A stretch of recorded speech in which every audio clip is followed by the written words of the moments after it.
Yo, what's up, everybody? Welcome to Tricky Gym. Thank you so much for tuning in on this lovely Sunday in March 2025. We've got some Gym Leader Challenge action on the way today, and I am joined by my very good friend, Riley Hulbert. How you doing, Riley?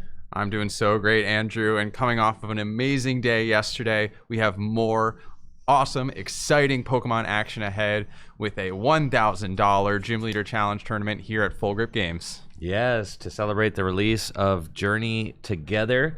Yesterday, we had 160 players in the house to play Standard Format, our new post-rotation Standard Format featuring new cards from Journey Together.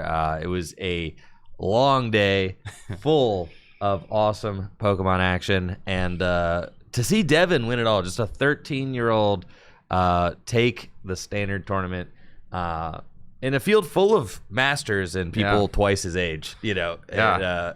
And, to see a 13-year-old from, I think he said he's from West Virginia, win it all was really cool to see. So, you know, huge props to Devin for his win yesterday with the Terra Box deck. Today, there will be no Terra Pokemon. That's Riley. right, yeah. Yes. All those Terra Pokemon have that nasty rule box, which we don't allow here in Gym Leader Challenge. However, I think we might get to see a few more trainers Pokemon over the course of today compared to how they were looking over in Standard. It's true. Gym Leader Challenge is a fan-run format for the Pokémon TCG. If you're not familiar, you can only play one of each card except basic energy in your deck. So in that way, it's kind of like Commander format for Magic the Gathering. It's a singleton format. You build 60 card decks and you play 6 prize games.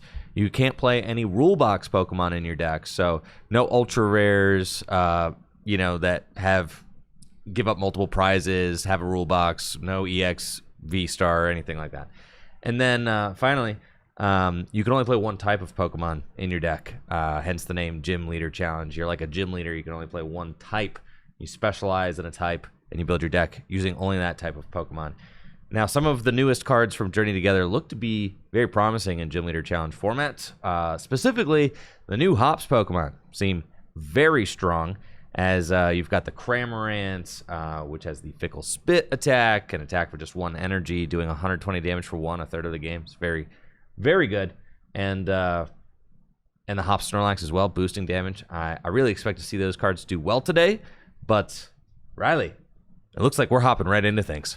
Pun intended, Andrew. Pun intended. Let's go down to the table and see what's going on. For sure, for sure. We can see it is a full house here today at Full Grip Games. Look at all of these players who showed up to participate in this Gym Leader Challenge $1,000 cash tournament. This is a huge day for GLC. Absolutely incredible to see the community love and support for this this grassroots format. We've got over 120 players participating in this tournament today to compete for the $1,000 that's up for grabs. And I'm really excited to see which one of these players ends up taking it all home today. Let's pan over to our feature match table and see who we got. And on the right, we have Ben Peacock, who, for viewers from yesterday, might recognize he was featured on stream in Standard. And on the left, we have Tony Huang. So we'll get that overlay situated and switch over to the table cam in just a moment. Make sure to show your hype in the chat for our GLC 1K here at Full Grip Games. I don't know about y'all, but I'm so hyped to see the kinds of things that our players bring out today. GLC has such a dedicated player base, and it's been so cool to see it grow over the years. I think back over to the Full Grip 3Ks in 2021 and all that exciting, fun things that we were doing at that time. We've grown a long way with GLC since then. The community has grown a lot. This tournament's a lot bigger than the GLC fires were back then. And I think we're going to see some really cool advanced stuff today. Yeah, I mean, the tournament, the format has really continued to grow and prosper. It's been really cool to see. There's side events that are still happening at regional, international, and even the world championships. There's leagues that are popping up all over the world. I just got a email the other day from Gym Leader Challenge players in China who are getting a Gym Leader Challenge League going over there. So Wow. it has been really, really cool to be a part of it. I'm just so thankful for everybody who plays the format and shares their decks online and really makes this community something special. Let's get down to the table and see what types of decks these players have brought for us round one.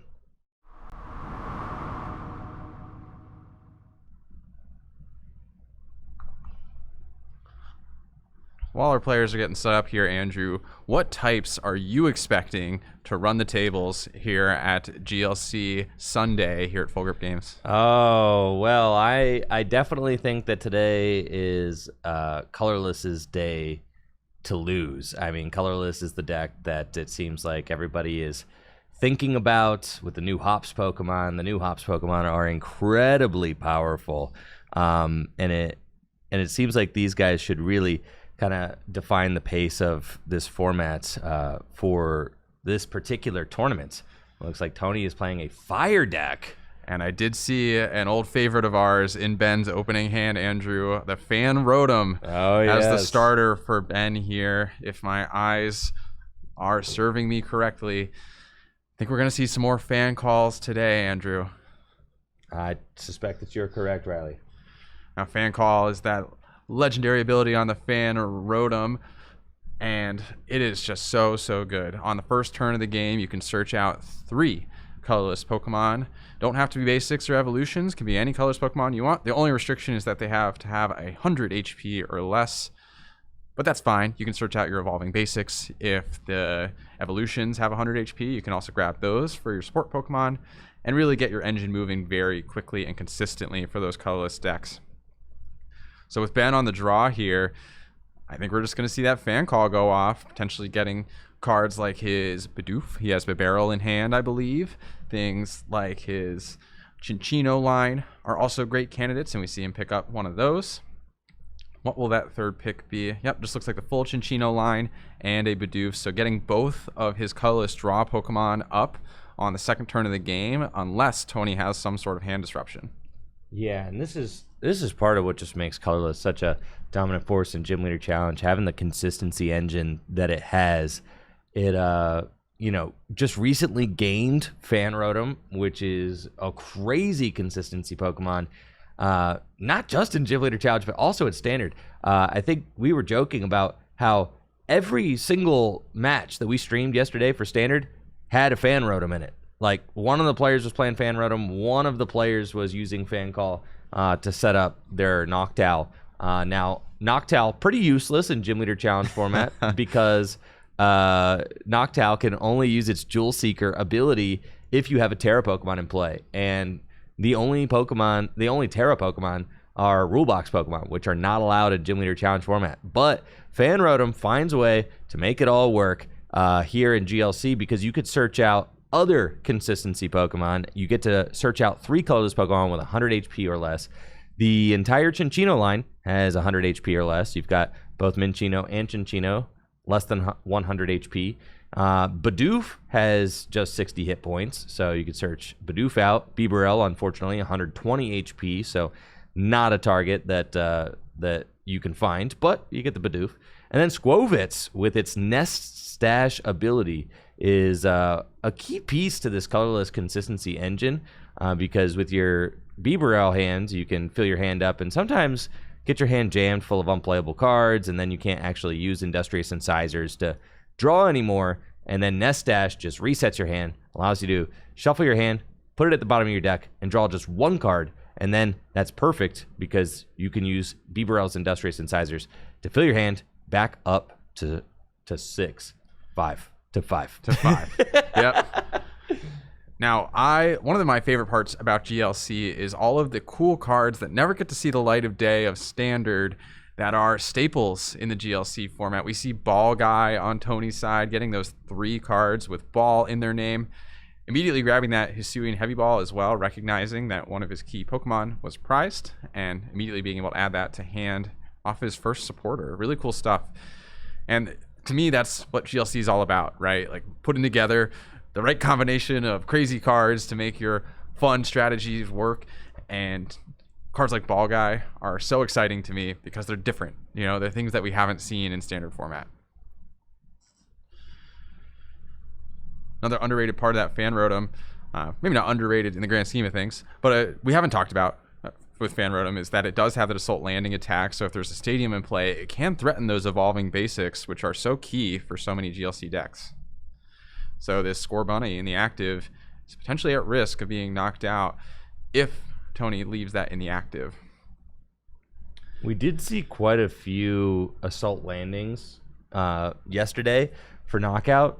The standard players were definitely taking advantage of that 70 damage to knock out opponents' setup cards and to knock out pre-evolutions, to knock out other Hoot before they could evolve into Noctowl, to knock out other fan rotoms. We definitely saw some fan rotom on fan rotom violence yesterday.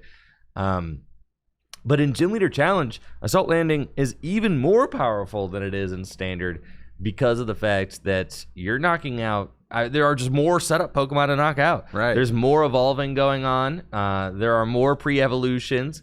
Anytime you knock out a pre-evolution, since it is a singleton format, that means that you know that Pokemon's not evolving this next turn, right? Yeah, bar any crazy like Thornton type of stuff. Exactly, and we could see that Tony is very aware of that. Power of the fan rotom is going to retreat to the Chi-Yu right away so that Score Bunny doesn't get knocked out. And Ben, wow, an immaculate start. That's right, yep.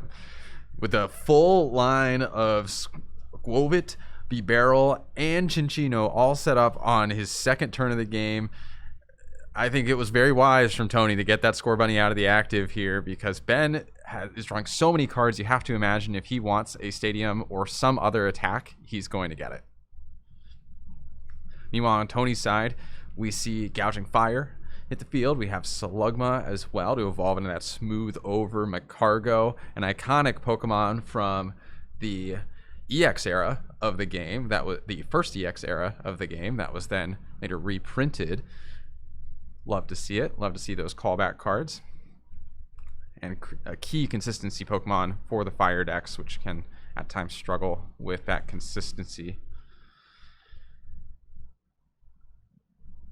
Ben going in with that Level Ball, just failing it. I think looking to draw more off his Bibarel here, get a full set of 5 cards, going as deep as possible into his deck, and he's going to be able to draw a minimum of 8 cards without a supporter. You got the 1 with the Squovit, the 5 more from the Bibarel, and the 2 more from the Make Do on that Chinchino, plus whatever supporter he has for turn. This is one of the main appeals of this Colorless deck is how much draw support you have.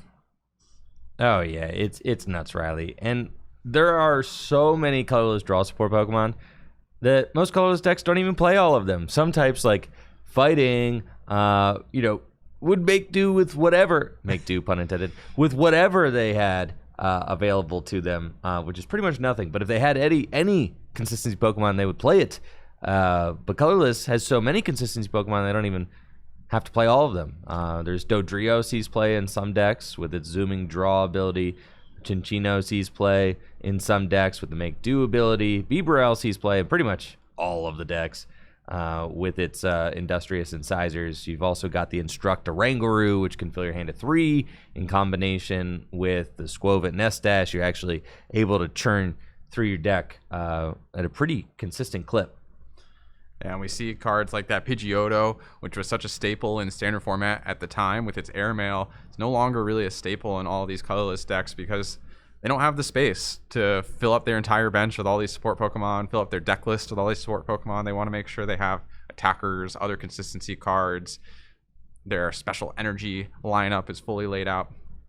And Ben will go in with that Make Do, which I think is a nice play. It softens up that active Gouging Fire and sets up the energy on the bench.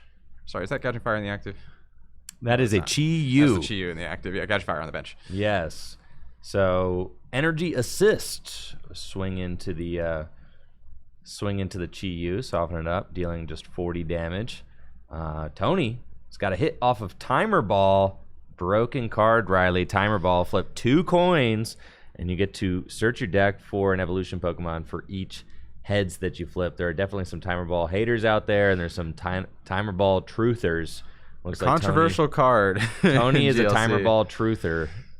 Yeah, with Timer Ball, I mean, 75% of the time you're getting something, which is pretty good. I mean, 75% of the time, it's at least an Evo Incense, which is pretty good odds. Those 25%, though, I think that's what the deniers will always get stuck on, is those dastardly 25% whiffs. Oh, 100%, right? It does feel bad to play a card for no effects, but you miss all the shots you don't take, Riley. And Ball Guy can search out the Timer Ball, so definitely a useful card. And in Gym Leader Challenge format, I mean, Evolution Incense just gets an Evolution Pokemon out of the deck, but you can only play one. So in order to get more consistency in your deck, you got to play multiple cards that essentially do the same thing, which is why Timer Ball makes the cut in a lot of lists, because it can go and get an Evolution, and it doesn't share a name with Evolution Incense or And Evolution Incense Evo Soda. also is not, and Evo Soda as well, are also not ball cards. True. So if you're playing cards like that Ball Guy, which we saw Tony do on that first turn of the game, you won't be able to search them out. You need to have Timer Ball as like your immediate evolution-based access. Ultra Ball, of course, an option as well, but the downside of Ultra Ball is you have to discard your one-off cards to make that work. It looks like Chi Yu is going to swing with the Flare Bringer attack. You get to attach up to 2 basic fire energy cards from your discard pile to one of your Pokemon. 1 fire energy going to the Gouging Fire on the bench. And Magcargo used its Smooth Over ability to stack the deck. Let's take a look at that Gouging Fire. Gouging Fire has got the Lunge Out attack, which does 30 damage. Not going to do too much, but Blazing Charge does 100 damage for 3 energy. Or if your opponent has 4 or fewer prize cards remaining, it does 170. So some great damage output there, but not until a little bit later in the game. I'm hoping that that Tony stacked something good on top of the deck, because right now he's just kind of sitting with a Blacksmith, Escape Rope, and Floatstone in the hand. He's got Magcargo set up, so that's great. But Ben is drawing cards and going to be drawing a lot of them. So, Tony certainly has to worry about what Ben's got going on this turn. Yeah, Ben is going to churn through his deck every single turn from here on out, as long as those sport Pokemon are in play. You have to imagine from Tony's side, he's eyeing up potentially a supporter of some sort that can draw him cards. Blacksmith, compared to Welder, its future state counterpart, does not draw you cards, which is one of the major downsides of Blacksmith, especially at the time it was legal. And we're seeing Ben continue to churn with his Make Do on that Chinchino, deciding to thin the deck first, though, with a Pokegear. Pokegear, nice. A little bit of extra consistency. Dig a little bit harder to find those particular one-off supporters. And we see Ben get that Arven, which is a nice asset for this colorless deck. You got that Hops Cramorant, for example. You can put your Hops Choice Belt on it. The Fighting Fury Belt with all these basic attackers is a natural point of synergy. U-Torn Board, a staple in GLC as a Floatstone alternative. If you have 1 retreat that can't be removed from play, if it goes to the discard pile, it just comes right back to your hand. So lots of great options available here. Ben also eyeing up the Tag Call. Now, Tag Call is an interesting card in GLC. At the onset of GLC, it feels like Tag Call was not very popular, but over the years, it's become a staple in so many decks. Tag Call searches out 2 tag team cards from your deck and adds them to your hand. And when you think of tag team cards, you're thinking of like Pikachu and Zekrom, but they're actually tag team supporters as well. And particularly for colorless, Guzma and Hala is the supporter of choice in those moments. Guzma and Hala allows you to search a special energy card from your deck as well as a tool, and that allows you to quickly get cards like Double Colorless Energy to your hand, your Fighting Fury Belts, and get your powerful 2-3 energy attackers up and running as quickly as possible. Looks like this Chinchino is going to retreat. We've got Fan Rotom coming to the active spots, and I'm smelling an Assault Landing for 70 damage to take the knockout on Chi Yu. That's the first prize of the tournament, Riley. Ben Peacock's colorless deck with none other than Fan Rotom drawing the first blood. And who else would it be other than Fan Rotom to take first blood at our Journey Together release weekend tournaments? Certainly in line with the things you're seeing in Standard. Yes, Tony will gladly make use of that Artisan that Ben had to put into play in order to use the Assault Landing attack. Assault Landing only works if you have a Stadium card in play. Artisan allows you to search your deck for a basic Pokemon and put it onto your bench. We know Tony stacked his deck last turn with Smooth Over, so he's got a live draw. But the pressure is on. I mean, Ben has got an energy on a Snorlax now. Snorlax is one of the most powerful attackers in Gym Leader Challenge format. Its Thumping Snore attack does 180 damage for 3 energy. And with 1 energy attached, it's just 1 more double energy attachment away from using that Thumping Snore attack for 180 damage. So the pressure is certainly on. Tony did promote the Magcargo. Is using Smooth Over now. The Magcargo is getting the promotion because he's got Floatstone in hand. So it's going to put the Floatstone on the hefty Magcargo. It's got a retreat cost of 3, giving it free retreats so that he can move that thing in and out of the active spots with ease. And I did see he's got an Escape Rope in the hand as well. It could be useful to use Escape Rope to target down someone on the bench. Fan Rotom is a decent attacker, but I think every other Pokemon on the bench is probably more a Pokemon you'd want to knock out than the Fan Rotom. Yeah, Fan Rotom's longevity, it doesn't last forever, right, as your optimal attacker. It's really great in these first couple turns to just put on that immediate 70 damage pressure. But over time, 70 becomes less and less impactful amount of damage, and these draw Pokemon and the Hops Cramorant and the Snorlax are the actual threats on Ben's board. Now, Tony might just use Blacksmith, take the knockout with the Gouging Fire, and I think that's what we got. This is a good play. Stacked his deck with the Magcargo, so Gouging Fire not fully activated yet with that Blazing Charge attack. Blazing Charge just dealing 100 damage, but enough to knock out the Fan Rotoms. Tony's going to tie it up at 5-5 prizes, and now Ben has an opportunity to make some magic happen with his Snorlax. We do see he's got a Mela in hand, which can accelerate an extra energy into play. And right away, Lost Vacuum coming down. Oh, the tag call being eyed up that he grabbed off the Arven. I think the top decks plus the cards he found in hand off his draw just ended up being a little bit better than that tag call for potentially a Guzma and Hala, especially now that he has Mela access, guaranteed attack with the Snorlax, plus some extra draw, which is very nice from his current spots. And again, continuing to churn with that colorless deck. Yeah, Mela is a fine play there. No need to Guzman and Hala for a double energy. If you could just attach energy from hand, that's fine. Save the double energy for later. And the Lost Vacuum, and that's a big deal. Not every single Gym Leader Challenge deck is playing Lost Vacuum. I mean, the tool removal card of choice is usually Field Blower.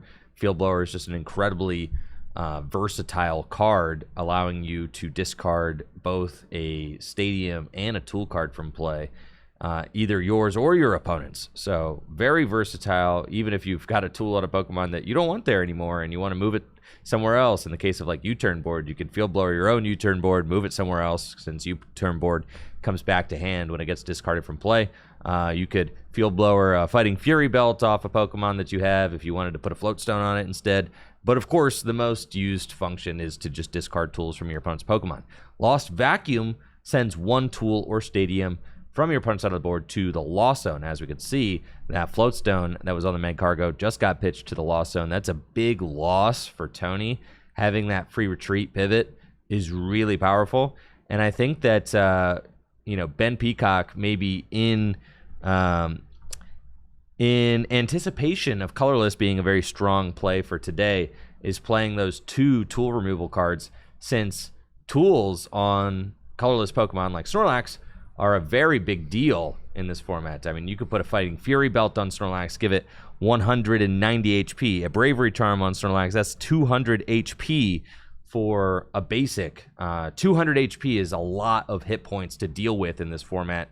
As you can see, I mean, even Snorlax's Thumping Snore is not one-hit KOing an opposing Snorlax with a Bravery Charm on it. So, yep, totally on the same page here, Andrew. I imagine that Ben is acknowledging that Colorless especially is very strong in this Journey Together format, and so preparing for opposing Snorlax and the tools. And Lost Vacuum also does have the effect, because it goes to the Lost Zone, you can't recover that tool with something like Lana's Fishing Rod. Yeah, I feel like Tony's going to have to try and pull a rabbit out of a hat here. This is he's got a tough situation. The Floatstone would have made this play a lot easier. I really love that Tony is playing the Cinderace, and I love Tony's take on the fire deck. I personally love Cinderace. It's my favorite card in the fire pool. Cinderace has the Flare Striker attack, which does 190 damage. You have to discard 2 fire from the Cinderace, and the Libero ability, which says once during your turn, when this Pokemon moves from the bench to the active spot, you can attach 2 fire energy cards from your discard pile to it. So Cinderace powers itself up. That's one of the strongest things about it. But it needs that free retreat pivot to be able to move from the bench to the active spot. So if Tony was able to find Rare Candy Cinderace off of this Marnie, I mean, he just stacked 1 piece with the Meg Cargo, so it's not that unreasonable to think that it could happen. And then he's also got the Salazzle in the active spot with its Roast Reveal attack, which can, or Roast Reveal ability, which can draw 3 cards if you discard a fire energy from your hand. And we do see, Tony, I think, was able to find Cinderace and a Giant Hearth. Yep. So could put the Giant Hearth in play, find a fire energy, draw 3 more cards with the Roast Reveal. And, we're close. We're close, but Tony's still a little ways off from making all this happen.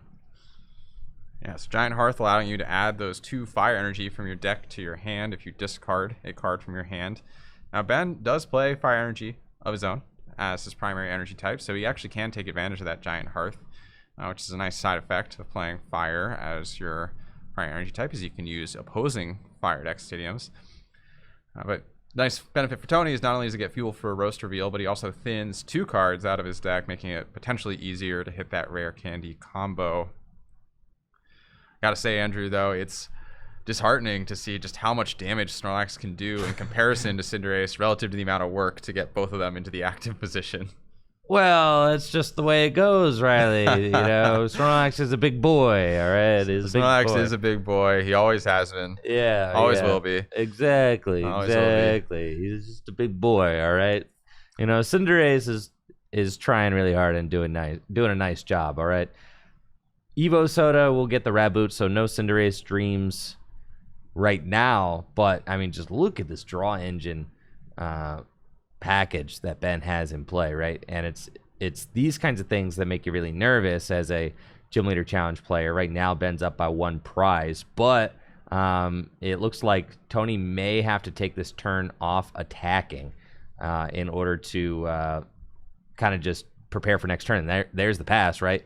If Ben finds something like a Guzma this turn, then Snorlax gets to wake up from sleep, and Ben gets to target down whoever he wants on Tony's side of the board, and it's probably going to be the Reboot, right? The Reboot actually seems like pretty tempting. Yeah, it seems like it's kind of the biggest threat, but actually Ben's just going to take the very conservative route and just go Mallow and Lana, and not going for the Gust or anything, not even playing any of his draw, just switching the Snorlax to the bench with his supporter function for turn, which does wake it up from sleep and will allow him to swing in for 180 damage again.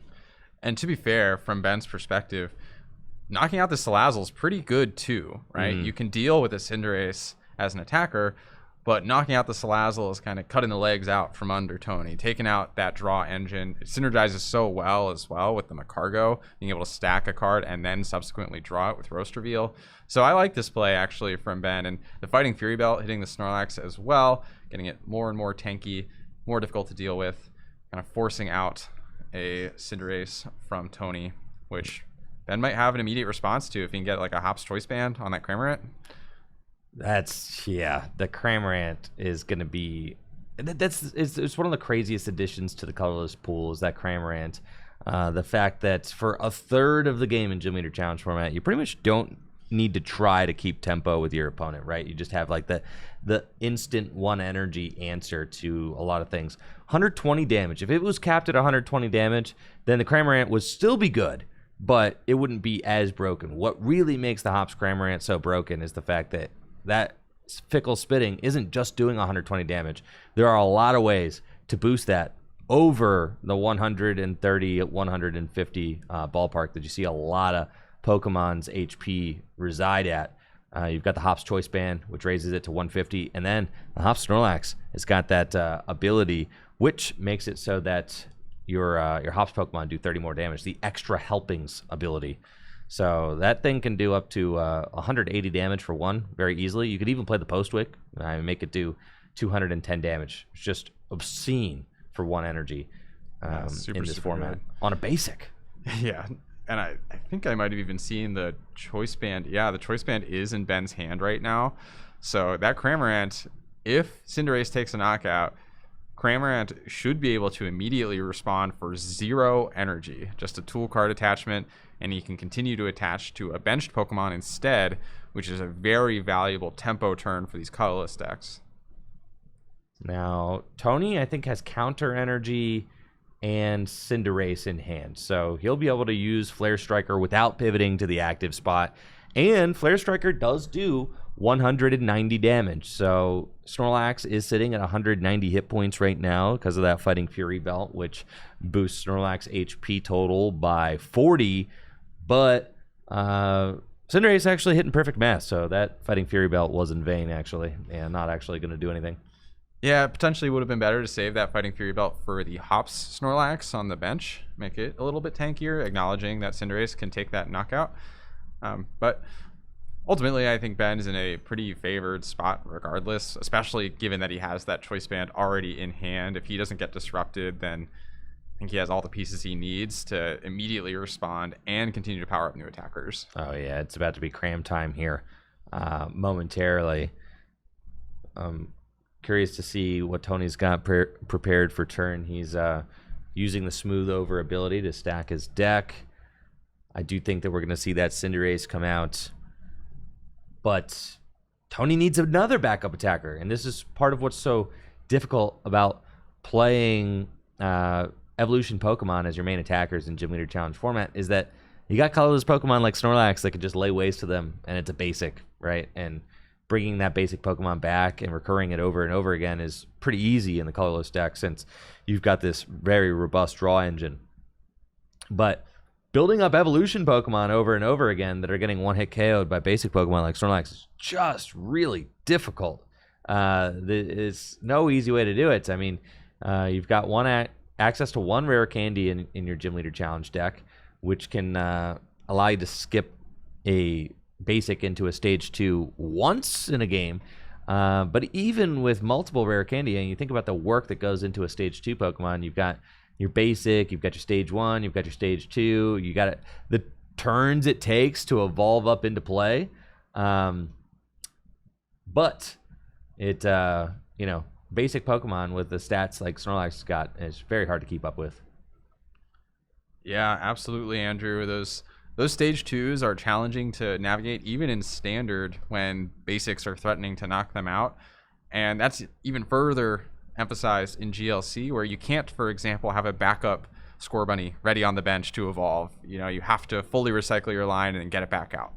Right. So we do see Tony take that knockout with Flare Striker. Ben, of course, going to attach that Hops Choice Band. Is got his Cramorant immediately ready to go with the Fickle Spit. And now the question is, what else does he want to do with his turn? He has a free energy attachment, has Twin in hand, so can get basically whatever he wants prepared. The most prominent attackers in the colors deck require that double energy plus one more, like that Snorlax. And debating between potentially maybe going for a Nest Stash right now, trading right now, make do rather right now. Yeah, we see that Full Art Hex Maniac in Ben's hand. That is a beautiful Full Art supporter. Came out in the, I think, XY Premium Full Art collection or whatever. But it's kind of a pricey card now. I think soaring over $100. That whole collection, really. Uh-huh. And Hex is not, I think, the best option for Ben this turn because he does want to benefit from the extra helpings ability from his own Snorlax. True. I don't know if he realizes that. Yo, hold on. So Kramer actually only doing 150 right now because the Snorlax is deactivated. I think Ben just realized that with the pointing to the cards. Yeah, he definitely knows. A played. That is, as we see, Andrew Barlow laughing, giving a little snicker like, you're about to misplay, aren't you, Ben? So that's going to be capped at 150 with that Cramorant. We saw the attachment already come down. The powerful Colorless is prized. We saw that with the Hisuian Heavy Ball that Ben played the other turn. So yeah, this is not going to be a knockout this turn, unfortunately. Hex is so tempting to play. I know, right? Challenge. And we see Tony get the damage scatters out. Oh, yeah. And I'm sure Tony is breathing a minor sigh of relief. I mean, the pressure is still on. And Hex is still really annoying. And he doesn't have abilities this turn. Right. So it's not like a complete wash for Ben. It still is an impactful turn. It does give Tony one more opportunity to evolve up his attackers, though. It's true. It's true. Dang. You know, Hex Maniac is just one of those cards. I'm really happy that Hex Maniac exists in Gym Leader Challenge because I feel like while Hex was legal in standard format eons ago, it was like kind of a fun card to have for a little while. I think there became a point where Hex Maniac kind of became too broken in expanded format. Definitely. My bad. There definitely became a moment where there was too much draw available. And Hex Maniac was just an unfair card. The fact that you could play, and recur it easily with Versus Seeker in Puzzle of Time and stuff like that just was absolutely ridiculous. Zoroark GX being able to just like draw an infinite amount of cards per turn, and then the fact that you could swing, lock abilities with a supporter card, just it became too broken. But it was originally printed in Ancient Origins. It actually, I think, is a really cool card. The fact that you could use your supporter for turn to turn off abilities. Is a neat effect. And in a format like the Gym Leader Challenge, where you can only play one copy of Hex Maniac in your deck, and the draw options are not quite as robust as they were in expanded formats, and the attacks not quite as devastating as they are in expanded format, Hex Maniac can exist as just a extremely powerful option for decks to be able to play. The decks that make the best use of Hex Maniac are the decks like Colorless that have a very robust draw engine and don't always have to play a supportive return that draws them more cards. But of course, Hex Maniac does come with the downside of turning off your own abilities, and some decks really don't like that. And I'm sure that with the new Hops Pokemon, being a thing, that I'm sure Ben hasn't tested like too much with the Hops engine, and this might be the first time that Ben has ever run into this situation where he turned off his own Hops Snorlax's ability with Hex Maniac, and I don't think that he'll be making that mistake again. That's the type of thing you remember. For sure. Yeah, for sure. Right. You remember when you made that misplay and missed that knockout. And it's one of those misplays that's like really clear in your brain too. It's not a nuanced situation. No, I mean, he realized it as soon as he put the card on the table and said Hex. Yeah. Like, shoot. Yep. There's an ability that I really need still. Yeah. And you don't think about it necessarily a lot either, because you usually are using Hex at the end of your turn when abilities start to not matter anymore. Right. For you. But Snorlax, of course, only actually takes effect at the moment you're attacking. Yes. So Hex will shut that off when you enter the attack phase. Ben's abilities are, of course, back this turn. Hex lasts through the end of your opponent's next turn. So having access to cards like his Chinchino again, his Squovit with Make Do, the Squovit Nest Dash, the Make Do, and the Chinchino, and the Industrious Incisors on the barrel to draw around 8 cards yet again without playing a supporter. There are a couple decks that come to mind when I think of Hex Maniac, and the other one is Grass. I mean, if you're using Jungle Totem, right, to double up your grass energy, you can't easily use Hex Maniac because you are depending on your own Venusaur to use that Jungle Totem ability to double up your grass energy. So Hex hurts you too much to play. Similarly, in some fire decks, you're using Charizard's ability to double up your fire energy. So similarly, fire decks sometimes have a tough time playing Hex Maniac as well. It's decks that have a more raw and simple kind of game plan that end up making the best use of Hex. I feel like there's like Colorless, sometimes Dark decks that are just like really low to the ground, just kind of swinging. Psychic actually makes great use of Hex Maniac because you've got Gallade, which can search it out whenever you want with a Buddy Catch ability, and can just use it on the key turn that you want to. So There are definitely decks that make better use of Hex. Colorless might just be the best user of Hex, though, because of its robust draw engine and very simple attackers. Yeah, and over the years, Colorless Pokemon have just been staple support Pokemon, so it makes sense that over time in Gym Leader Challenge, that Colorless deck, that's one of the defining traits of the Colorless deck, is that you have so many draw options available to you that you literally start cutting them. Yeah. So we see Tony going in with that Buddy poppin'. Not sure how many targets he has left at this point. He's gone through quite a few different basics over the course of the game with that Score Bunny, as well as a multitude of other involving support Pokemon. See that Combuskin on the bench as well. And yep, looks like deciding not to grab anything off the Buddy Poppin' potentially, and using the Rescue Stretcher. Shuffle in the 3 Pokemon Rescue Stretcher, letting you choose between whether you want 1 Pokemon in your hand or shuffle in 3. A very versatile and powerful card. Extremely widely used when it was in the standard format, and one of those classic GLC staples because it lets you quickly and easily either recover a multitude of Pokemon or instantly get back a singular important one. Oh yeah, Rescue Stretcher is broken. It's funny because Rescue Stretcher is just one of those old style, item cards. It feels like Pokemon now, their design philosophy is to have everything is printed with an up to clause on it.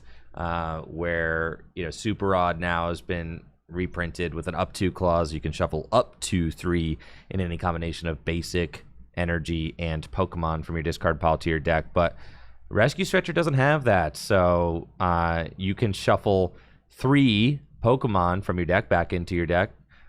From your discard pile back into your deck, or you can return a single Pokemon from your discard pile to your hand. And even if you only want to shuffle 1 Pokemon from your discard pile into the deck, or 2, you actually have to do 3, because if so long as 3 exist. So long as there are 3, yes, in your discard pile, you have to do all 3. And it's funny to kind of see Pokemon's change in design tendencies over the years. I mean, Rescue Stretcher at this point is kind of an older card. They used to just do stuff like that all the time to just force you to put unwanted cards back into your deck, force you to do a little bit of unwanted actions. But lately it seems like, they're just kind of allowing you to have the up to clause on like every single card that they print. And that was historically one of the downsides of playing a card like Super Rod, for example, is that you would have to shuffle in a couple energies, for example, in addition to whatever Pokemon you were actually trying to get back, and that clog up your deck in future turns. We do see Tony play a Mela of his own. We saw Ben play that same supporter earlier in the game to accelerate a fire energy and draw a couple of cards. And what is Tony's long-term game plan here? So he takes this knockout against the Cyclizar in the active, and what comes next? Ben is still swinging with his Cramorant. It's safe on the bench, able to take another 180 damage hit this next turn. And what will he make of it from there? On Tony's end? Ben's going to go down to 1 prize. Has a Snorlax on the bench with a double colorless energy, and what is that, the therapeutic energy as well on it? Not super impactful, but is that 3rd energy attachment. Listen, Riley, we're witnessing a fire deck in action right now, and an awesome one at that. Okay, look, there's an Arcanine attacking. We just got to appreciate this for what it is. This might be the only fire deck you get to see today, all right? Yeah. Fire has kind of a tough time in GLC. It feels like they've been printing stronger and stronger fire type cards lately. So fire is starting to get some love from the design team. Tony's got a very cool list, and we've seen that Tony's fire deck is definitely keeping pace. But Colorless is seen as if not the one of the top types and builds in Gym Leader Challenge format. Fire is definitely on the lower end of that spectrum. Yeah, not like your tier 1 archetype, right? If we're talking standard, fire is not fire is more of a rogue deck, and Tony's build is certainly more of a rogue build of fire.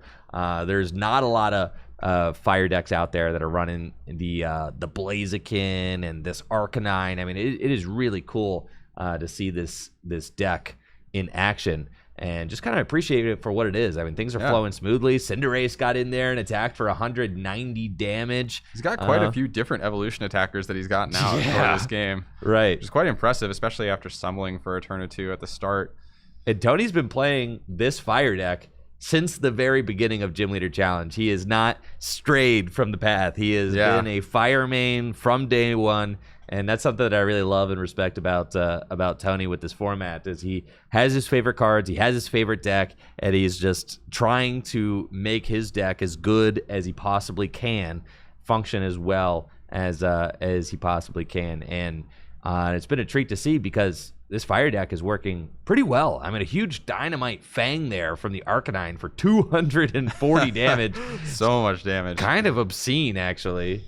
That is obscene. That is a lot of damage in Gym Leader Challenge.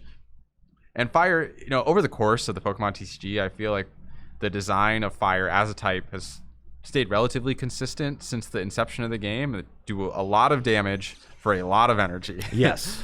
And in Gym Leader Challenge, that can sometimes be difficult to parse and manage. There is a lot of excellent trainers to support that for fire. You have Welder and Blacksmith, but they don't have as much of a robust draw engine, is the word you used earlier, with compared to cards like Colorless Pokemon. And you really want a robust draw engine to be able to utilize those support cards as effectively as you'd like. That said, Tony fighting back pretty well, honestly. He stumbled a couple of turns in the early game and still bringing this down to 2 prizes likely on this turn against what is considered by many of the people here to be the best type in the format right now with Journey Together. So I agree with you, Andrew. A great showing by Tony here. Definitely a great showing from this fire deck. If Tony's fire deck is not able to overcome what some consider the oppressive colorless deck from Journey Together, then I think that's okay. Oh, Crisis Punch! Crisis Punch! Let's go! Oh my gosh! Oh, he was cooking, dude. This was amazing. Crisis Punch could take the easy one-hit KO. Crisis Punch at the end there. Oh my gosh! Fun. Oh, what an incredible showing from Tony. I mean, GG's to both players. Ben taking the win with the colorless deck. Crisis Punch at the very end, allowing Tony, 280 damage? 280 damage for 3 energy. Yeah, super awesome stuff. Yeah, I feel like people were really excited about Crisis Punch with like Cramorant as a combo, and Standard never really panned out. It's really cool to see the TMs get a lot of love in GLC as well. Oh, the TMs are huge in Gym Leader Challenge, Riley. I mean, every one of them. Specifically TM Evo and TM Turbo Energize. But I mean, as we just saw there's a Crisis Punch. I mean, a lot of them really see play, and they're seeing play in Standard too. I mean, TM Turbo Energize is really making some waves in the wall decks, along with TM Evolution.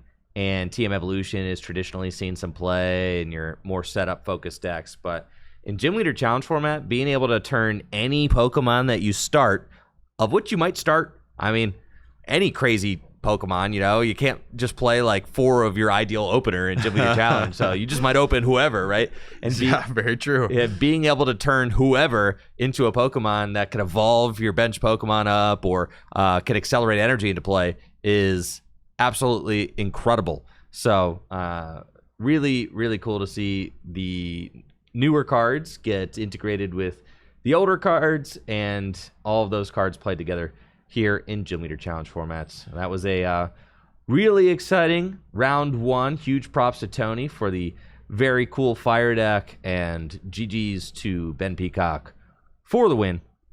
Riley and I are going to take a quick break before we get going for round 2. Thank you all so much for tuning in here. Make sure to check out FullGripGames.com for all the best trading card games, singles and sealed products, as well as DragonShield.com for all the best sleeves and accessories.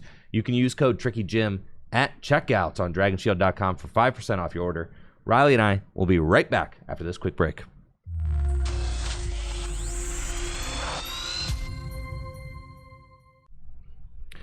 Welcome back, trainers. We are getting ready for round 2 of the GLC 1K, featuring new cards from Journey Together here at Full Grip Games, and we've got an exciting match for you coming right up. So let's get down to the tournament table and see what these players have got in store for us. All right, Andrew, as we get into our round 2 here at Full Grip Games, we have Adam Panel on the left rocking his Dragon deck, and Craig Davenport on the right rocking his Psychic deck. Now, these are two of the more popular archetypes here at Gym Leader Challenge 1K at Full Grip Games. So it'll be really awesome to see both of these types show off their potential and show why they are some of the most popular ones here in GLC. Yeah, Dragon is certainly kind of having a moment for itself, I would say, in Gym Leader Challenge. There's been a lot of Dragon believers that have been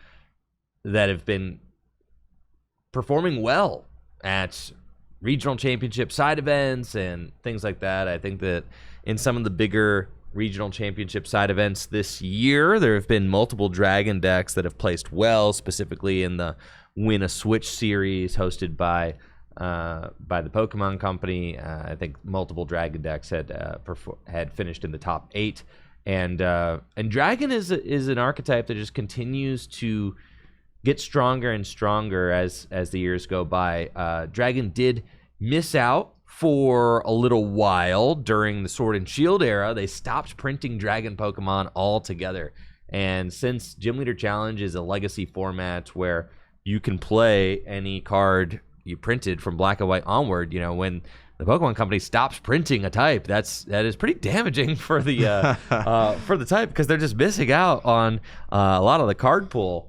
But tell that to the fairy types. Yeah, the fairy types. Sorry, fairies. Yeah, it's rough out here to be a fairy enjoyer. But dragons have really made up for lost time lately. It seems like even though the Pokemon Company took a few years off printing dragons, they have made up for it by printing some very strong dragons in the last few years. Yeah, so many powerful Dragon types, and they synergize so well with the existing support that Dragon already had. So really nice combination of cards there. One of them, Tatsugiri, is an excellent support addition to Dragon as a basic supportive Pokemon, able to get cards like that Lance that we saw Adam grab out of his deck and add it to his hand. Dragons also have no weakness, so they never have to worry about any type matchups, modern Dragons. Well, yeah, modern dragons, yes. Modern dragons have no weakness, but some of your older dragons might be weak to dragon type, and some of your Sun and Moon dragons are weak to fairy type, which is arguably no weakness. Arguably, essentially no weakness. The reason that fairy type is kind of a joke in Gym Leader Challenge format is because, not that it's a joke, but it's kind of a joke, because fairy type Pokemon were only printed for 2 blocks. And, for comparison, every other type is operating with, cards for the Black and White set, from the X and Y set, from the Sun and Moon set, the Sword and Shield, and the Scarlet and Violet block. That's 5 different blocks that every other type is working with. Fairy was only printed during the X and Y and Sun and Moon block. So if you're trying to build a fairy deck, it's just really you're fighting an uphill battle. I mean, you have 2/5 of the card pool that everybody else has, and you're not getting stronger, right? They stopped printing fairies in Sun and Moon. So for a lot of types, the best Pokemon have been printed in the last couple years, right? Yeah, though a really strong Pokemon from X and Y in the active right now for Craig, that Wobbuffet, a staple in these Psychic decks with its Bide Barricade ability, which turns off all non-Psychic abilities on both sides of the field. And, for example, Adam won't be able to use that Tatsugiri on this turn to search out another supporter. No, will not. So Craig did sack a Darkness Energy from his Ralts to retreat into the Wobbuffet. The Darkness Energy is featured in Craig's Psychic build so that he can make use of the Monkey Dory. Turns out, some cards are good in both Standard and Gym Leader Challenge formats, and Monkey Dory is one of those cards with its Adrenabrain ability, which allows you to move up to 3 damage counters from one of your Pokemon to one of your opponent's Pokemon. And Craig has got some really spicy inclusions in this deck that allow him to damage his own Pokemon and then move those damage counters to his opponent's Pokemon. Bide Barricade is great for slowing the opponent's deck down. I mean, we see that in action right now, stopping the Tatsugiri. Now, Adam is going to be able to use Artisan, which is in play, to go get a basic Pokemon, and then Lance to go search out 3 more Dragon Pokemon. So he won't suffer setting up. It looks like he'll do just fine getting his Pokemon into play, but not sure what his draw options are looking like after that. So we'll have to see if this Bide Barricade is going to have the intended effect of slowing Adam down at all. It looks like there is an Iono in his hand and a Crispin. So, like, I'd say that Adam looks like he's kind of like set up and ready to roll, even without his abilities. Yeah, and Lance is such a powerful consistency supporter for these dragon decks, allowing you to quickly get 3 different dragons out of your deck and add them to your hand. So Adam could, for example, grab a multitude of dragon basics and evolutions. He has rare candy in his hand right now as well, so really set himself up for those future turns and put the pressure on Craig to disrupt him. We'll see what Adam decides to go for off this Lance and what crazy dragon combos he's going to try and piece together. We see him eyeing up the Crispin too. This Raging Bolt is kind of all the rage in the new dragon decks. Raging Bolt is got a attack Thunderburst Storm, which does 30 damage to one of your opponent's Pokemon for each energy attached to this Pokemon. So a lot of the dragon players are leaning on this Raging Bolt to put early pressure on setup decks like the Psychic deck. And if you get 2 energy on the Raging Bolt, that's 60 damage snipe, which would almost knock out that Ralts. That Ralts has 70 hit points.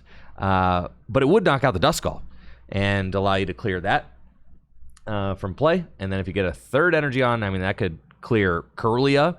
And not every deck in Gym Leader Challenge format has the option to play Bench Barrier or is even choosing to play Bench Barrier. I'm not sure that Craig's deck has Bench Barrier in it, despite the fact that Psychic has 2 different options to play Bench Barrier. Yeah, Psychic is one of the few types that has a consistent Bench Barrier option. Isn't necessarily played in every deck because spread isn't necessarily the most common strategy. So is it worth your precious deck slots? It's always that age-old question. Craig may have not decided yes with his Psychic build today. We'll see what he grabs off this Evo Incense, potentially a Kirlia, so we can start drawing. Kirlia, of course, as a Psychic Pokemon, is not disabled by Wobbuffet's Bide Barricade. So Wobbuffet just slots in so nicely into these Psychic decks. And one of the downsides of Wobbuffet is that its Psychic Assault does take some time to ramp up, but if your opponent's really stunned by you, you can either let the damage ramp up naturally, or you could even use cards like Monkey Dory to spread damage across your opponent's board. Kind of see that refinement from the Kirlia. Recently rotated from Standard, much to the dismay of Gardevoir players, but still around in Gym Leader Challenge with that Legacy format setup. And is that an Iono that Craig drew? That would be really nice if he had some sort of disruptive supporter, because Adam's hand is actually pretty good going into the next few turns. Yeah, it does look like he's contemplating going for some form of disruption. What will he decide to do here? Looks like an Ultra Ball to start off instead. Discarding both Teammates and Raihan, extremely powerful supporters in Gym Leader Challenge that you're able to use after your opponent takes a knockout. Craig's saying he doesn't need those immediately, so they're going to hit the bin so he can continue his setup with that Dusclops. And right there, hitting the discard pile, we actually see one of the spicy cards that Craig has included in his deck. He's got this Cofagrigus that has a 1 energy attack that does 60 damage to each Pokemon in play that has an ability. So a very powerful spread card, and it damages your own Pokemon so that you can then use Monkey Dory to further spread. Yes. So that is kind of the nasty combo that Craig has cooked up in his deck, is that Cofagrigus spread package. I am thinking right now Craig's board is looking a little sparse for my liking, especially with sacking that Dusclops. I mean, it's 1 for 1. So, you know, he's going to expedite the pace of the game a little bit, using that Curse Blast ability to take out the Axew on Adam's bench. while also giving Adam a prize, knocking out the Dusclops. But, I mean, Craig doesn't have anything else going on. It's just a Wobbuffet, Bide Barricade ability, Curlia. If that Curlia goes down, Craig literally has nothing. Yeah. At the same time, that Iono from Craig did get rid of a lot of valuable resources from Adam's hand, losing that Crispin, losing that rare candy combo, though, of course, Axew also, unfortunately, had to pay the price. We'll see what he can do under this Bide Barricade. Again, no longer having access to his Tatsugiri, but he does have a teammates in hand. So maybe we'll be able to piece together something pretty powerful on this upcoming turn. Now, if I'm Adam, it would be really, really exciting if I was able to manage some sort of snipe onto the Curlia directly with my Raging Bolt. Takes 3 energy to do so. Don't know if I'll have the pieces to put that together, but that would really disrupt Craig's draw engine here. And hey, here we go. We got the Iron Boulder hitting the bench. Extremely powerful basic attacker for these Psychic decks, and that Gapejaw Bog is allowing Craig to build up future damage that he could utilize with his Monkey Dory.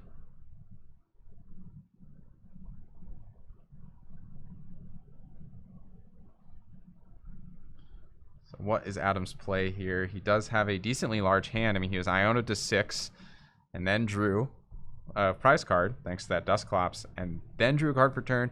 Has access to that teammates. Card was knocked out last turn, so teammates is live. That's true. The Dusclops really allowing him to make this play, and that's part of why I was curious why Craig decided to go for it. You know, trading 1 for 1. It's an Axew. I mean, you could evolve the Dusclops up into Dust Noir, and Craig plays the Dust Noir that allows you to move damage counters all over your opponent's board however you want. So that could be a very stressful Dust Noir to play against. I don't know if Craig maybe was just thinking like he didn't want the Axew to evolve up into a Haxorus, but the energy's on the Drampa right now. I guess having the damage counter on the Axew does make it so that then Drampa could do a boosted damage. So maybe he was thinking I need to clear this Axew out of the way so that Drampa's not doing a lot of damage. But the Dustnor is just so good when it comes into play. Shady Move is an insanely powerful ability. Though if you're worried about the Drampa damage, the Gapejog Bog was not bumped this turn. So Adam only needs to find one more basic Pokemon to reactivate that Berserk on the Drampa. Ironically, the Shady Move could be pretty useful for deactivating the Drampa because you could move all the damage onto it. Is it called Shady Move? It's not Shady Move. I thought it was Shady Move. No, it's not. I don't think so. What is it? It is Sinister Hand. What is Shady Move? Shady Move is like another ability. It is definitely an ability, but I don't know which one it is. Okay, Sinister Hand. Sinister Hand, folks. Yes. But you're not totally off base. Shady Move is something. If somebody in the chat knows. Hit us up with what Shady Move actually. Banette GX. Oh, yeah. That's funny. And I think the original Banette It was some EX. kind of psychic. Yeah. Some kind of psychic damage counter type stuff. Yes. Yeah. Okay. Sinister Hand, though, allowing you to completely manipulate the damage counters on your opponent's board. So one thing you could do, for example, is move all the damage counters on the bench onto the Drampa and deactivate Berserk that way. 100%. Craig has done that to me before. Yeah. At League. Yeah, I know he knows about that play. Yeah. So to me, the Dustnor option seemed a little stronger than sacrificing your Clops. And ironically, the Iono completely removed the option from the Haxorus. It was all the pieces were in Adam's hand, and he Iono'd all those to the bottom. Oh, yeah. Adam's hand was kind of loaded low-key before the Iono. And now the teammates, thankfully, was able to bail him out. But it was only active because of that Dusclops. Exactly right. So I think that Craig would have been. I really would have liked to see Craig just hold that Clops for another turn. Adam does have double Dragon Energy in his hand now and Floatstone, so really could start inflicting some damage this next turn with the Floatstone and the double Dragon Energy. I'm thinking that he wants to go in with the Raging Bolt. Next turn could spread 90 damage to the bench with that Thunderburst Storm attack, unless Craig puts down a bench barrier Pokemon like Mew from Unbroken Bonds or potentially Mr. Mime. that Curlia could be toast, which would be very bad for the Psychic deck. I mean, Curlia is really the backbone of the engine right now with that refinement ability, discarding a card from your hand, allowing you to draw 2 cards from the deck. Just so good, and gonna allow Craig to just continue churning. Yes, he is playing Bench Barrier. Right. Holy yep. smokes! So he is playing the Mew from Unbroken Bonds. So that hitting the bench and denying that Raging Bolt play. So the energy invested into that Raging Bolt also now significantly less valuable. It's true. And I think this is nice for Craig. And acknowledging that the Raging Bolt was growing in popularity, it makes sense to include that Mew from Unbroken Bonds as a defense mechanism. Curlia by itself, not only a key draw engine, but its evolution, Gallade, also a really critical consistency Pokemon, particularly if you're looking to get chained Iron Boulder attacks. You usually want to have the right supporters at the right moment. Dude, and right after Adam starts building his hand with the teammates last turn, Marnie to the bottom, set to 4, no double dragon. And this is part of why I really wanted to see Craig save that Clops, right? Because if you could start to build up damage on your opponent's board, I mean, Wobbuffet combined an Enhanced Hammer, the Raging Bolt. Woo! Okay, yeah, this Raging Bolt's having a terrible time on the bench. Yeah. But if you save the Dusknoir, right, and then start using Sinister Hand to move damage counters around, you could actually start attacking with Wobbuffet, because you can move damage counters onto your opponent's active and then use Psychic Assault to build up more damage. Is Adam finally going to be stuck here? I mean, he's got Versus Seeker, so I guess not. He's still got some plays. There's no knockouts taken last turn, so he won't have access to teammates. He does have Lance in the discard that he could use as an alternative option. But I totally agree with you, Andrew. If you're able to attack with the Wobbuffet for any amount of significant pressure, it's worth doing, in my opinion.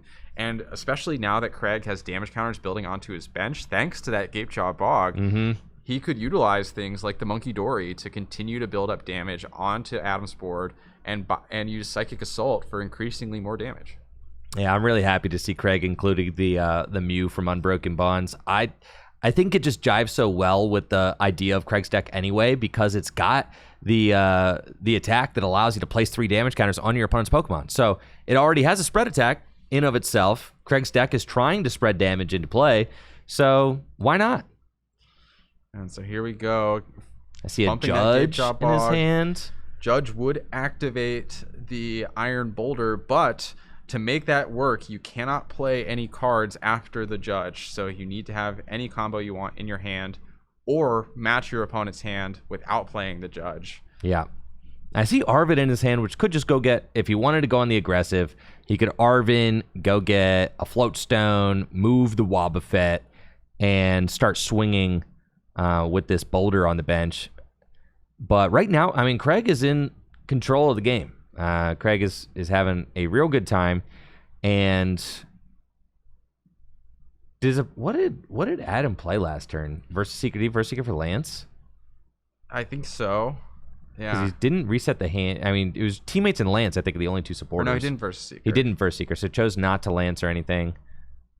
Potentially saving that for the teammates option. Teammates really, really powerful in the Dragon deck in particular because of how critical that double Dragon energy is to launching off gigantic attacks.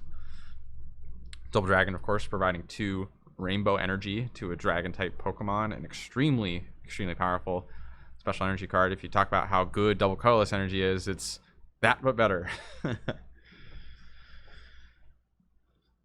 we go. Craig grabbing a item and a tool here off that Arvin, Buddy Buddy Poffin as the choice, and U-turn board as the tool. To me, this combination kind of signals that he's probably not planning to attack with the Iron Boulder this turn. Doesn't have an obvious way to pivot that Wobbuffet out of the active, and I'm not sure he can actually match Adam's hand with the cards he has already played this turn.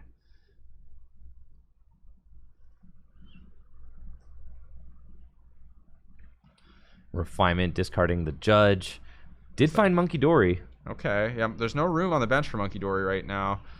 The Dark Energy is in the discard pile. And I agree with Craig. Just start using Psychic Assault, dude. I agree. And the thing is, Psychic Assault ramps up, too. It does. So it puts the onus on your opponent to actually deal with it. Yeah. Yeah, I like this from Craig. Just start, yeah. Should have been using Psychic Assault, maybe a turn ago, but this is fine. Psychic Assault, and then next turn, coming in for 20. And then the following turn, coming in for even more. Exactly. Yeah, the damage ramps up pretty quickly. And if he is ever to get a card like Monkey Dory into play, he can take more of the initiative in putting the damage onto Adam's board and making Psychic Assault ramp up significantly faster. And we see it. Look at what Wobbuffet can do, right? This entire engine, the Tatsugiri just sitting here with its ability, unable to attract any customers, Riley. No customers whatsoever for this Tatsugiri. Yo, this shop is low-key going out of business. And you see Adam as well has the Dreepy on the bench, but won't be able to use Dracloak's Recon Directive either. And it's also shut off by that Bide Barricade. Affects all Pokemon in play and in the hand.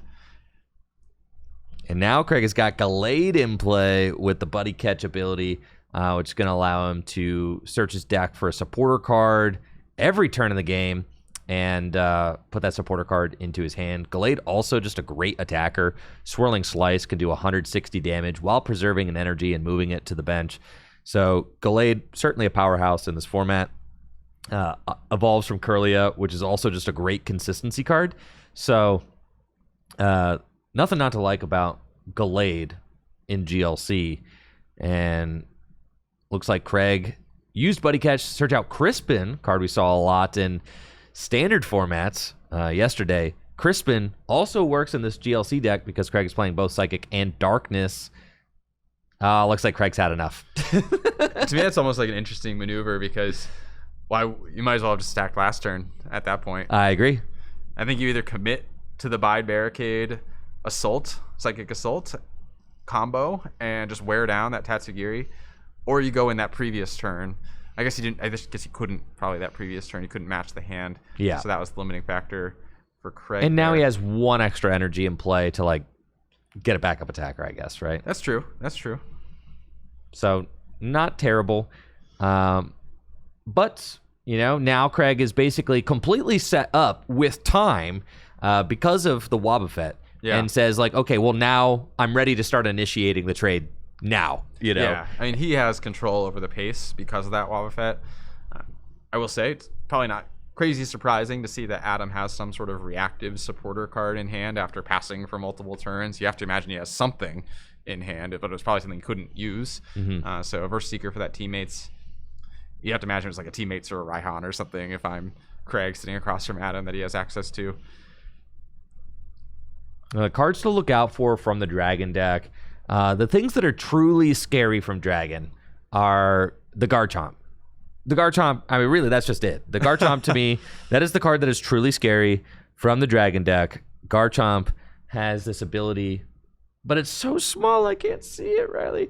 It's very small. Why is Garchomp? Why are you so small? Despite being such a big player in this tournament, the Garchomp is extremely small on our screens. Yes, I am sorry. Garchomp has this ability, Sonic Slip, which says when you play this Pokemon from your hand to evolve one of your Pokemon during your turn, you may prevent all damage from and effects of attacks done to this Pokemon until the end of your opponent's next turn. So it makes itself invincible for a turn. And it's just nasty. It does 160 damage, has 160 HP, no weakness. This is the card that is really tough to play against in the Dragon deck. Everything else is kind of just a vanilla attacker that does damage. I mean, you've got your Drudigon with the Revenge attack, 120 hit points, really not hard to deal with. 120 HP is low on, as far as the big basics are concerned in GLC. And its Revenge does 160. Drampa does 160. Pretty much everybody in the Dragon deck does 160. Looks like Craig is on the move, though. What do we got going on here? Yeah, he burns that Guzma, which actually would be one of the primary tools to get around that Garchomp, and Gallade can search that out with Buddy Catch whenever you need it if a Garchomp comes in the active. But Craig opting to burn that now. Just get that Drampa out of the active, potentially stick something. And it looks like Craig is using the Uxie that... is that Uxie? I think it's Uxie. Yeah. Yeah, that's Uxie. It does 20 everywhere. It does 2 damage counters to every one of your opponent's bench Pokemon, or all their Pokemon, including period, the active. Including the active. Yes. So this is something that it's painful memories attack. Yes, this is something that sometimes I feel is a little weird about the spread deck that Craig has, is that it's a spread deck, but like sometimes you have to just, like go on the offensive and clear a powerful attacker. So like Craig has spread stuff in here, but also has non-spread stuff in here. And like so far has taken a third of the game's prizes without really spreading any damage, but now looks like he's going to start transitioning into more of like a spread game plan. And now I'm curious, if Craig was just playing a psychic deck that was trying to just stream attackers and take knockouts every single turn, he was in the lead and would have just won. But now his deck isn't really built to do that. It's built to spread. So he started the trade and now is like transitioning away from trying to just take, one knockout at a time, and is going to try and gear up for this like late game spread win con. And I hope it works out for him, but it does make me a little bit nervous having the lead and then sacking the lead to try and rely on a spread strategy to win. Yeah, I agree, Andrew. And sacking that Dusclops again in the early game, keeping those prizes even, and just also surging Adam a little further ahead, it just puts him on a little bit more of a timer with Craig. And with those spread decks, you have to be really thoughtful of what your timer actually is to get the damage all over the board and clear it out. Adam also doesn't have an exceptionally wide bench, which increases the value of your spread attacks, right? You're doing 120 to a full bench with the active Pokemon included with that Uxie. But with only 3-4 Pokemon in play, you're doing closer to 80 damage. See that Dark Energy, though, finally come down onto the Monkey Dory. I'm sure Craig's happy to get that into play. Start spreading damage from his board onto Adam's. For example, removing that 20 damage from the Mew from Unbroken Bonds and placing that onto a key resource on Adam's bench. And Raging Bolt finally getting in there. Dragon Headbutt. Just doing 130 damage. Solid. And Adam taking the lead. 3 prizes remaining to Craig's 4. The Darkness Energy on Monkey Dory does mean that, Craig will be able to move 2 damage counters. That's the thing. It's just 2 damage counters, right? That's all you got until he's really kind of pigeonholing his strategy into like, I need to get this Cofagrigus going, right? So I can damage myself so that then I can spread to you. But it's just so contingent on what your opponent's doing. And Adam's board doesn't have any Pokemon with abilities in play. So the Cofagrigus would be a terrible play. And as we can see right now, like, Craig did he just have to pass with a Wob active? He did, yeah, and that Wob will be knocked out by that Dragon Headbutt here. Craig also did burn his Enhanced Hammer earlier in the game to remove that Rainbow Energy from the Raging Bolt. Yeah. So Double Dragon is going to stick around for the foreseeable future. This is what I'm talking about. I just think, and I know I'm kind of a spread hater. I know I am, but like, attacking is just so much more consistent. Like, attacking your opponent's active and taking a knockout, it puts so much more pressure on your opponent's resources, because when you're trying to formulate a spread strategy, you're like not actually clearing your opponent's energy or attacker from play, so they don't actually have to go through the effort of building up a new attacker every turn, which just alleviates so much pressure on the opponent. And then if they just do one thing that you don't particularly like say Adam were to play Penny. A penny is not usually a card that we see. I'm just saying that's the kind of things that like Parallel City is the thing. Parallel City is a great example as well. Like anything to remove damage from play. Yes. And all of a sudden you're set back potentially multiple turns of effort. Right. Like if Adam were just to slam a Parallel and remove his own Dracloak from the bench, like Craig would be extremely salty. And then I think we're just seeing that come to fruition. I mean, Craig was looking great until he decided he wanted to start trying to spread, and now everything is falling apart. Adam's got 2 prizes left. Raging Bolt is just going on a rampage through this deck right now. Adam has plenty of energy built up on board. Craig doesn't have any damage spread, hardly any damage spread that matters. And I still feel like having access to the Dust Noir here would make his position at least a little bit better, because he could move those damage counters to take additional knockouts in the middle of a turn. Whereas now he's kind of stuck with whatever's on the board. And the Raging Bolt, ultimately the Thunderburst Storm was stopped by that Mew, but it's just been going in with Dragon Headbutt. 130 is like respectable damage to be able to do consistently turn after turn for the Dragon deck. Oh, it's fine when your opponent's doing nothing, Riley. Definitely fine when your opponent's doing nothing. Yes. And definitely fine when all of their active Pokemon for the last couple of turns have had 130 hit points or less. I know, but imagine if Craig had an attacker that just could have knocked out Raging Bolt the second it came up. I mean, we would have had a much more interesting game. Instead, Craig decided he wanted to put 2 damage counters on everybody, which is doing nothing. Spread hatred is ringing true through your commentary, Andrew. I know. I can't stop myself, Riley. That's okay. You're a passionate guy. I have my biases. I know. Gallade can deal with this Raging Bolt, so there is the potential to take that knockout, but Adam has so many threats on his bench, right? He has access to that Drampa. He has access to the Drudagon to do 160 damage as well. And can Craig wipe the board before both of those Pokemon take the prize cards? I don't think so. Absolutely not, Riley. Absolutely not. I mean, you would have had to start spreading from turn 1, but that's not what we were doing. So, now we're back to attacking and no more spread, right? Like, now we're just back to oh, okay, the spread stuff's not working. Well, yeah, So now we're back to doing the thing that does win games, which is just knocking out your opponent's active Pokemon. But Craig took 2 turns off from doing that, and now is losing the game, right?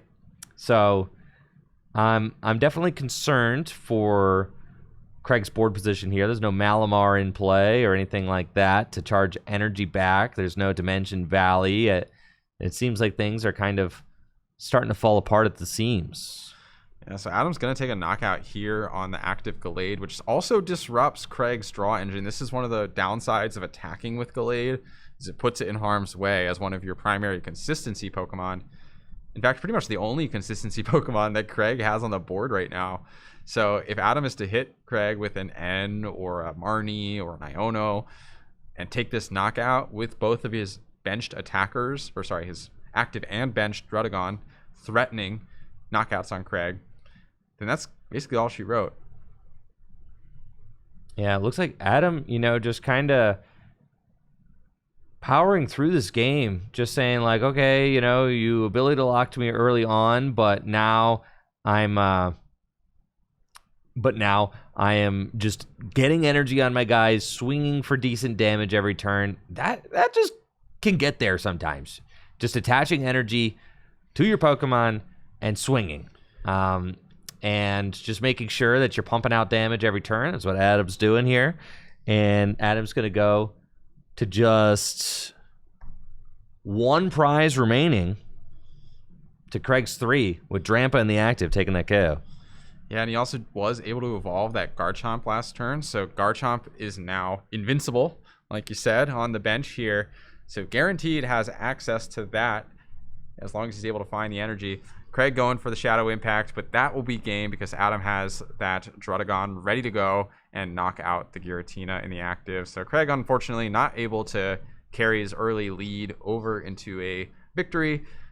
And I think it's exactly what you're saying, Andrew. The spread strategy just was a little too dependent on Adam's board state to be compliant, and also just a little too slow. It started a little too late in the game to really ramp up quickly enough. Yeah, I agree. And there have been some times where I played against Craig's deck, and in the spread strategy, it has really impressed me. In that particular situation, I think Craig was going for the Cofagrigus play, but Adam didn't have any ability Pokemon in play. So, being dependent on your opponent's board for your strategy to work, it's not something that I like to rely on personally. But Craig, he loves his spread decks. So he loves his spread decks. He likes trying to they're fun. Take all of his prizes all at once. there are a certain breed of Gym Leader Challenge player who just will live and die by the spread strategy. I've seen Craig has had success without playing spread, but I know he is a spread player at heart. Really wants to just really wants to win games that way. And in a format like Gym Leader Challenge, you can do that.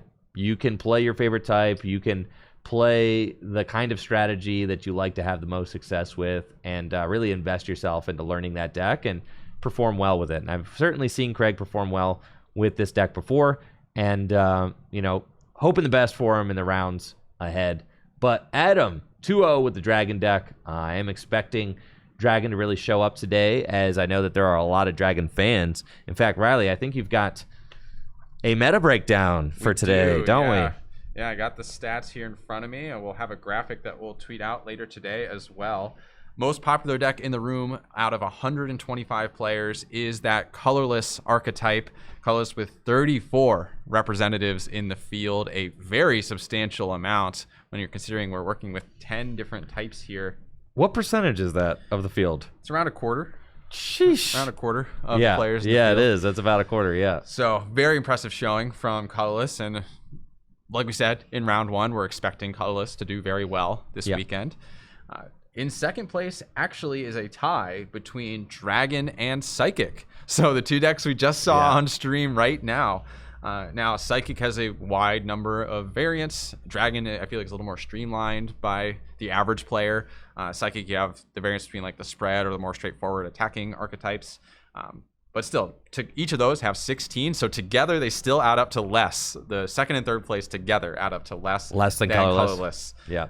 In third place is another tie between Grass and Lightning, as some of the other premier types in Gym Leader Challenge. Grass, of course, has the multitude of excellent support Pokemon, and Lightning is just that low-to-the-ground, aggressive deck that it's always been, combined with its spread, thanks to Electivire. Yeah, Lightning is like kind of the premier spread deck, I would think. Yeah. Like, people who are fans of the fighting deck will hate to hear me say that, but I consider Lightning to be the premier spread deck in Gym Leader Challenge right now. Though Hitmon combo is a spread deck that people like to play, okay? And not a huge fan of the Hitmon combo myself. But I'm not a Hitmon believer, but I know that they exist, okay?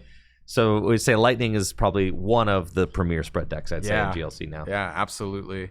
And really beyond that, it's just a smattering of folks in the rest of the types. So we're really looking at kind of a big five. We have the Colorless, the Psychic, the Dragon, the Grass, and the Lightning. Oh, and sorry, also Dark. Dark is at 13 as well. What's the water count?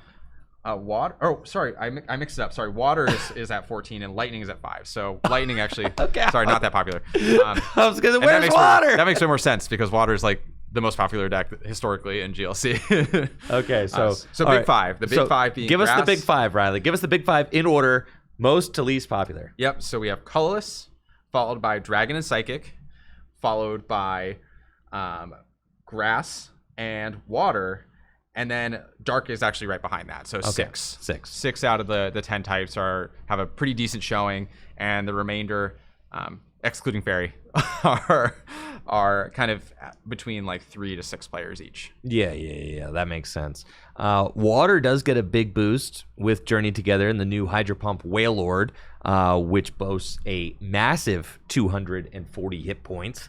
And its Hydro Pump attack does, I think, 10 damage plus 50 more for each water attached to it. So just 210 for 4, which is kind of obscene. Just a really big guy. So it's no surprise to see some water trainers show up today with their water decks. But Colorless, a quarter of the field. That's crazy. Yeah, and just so substantially more than all the other decks is very impressive showing from Colorless. For sure. But I mean, like, it almost feels like Colorless got like an entire standard package. This Ghibli, like this, this set, right? It's like Colorless was already pretty popular, and then it just gets the entire Hops package, which kind of just is very good. You can imagine if any other deck got a boost as serious as the Hops package is for Colorless, we'd probably see a lot of that deck as well. So I'm sure there's a lot of that going on too. A lot of the newest cards from Journey Together making their way into these Colorless Gym Leader Challenge decks. But that is the story so far today. Colorless, certainly the deck to beat out here in the field. Riley and I are going to take a quick break, but we'll be right back after this for round 3 of the Journey Together Gym Leader Challenge 1K here at Full Grip Games. Make sure to check out fullgripgames.com for all the best trading card game singles and sealed product, as well as dragonshield.com for all the best sleeves and accessories. We'll be right back.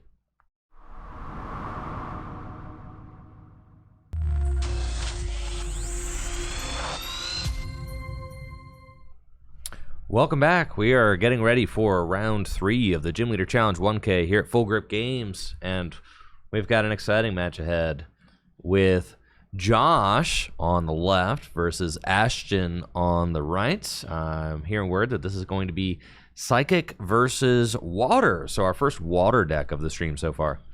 Water, of course, one of the more popular decks that we just covered in our metagame breakdown, so excited to see what Ashton has whipped up for us today with his Water deck, if he's including some of those new cards like that Wailord. And Josh playing that Psychic deck, potentially a more straightforward attacking variant, so I get to see a little bit of a mix-up, even though it's the same type, but we'll have to see what Ashton is cooking, or sorry, what Josh is cooking with his Psychic deck. I think this is a really fun matchup. This is like a staple of GLC, in my opinion. Like, these Psychic versus Water games have always been a thing since GLC was first incepted, so this will be a lot of fun. I agree, Riley. I agree.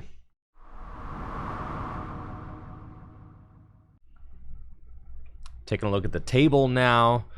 Ashton going to be piloting the Water deck, and Josh playing his Psychic build. I did see an Iron Boulder in Josh's deck, which is more and more becoming a staple in Psychic decks. I mean, its adjusted Horn attack doing 170 damage for just 2 energy is a very good damage output to attack cost ratio, with a Dimension Valley in play, which decreased the attack cost of your Psychic Pokemon by 1 colorless energy. You can do Adjusted Horn for just 170 damage, and obviously we know how good that is because of Cramorant, who is consistently doing 150 to 170 damage for 1 energy. Iron Boulder is not...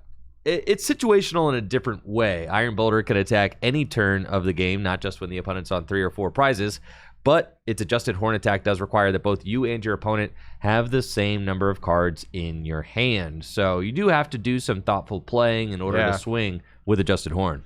And I like cards that add a little bit of like thoughtful play, a little mini game, if you will, to the damage trading here. Adjusted Horn, obviously a great attack, and you have ways to manipulate your hand with that Psychic deck with cards like Refinement and Buddy Catch, but you still have to think about it. You know, for example, if you're playing a Judge and you both go down to 4, you can't play any cards after that, or if you do, you have to draw back up. So I think it creates some really interesting gameplay scenarios with making Iron Boulder work, especially if you're trying to do it multiple turns in a row.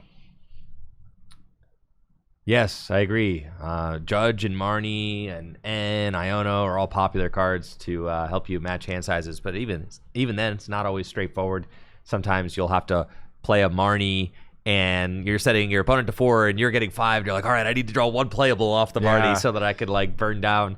Or I hope that I find a Psychic energy because I didn't find one yet. And if I find 1 energy, then I just attach it. Then we're match hands at 4s. So I do really like that. As it just adds another dimension to the game where you're not just trading back and forth. You do need something else to occur. Yeah. See Curlia and Gallade in Josh's mulligan hand, and I see Kyogre in Ashton's hand. Kyogre is another popular whale Pokemon for the Water deck. Kyogre has an attack that does 180 damage spread to whatever one of your opponent's Pokemon that you want. So a very hefty attacker in this format. Yeah, great for eliminating those evolution support Pokemon. Many of them have less than that 180 hit points. And so just a quick and easy option to knock those out on a basic Pokemon. All you need to do is find a way to accelerate onto it. I think another part of that Kyogre that's really nice as well is you put the energy back in your hand instead of discarding them, which preserves them for future Super Colds or Deluges from Blastoises to power up some other attacker or use Dynamic Wave again. It looks like the round timer has started, so I'll go ahead and get us started here on stream 2. Josh, of course, taking that mulligan. 2 mulligans now. I know, yeah. Ashton's going to start with 2 more cards in his opening hand, which is certainly very beneficial. And Josh does finally find a basic. He's got Inkay, which he can open. Ashton's going to get 2 bonus cards. And this match is getting underway.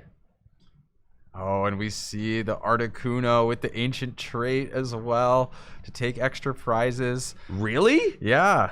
Oh, Take a look at that. It's at the edge of his hand, right? It's hard to see now, but yeah. I'm pretty sure I saw that from the Mulligans. Not super popular anymore, but really good for taking out those like 60 HP basic Pokemon and drawing 2 prizes. Prize acceleration is heavily valued in Gym Leader Challenge, where all Pokemon are worth 1 prize. You see that in the Dark deck very heavily with their Guzzlord. Yeah, you see that? See the Articuno? Oh, yeah. And this is a very strong opening. Going first, a lot of Gym Leader Challenge decks will choose to go second so that you can play a supporter card like Arvin or Ball Guy. Arvin can go and get you Buddy Buddy Poffin, help you set up a little bit. Ball Guy can go get your balls and get your Pokemon out of the deck. But Ashton just says, hey, hold up. I just got 3 great basic Pokemon to lay into play. Remoraid, Whalmer, and Frigibax. And we'll be able to just play from there. No supporter needed. No supporter needed. It helps when you get 2 mulligans to make sure you get those basics into your hand. And he did get to take a peek at his prize cards with that Hisuian Heavy Ball as well, but had no additional basics prize. But if he did, that could have been as many as 4 basics in the opening hand on turn 1. Josh, meanwhile, does have to play his search cards, it looks like, to get some of his basics into play. Starting that Inkay, getting a Ralts on the bench. Memory Skip Ralts is an interesting inclusion as well. It can potentially trap something into the active as a niche get out of jail option if you ever end up in a tight situation. But of course, it's primarily there to evolve into your Curlias and Gallades. You love it when you can search for, the most optimal pre-evolutions for your Pokemon. There's a lot of thought that goes into those kinds of things. As we see, this Ralts has the memory skip attack. This Not-To is not the Not-To with the trait. There is a Not-To with a trait that allows it to take an extra prize when it takes a knockout. Sometimes you see players playing like TM Blindside with the Not-To. They can attack twice or take an extra prize. Take an extra prize, right? And you can, take a bonus prize with your Not-To for game. Like I've seen players talk about stuff like that. But it's cool to see players' choices with their pre-evolutions. It's not always the same ones that players play. So we see that Iono, Ashton's hands going to the bottom of the deck, as well as Josh's, both of them drawing 6 cards. Does Josh find what he needs to continue setting up his board? This turn, you would really like to retreat into Wobbuffet. That would be huge. Against the water deck, this is a very classic matchup, and part of what makes this match... Oh, and Wobbuffet's there in the hand. Is there the energy? Energy, though. Or a tool. I see Birdkeeper for next turn, but nothing yet. I don't think there's a way to get out of the act. That's a pass. Can Ashton capitalize on this, having an extra turn of abilities? It's a Ball Guy of his own.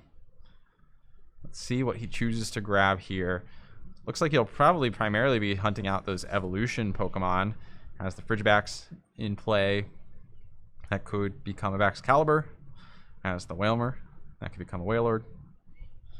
I'm expecting to see Octillery come into play. Octillery is kind of the quintessential draw Pokemon in the Colorless deck or in the Water deck, and we do see Remoraid on the bench. So Octillery with its Abyssal Hand ability, much like Bibarel in the Colorless deck with its Industrious Incisors, Abyssal Hand allows you to fill your hand to 5 cards once during a turn. And what's funny is that Octillery is largely considered to be the better card than Bibarel because it only has 90 hit points, which is actually kind of the ideal amount of HP for a setup Pokemon to have in any format because it's like level ball searchable. Yeah. So any format with a level ball and 90 hit points is going to be the target. And Hug, not an attack that is used often, but it is more useful than Bibarel's 100 flip a coin attack. So yeah, Octillery kind of the GOAT when it comes to filling your hand to 5 cards. Sorry, Bibarel.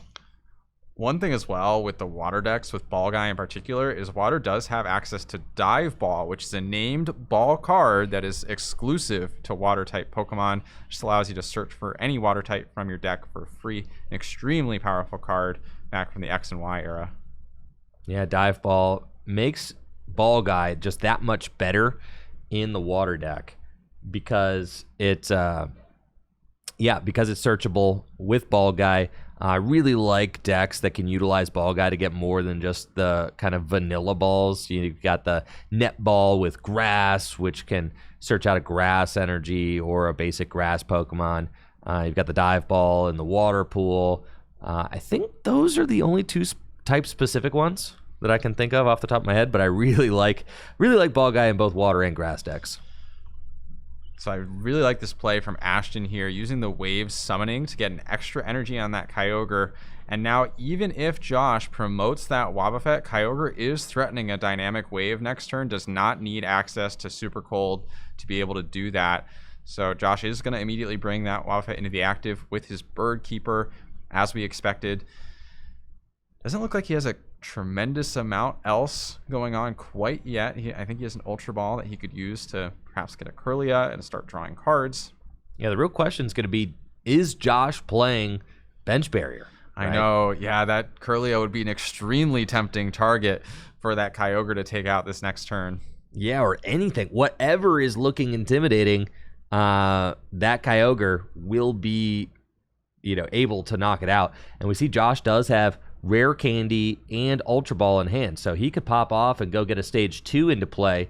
If he wanted to go Rare Candy Dusknoir, he could do that. If he wanted to go Rare Candy Gallade, he could do that. But he's already played a supportive return. And the Dusknoir only does 130 damage, so won't actually be able to clear this Kyogre. It would be really cool to see like Rare Candy Dusknoir and then Psychic Assault. Yeah, that would be good. Or even just... no, Dusclops, Psychic Assault doesn't do it. No, not quite. Goodness. Not quite. You do need the Dusknoir, but it does feel like a little bit of a waste of damage counters to have 130 and then Psychic Assault for 140. I know, but with Wob active, Asher would be doing nothing. No, I know. It's probably worth it in the end. And he does play Bench Barrier with that Mr. Mime, opting to play that instead of the Mew from Unbroken Bonds. That is so cool. It's been a long time since I've seen Mr. Mime. Yeah, the Mew from Unbroken Bonds does have the attack to spread 3 damage counters, which can be useful in niche situations. Mr. Mime's attack, a little less overtly useful. I don't think that's the Mr. Mime. The jungle one is probably not the one we want to look at. No, it's not the one, Riley. I'm looking on my computer for Mr. Mime scans to see it. I don't have Mr. Mime downloaded on my computer. That's okay. He's got the Bench Barrier ability, though. Much the same as Mew from Unbroken Bonds to safeguard your bench Pokemon from damage from attacks like the Kyogre. Now, Mr. Mime will protect Josh's bench from the Kyogre, but Kyogre could still hit the active spot. And look at this. Ashton also using the Escape Rope to swap the Wobbuffet out of the active, which gives him access to his abilities for this turn. We'll see how he opts to capitalize on that. Could get a Drizzile out, for example, and he already has that Baxcalibur to be able to accelerate additional energy into play. Yeah, Baxcalibur, the backbone of the water deck, has got the Super Cold ability, which just allows you to attach a basic water energy from your hand to one of your Pokemon once during your turn. A callback to the very first Rain Dance Pokemon, the very first set in the Pokemon TCG. Blastoise from base set had the Rain Dance Pokemon power, which allowed you to attach as many water energy from your hand as you like to your water Pokemon during your turn. There have been many different iterations of this Pokemon power printed throughout the years, but Baxcalibur is kind of the most modern equivalent of it, and the fact that Baxcalibur is also water type just makes the parallel even that much more of an association between Baxcalibur and Blastoise. The water decks also will sometimes play Frostmoth as stage 1 with the Ice Dance ability, which allows you to attach as many water energy as you like from your hand to your benched water Pokemon as you like during your turn. So a little bit of a limitation there, and I think I see a Snom Ashton's deck, signifying that Ashton's also playing that Frost Moth. But now we see Ashton eyeing up the Articuno. Could we see an attempted attack with Articuno to knock out this Inkay? I think we might, Andrew. It looks very much like Ashton's eyeing those up, grabbing the Irida, using that to grab Articuno and the Capacious Bucket so he can get more water energy into his hand. And I think we're going to see the Trifrost flips coming out this turn with Articuno. And this is big, right? Not only would this potentially eliminate the Inkay from play, but with just one singular heads, he would eliminate both the Inkay and take 2 prizes. Not only is that just a valuable Pokemon on the face of it, but further accelerating the game state. Oh yeah, this is huge. It's been a while since I've seen a Tri-Edge. Players from time to time, ooh, that's pretty energy. Players from time to time will attempt to build Articuno-based decks. It looks like this is really just a water deck that kind of slots in an Articuno just in case it happens to be useful. And here we are. I mean, if Ashton can flip 1 heads out of 3, and you can see Josh reading it like, what am I getting into here? If Ashton could flip just 1 heads out of 3, that Tri-Edge attack will do 60 damage, which will clear the Inkay and award Ashton an extra prize. Taking a bonus prize this early in the game would be a huge way to assert your lead. And there is 2 heads. 2 heads, yeah. Wow. It's fairly likely that you'll get a Tri-Edge for 60 at least. With the 3 coin flips, you're pretty likely to get 1 heads, but never guaranteed. And that's one of the tricky parts about Articuno, is if you're really relying on that to accelerate your prize game, or even just to take a knockout at all, it's not guaranteed to happen. Yeah, that was a huge hit from Ashton. I mean, Josh just kind of feeling, Josh got to be feeling pretty decent about his setup, and then to get smacked with a 2-prize Articuno. This Avery is big, though. Yeah, Avery is a extremely disruptive supporter, forcing you to discard down to 3 benched Pokemon. So Ashton has to discard that Remoraid and the Wailmer both.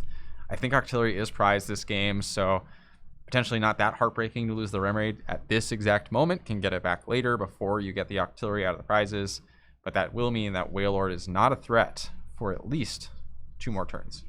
Crazy thing about this right here, Riley, is that yeah, Wobbuffet's in the active spot. Yeah, Josh just played Avery, but Ashton's board is loaded. I mean, a fully powered up Articuno in the active spot, a Kyogre on the bench that's just 1 energy away from swinging for 180 damage.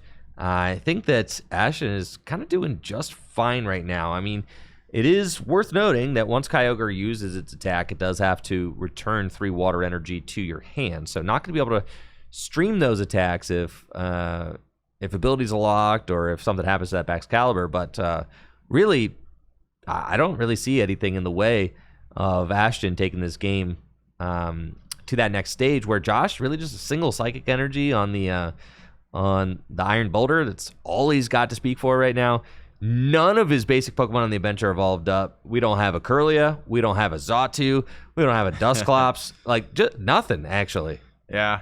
And actually, Ashton did have the Octillery in deck, so just decided that ultimately the unevolved Remoraid was the easiest probably choice to discard, because you can recover it the most easily with that Super Rod. And yeah, Ashton has at least a couple more attacks lined up. The Tri-Edge isn't particularly useful against a card like the Wobbuffet, because you to flip 3 heads out of 3 to take a knockout there. Would be kind of nuts, though. It would be nuts, and I think almost guarantee winning the game if you were able to do that. So maybe you go for it. I mean, depending on if you have a more valuable attack that you can sling off this turn. I mean, Research, if Ashton finds a single water energy off of Research, then you could retreat and do Kyogre, but I don't see the water energy. It does look like Ashton is playing the Starmie. I love the Starmie from Evolutions. It's got the Space Beacon ability, which allows you to discard a card from your hand in order to get 2 water energy from your discard pile back to the hand. But we are ability locked right now, and there is no Staryu in play, so none of that's happening. I'm thinking we're going to see a Tri-Edge. And if Josh doesn't do anything this next turn, then you get 2 Tri-Edges to try and take 2 prizes. That's what I'm saying, dude. That's what I'm saying. And you are fairly likely over 2 Tri-Edges to do 120 damage. I'm saying, right? Because there's 1. That's 60. That's halfway there. That's halfway there. Yeah, and this also sets Ashton up because there's damage on that Wobbuffet. If Josh doesn't play something like a Monkey Dory or heal this Wobbuffet in some way with something like a Parallel City, then Ashton could eventually gust this up and Tri-Edge it again. Oh, yeah. So you have to imagine for Josh, that's a scary proposition here. Ashton has such a solid board position. The Remoraid back down as well, threatening an Octillery on future turns for more draw. Oh yeah, that was a pretty serious warning shot. Gonna be. What do we got going on here? Just double checking the text on that. Wobbuffet does not affect ancient traits. No. If that's being brought into question here, ancient traits are not abilities. They are their own separate thing. Yes, they are they also are. not a rule box. Yes. Yes, it is true. It is true. And I think we've actually seen at least one ancient trait Pokemon in every round so far, which is pretty fun. That is fun. Pretty old at this point, but a lot of them are like evolving basics, and you might as well play an evolving basic that gets a little bonus if you have the opportunity. The ancient traits are just really cool, really unique, and it's a shame that they haven't done any other mechanic kind of quite like that since, because I think that giving the Pokemon a little added bonus is always a nice treat. There were Pokemon during the Diamond and Pearl era that kind of had like berries attached to them that would just do different things. So it kind of reminds me a little bit of that. Yeah. All right. So Josh plays Marnie, sets Ashton's hand to 4 cards. But again, Ashton's got a very nice board setup. I mean, I don't think Josh has a way to get out of the active. No, I see U-turn board. There is finally a Xatu, but there is no psychic energy in play to be able to actually use the Xatu's clairvoyant sense ability. So we probably will see Xatu come into play this turn, but I think this Articuno is going for 4, Riley. I think it is, and that's heartbreaking. Just want to also comment, good sequencing from Josh. You have to play the town map after the Hisuian Heavy Ball, because the Hisuian Heavy Ball can only pull a basic from your face down prize cards. Very niche interaction. You don't run into that super often. Oh yeah, Josh trying to evolve his Ralts into Xatu. It's not how that works. It's not the one, yeah. Yeah, thank you, He does Ashton. have a Natu that's been in play for plenty of times. So it's totally valid evolution, but that is a pass. Yeah, if you're Josh here, you are saying, please, Articuno, 3 tails, please. And there's the Artillery coming into play. Ashton has a Water Energy ready in hand for whenever this Kyogre comes into the active. Could even potentially bring it up now and go for something like sniping that Xatu. But I really like just Tri-Edge here. Oh, definitely Tri-Edge. Yeah, go for it. You've got a very high likelihood that you're going to be able to hit 1 heads. Yeah, you don't even really need to burn any other cards. You have some search cards. Might as well save them. You see Josh chanting for the tails, but that's a heads off the first flip. So Articuno has taken 4 prize cards over the course of 3 attacks. Oh, man. Josh has not really done anything over the course of those couple of turns. No, dude. I mean, it's 2 knockouts. In a normal game, Josh would only be down 2 prizes, and that's fine. 2 knockouts, that's fine, right? But 2 knockouts for 4 prizes is devastating. This is horrible. Yeah. And so I don't even know what Josh's game plan is at this point, being 6-2 from this position. Ashton does have that Kyogre. Can't snipe the bench with that Mr. Mime, but could KO pretty much anything that comes into the active with 180 damage. And with Super Cold available, you can power up whatever attacker you want to close out this game. N is a good start, but Octillery is in play. Yep. So not gonna do a lot, but a nice shuffle draw 6 for Josh. Yeah, really good turn to get Octillery into play now that you're going down to 2 prizes. And I'm a huge Psychic believer. I'm not going to say Josh is out of this yet. There are, unfortunately, the Parallel City, I think, is probably part of the comeback plan, and that is in the prizes, so that's not going to help. And right now, I mean, Josh is going to take a prize, probably, if he could pare his hand down to 2, with the Iron Boulder. But that's a tall order. It is a tall order, man. This is tough. Josh hasn't taken enough prizes yet. He's going to get 6. That's so many cards to have to burn. There's a Clops, that's a burn card. Yeah, There's a Psychic Energy, that's a burn card. There's a Fog Crystal. Yes, Seeker, you can't burn. I think he's got one too many cards. Oh, no. He cannot hand match. Well, you could use the Xatu, which draws you more cards, but maybe you draw things like that could thin your hand, like a Mysterious Treasure. Right. Oh, man. Maybe that's the situation we're in. Of course it is. That's what you have to do. You could go in with Mr. Mime. Mr. Mime can paralyze.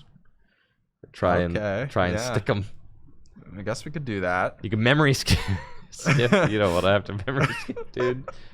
Memory skip would be an interesting choice, I think. So probably not memory skip. I think even just throwing the boulder in the active is better than that, probably. Get Mimikyu, attempt Tri-Edge, go for 3 heads. Okay, that is a way he could surge back. No, but because it doesn't have the trait. Oh no, you're right. It's not an effect of the attack; it's the trait. Yeah, Mimikyu We just were talking about how awesome the traits are. Yeah, Mimikyu doesn't copy so actually, the it's trait. just a terrible attack. Yeah, just horrible. Actually, not what you want at all. Yeah, that attack is not good if you don't have that ancient trait attached. No, to you're it. better off going for the Mr. Mime here. Try to paralyze. Hopefully, Josh realizes that before he powers up the. Nah, dude, this Mimikyu is getting juiced for sure. Oh, no. Maybe draw something like a counter catcher. Dimension Valley. No, there's a Dimension Valley. So the Mimikyu can copy Tri-Edge, but please don't. Oh, that would be a bummer. Also, the Mimikyu is like 2 heads away as well, which is a pretty reasonable number of heads to hit. Oh my. Yeah, no, you don't want to put that thing in the active. Can you imagine going for 6 6? for 6? Oh no, dude.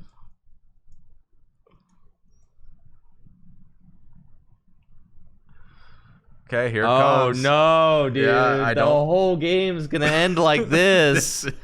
Not what you want to see. Mimikyu lacking that that ancient trait. I wonder if Josh flips 3 heads and then notices. Oh, there's tails. The dream is dead, dude. Imagine if he flips 3 tails. He's got 60 damage. But now all Ashton has to do is flip 2 heads and the game's over. Oh my gosh. Can the Articuno go for 6, dude? Oh man. Oh, the Chaotic Swell as well. At this point, I want the Articuno to go for 6. It would make for a great storyline. I think so. Just 60 damage at a time.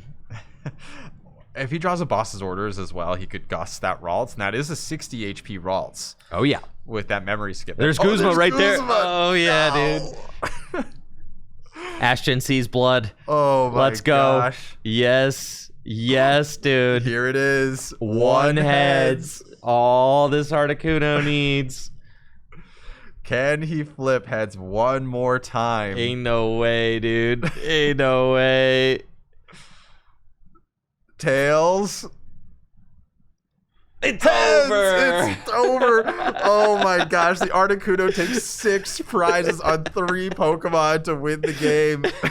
Absolutely crazy. Completely dude. savage showing from that ancient trait Articuno. Oh my gosh, Riley. Ashton just saucing Josh up with the ancient trait Articuno going 2-4-6 in Gym Leader Challenge. That's something I joke about in standard format. We never see 2-4-6 Yeah, in that was GLC. a Terrabox game. Yeah, that's crazy. Oh my goodness. Over the course of 4 turns, there was a 2-hit KO once in there with the Articuno, but everything else, 1-hit KO, Wow. Inkay, 1-hit KO, Ralts, and unfortunately for Josh, he just was never really able to get stabilized in that game. Didn't even announce a KO attack. That was a 6-0. That was a 6-0. Mimikyu, unfortunately, not able to flip the 3 heads necessary to take a single prize that game. Yeah, that was a tough one, Riley. Yeah. Tough one for the Josh fans out there. Well, Josh fans, I think he's got a good deck in front of him. I'm sure he'll be able to rally in future rounds. But Ashton, with his water deck, really putting on a great show and even doing much of that under Wobbuffet. Exactly. Water is Water is one of my favorite types in Gym Leader Challenge. It's just so fun to play. It's a classic setup deck. And when you think about decks that set up evolution support Pokemon and launch powerful attacks, Water is kind of that quintessential deck. Like I said during the match, it echoes back to Blastoise from base set, where you were setting up a stage 2 Pokemon using Pokemon Breeder to skip your Wartortle, go from Squirtle straight to Blastoise, and then rain energy into play onto basic Pokemon like Articuno from the Fossil set to launch big attacks. I mean, that kind of essence of the Pokemon trading card game still exists here in 2025 in the form of the Water Baxcalibur Gym Leader Challenge deck. And it's cool to get to see that strategy carry on so many years later, dang near 30 years later, in the Pokemon TCG, and really cool to see the different Pokemon that got paired with that energy acceleration. The Articuno, obviously the star of the show there, absolutely crazy, taking 6 prizes. I have never seen that in Gym Leader Challenge. I have not either. And I think you hit it really well. We talked about earlier how Fire has a certain identity within the Pokemon TCG, and how Gym Leader Challenge like carries on that identity with the heavy acceleration onto way high energy attackers doing a lot of damage. Water's identity in Pokemon TCG to me has always been that like rain dance style effect, and we've seen it repeated over and over again over the years with Blastoise cards and now Baxcalibur, and other types have gotten their dips in the pool, but it's always been Water that's really about that rain dance style. And it's really cool to see GLC carry that on too. I think you think about all the rain dancers that have ever been printed. There's a grass one, Cherim, which gets played sometimes, can only accelerate to non-rule box Pokemon. There's a lightning Magnezone that does it. There's a metal Magnezone that does it. There's a darkness Hydreigon that does it. There is Emboar, Inferno Fandango. How could I forget? But what makes Water unique in Gym Leader Challenge is that Water is the only type in Gym Leader Challenge that has multiple Pokemon that have the Rain Dance style ability. Grass only has 1, Dark only has 1, Lightning only has 1, Metal only has 1, Fire only has 1. So it's hard for those other types to really build and assemble a strategy completely around the Rain Dance style effect, whereas Water has 3 different Pokemon that all can rain dance. You've got the Frostmoth, which is a stage 1, you've got Baxcalibur, and you got Blastoise from Boundaries Crossed, which also has it. So a lot of different options for the rain dance. And then when you combine those rain dance Pokemon, which are high maintenance strategies, I mean, really setting up a stage 2 Pokemon and then finding the energy you need, drawing into it, requires a lot of draw support. Water also happens to have that perfect package of support Pokemon, the Drizzile and Inteleon, which can go tutor out your Rare Candy or your Irida to go set that stage 2 Pokemon up into play. The Octillery to just use Abyssal Hand and draw through your deck, draw into water energy, slam them right back down into play, and continue churning. So really cool to see that Water Gym Leader Challenge deck do well here at Full Grip Games. Ashton will be advancing to 2-0, and I'm excited to see what else we've got in the players' pool of decks here today. Absolutely, Andrew. So I think about time to take a quick break. We'll pan on over to the shop cam, and we'll be back in just a few minutes. Yep, hang tight. Don't go anywhere. We'll be right back. Thank you so much for watching.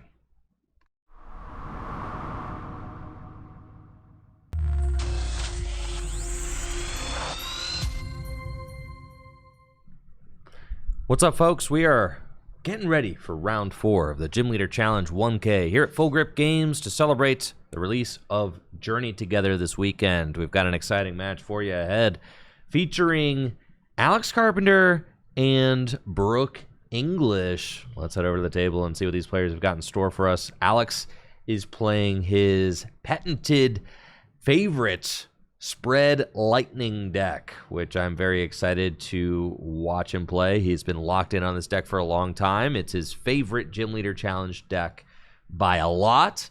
Alex is the player who was able to win our Gym Leader Challenge Championship League last year, our championship series. He earned the most amount of badges at Full Grip, tied for 8 with Ben Morse, and then was able to defeat Ben Morse in a playoff conquest for the title of Gym Leader Challenge League champion last year at Full Grip Games. So Alex Carpenter, in a lot of people's eyes, is one of the top players and the player to beat here today. He really likes this Lightning spread deck, but I consider Psychic to be one of the tougher matchups for Lightning spread. Psychic has a lot of ways to combat and control what the opponent's board looks like, and also has access to bench barrier. So let's wish both these players good luck as we get ready for round number 2.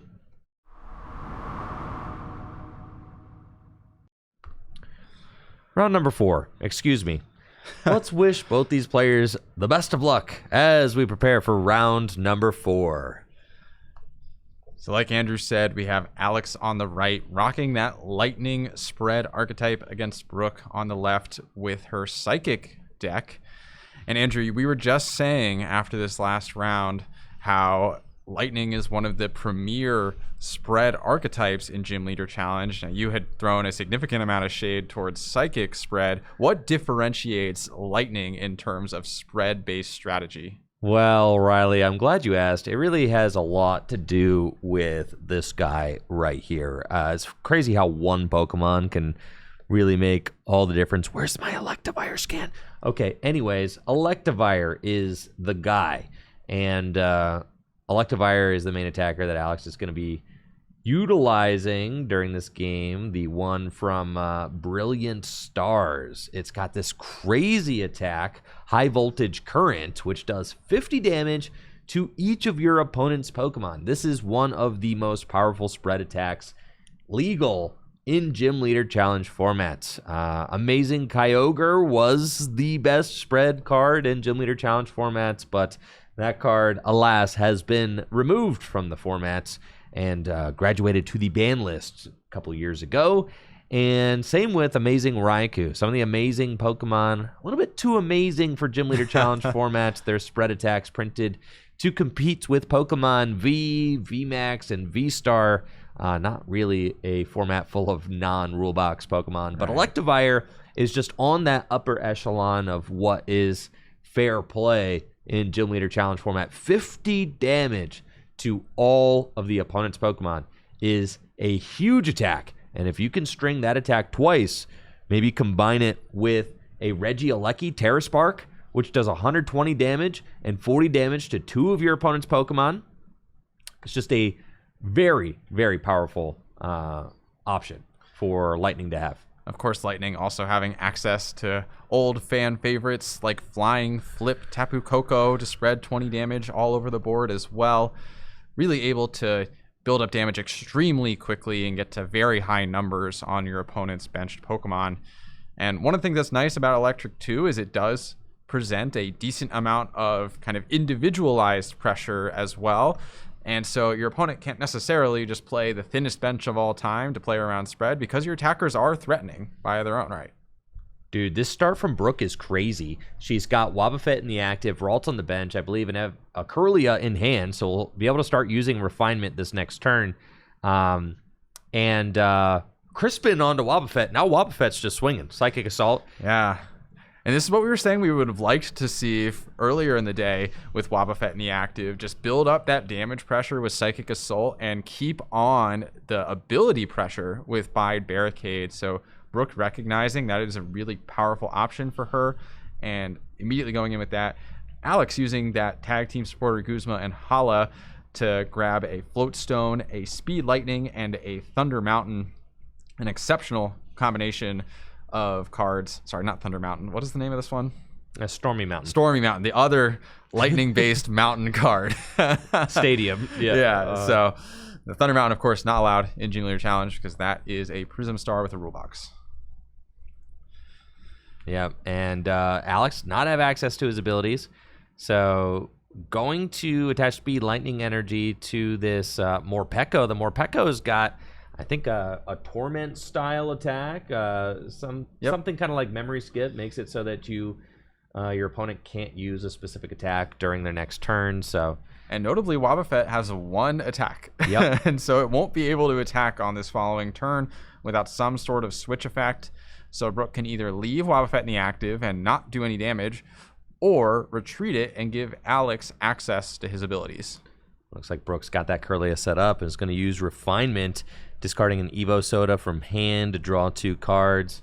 A nice little support Pokemon there on the bench. No attacker established yet, but here comes an N, so both players will shuffle their hands into their deck and draw 6 cards. And because of that Morpeko, Brook will not be able to use the Wobbuffet's attack, the Psychic Assault, but Wobbuffet's still providing a lot of pressure and being very disruptive for Alex. I mean, Alex has got both Blitzel and Mareep on the bench, and they can evolve into Pokemon that have powerful abilities, but Alex will not be able to use either of those abilities so long as Wobbuffet is in the active with its Bide Barricade ability. Zebstrika is the key ability Pokemon, I would say, in the Lightning deck. Zebstrika has the Sprint ability, which allows you to discard your hand and draw 4 cards. It's what keeps the Lightning deck churning turn after turn. Can also get Lightning Energy into the discard pile so that your Flaffy or your Electric can use their Dynamotor abilities to charge extra Lightning Energy into play. We see a bench Inkay and a bench Mimikyu, and then just a pass from Brook because Alex used that Torment attack last turn. Yeah, and I think that's totally fine. The Wobbuffet, like you said, is putting on pressure just by existing in the active position.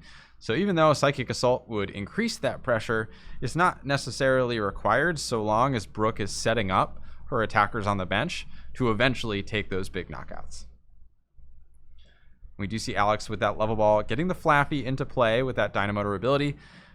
We talk about the water having Rain Dance as one of their iconic abilities. I feel like in general in the Pokemon TCG, this style of ability is very iconic, of accelerating 1 energy from the discard pile onto your Pokemon. And Lightning has access to 2 different Pokemon with that ability, with the Electric and the Flaffy. Yes, and Flaffy's evolved up into play.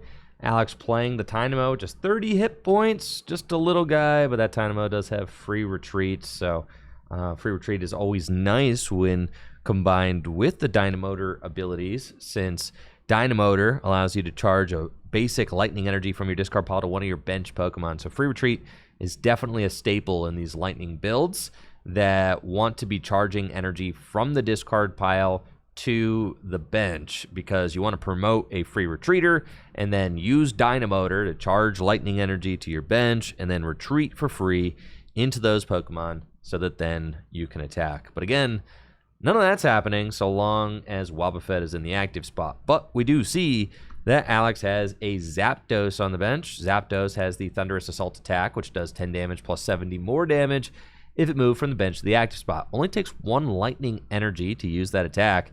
So after another Torment from Morpeko, we could see the Zapdos come up and take the Wobbuffet out. Yeah, attaching a second energy to that Morpeko as well. Are we going to see a Spark? Looks like we are seeing a Spark. So actually just initiating that spread with the 50 and 20 on that Spark attack, spreading onto the Curlia, again putting pressure onto it. Doesn't take long for the spread with this Lightning deck to really threaten those support Pokemon on the bench as well. It feels like 90 is a really key threshold for support Pokemon, and all it takes is a couple of swings for 20 and 1 Electivire to knock those out. Yeah, Avery is a big play from Brook. The Lightning deck loves to go wide. It just like really wants to have 5 bench Pokemon pretty much at all times. So that Avery is going to be a little bit disruptive to Alex, as he's not going to be able to evolve that Tynamo up to Electric. Zapdos bumped from the bench as well. Got to keep the Blitzel, got to keep the Flaffy. Now, Brook can actually use Psychic Assault this turn because Torment was not used. So that is an option.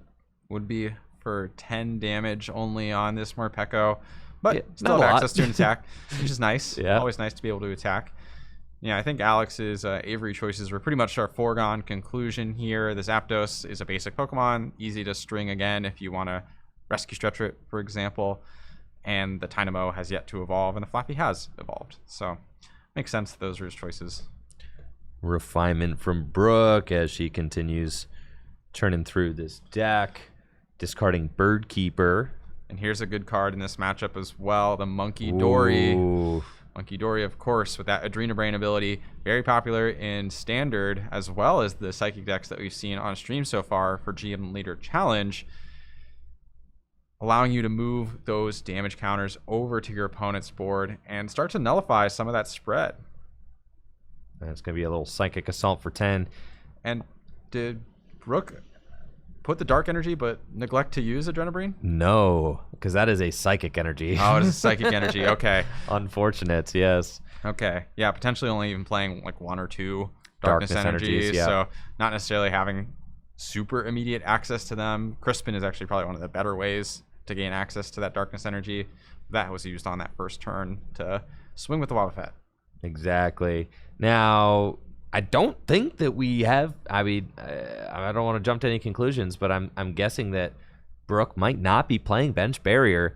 Like I said before, a lot of lists are cutting Bench Barrier. Alex is banking on that with his Lightning Spread deck, kind of identifying in the meta that not a lot of lists are respecting spread decks, especially the Lightning Spread deck. Alex has been playing this deck for a long time. He's very confident with it, and is planning on preying on decks that are not playing Bench Barrier, and freely spreading damage. And Alex is going to take the first knockout in this game. Morpeko's Spark Attack going to do 50 damage to the active Wobbuffet, clearing it and allowing Alex to actually start using his abilities. And the math adding up perfect there with a Torment for 20 and then Spark, knockout. Alex also starting to set up spread damage on the bench, with Spark doing 20 damage to one of the opponent's bench Pokemon. So that damage is also useful. And even though Alex doesn't have any abilities, still he is still applying pressure and still putting damage on the board, which is what spread wants to be doing every single turn. You want to just be putting damage on the board, not waiting until it's too late. Like, get in there with some damage counters early on so that you have pieces to work with later on in the game. And I like the decision from Alex to spread the damage out a little further, not necessarily stacking it all on the Kirlia. That makes his damage placement a little more resilient to that Adrenabrain from the Monkey Dory if that happens to go off this next turn, because Brooke will have to choose between either of the 2 damage counters. Can't remove that full 3 from any Pokemon. Now, Brooke does look like she's got some good cards in the hand. I mean, stuff that she can work with. She's got a Pokegear there on the end of the hand. Nice reverse holo one from the yeah, that is very nice. Heart Gold Soul Silver set. Looks really great. And then here she'll go. Top 7 cards of the deck. She can pick a supporter she finds there, put into her hand. The rest get shuffled back in. Guzma is the grab. Guzma on a card like Electivire could be huge if you can actually take that card out. Electivire is going to be a big problem if that card starts swinging unanswered with any bench barrier. I mean, that is like the big bad of Alex's deck, is that Electivire doing 50 damage to everything. Well, is Brooke also threatening right now, potentially using the Mimikyu to do her own kind of spread with the Electivire? That's a possibility. I'm not sure the 50 to everything, it does a whole lot to Alex's board right now, but that is a possibility. Well, the thing is also, the Mimikyu is a basic attacker, right? So even if it gets knocked out, you could, in theory, do that again pretty easily with Psychic Recharge. Then we have a problem, right? And all of the Lightning support Pokemon do have 100 HP or less, so it's true. Can wipe all of those support Pokemon off of Alex's board and potentially get him in a really awkward spot. Looks like Brooke is going to play Arvin as her supporter for turn. What will Arvin grab? U-turn board. Can give a Pokemon free retreat. Buddy Poffin. Is there a bench barrier Pokemon? I think now's the time. Now is the time, if one exists. And yes, Mr. Mime has shown up. Yeah, Mr. Mime seeming to be the more popular of the 2 bench barrier Pokemon. Now, walk me through, Andrew. Why would you prefer Mr. Mime personally over a Mew from Unbroken Bonds? Oh, people are playing Mr. Mime so that they can play Mew from Celebrations, Riley. Of course, yes. Gaining access to the Mew from Celebrations to pick those items out of your deck is a pretty strong ability. to have access to. Though we have yet to see either of the Psychic decks actually utilize that Mew, assuming that they're playing it with the Mr. Mime. I've seen a lot of decks play the Mew, so I suspect that that's what it is. But now, I mean, we see Brooke has got the Adrenabrain ability online, was able to retrieve that darkness energy from the discard pile with Night Stretcher, has got the bench barrier set up, and now the whole landscape of this game is changing in this turn. This is a huge turn for Brooke. She's revealed, I do play bench barrier. If you want to spread 50 damage to all my bench Pokemon, you're going to have to find Silent Lab to turn things off, right? To turn the basic abilities off. Or you're going to have to knock out the Mr. Mime or play Hex Maniac. So, like, Brooke is making Alex's game plan just a lot more difficult with this past turn. And then with the Monkey Dory in play, now every damage counter that Alex places, Brooke can just move back off. So Silent Lab is going to be an even more important card for Alex now that Monkey Dory is here. And with that Adrenabrain ability, moving damage counter, Silent Lab turns off all basic Pokemon's abilities. So not only shut down Mr. Mime's bench barrier, but also Monkey Dory's Adrenabrain. And the damage on that Morpeko as well sets it up very nicely to be KO'd with an Adrenabrain on a following turn. And taking those mid-turn knockouts is always extremely, extremely powerful if you have the opportunity to do that. So we will likely see Brooke pursue that at some point in this game. Alex shuffling in a few more Pokemon off a Super Rod. And what is his best move from here, right? So has to ideally target down either that Mr. Mime and get rid of it, or start to hit his anti-mime technology with the Silent Lab or the Hex Maniac. Hex Maniac obviously being brought out of the picture for this turn by playing Iono. Can he draw into a Zebstrika, for example, to continue to push for the Silent Lab? Don't think so, based on this body language alone.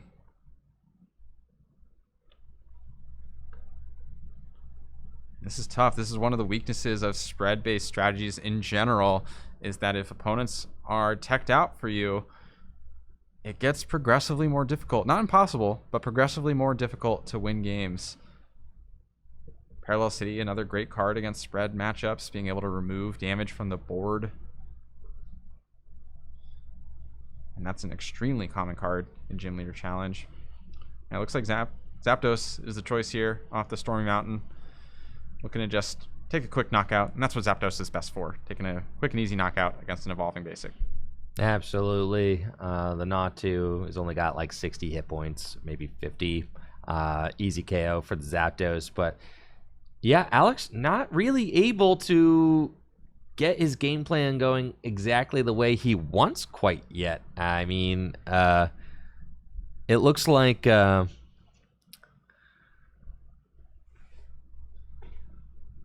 It looks like he is not able to get a lot of damage on board so far. Is just, kind of struggling to get that done. Only 20 damage to speak of on the bench. Yeah, using that Morpeko to take a knockout on the Natu. Natu having only that 50 hit points makes it vulnerable to the Spark attack.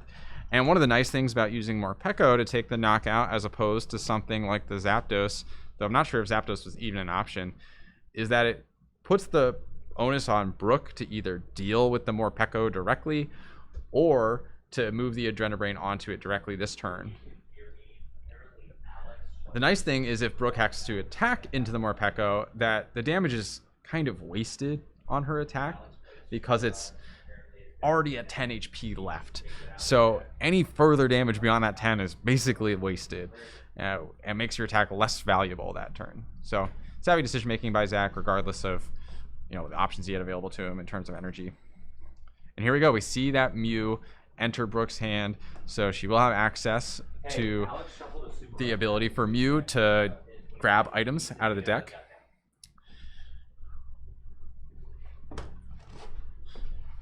We'll see if they take advantage of that. Judges intervening quickly. We did catch that Alex had accidentally shuffled in his Rod back into the deck. double checking the specific card. Might have also been the Ordinary Rod. Talk through with the judges. Oh, it was the Ordinary Rod. They're talking it through at the table, just making sure things are sorted out. It was the Ordinary Rod, apparently. We do have a line to the floor, so able to get that resolved here. Thank you so much to folks in chat who are keeping an eye out. Yeah, there's the Ordinary Rod. Accidentally snuck back into the deck instead of going to the discard pile, so getting that solved up so we can play ball. All right, wonderful. Nice and shuffled. All right, so board is back to the state it should have been. None of the other actions since then would have been impacted by that shuffle back, so I wanted to make sure I got that down before Alex started taking his turn, because then you start getting into like really irreversible board states. Right. So, the further you get, the harder it is to reverse that game state there. So tried to act as emergency once we caught that. Yeah. Things should be back to normal though, and that spark attack would have gone off either way. So Alex down to 4 prizes. Brooke still at 6, though taking that knockout with Monkey Dory brings her down to 5, her first prize taken this game. And now Alex has to choose, make the difficult decision. What do I promote midway through Brooke's turn? It looks like maybe the zebra is the choice. This does mean that potentially Zebstrika is being taken offline before it has a chance to even get online. Yeah, but does Brooke have an attacker? Well, she has the Mimikyu half powered up, but Mimikyu is not really doing anything to a Blitzel. You do have your Monkey Dory swinging for 60. Is there anything else she can leverage here? I mean, a huge hand. You really don't want to put Monkey Dory in harm's way if you can help it. Muscle Band onto the Mimikyu. Are we going to see a Mimikyu swing? Like, copy... Well, I don't know the attacks on this Blitzel. I got to look at the Blitzel. Does the Blitzel have something for, like, 50? That would be nice. All right, what Blitzel are we working with here? I think it's Static Shock for 20. Okay, is what it does, yes. Yeah, so that... Even with a Muscle Band, that's not quite enough to knock out the Blitzel. Oh, but Mimikyu copies the last attack used. Oh. Not the defending Pokemon's attacks. Oh, you're totally right. Yeah, Copycat is just the last attack used. And so it could use Spark for 70. Right. Which would knock out the Blitzel and spread 20 more onto the bench. And that's probably what we're going to see here. Copycat, Brooke is going to copy... the Spark that was used last turn, yep, as she motions to the discard pile, you can see that's 50 damage, plus the 20 from the Muscle Band. That is a knockout, and then 20 damage to the bench. Funny how that Copycat works, because some Copycat attacks just copy an attack on the defending Pokemon. Doesn't matter if they've used it or not. Mimikyu does not copy an attack on the defending Pokemon. It copies the last attack your opponent used in their previous turn, so long as it's not a GX attack. Not usually a problem in Gym Leader Challenge, though technically something you could run into. If you know, you know. And Mimikyu, yeah, going to tie this game up 4-4 prizes, but Brooke's board is looking really strong. A Giratina on the bench now. Mr. Mime still established, but Alex does finally have access to his abilities. Yeah, unfortunately won't have access to the sprint on the Zebstrika because Blitzel was knocked out this previous turn thanks to that Mimikyu. So really looking at just having access to the Dynamotor from the Flappy. I don't think there's any other major abilities Alex will even have access to at all. Yeah, it's going to be a matter of this turn, can Alex find that Silent Lab? That is going to be what this is all about. Can Alex start to actually put damage on Brooke's other Pokemon to work towards taking a multi-prize knockout? Like, Alex has got the spread dudes set up. There's an Electivire. There's a Regieleki. There's a Tapu Koko making his way onto the bench. But none of that matters if there's a bench barrier on the bench and a Monkey Dory. I mean, yeah, I'm not going to lie. Things are looking really rough for Alex right here. I think things could quickly turn in Alex's favor if he can get a Silent Lab to stick. Because not only would that allow him to use multiple spread attacks in a row, but that would also remove Monkey Dory. Monkey Dory also being affected by that Silent Lab. So if Alex can get a turn where Silent Lab stays in play, Hex Maniac another way to achieve this, he'll be able to get multiple attacks off, and Monkey Dory will also not be able to heal. Right, and that would be huge. That's like, that's the kind of whole idea of the Electivire Lightning spread deck, is that you're kind of just hoping that at some point you can attack with like Electivire and then Regieleki back-to-back turns, and then just absolutely destroy your opponent's board. 50 damage to everything, and then Terra Spark, 120 and 40 to 2 things. I mean, that's basically knocking out 4 targets all over the course of 2 turns. So that is where the power of the deck lies. Unfortunately, Alex was not able to hit it this turn, but was able to take a knockout still, thanks to that Zapdos, and did draw teammates off the prizes. So if Brooke takes a knockout here, Alex could guarantee himself a Silent Lab for the following turn, and maybe also grab a Hex Maniac, for example, to keep it in his hand for the following turn, in the event that that Silent Lab gets bumped. And Brooke is using Evolution Incense for Gallade. I was going to say, yeah, we saw Evolution Incense for Tulip, but Evolution Incense will grab Gallade. Gallade's got that Buddy Catch ability, which will allow Brooke to go fetch the Tulip out of her deck. And Tulip, great card, allows her to recover up to 4 in any combination of Psychic Energy and Psychic Pokemon from her discard pile to her hand. Is that what she's going for, though? I saw the Tulip originally, but maybe she's second-guessing. Maybe Iono is the choice instead. Yes. Okay, Iono is pretty powerful here. Alex doesn't have any draw Pokemon on his board. Yeah. He just drew some extra cards through his prizes and has a big hand from his research. So Iono, yeah, seems like a really solid choice here. Now, what will Brooke attack with? Articuno would be huge. I think she does play the Galarian Articuno, which can do 120 damage to one of Alex's bench Pokemon. That would be a massive attack if she can pull that off with a Psy Laser. Yeah, we do see the attachment for turn onto the Giratina. Yeah, probably just aiming for that. So probably aiming for that. Does require quite a few cards off this Iono to 4 to be able to pull off the Articuno. Yeah, she hasn't used her Malamar yet, though, so she's got Psychic Recharge. Probably just going to be a Shadow Impact with Giratina. Yeah, and I like just going for the guaranteed play this turn. No need to get cute. Now, one thing with the impact from this Giratina is it does do some recoil damage to your bench or to itself, which is effectively adding spread to your board that Alex can take advantage of if he can find the Silent Lab or the Hex Maniac. But that's a big if, it feels like, especially after an Iono 3 with no sprint on board. Yeah, I mean, this is tough. Now, the Hex or the Silent Lab wasn't in Alex's previous.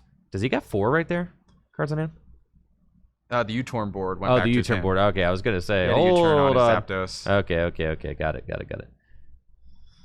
So yeah, Brooke gonna take it down. Oh, but there it is. There it is. The Silent Lab off the top. I was saying, dude, he didn't have it in his hand yet. Just got Iono. That pushed us 3 cards deeper, and here it is, right? And we were just talking about this yesterday with Iono as well. That if you and top decks, where if you don't have stuff in your hand, well, it has to be somewhere. So it's probably in your deck somewhere if it's not prized. And so if you dig it all, you'll get closer to those cards. And we see that now with Alex drawing that Silent Lab. Doesn't need to use the teammates for it anymore.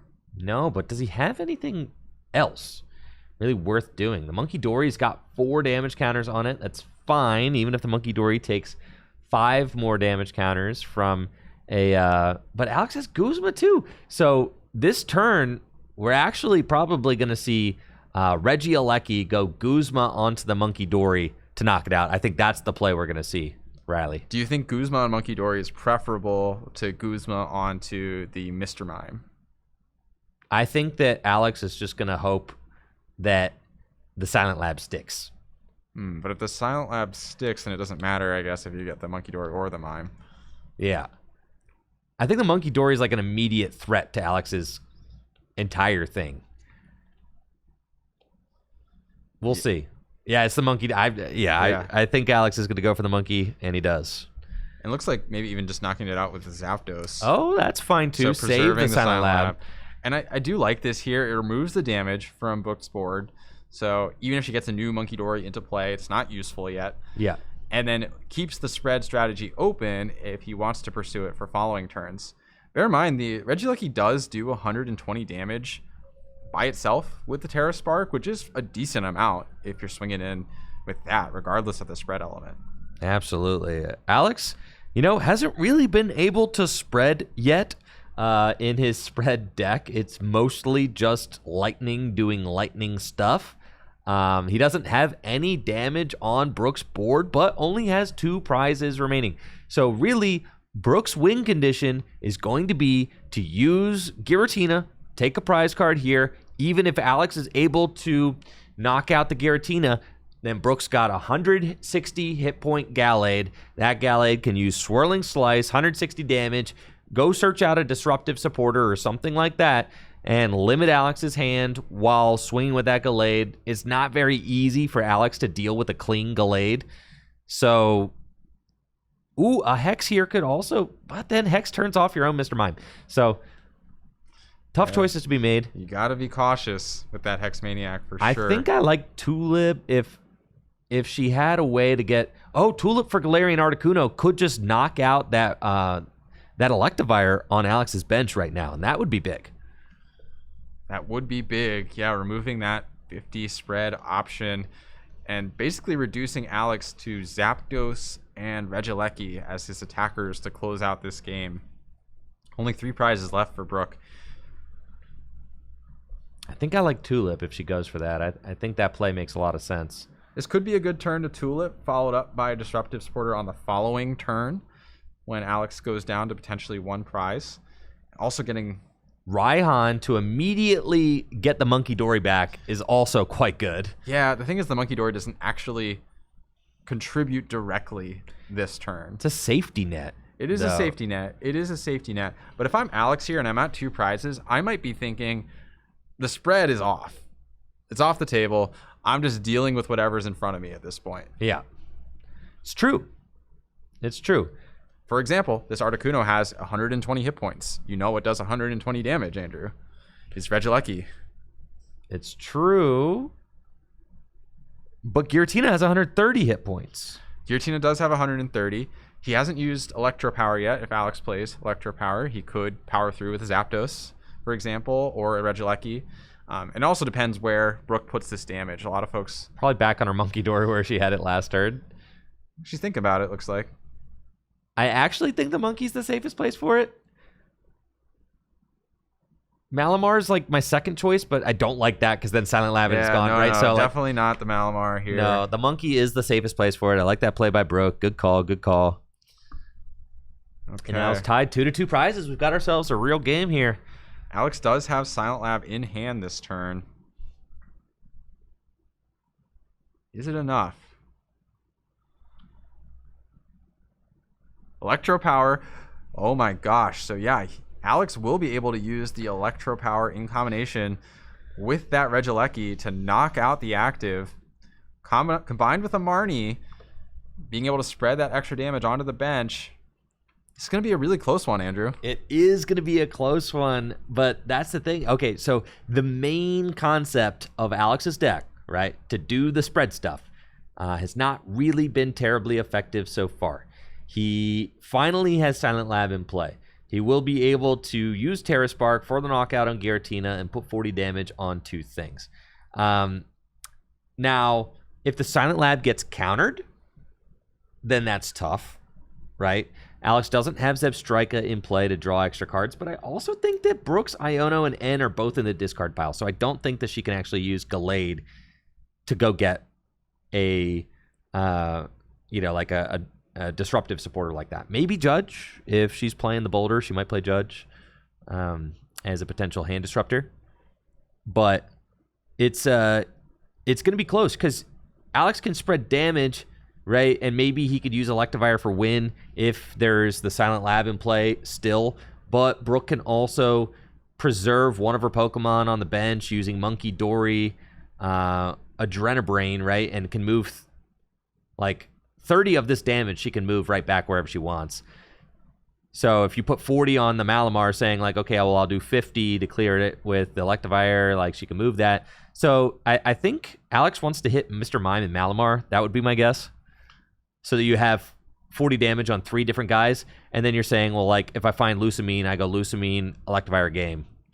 Yeah, that feels pretty strong. I also like stacking it up really high on the Monkey Dory. Okay, that's the play he went for. It's also fine. Yeah. This seems reasonable to me.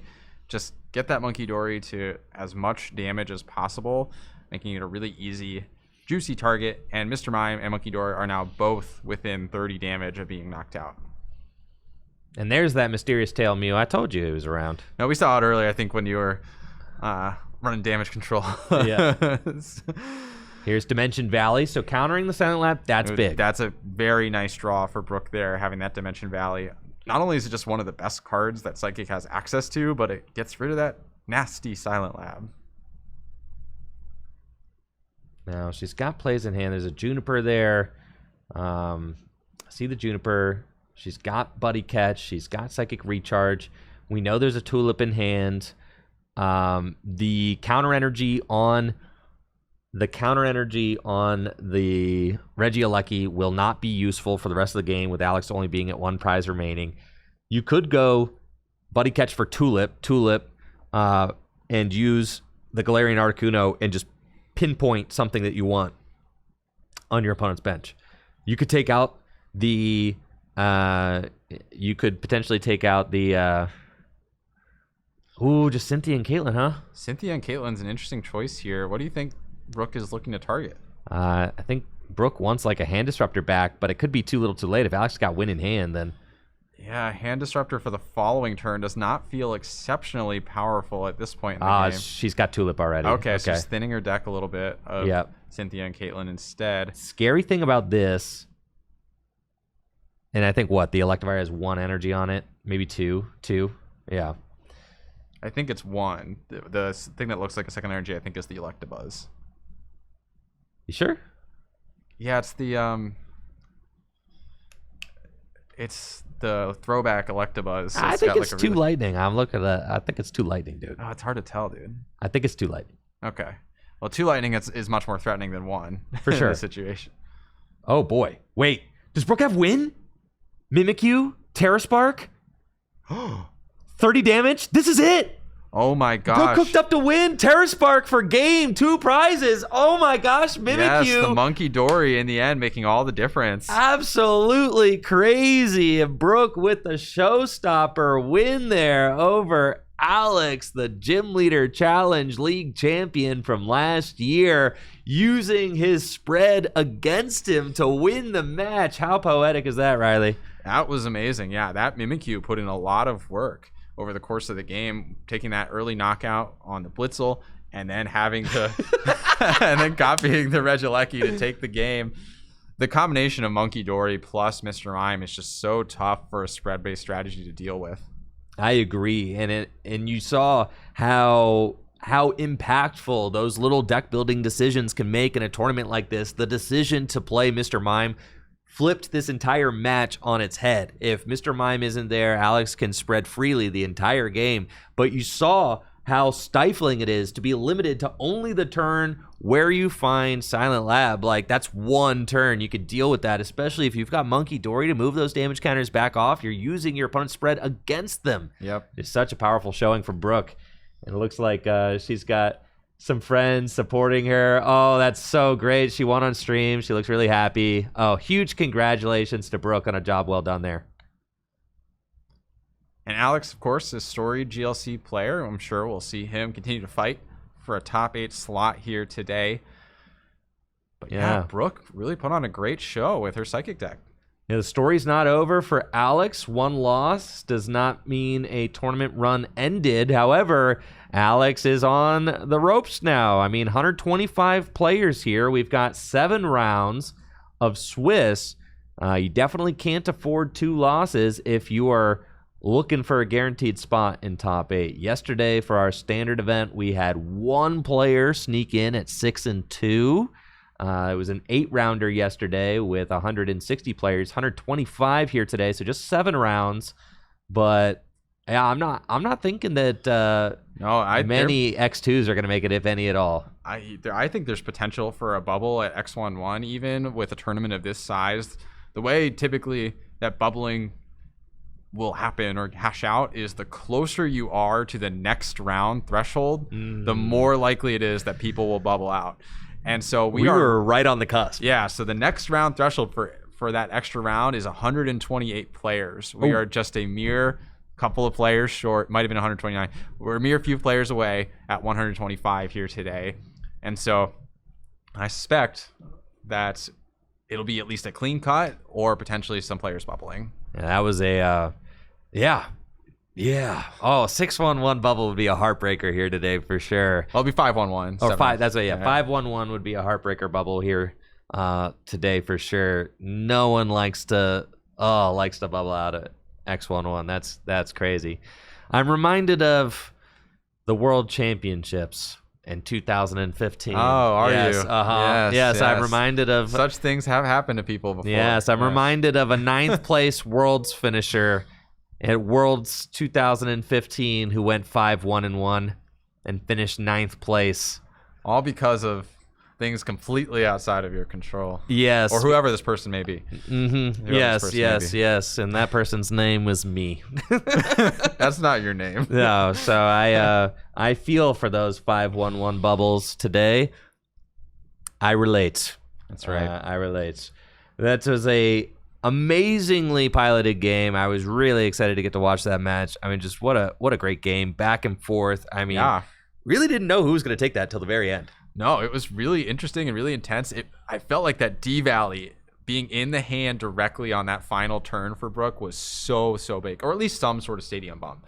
Being able to get rid of that Silent Lab, access the Monkey Dory again, unlocked that final play. And so, huge congrats to Brook again. Unfortunate for Alex, but his deck seemed very powerful, and if he hits the right matchups, you can see how the pieces would fit together. I mean, Alex is really just one more substantial spread attack away from being able to run away with that game. Oh, 100%. Yeah, I mean, you can see the margins are razor thin, and Brook saw all the perfect lines. If Brook misplays at all, coming down the line there, Alex will run away with it. Yeah. But Brook, walked the line perfectly, prioritized getting the Monkey Dory back online after Alex targeted it down, prioritized getting the bench barrier online on the perfect turn. I think played Arvin for Buddy Poffin just to go get it.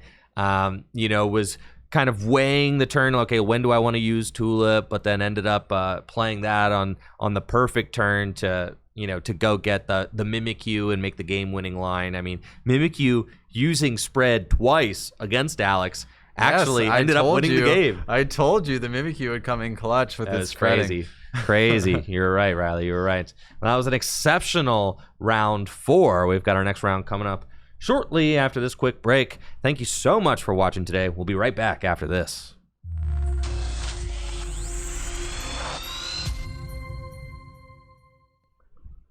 Yo, what's up, everybody? We're back and ready for round number 5. And we've got a treat for you here, folks. Riley, why don't you tell our lovely viewers at home what they can expect for us in this upcoming round? Folks, we have fan GLC favorite Ben Morse on stream. He's 4-0 with his colorless deck against Spencer Batten and his Dragon deck. Dragon and Colorless, two of the most popular archetypes out here in the field. Ben is one of 2 colorless archetypes who are at an undefeated record at this point in the tournament. So it'll be really exciting to see what Ben can show off here today with the additions with Journey Together. Now, Ben is one of 2 players in the room playing colorless at 2-0, but 4-0. At 4-0, that's what I meant. Ben is one of 2 players playing colorless at 4-0 right now. But colorless is not the most represented deck that is undefeated, Riley. That title goes to a different type, and what is it? It's Dragon, actually. So Spencer also in that Dragon realm, but Dragon has 3 4-0 spots compared to colorless's 2. The other 4-0s being Psychic and Water. We just saw Psychic go to 4-0 with Brook this past round. So Dragon actually overperforming relative to its representation, and colorless underperforming a little bit. That's right. I mean, with Colorless making up 25% of the field. It'll be interesting to see how much of that converts into top 8. And I'm really anxious to see how this particular matchup plays out. I got to do some testing with Ben leading up to this GLC event. Ben has been testing every spare weekend he can for the last month or so to prepare for this event. And I'm happy with his decision to play the Colorless deck. After doing a lot of testing, we just kind of came to the conclusion that Colorless is just too good and too consistent to not play at this tournament. It is just an absurdly powerful deck with a very powerful draw engine, and you could play a lot of good stuff in your deck that allows you to really control the pace of the game and what your opponent can do. So let's get down to the table and cheer for these players as they compete for the opportunity to go 5-0.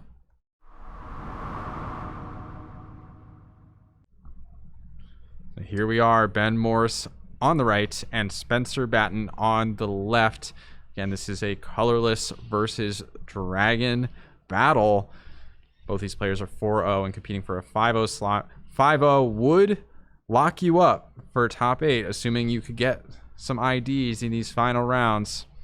And Ben starting off strong with his Unfazed Fat Snorlax, and Spencer also starting off strong, finding his ideal Pokemon to have in the active position with his Reshiram with Turbo Blaze. And this is not necessarily a dragon Pokemon that you see in every dragon type deck, Riley.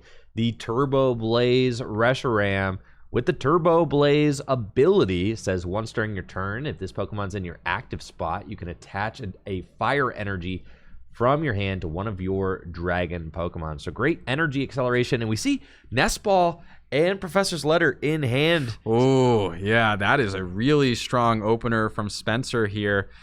And Turbo Blaze is nice. It's one of the few dedicated energy accelerators that the Dragon has access to. Not every Dragon player will utilize it, just opting to use a combination of manual attachments and Raihans and things like that to accelerate their board state. But this is really nice, especially when you can start that Reshiram on the very first turn of the game and get that Professor's Letter off right off rip. And I'm wondering, it looks like Spence has a signed Regidrago. That's so fun, and that's something I really encourage for Gym Leader Challenge format. Play signed cards. Play cards that are, specialized and personalized to you. I think that that's such a cool thing that is kind of missing from the, from standard format and from the rest of the fandom in the Pokemon TCG. You used to be able to play with signed cards if you wanted to. But it's no longer allowed in the Pokemon trading card game if you're playing standard format at an official event. But in Gym Leader Challenge, I encourage that players play with your signed cards, play with your personalized cards, play with foreign cards. You want to play with Japanese cards, Italian cards, French cards, German cards. Play with whatever cards you want. Play with the cards that make you the happiest. I think that that's a really cool way to make your GLC deck unique and expressive. So neat to see Spencer doing that here with his Dragon deck. And using that Turbo Blaze right away to accelerate to Regidrago. Regidrago is a nice kind of 2-in-1. It does have that Dragon's Horde ability to draw up to 4 cards in your hand, but it does a not insignificant amount of damage as well. It's that kind of classic Dragon threshold of damage of 160. And so very formidable attacker in its own right for 3 energy with that giant Fang attack. Ben doesn't have a stellar turn 1. If Spencer actually finds a double dragon, if it was double dragon, win. it's game over. Yeah. Does not have it yet, and doesn't look like he can draw with Dragon's Horde with his current hand. So if he has a supporter, he could play that and forego the attachment, hoping to draw into double dragon. Otherwise, maybe it's just going to be an attach and pass or attach and horde and pass. He's really weighing this grass attachment. I think it makes sense. You kind of just have to do that. Bicycle, interesting inclusion in this deck. This is like a turbo drag, turbo blaze, huh? Yeah, it's very turbo. Bicycle is a. But you see how really risky this is, Riley? Putting the Regidrago in the active like this against a 1 energy Snorlax. I really hate to see that decision being made. I mean, because it's just such an easy. Okay, I go Twin, I go Thumping Snore. Your main attacker, who you just wasted 2 energy on, is dead. Like, I really would have liked to see Spence just just save the Regidrago, right? Like, why not? Yeah, I guess the part of the logic here is, my guess is that by playing those cards out, you can use the bicycle to draw more cards. It seems like Spence didn't really have much else going on in his hand and needed to dig a little bit, he felt, to stay in this game regardless of whether or not he launches this attack. But it does put his Pokemon in direct harm's path with this Snorlax eyeing down a tasty first prize of the game. Oh yeah, and Ben's just got the twin in hand. I see it right there. So I think that this Regidrago is going to get vanquished. Now, while Ben was working on this deck, we were kind of talking about the concept of the colorless deck during our testing sessions. I think Ben's got a really unique build, and really, when I was suggesting Ben the cards that would flip the mirror, because that's what we were talking about. Is like, okay, how do you beat the colorless mirror? Colorless is 25% of the field today, so like obviously the mirror is going to be big. And I suggested to Ben that he build the colorless deck like your regional winning Zoroark deck, in that you just play all the cards that allow you to do multiple broken supporter functions all at the same time. That's right. So this colorless deck is playing Counter Catcher. This colorless deck is playing Reset Stamp. This colorless deck is playing Hex Maniac. And with Counter Catcher, Reset Stamp, and Hex Maniac, you have the ability to lock abilities with Hex while also gusting, while also limiting the hand. You could do all of that stuff at once. One turn. Yeah. Yes, which and with the draw power that the colorless deck has, it's possible. So look out for those kinds of disruptive cards from Ben with his nasty colorless deck. Already up one prize, but Spence was able to get an enhanced hammer, and with Clara, we've got a luxurious cape on the bench ready Drago now, and we're kind of right back to where we started. Yeah, pretty much exactly where we were a turn ago, except now Ben has taken a prize. He does have that Minccino down, so potentially ready to evolve into a Chinchino and start drawing, or maybe going for an energy assist for 60. Yeah, the luxurious cape on the Regidrago does make it kind of threatening. I mean, Ben doesn't look like he has the strongest hand ever, so I wouldn't be surprised to see a call for family. Yep, and that's what we're going to see from Ben. He just needs to take some time to get more Pokemon set up and in play. He's got Snorlax. I mean, Snorlax took a knockout, but now there's a Regidrago with 2 energy again, and the luxurious cape means that it has a whopping 230 hit points. So Ben doing what Minccino does best, calling for family, and with just 2 basic Pokemon, now Ben has a draw engine in play. This is what's so crazy about Colorless. With Nest Dash and Instruct Oranguru, Ben can constantly cycle his hand, put his hand to the bottom of the deck with Nest Dash, draw 1 card, then Oranguru fills your hand to 3, and at least with that, he's not just stuck here dead in the water. He's going to be able to draw cards. That's definitely true, Andrew, and Minccino having one of the better versions of Call for Family. We see Call for Family vary between 1 and 2 Pokemon oftentimes, and 2, I mean, it's twice as good as 1, and being able to get both of those pieces in one go is so valuable. It's a Peony getting played. Holy smokes. Okay, so discard your hand, and then you get to search your deck for 2 trainer cards. Actually, a really powerful card to play with Regidrago in the active. Yeah, synergizes really well with that Dragon's Horde ability. Spencer seemed like he was kind of on the fence of whether or not he wanted to go for the Peony. Does lose access to some pretty valuable resources like that Guzma and Rescue Stretcher. But you got to play cards. You got to advance your board state. You can't just sit there and do nothing turn after turn, especially when you see that Ben's board is progressively improving after every turn. Yeah, the Enhanced Hammer definitely helped slow Ben down for a turn. As we saw, he wasn't able to just go thumping snore. So the Enhanced Hammer has done its job. But now Spencer needs to transition into some other stuff. I mean, we've got Regidrago. If there's a way to use a trainer card to get another energy out of the deck, I mean, then the Regidrago can start swinging with Giant Fangs for 160 damage. That would be big. I do also want to see Spencer get a card that allows him to start building up a backup attacker, whether it's a Nest Ball or something like that, would also be really big. So those are the 2 wants that Spencer has right now. You want a basic energy so that you can attack. You've already got grass, you've already got fire, so it could be any basic energy. But then you also want a backup attacker. Those are the 2. You could use Dragon's Horde to fill your hand to 4, so these could be 2 burnable cards. That's fine. Yeah, I think ideally you have 2 cards that you can just play and then Dragon Sword. You could, in theory, hold on to, say, a supporter for next turn. That does make your Dragon Sword a little weaker.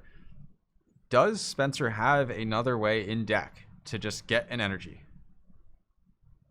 It looks like he's going for the Rose Tower, so wants to do some explosive drawing this turn. Rose Tower can fill your hand to 3. Might be a little redundant if you use Rose Tower into like 3 unplayables and then Dragon's Horde for 1 more. You know, it's not like a great use of draw, I think. Yeah, certainly not an optimal use of Peony if the cards pan out that way. Ideally, you're getting the maximum value out of both of those abilities. Right. I mean, Spencer's deck does look like it's built with a lot of burnable cards in mind.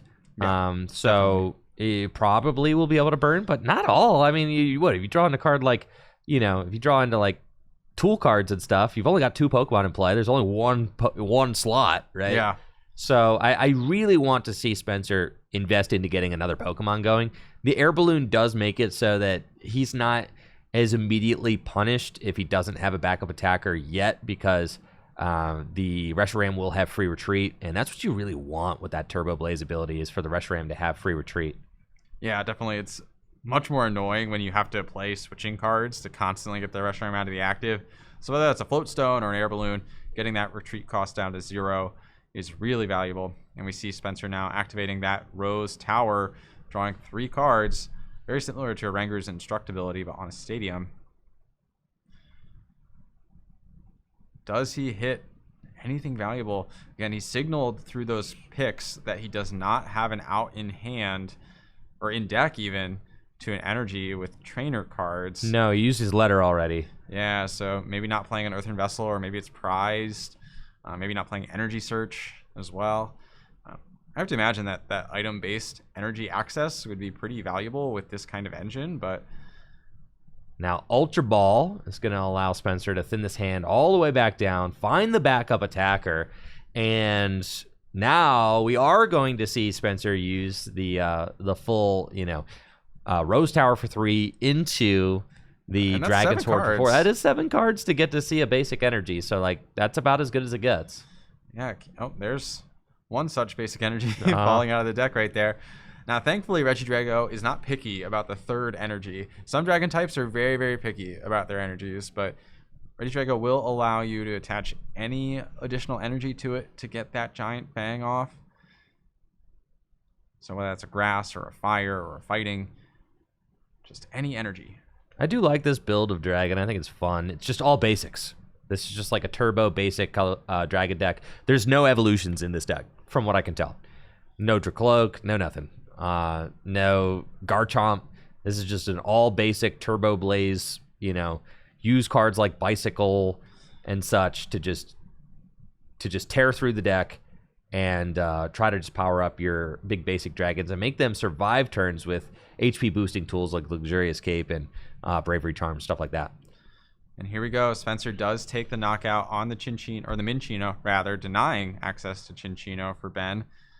Ben replacing the Rose Tower with Parallel City, limiting Spencer's bench, but Spencer has not gone very wide over the course of this game so far. No, and Ben is actually in quite a spot right now. Even though Ben was able to take a quick knockout on that Regidrago, the Regidrago is back, and now Ben does not have a board state to speak of, so has to just use Nest Dash into Instruct. It's going to get to see 3 cards, finds Enhanced Hammer, which is usually good against many dragon decks, but this one is not very special energy heavy. I think just playing double dragon energy. Yeah. So the Enhanced Hammer not going to be useful yet.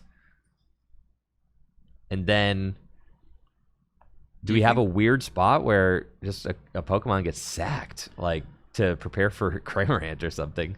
Do you think for Ben here, it was ever worth it to not play that Parallel City, use Nest Dash, and then utilize Rose Tower yourself as like a second Oranguru to try and draw some more cards this turn? Absolutely, yeah. I mean, you got to think, you got to use all the cards that you have available to you, right? All right, the field blower. That is an impactful field blower.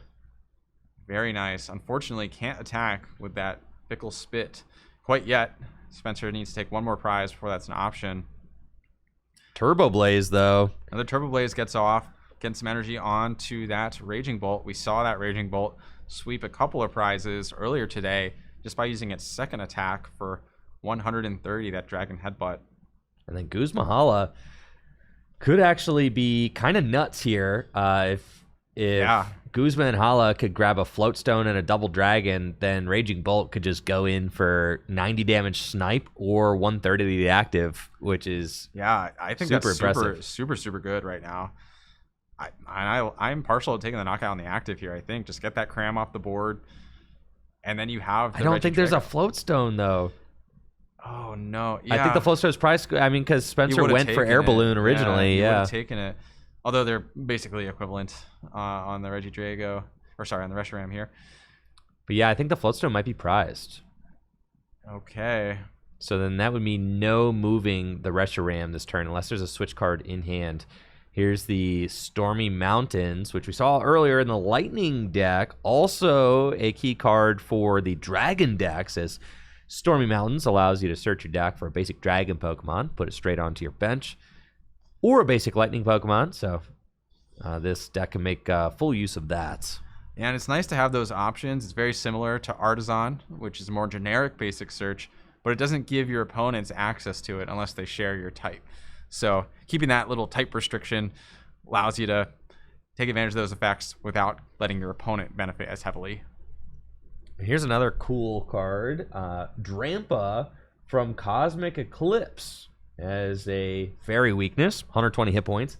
And the Dragon Arcana attack, which says, if this Pokemon has 2 or more different types of basic energy attached to it, this attack does 70 more damage. So 70 plus 70, 140 damage.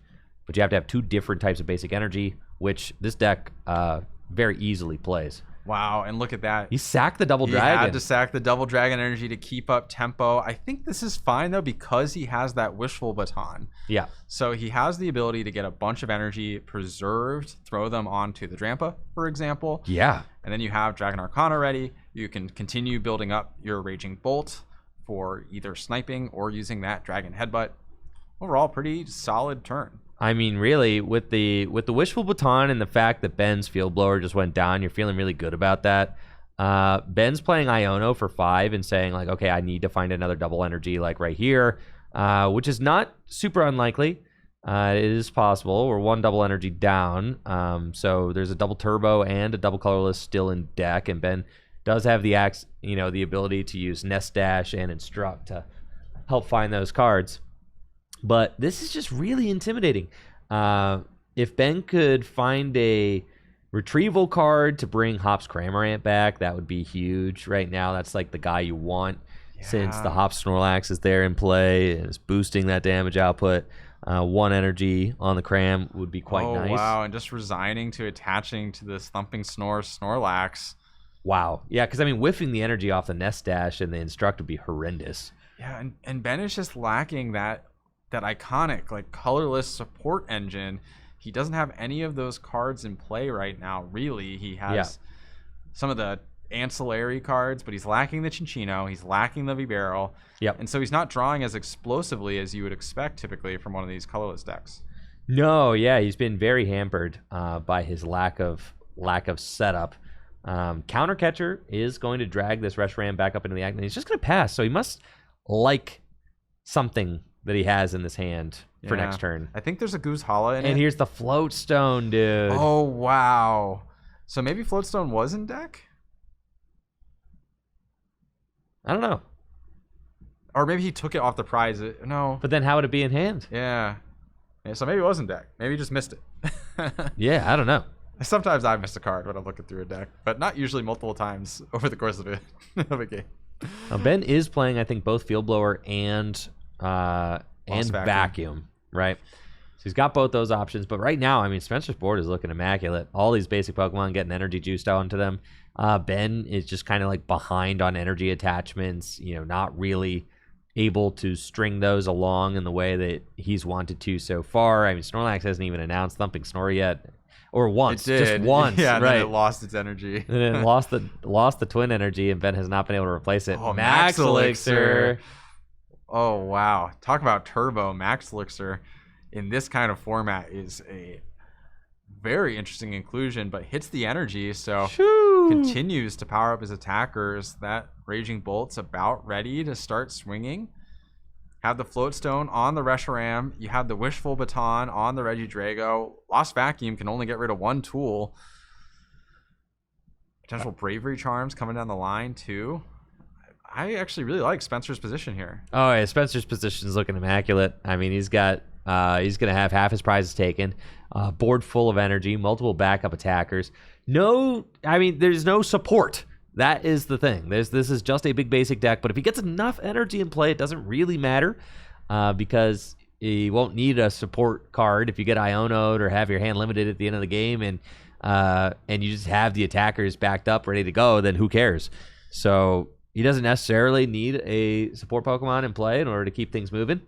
But that would be Ben's out if there was one. But now with this boss's orders, dude. Oh my goodness. Yeah, I was just thinking how good a boss's orders would be this turn, and he hits it off the Dragon Sword for 2.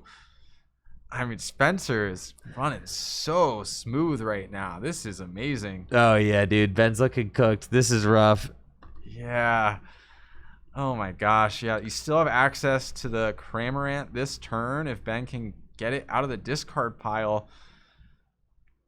But how is he going to do that? Is he going to have to Squove it using Nestash and then Instruct with the Rangaroo, drawing 3 to 4 cards? And Ben did not use Instruct last turn.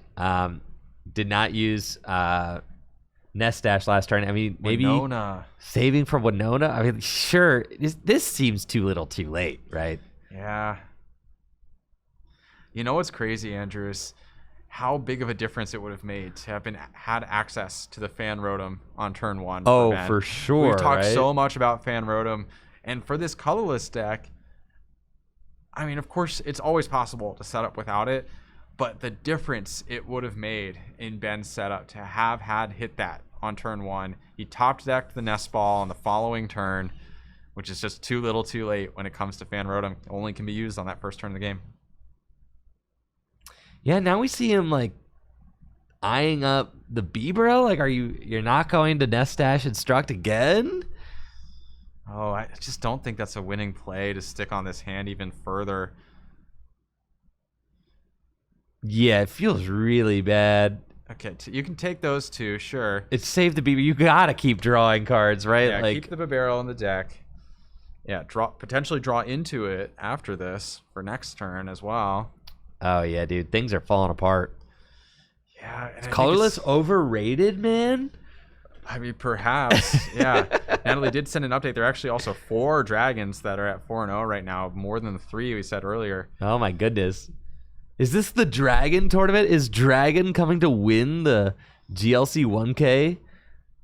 To claim its prize? I mean, look at Spencer's position here. Yeah, this is nasty. Very nasty stuff. Here comes the Nestash, shuffling those cards back onto the bottom of the deck. Get access to 2 to 3 more with that Instructor Rangaroo. No burnable card there. Yeah, I mean, that's no attack. Again. Yeah, I mean, realistically, to attack, you would have needed a recovery card and an energy, which is a lot to ask for off of 3 cards. Oh, yeah. Oh, just and pass with the Rangaroo active. Sacrifice. That feels bad, too, because that's your only draw card in play right now. Dude. I mean, he's got to have it out to Bibro in hand. I think he has an Ultra Ball in hand. He does. He can go down to 0 with his Ultra Ball, maybe 1 card in hand after his top deck, and then get that Bibro and start drawing again. So Rangaroo is a relatively okay sacrifice. Still not preferred not to sacrifice anything at this point in the game. Going down, Spencer can be down to 2 prizes. I think that, yeah, I mean, something that's really unique about Ben's list, he's not actually playing the tanky tools either in his colorless deck. So there's like no Bravery Charm or Luxurious Cave or anything like that. I think he's just playing the aggressive cards. Fighting Fury Belt? I don't even think Fighting Fury Belt. I don't think there's any card that will allow Ben's Pokemon to survive a 160 damage hit. Oh, man. Yeah, this Regidrago is just really having a feast with its giant fangs. That's for sure. Spencer taking a glance at the discard pile. Yep. Pretty much all the good Pokemon are in there at this point. What is he eyeing up with this Arven? Potentially an escape rope? No, field blower. Field blower is not particularly useful here. The only tool on Ben's board is that U-turn board, which does get returned to hand. Okay, field blower.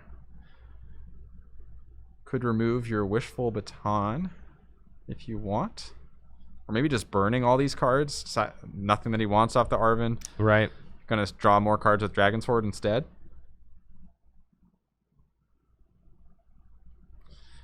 We'll see.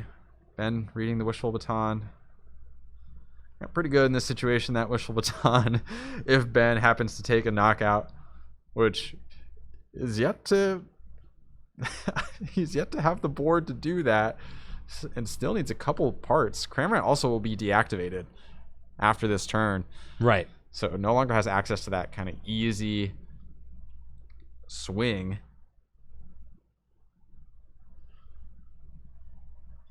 Really looking to the Snorlaxes to carry the rest of this game. It's looking like Ben's hole might be a little bit too deep here, Riley. I think so. I mean, look at this, Andrew. There's multiple Pokemon that are either fully powered up or on the verge of being powered up. There's the Wishful Baton. The freaking Raging Bolt, man. The Raging Bolt is fully ready to go. It can either Dragon's Headbutt or Snipe for significant amounts of damage. Could clean knock out of a barrel on the bench at this point. Now Ben's just just a heartbreaker here, and we're all getting to watch in HD.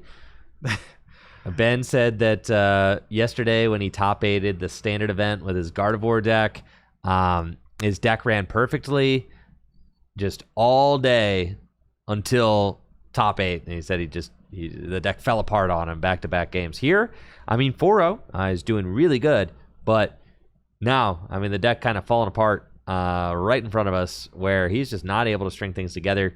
I mean, that Enhanced Hammer did slow him down early on, but then he hasn't been able to recoup or get his feet back underneath him since. Yeah, and I keep going back to this all started with the lack of a Fan Rotom on turn 1. Fan Rotom is just so impactful, and missing out on that free search is put him on the back foot for basically the rest of the games. You know, restricted with Nest Ball to get 1 Pokemon at a time instead of 4. All right, so now Nestash, he had Verseeker in hand. I don't think the Verseeker does what he needs to do. He hasn't played any really power supporters yet. No. Oh, this is just not looking that good. The Enhanced Hammer's nice. The Reset Stamp is nice, but I don't see an attack. No, he's got a gear. What, if you find teammates? Like, maybe? I don't know. You could teammates into double colorless Hops Band to, like, take a knockout with Snorlax, right? Yeah. Yeah, Raihan. Okay, that's an attack. Raihan will let it go. Yeah. Yeah, if he has an energy in hand. I don't know if he does. Well, Raihan's from the discard. Yes. Does he have a fire energy in the discard pile yet? I think so. Yeah. I think.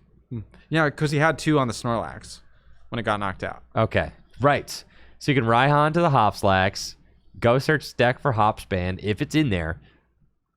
Oh gosh, though, but if you do that, then Spence has also 2 prizes left, so Spence could even just snipe the B-Barrel with his Raging Bolt. Yeah. Yeah, that's the thing. And the Hopslax puts pressure on itself. It does do 80 damage to itself. I'm not gonna lie, Riley. I'm gutting my Dragon deck. I'm taking it apart. I'm just building this. This is sick. Yeah, I like whatever's going on here. Yeah. This rocks. Yeah, screw evolving, man. Just the basic guys. You know, let's just do that. And plus, the Reshiram from what is it? From Roaring? What the heck set is that from? I think it's from Roaring Skies. From Roaring Skies. Yes, the Reshiram from Roaring Skies. This thing's crazy. I mean, an old card, but its Turbo Blaze ability is really unique and jives really well with the Dragon deck. So, yeah, I'm into it. I'm gutting my Dragon deck. No more evolving. This is what the Dragons need. And there's so many good basic Dragon Pokemon. Even the evolving Dragon decks, it feels like use very heavily the basic Dragon Pokemon. So this is just kind of a further evolution of that concept. Ben does have that Reset Stamp. Will bring Spencer down to 2 cards in hand.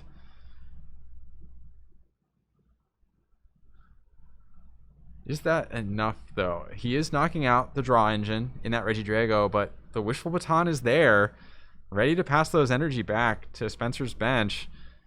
And then he has 2 attackers lined up for those final prizes. Oh, yeah. No, Spence is looking great. And All right, Hammer's Hammer. nice. That is nice. Enhanced Hammer's nice. That will probably be the last that we see. Oh, and the Lost Vacuum, too. Ooh. Wow. Okay. All right. Wow. Drew pretty much all the pieces he would need to be successful here. Yeah. All right. And Ben finally takes the second prize of the game.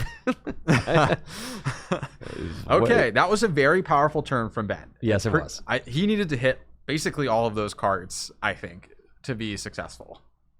And now you're hoping that Spencer does nothing for the remainder of the series. Yeah. The thing is, because Ben doesn't have any sort of sniping attacks or anything like that, Spencer should eventually just be able to build up some attacker and get back on the offensive. The problem with this Snorlax is eventually it will knock itself out. Right. And so you have to get some other attacker built up. Probably can't do that alongside consistently gusting. So Spencer has time. Spencer has the luxury of time for sure. Ben is still 4 prizes away, even though his board was pretty heavily disrupted this past turn with the Lost Vacuum plus the Enhanced Hammer. There's a will is a way with these dragons. And a quick look over. No customers to attract this go around with Tatsugiri. And Spencer did burn a lot of valuable resources in the early game with cards like that Peony. He lost his energy retrieval, which would be really nice here. Crispin, though. Crispin's a pretty good pick. Well, it depends on what the energy situation is left in deck. I think I say a fighting and a lightning. Okay, so it is possible. Yeah, I mean, that's enough. Neither of those are fire for the Regidrago, though. Or yeah, the it Draudigon. does fully power up the Raging Bolt. Yeah, it does. And Raging Bolt could take a knockout here if you attach to the Tatsugiri and retreat it. You could attach the fighting. One prize left, right? 130 hit point Pokemon. And then you're just a fire away from being able to use Draudigon for a knockout.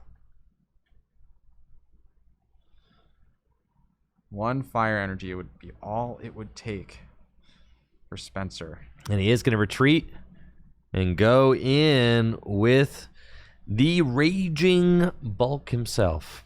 Raging Bulk here. He has a couple options. He could snipe the Squovit, but I think taking out the attackers, Ooh, okay. So I mean, the nice thing about that Snorlax is it's very weakened. Very heavily weakened. So extremely vulnerable to really any sort of attack. Right, like go ahead and knock yourself out. Yeah, like go ahead and knock yourself out. Yeah, Ben has to find a different attacker. He cannot use this Snorlax without knocking himself out and giving Spencer the game. Well, he could. He'd have to play Mallow and Lana. He would have to play Mallow and Lana and still find a switch of some sort from there. It's true. Because B-Barrel is a chunky boy. Takes that 2 retreat cost, needs an air balloon or a float stone or something like that, or an energy plus the U-turn board. But actually finding the Cyclizar is huge for it's 1 energy retreater. Mallow and Lana. Yeah, and he has that U-turn board in hand as well. Exactly. So that's really nice, actually, that heavy ball coming in clutch. Palpad. Sure, Raihan and Guzma. Guzma isn't really excellent here because you probably do want to knock out this Raging Bolt. Yeah, so it's looking like he's just saying Palpad Raihan, which is fair. You're also then shuffling up the deck.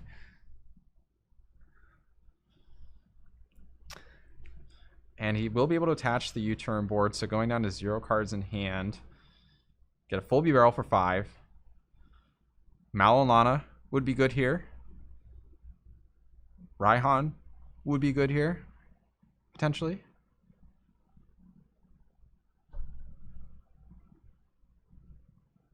Trying to think what his other best outs would be in this situation. And the unfortunate thing is really at any point, if Spencer hits a fire energy. Oh, yeah, it's just lights out for sure. Right. Uh-huh. U-turn board to the Snorlax.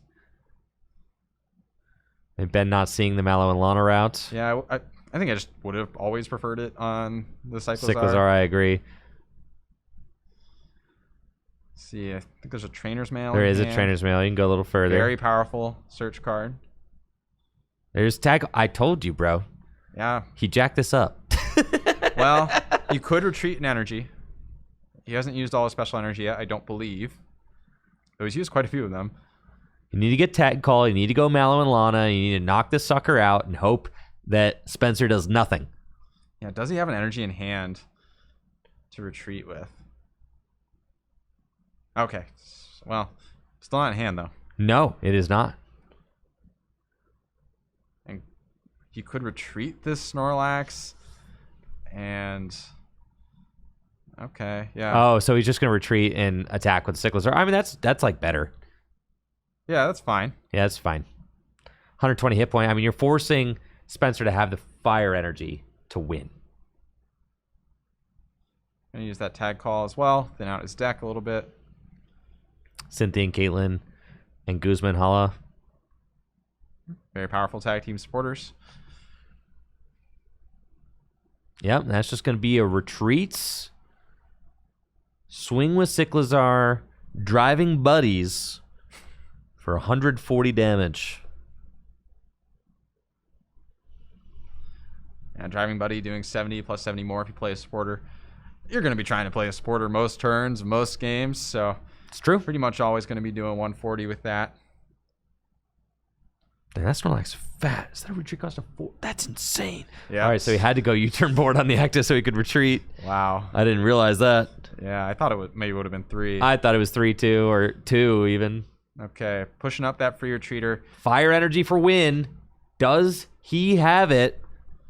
There's a lot of energy in the discard pile right now. I think There all is. of them. He's used Clara. VS Seeker would win the game here just to get that Clara back. Oh, yeah. Burst Seeker wins. Floatstone on the Reshiram. I mean, but no draw. There's no board state right now.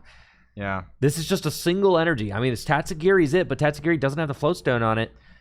Yeah, I think if he does not hit the combo here, he probably just retreats to Tatsugiri and starts to use that to attract customers. Try and stall a turn. I think Ben can actually win this game.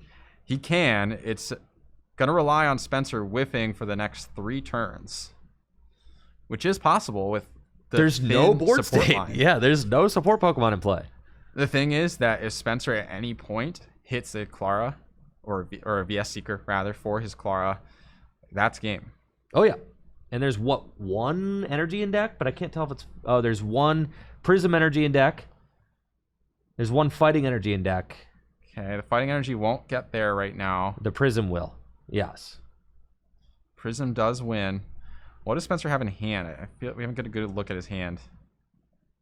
Can't quite tell.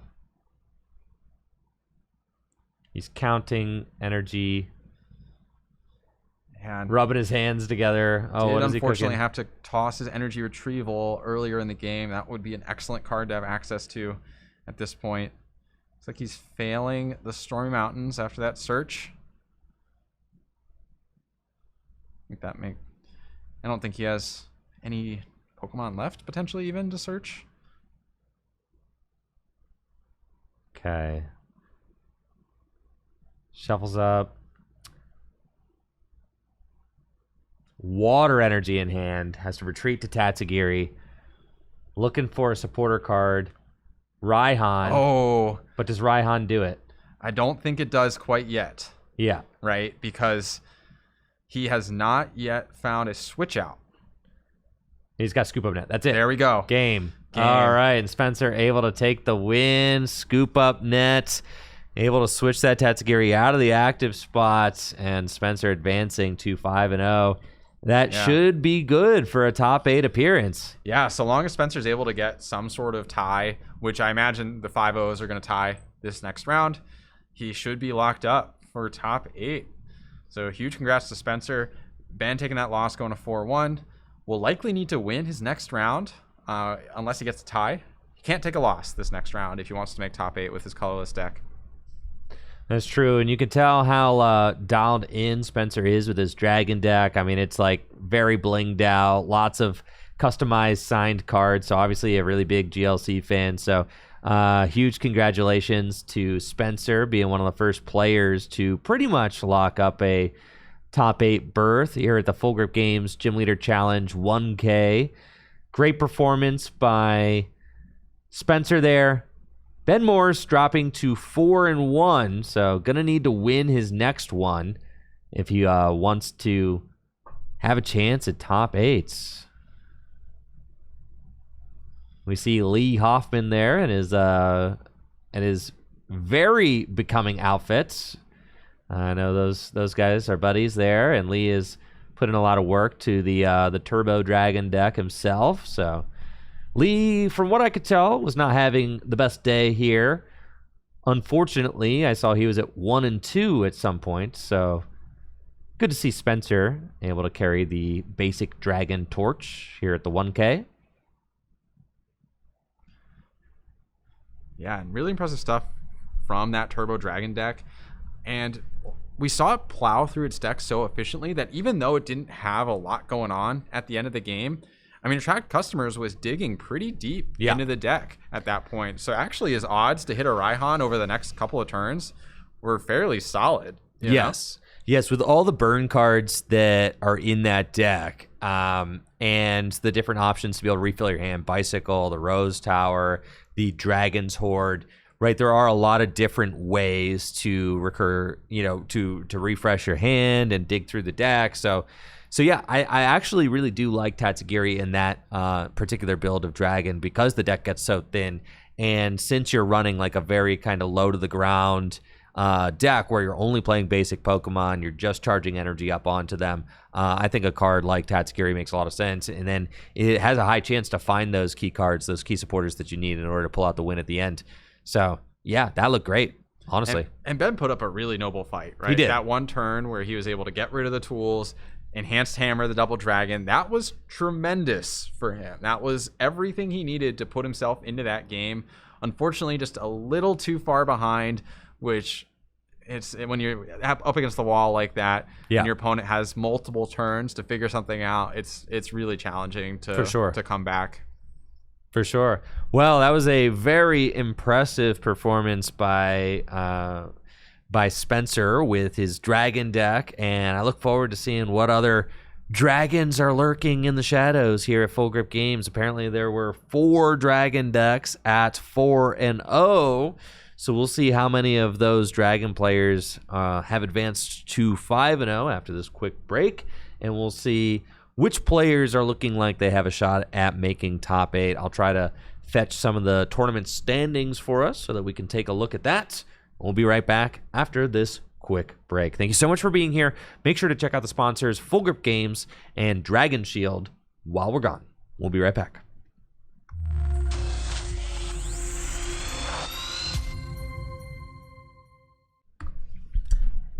What's up, gamers? We are here with round 6 of the Full Grip Games GLC 1K, featuring new cards from Journey Together, and we've got an awesome match ahead. That's right. We have 2 players who are on the cusp of a top 8 berth, but also might be on the cusp of, I don't know, going like 4-3 or something. So yeah, you never know. You never know. And so we have 2 4-1 players here. The 5-0s at this tournament have all intentionally drawn to lock themselves for top cut. And so we have Alex Holtz and John Patterson at 4-1 with a colorless mirror looking to seal up themselves for a spot in top 8. If they win this round, they should be able to ID this next round for a potential slot at top 8 on that bubble. And if they lose, they're out of contention. That's right. That is right. It's either a win and play on or a lose and go home kind of situation for their top 8 chances.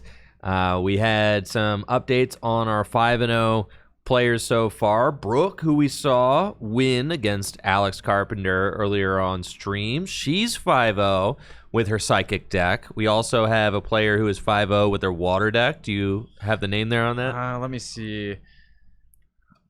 We have Joseph Novak at 5-0 with Water. And yeah, Brooke is the other 5-0 that we've seen so far with her Psychic deck. And then Spencer with the Dragon deck is 5-0. Yep. and this is a colorless mirror at 4-1. So I think that this is shaping up to be a really good event. I mean, we're getting a good mix of decks at the top with a lot of decks that I would consider to be the top contenders in the format. Dragon, kind of that dark horse, is it going to be able to prove itself on a big stage and get the serious tournament win under its belt, assert itself as a top-tier deck in Gym Leader Challenge? I think that's kind of the story arc of this event so far. Colorless, 25% representation, still doing pretty well, but like not going to be like a 6 in top 8 kind of situation, I don't think. No, I don't think so. At least not at the current trajectory of the 5 and O's. But we do have colorlesses, of course, that are in the field here. I mean, 2 colorless decks made it up to 4-1 here on the stream deck. So they're out there. They're out there and they're hustling. I will say, with the number of players that we're looking at, and just based on what we're seeing in terms of the standings, it looks like we could have a pretty substantial bubble for 5-1-1. God, especially with all the 5-0s ID. Yep. So depending on the amount of IDs that players take over the next few rounds, we could see potentially a couple of people missing at 5-1-1. Goodness. Well, let's get down to the table and see what these two players have in store for us. Both playing colorless, but I suspect that they'll have slightly different takes on the deck. John Patterson, we can always depend on for something spicy, and he's looking like he's going to get a healthy dose of mulligans to help boost his start.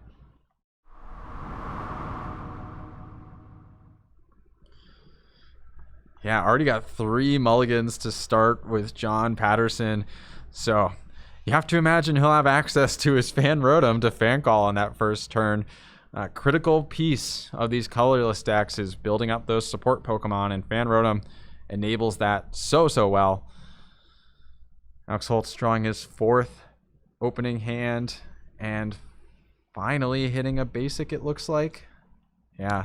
I do know that Alex Holtz and Ben Morse have been collaborating on their Gym Leader Challenge testing over the course of the last month, so we might see a build similar to the deck that Ben Morse had previous round. And Ben Peacock played a very similar list as well, potentially that same 60 there. Let's see, Alex on the draw. Does he have access to that Fan Rotom? Oh, he's got Artisan in hand. Okay, so he could go get it. Yeah, that's a great opening piece. And capture energy. Here. Okay, yeah, plenty of outs to that Fan Rotom. From Alex's perspective, you have to imagine that's one of the first Pokemon he's going to go for if it's not prized. Exactly. So Alex going to use Artisan, thumbs that Fan Rotom right to the top. And you know what, Riley? I think we're going to see a fan call. I think we might see 2 fan calls this game, Andrew, because John has already started his Fan Rotom. And Fan Rotom actually a great starter, especially with Alex putting that Stadium into play. Can just immediately knock out a 70 HP or less basic, such as this Bidoof. That's right. Could see a turn 1 knockout from John if he just actually all he needs is an energy. All he needs is 1 energy. Yeah. Stadium's already in play. And you have to wonder from Alex's position, maybe it's not worth it to put the Stadium out there. Well, Alex, interestingly enough, also I think has a field blower in hand, so he could deny it if he wanted to. He could. Yeah, that does leave the risk of your opponent having a Fighting Fury belt that you can't deal with later in the game. That's true. A Bravery Charm.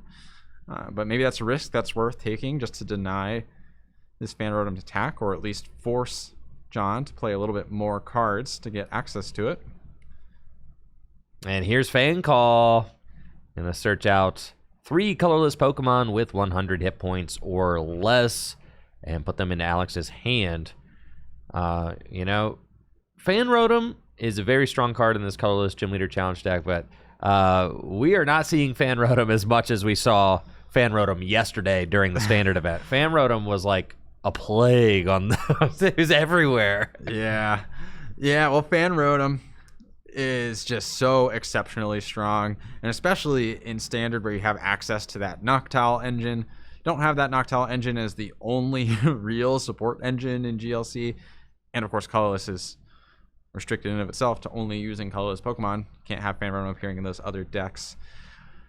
We've still seen Fan Rotom a decent amount, relatively speaking. Very powerful for sure. It is very good, and the Minccino's already in hand, so Alex just going to grab the Squovit and the Minccino. Has Town Map. We'll be able to play with his prizes face up for the rest of the game. Buddy Buddy Poffin, Double Turbo Energy, and the Thumping Snore Snorlax are prized. So Alex going to have to figure out his first prizes of the game without Thumping Snore Snorlax, which is kind of the primary attacker in this deck. Yeah, especially early game, you really love to go in quickly with that Thumping Snore and take those big knockouts. That's kind of a crazy energy attachment. Attaching that twin there, but I don't think I see the capture energy. I don't know if he actually had. Maybe it was that twin. Oh yeah, maybe there wasn't the capture energy, but I thought I saw a capture energy, but because that would be the energy you'd attach to the fan road. Definitely it would be the capture energy if you had it.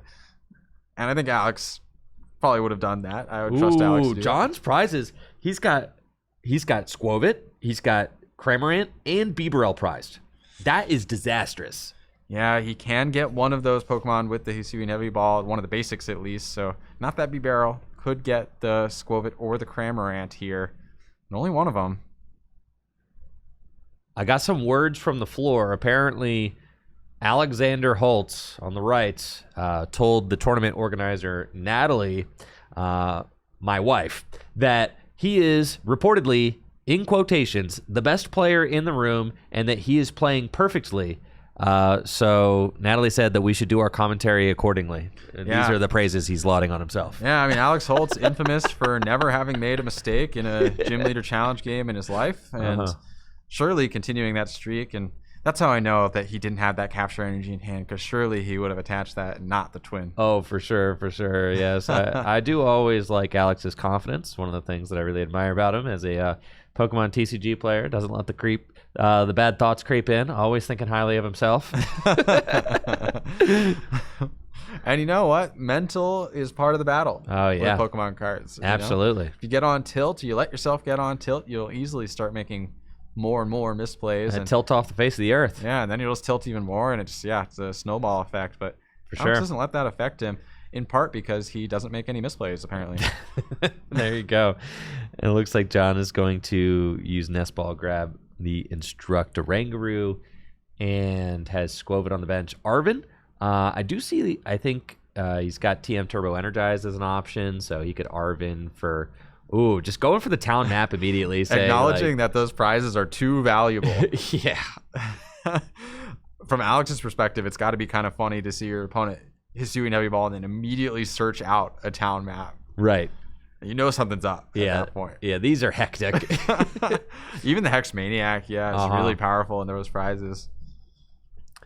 So are we going to see John go turn one town map, Assault Landing Knockout? I think that's what so that he can go grab some of this stuff. Yeah, I think so. I mean, you have to imagine he was always planning to Assault Landing here. So just using that town map to guarantee one of his critical Pokemon.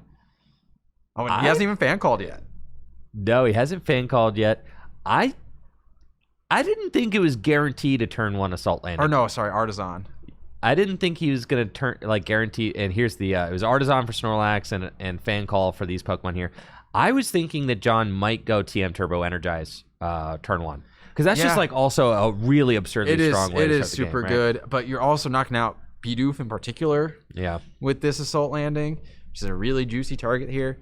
He's got Mela in hand, so that's kind of why I'm okay with this line. He's got the Fire Energy on the active, Mela in hand, so if Alex were to respond to this Fan Rotom, which he might, he's got an energy on his own Fan Rotom, I think he has Field Blower in hand, could just respond to this instantly, then John probably is able to cook up a decent response in return. And John does have access to his Thumping Snorlax, so we'll be able to attack with that potentially after that Mela. I am really not liking the way that these prizes are lining up with the bench. Thank you, Judge. Get those prizes nudged up a little bit. Yeah, well, especially when they're flipped over like that, it's, you got to keep some separation there. Yeah, I don't want that Cramorant sneaking into play. No. So Alex now no longer has access to his Bidoof. We'll need to recover that at some point if he wants to use Industrious Incisors. But he should have a knockout this turn with that Field Blower. He's got Artisan, Cinccino. Cinccino's make do is better than not making do. So nice to have that online. Yeah, when you put it that way, it makes a lot of sense. Yeah, I mean, better to make do than to not make do is what I say. I know some colorless players don't like to put Chinchino in the deck. I mean, it's 2 slots. I think the card is just nuts. I think it's really good, especially with the Minchino having that call for family attack. Yeah. A lot of times, all you need in order to get going in a game is Snorlax, or not Snorlax. Well, yeah, Snorlax, but is Oranguru and Squovit. Minchino can make it so that even if you prize your Bibarel, the Chinchino line with Oranguru and Squovit is kind of a draw engine. I mean, you could Nest Dash, draw 3, then you can make do, draw 2 more, and still extend your hand to upwards of 5 cards, even though Bibarel might not be something you have access to. So Chinchino is kind of subbing in with Bidoof getting knocked out, and it's going to give Alex a little bit of draw support. Alex has got that Guzma and Hollow this turn to allow him to search his deck for a tool card, a stadium card, and a special energy. And we'll see which ones he decides to grab here in order to advance. There's that capture. There's the capture energy. I guess I was hallucinating a capture energy earlier. I don't know, man.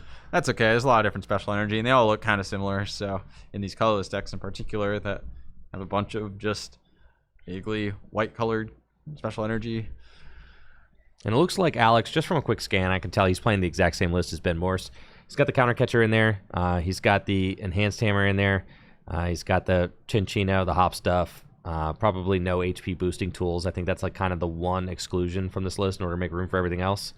Lost City is a nice pickup here. John just filled his bench with all sorts of powerful support Pokemon.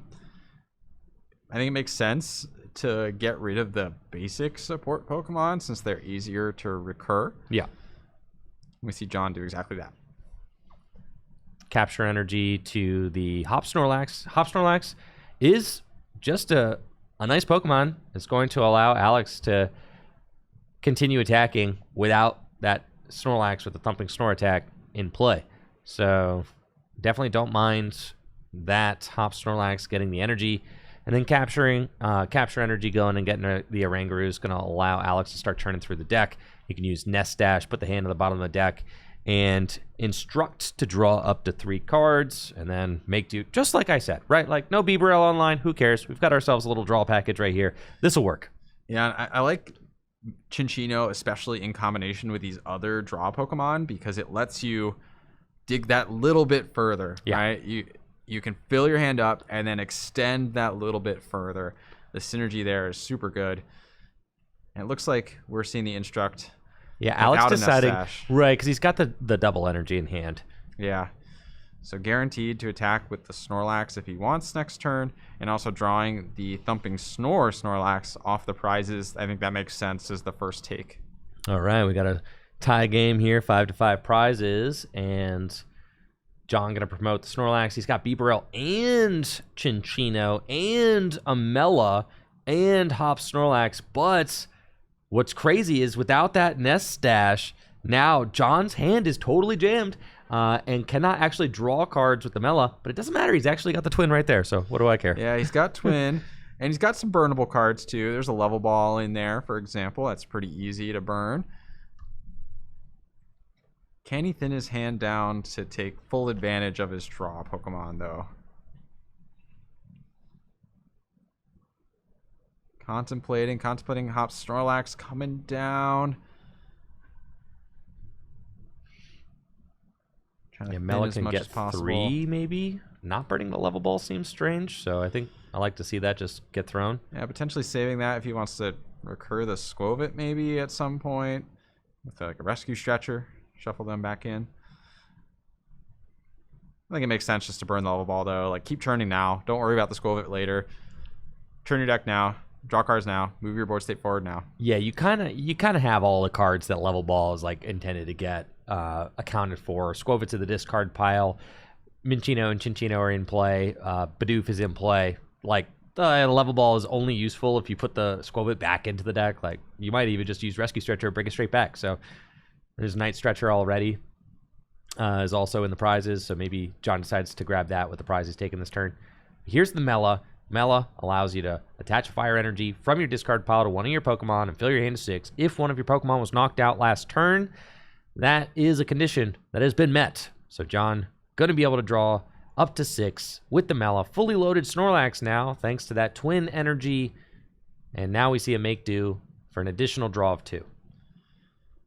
So if you're John here, what prize card are you eyeing up, Andrew? I think that Cramorant looks pretty appetizing right now. Your Alex Holtz either doesn't take a knockout, and you're happy with that, or he goes down to 4 prizes and activates your Cramorant. You have Hop Snorlax already available. So I really like the potential of going into Cramorant this following turn.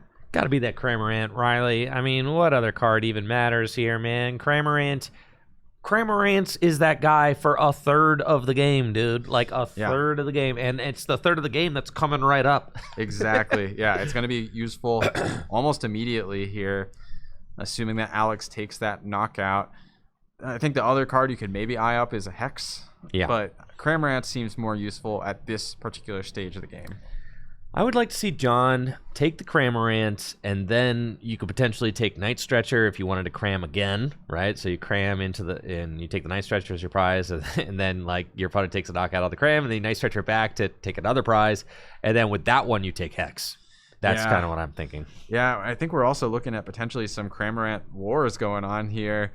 So I imagine that Alex, his preferred attacker in this situation, would probably be his own Cramorant. Flip that sleep flip.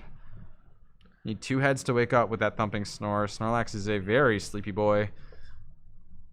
Unable to wake up, but there's switch outs in this deck. You're not plenty.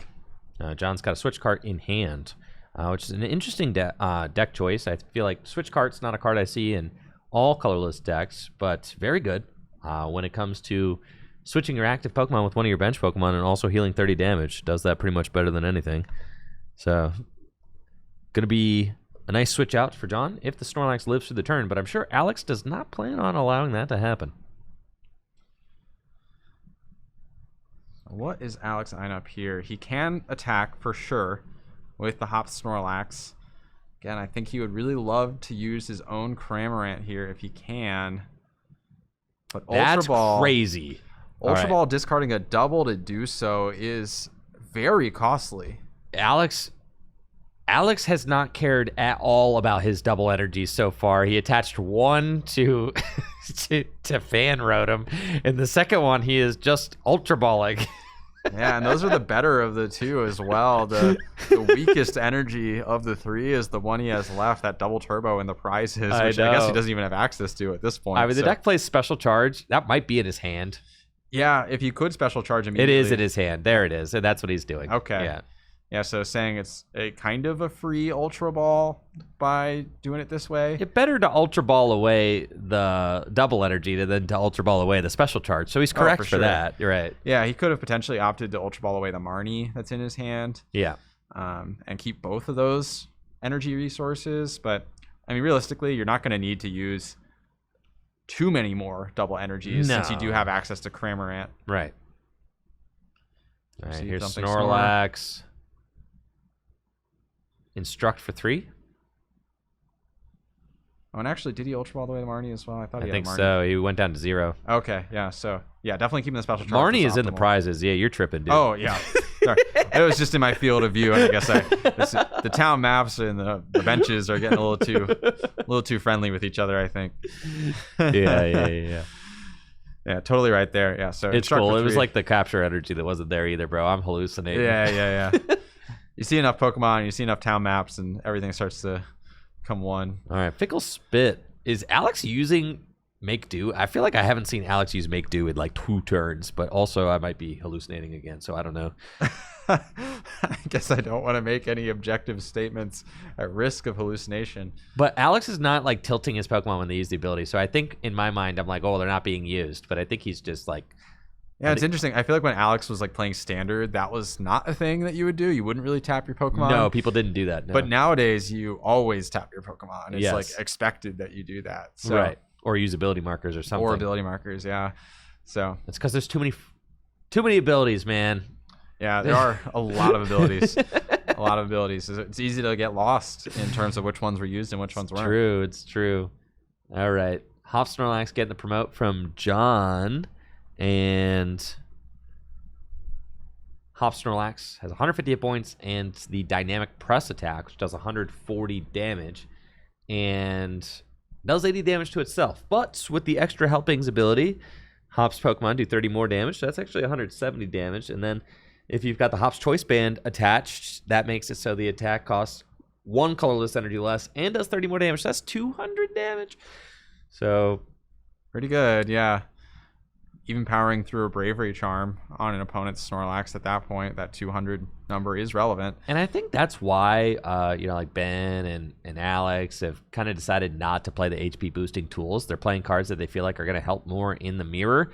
And with Hop Snorlax capable of hitting 200 damage extremely easily, and the Cramorant capable of hitting like upwards of 180 damage just very easily, it almost feels like, what's the point? This deck is just hitting such crazy one-hit KO numbers that, are the charms actually helping you to survive a hit, or should you play cards that just help you to keep and disrupt tempo?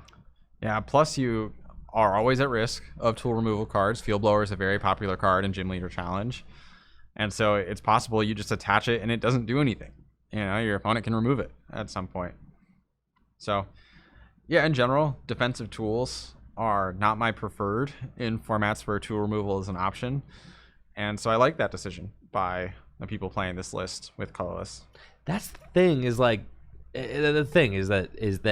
if you're playing an HP boosting tool, it's almost like you have to play 3, right? Because you want to bait your opponent's Field Blower out on like 1 or 2, yeah. and then you've got the one that sticks. So that's why it's kind of like an all or nothing on the defensive tool situation, because most people are playing 1 Field Blower, so you're trying to like play around that by playing more than your opponent can actually Field Blower away.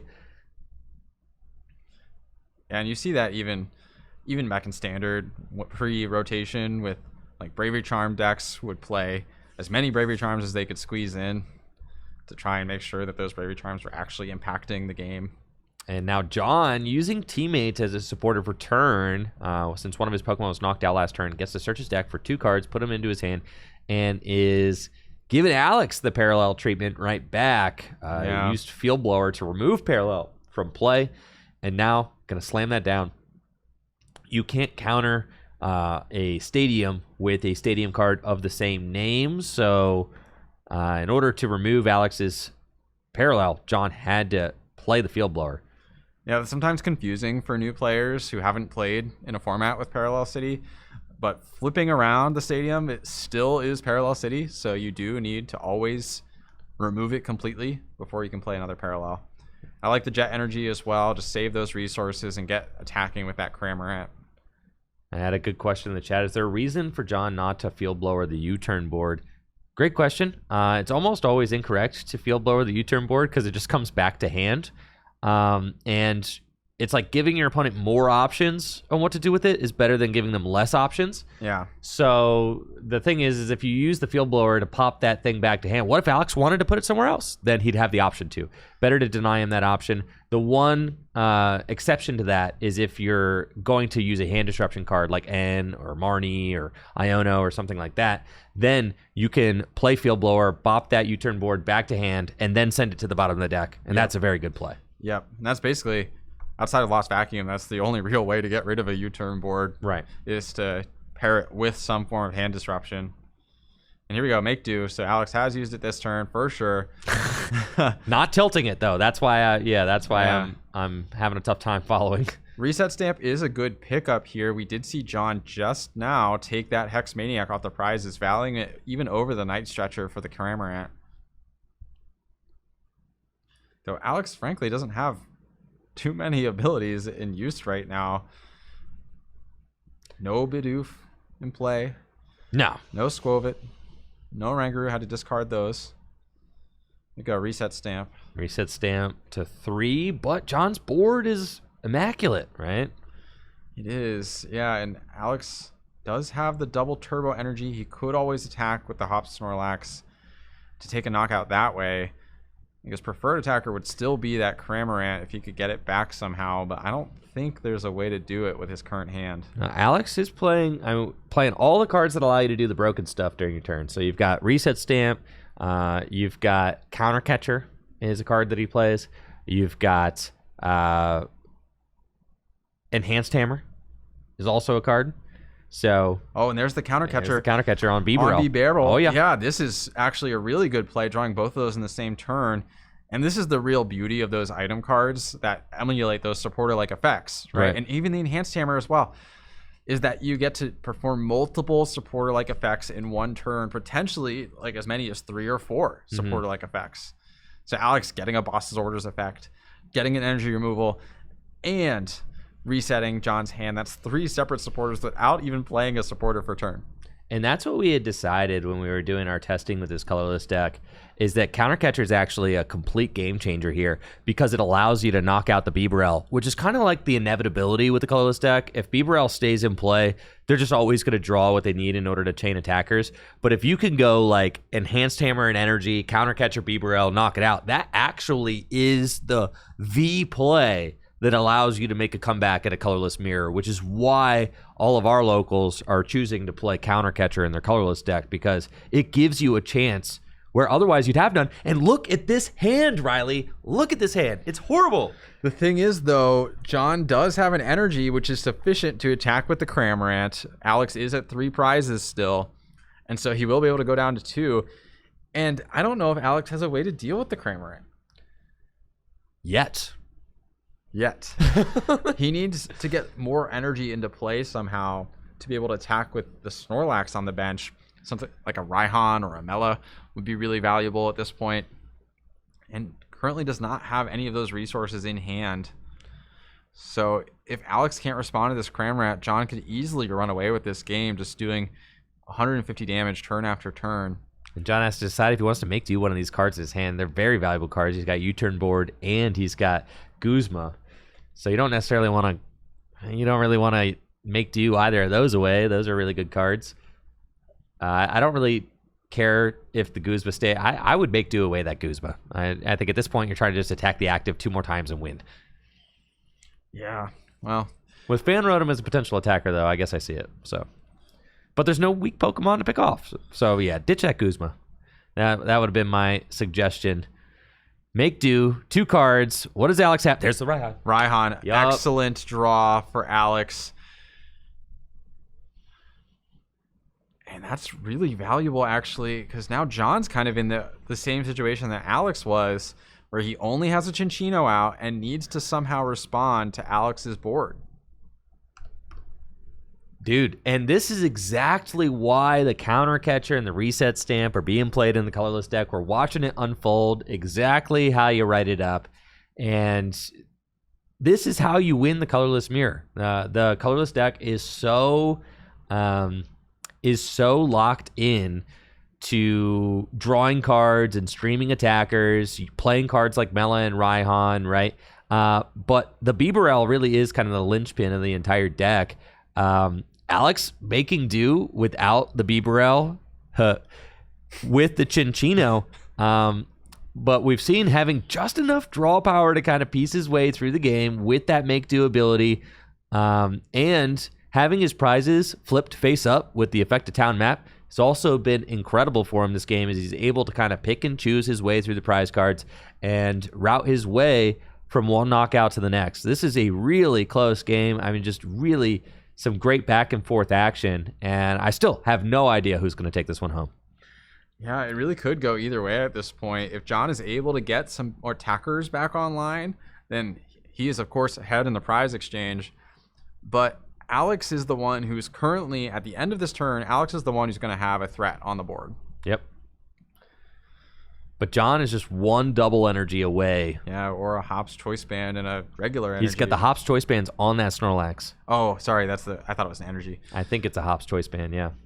Okay, so yeah, just needs a double energy of some sort, or like a Raihan Raihan Mela type of thing. Yep. That's why I really think he should have ditched that Guzma last turn, because it's just not really doing anything. I understand maybe he wants the Guzma. He took the fire energy off the prize, I think. So maybe he could go Fan Rotom Guzma, knockout, taking the one prize. I think you have to be willing to make do something. Yeah. I think you do. That or the U-turn board, one of the two, right? Right. And I think the U-turn board actually would probably be acceptable to get rid of as well. but get rid of something Yeah. and advance your board state just a little bit more, advance your hand state a little bit more. Because imagine that you're probably going to make do this turn because you need to respond to this Snorlax. And what if the right card is like that 2 cards deeper? I know, right? You know, that makes all the difference. I know it does. Or what if there was a draw supporter that was 2 cards deep from that make do that you could then use to hit the Raihan the following turn? Or just to draw into a double energy. Yeah, exactly. It's just every little inch matters, especially it really in does. a mirror matchup. Yeah, and especially when you're like kind of on the ropes drawing. 2-2 prizes is a tie match. Powerful energy goes to hand for Alex. Snorlax is stays asleep. asleep. The double tails, so very much asleep. That Snorlax. John's got the Chinchino to promote. U-turn board in hand. A Rangaroo. That is a big boost to the draw. Yeah, the thing is, promoting the Chinchino kind of forces you to play that U-turn board down. Yep. So that was a little bit of a concern that I had. Yeah, because now you're getting rid of the fire energy. Now you're exactly where you were before, you don't want to. You can instruct for 1 and then make do. It's true. Make do whatever you instruct potentially. Try and find some fodder. Yeah. But now, still, Guzma just not a great play for John. Yeah, so Guzma is clogging. I think. Oh my! Wow. Instruct for 1, and it's the double turbo energy. Well, bailed out then. Very good pickup for John. Total game changer. Now, the nice thing for Alex in this spot is that the Snorlax doing 80 for itself does set Alex up that he could fan Rotom, but actually, no, you don't want to do that because the opposing fan Rotom is ready to knock him out. So, yeah, ideally, Alex is attacking with his own thumping Snore again. Yes. That is the hardest thing to knock out. Precisely. Now this thing, it's going to do 80 damage to itself, going to have 70 hit points left. Ay. It's a very tricky spot. Can't attack with his own Hop Snorlax, because that'll have 70 hit points left, and Fan Rotom could just take the win.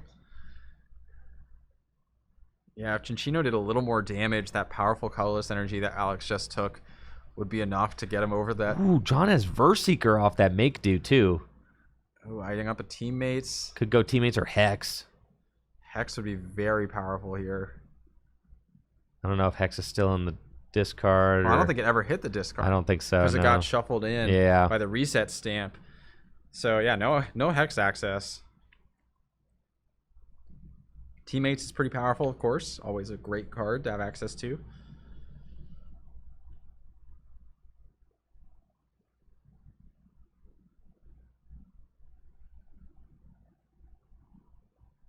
Well, you can't be a seeker for fire. No, you can't. No. So probably not that. Raihan? Is that what we're doing? Mela? Let's see. There's a Mela in there, so that could be a valid. Yeah, it would be nice just to get extra energy on the board. It looks like that's what he's doing. Mela to the Fan Rotom or something. Sure. Yeah, puts an extra energy on the board, draws a couple more cards. A little confusion, I think, about the sequence of operations there, probably in part due to grabbing that fire energy before the Mela. Right. But the Mela is being played. Fire energy should be in the discard pile. Yep, stop it. Alex trying to get control of the situation a little bit. Okay, yeah. It's a little missequencing. John is one with the sauce right now. Here we go. All right, double turbo to the Lax. That needed to happen. Mela to the Rangaroo. This is fair play. All right, fill the hand to 5. Enhanced Hammer doesn't really matter. There's no energy on Alex's board that are not getting cleared by this attack right now with Hop Snorlax. Dang, this is as close as it gets. It really is. Oh, boy. It's pressure's on Alex, though. He has to answer the question right now. Oh, yeah, he does. And he can't use Fan Rotom to do it, despite that tempting number of damage. Here we go, make do. What's funny is that I don't think Alex has the option to do this, but if Alex did if Alex was able to take a knockout on a non-Hop Snorlax Pokemon, John can't like necessarily attack with the Hop Snorlax again without like, going to sudden death. Thinking that too.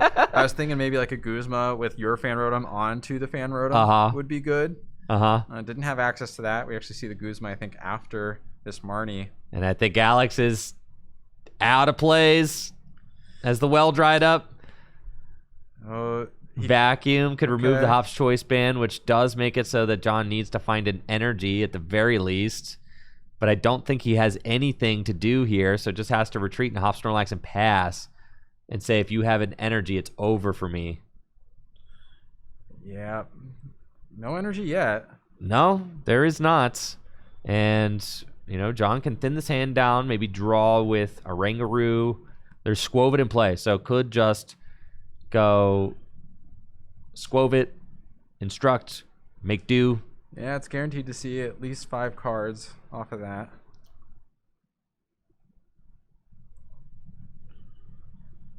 Quick Ball, getting rid of that Luxurious Cape. The Luxurious Cape, honestly, would probably be useful on the Snorlax here. And here's Cyclizar off the Quick Ball. I think just at this point, thinning as much as you can, trying to find that one energy to try and win the game. One energy will do it. John, because Alex is at 2 prizes left, can afford for his Snorlax to KO itself. He can, yes, it's true. Does have Switch Card in hand though, if he wants to dodge the knockout. Kind of funny. And I think it is kind of funny. I think that's actually correct. Yeah, I mean, there's no reason really not Switch to. cart, rope. Yep. Yeah, no reason not to burn the cards if you're gonna nest stash anyway. Yeah, and then rope into your free retreater. Yep. Send up the Chinchino, and then you're gonna draw 5 cards. Yep. So let's. Okay. Instruct keeping first. the Hex. Hex could be a good option if you whiff here, since Alex didn't really do much this past turn. Got to make do away that boss. Yep. Boss is not necessary at this point. Raihan will do it. Oh. No, Raihan will not do it because Alex did not take a knockout. Never mind then. I take it back. Oh, this could be interesting if because Alex has Iono in hand. But again, John doesn't have any energy in his hand right now. You put him 1 card closer. Yeah, but he goes down to 1. Eyeing up the Hex. I think Enhanced Hammer, has Alex already played Enhanced Hammer? He did, yeah. He played all 3 of those items in 1 turn earlier this game. And it was a great turn.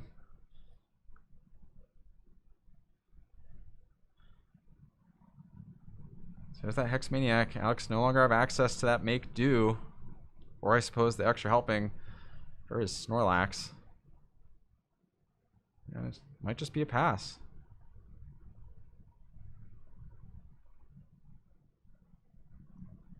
Hex pass. Now, Chinchino, I don't think is the preferred Pokemon to leave active here because Hop's Choice Band. I mean, if Alex finds a double energy off of Iota to 2, yeah, I think that's kind of nuts. And then John won't have Chinchino to draw cards. I think leaving the Chinchino active is a little like sus. That's what I'm saying. That's what I'm saying. Like potentially just even retreat into your own Hop Snorlax is fine. Hop Snorlax also does have 100 HP left, so it's not like Alex can take an easy knockout on it with something silly.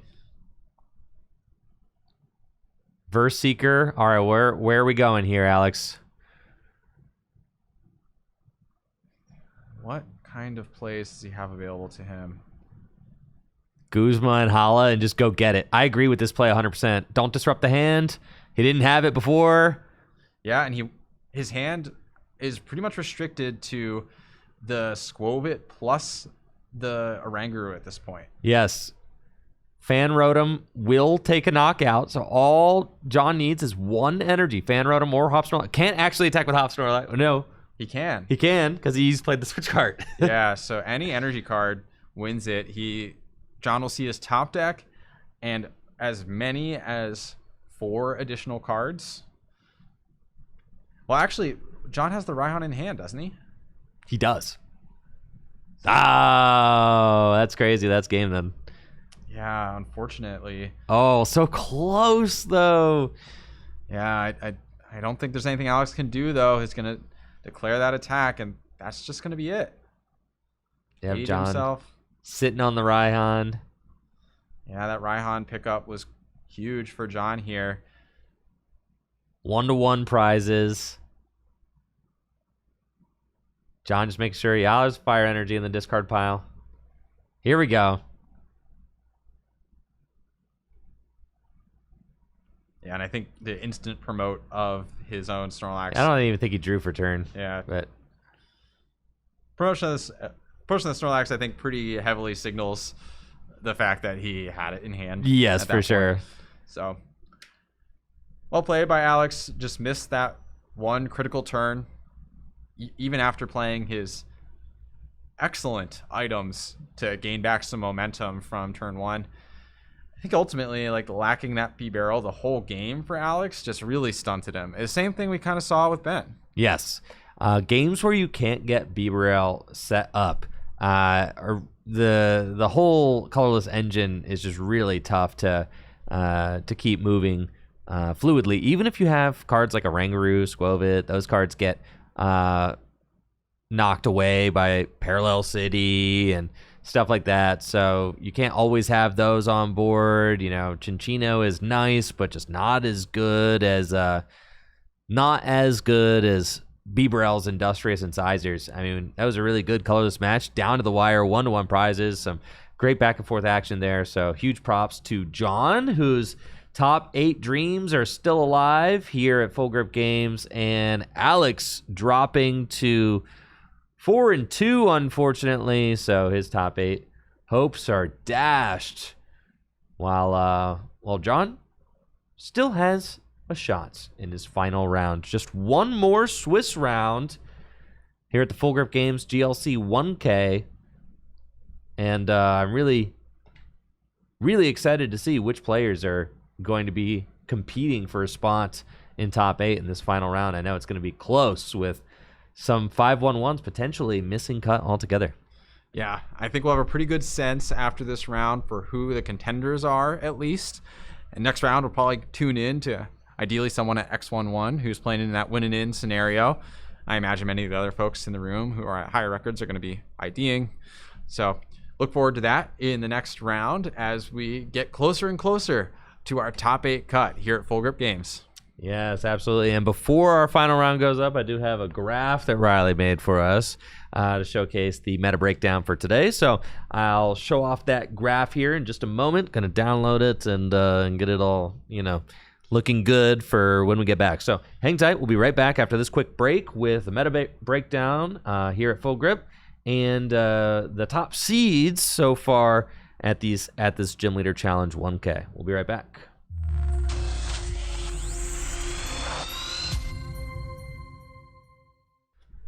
Yo, what's up, gamers? I've got some graphics for you here, so check this out. The Gym Leader Challenge meta game here at the Full Grip Games Journey Together 1K, courtesy of Riley. So thank you so much, Riley, for your efforts on this. Yeah, absolutely. So we covered some of this earlier, but now we have a visual presentation for you. And man, that colorless sticks out like a sore thumb, I think, relative to the rest of the types here. I mean, what I'm seeing is that there's colorless just completely blowing the rest out of the water in terms of how popular it was at this event. I think that makes sense with the Hops engine being added to the colorless deck. Is a really exciting time to play colorless. Yeah. And then there's a bunch of other types that are kind of like the tier 1 types, kind of fighting for all around the same spot. The Psychic, Dragon, Grass, Water, Dark. And then you have the mid types. I would say, from an expectation standpoint, colorless is exactly where I expected it to be, about a quarter of the field. Yeah, colorless is very popular. It gets the whole Hops package. People looking at cards like Hops Cramorant, Hops Snorlax. Yep. A lot of people already had colorless built, and then plugging the new Hop stuff into it is extremely easy. Not to mention, a lot of players have probably, a lot of our locals have already won badges with colorless because it's a good, dependable archetype. And then to see that it gets a boost with a new set, I think it's no wonder why it is so well represented here today. Psychic is always my pick as the best archetype the best color in Gym Leader Challenge, just because I feel like the game designers are obsessed with purple cards. Yes, always have been. And Always have been. They can't help themselves. Every time they want a cool effect, cool ability, powerful attacker, whatever, they're all purple. So it's I always think, there's no nerf in it either, just because the card pool just oozes greatness. Yeah, when it comes to making powerful cards, the first step in the the Pokemon Company's design portfolio is going to be Gardevoir specifically, and then the rest of the Psychic Pokemon, and then everybody else. Right. Yeah, there's been lots of very powerful purple cards over the years. Grass and Water are like right where I would put them. I think they're really good, solid decks that have the potential to compete with the best decks. If you like your setup decks, you like your ability-based decks, like Grass and Water are kind of like right there. Darkness is right where I'd expect it to be, because I think Darkness is like a deck that's a little bit more awkward and difficult to pilot, but its high end is really high. And people love Dark. And people do love Dark, right? The one thing that is a little bit of a surprise to me, that's a lot of Dragon decks here in the field. A lot of Dragon decks, but we have seen them performing quite well at this tournament so far. We've had multiple Dragon decks that were undefeated as of the last round. Mm-hmm. And I mean, we saw on stream just earlier with that Turbo Reshiram Dragon deck, how powerful that archetype can be. Dragon's one I normally think of as being a little bit clunky, a little inconsistent at times, but relying heavily on those basics streamlines the deck a lot. I really think it does. And Riley, we've got our final Swiss round here. Yeah. Is starting to get underway. So let's head over to the tournament table and see who we've got. Trevor on the right. I believe Trevor won or got like top 4 or maybe second place. He was a big fan and pioneer of the Colorless Gym Leader Challenge deck before it was good. Yeah. He was an original Colorless player. Yes. Trevor, a huge advocate for Colorless, and he is, of course, running Colorless today with all the buffs to the archetype. You shouldn't be surprised to see him running up with Colorless here. And on the left, we have Giovanni Valencia with his Water deck, one of the other more popular types here at this Gym Leader Challenge 1K. Giovanni is 4-1-1 and Trevor is 5-1. So both of these players competing to make it into top 8. If Trevor wins today in this round, he will be guaranteed a spot in top 8 at 6-1. And if Giovanni wins, he'll be on that bubble. Yeah, this is just a really difficult part of any event, Riley, where you have people, trying to figure out, like, am I safe for top 8? Do I have a shot? What record do I need? Trevor, a lot of 5-1s or, have ID'd. A lot of 5-0s ID'd. Yeah. But Trevor here, playing it out, not that he has a choice, because his opponent needs to win in order to have a chance. Yeah, and depending at the time where Trevor picked up his loss, it might just be the right call to play out anyway, because we are looking at potentially having a bubble on this tournament. And if you take, for example, an early round loss, that makes the rest of your resistance worse throughout the entire rest of the event. So if Trevor lost, for example, in round 1 or 2, his resistance might be unfavorable compared to those other 5-1-1s. So it's actually not a bad call at 5-1, I think, in this tournament to play out. And here we go. Trevor kicking it off. His turn 1 supporter is Avery. Kind of an underwhelming Avery, unfortunately. The Water bench is looking a little sparse right now. So Avery not making a big impact there, but does draw you some cards. Can Trevor get off that Fan Rotom? And oh my goodness, has Heavy Ball in hand with just the opener plus Avery and is able to retrieve the Rotom out of the prizes. That is huge for this game, because Trevor had kind of an underwhelming setup and Rotom quickly changes that tone. That's right. And Trevor actually got second place at one of our GLC 1Ks with his Porygon Z colorless deck. That's right. He lost to JW, and JW won with Darkness in the tag team weekend. Yes, when you won with Arctur, that was the Brilliant Stars doubleheader, right? Yep. Yeah, huge weekend for tag team there. But Trevor, I mean, that's as OG as it gets when it comes to these colorless decks. For sure. He was an early an early pioneer of the formats, put a lot of work and effort into figuring out the colorless build. And look at this. Is that a Wingull? I think he's got some cool stuff going on in this particular colorless deck. That might be a Wingull, Riley. Yeah, so maybe playing that Hearsay Pelipper to grab a supporter out of the deck or discard pile. That's a very powerful card. Don't see that too often in the colorless decks we've seen today, but extremely strong ability. Looking at that Squovit as well. Contemplating the Wingull. Yep, that is definitely a Wingull going into hand with the fan call. What is the third pickup going to be?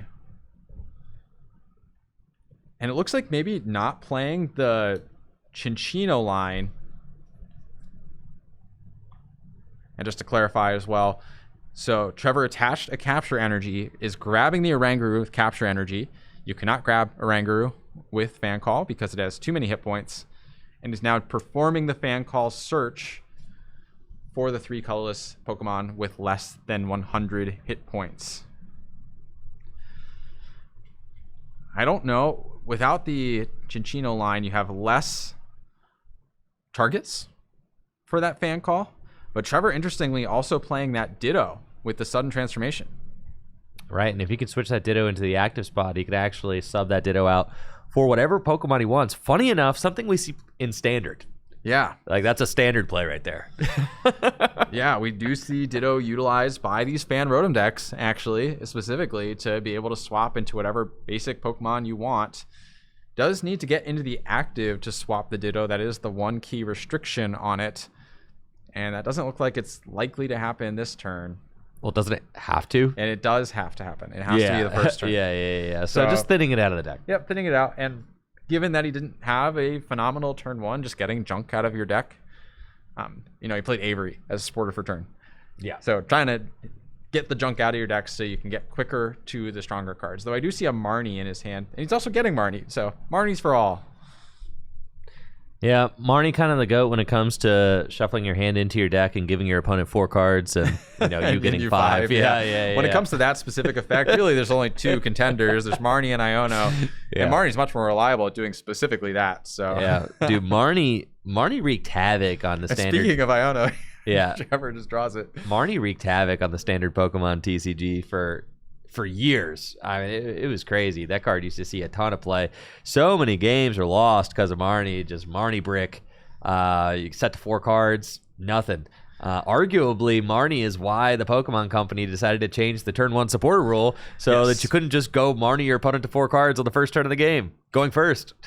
Yeah. You used to be able to play turn 1 supporters going first. Yeah. Marnie, I think, was a key factor in that decision making for Pokemon for sure. And it's interesting because leaving your opponent with 4 cards at the start of the game is pretty rough if they haven't had a chance to play yet. But it's not as disruptive at the end of the game, right? It's true. But it was the only disruption that was in Standard for quite some time. And there's lots of accusations of Marnie being fake when you're trying to disrupt your opponent at those key final turns. Ooh, this is not your most typical water deck here, Riley. This is something that is often referred to as special whales or special waves, Wailord, right? Yep. Sometimes I've heard it referred to as Leviathan. Yes, the special waves Wailord deck, special whales I've heard it called. Because you've got all the whales. Look, you've got Wishy-Washy, kind of a whale. You've got Wailord, kind of a whale. And then you've got Satitan, also kind of a whale. So lots of guys. And what ties them all together is that they have attacks that are boosted by special energy, right? So Wailord has a special wave attack, which does 120 damage, plus 120 more if you have a special energy attached to it. You've got the Satitan, which has the special horn attack, which does more damage if you have a special energy attached to it. And in order to get all these energy into play, I'm pretty sure, I haven't seen it yet, but I'm pretty sure Giovanni is playing a Vitality Spring Blastoise. Very interesting, Andrew. And I just got an update as well from Natalie on the floor. All of the 5-1s have since decided that they are actually going to be playing no IDs in the 5-1 bracket. And it even looks like the bubble could be higher than 5-1-1, could be looking at 5-0-2. Whoa! Well, yeah, I think when you realize that the bubble is that big, you have to play a 5. Like, you're not guaranteed. You have to play. You have to play. I mean, that makes me happy you're barely even likely. That makes me happy to hear that people are deciding to play, because you should play for your spot. You should. Yeah. You should, especially at X and 1 right. in these kinds of tournaments. And here's the thing, right? We're at the top end of the round threshold. This is what happens when we have the maximum a number of players that a round count allows for. Right. Is you get a really inflated top end of the bracket. And so Giovanni potentially at risk of not making it, even if he wins here, though hard to say for sure until we see how everything pans out. And more people playing does mean that there are more losses being doled out. Right. All right. Now Trevor is set up. He's got Bibarel in play, Air Balloon on it, Oranguru. I mean, this is a very solid looking board. Oh, but Trevor goes to use Fan Rotom. There's no stadium in play. Oh my goodness. No! This doesn't come up very often just because stadiums so frequently are hitting the board, but yeah, having no access to a stadium means Assault Landing does not connect. No, the Assault does not land, Riley. That's right. Yeah, it stays in the air. Yes. That Fan Rotom. And Basculin lives to see another day. Yeah, dodged a bullet there. Giovanni able to continue setting up. And this, you could tell Giovanni likes this special waves deck because, bro, this thing is blinged out. I love seeing a Gym Leader Challenge player with a blinged out GLC deck. This is one of my favorite things. There's so much personality in the decks. You know, the card choices, the energy art. Yeah, I feel like you could tell about, like, what kind of cards a player really favors by how their GLC deck looks. And I just think it's so cool to get to, you know, see all the flavor in the different GLC decks that people bring to the table between, you know, having Japanese cards sometimes or having holo cards, full art cards. And you could tell that when a player blings out their GLC deck, it means they really like this particular deck that they have. Absolutely, Andrew. And just another update on the standings as well, briefly here. We have 4 players at 5-0-2 who ID'd this round, the 501s. And there's a further, I think, 9 players, 9 players who have 5-1 records. So, of course, if those folks ID, the bubble would be disastrous. 502, it's going to be XO2 is the bubble. Yeah, potentially, yeah. So, we'll see. Depending on how things shake out, you never know. People might squeak in. But Trevor is the more likely player of the two here to make top 8 with a win. So, Trevor using Boss's orders on that benched Whalmer. Looks like he wants to nix that before it has a chance to evolve into the devastating Wailord. And what a huge draw for Trevor. The Parallel City off of the draw. Gonna make it so that Giovanni has to limit his bench down. And then Snorlax already has the 3 energy required in order to use his Thumping Snore attack. So that Whalmer, despite the fact that it has a paw helmet on it, is going to be knocked out and having to get rid of the Octillery. That's brutal. That hurts. Honestly, one of the weaknesses, in my opinion, of the starter type decks is they can't effectively utilize Parallel City compared to the other decks. You know, they get disrupted by the bench limiting and the damage reduction sides of Parallel City. It's tough. Tough out here. If you're a setup deck, Parallel City, man, that's enemy number 1. I do love to play Chaotic Swell in my setup decks to try and negate that as much as possible. Chaotic Swell is a stadium that kind of eats stadiums when they try to counter it. So I do like that. I think the downside of Giovanni's board is that Giovanni had too many attackers set like started up. Like the Wishy-Washi's an attacker, the Titan's attacker, the Wailord's an attacker. Like you had too many of those attackers were kind of like there, whereas like you really only want 2 attackers and 2 support Pokemon. That's 4, right?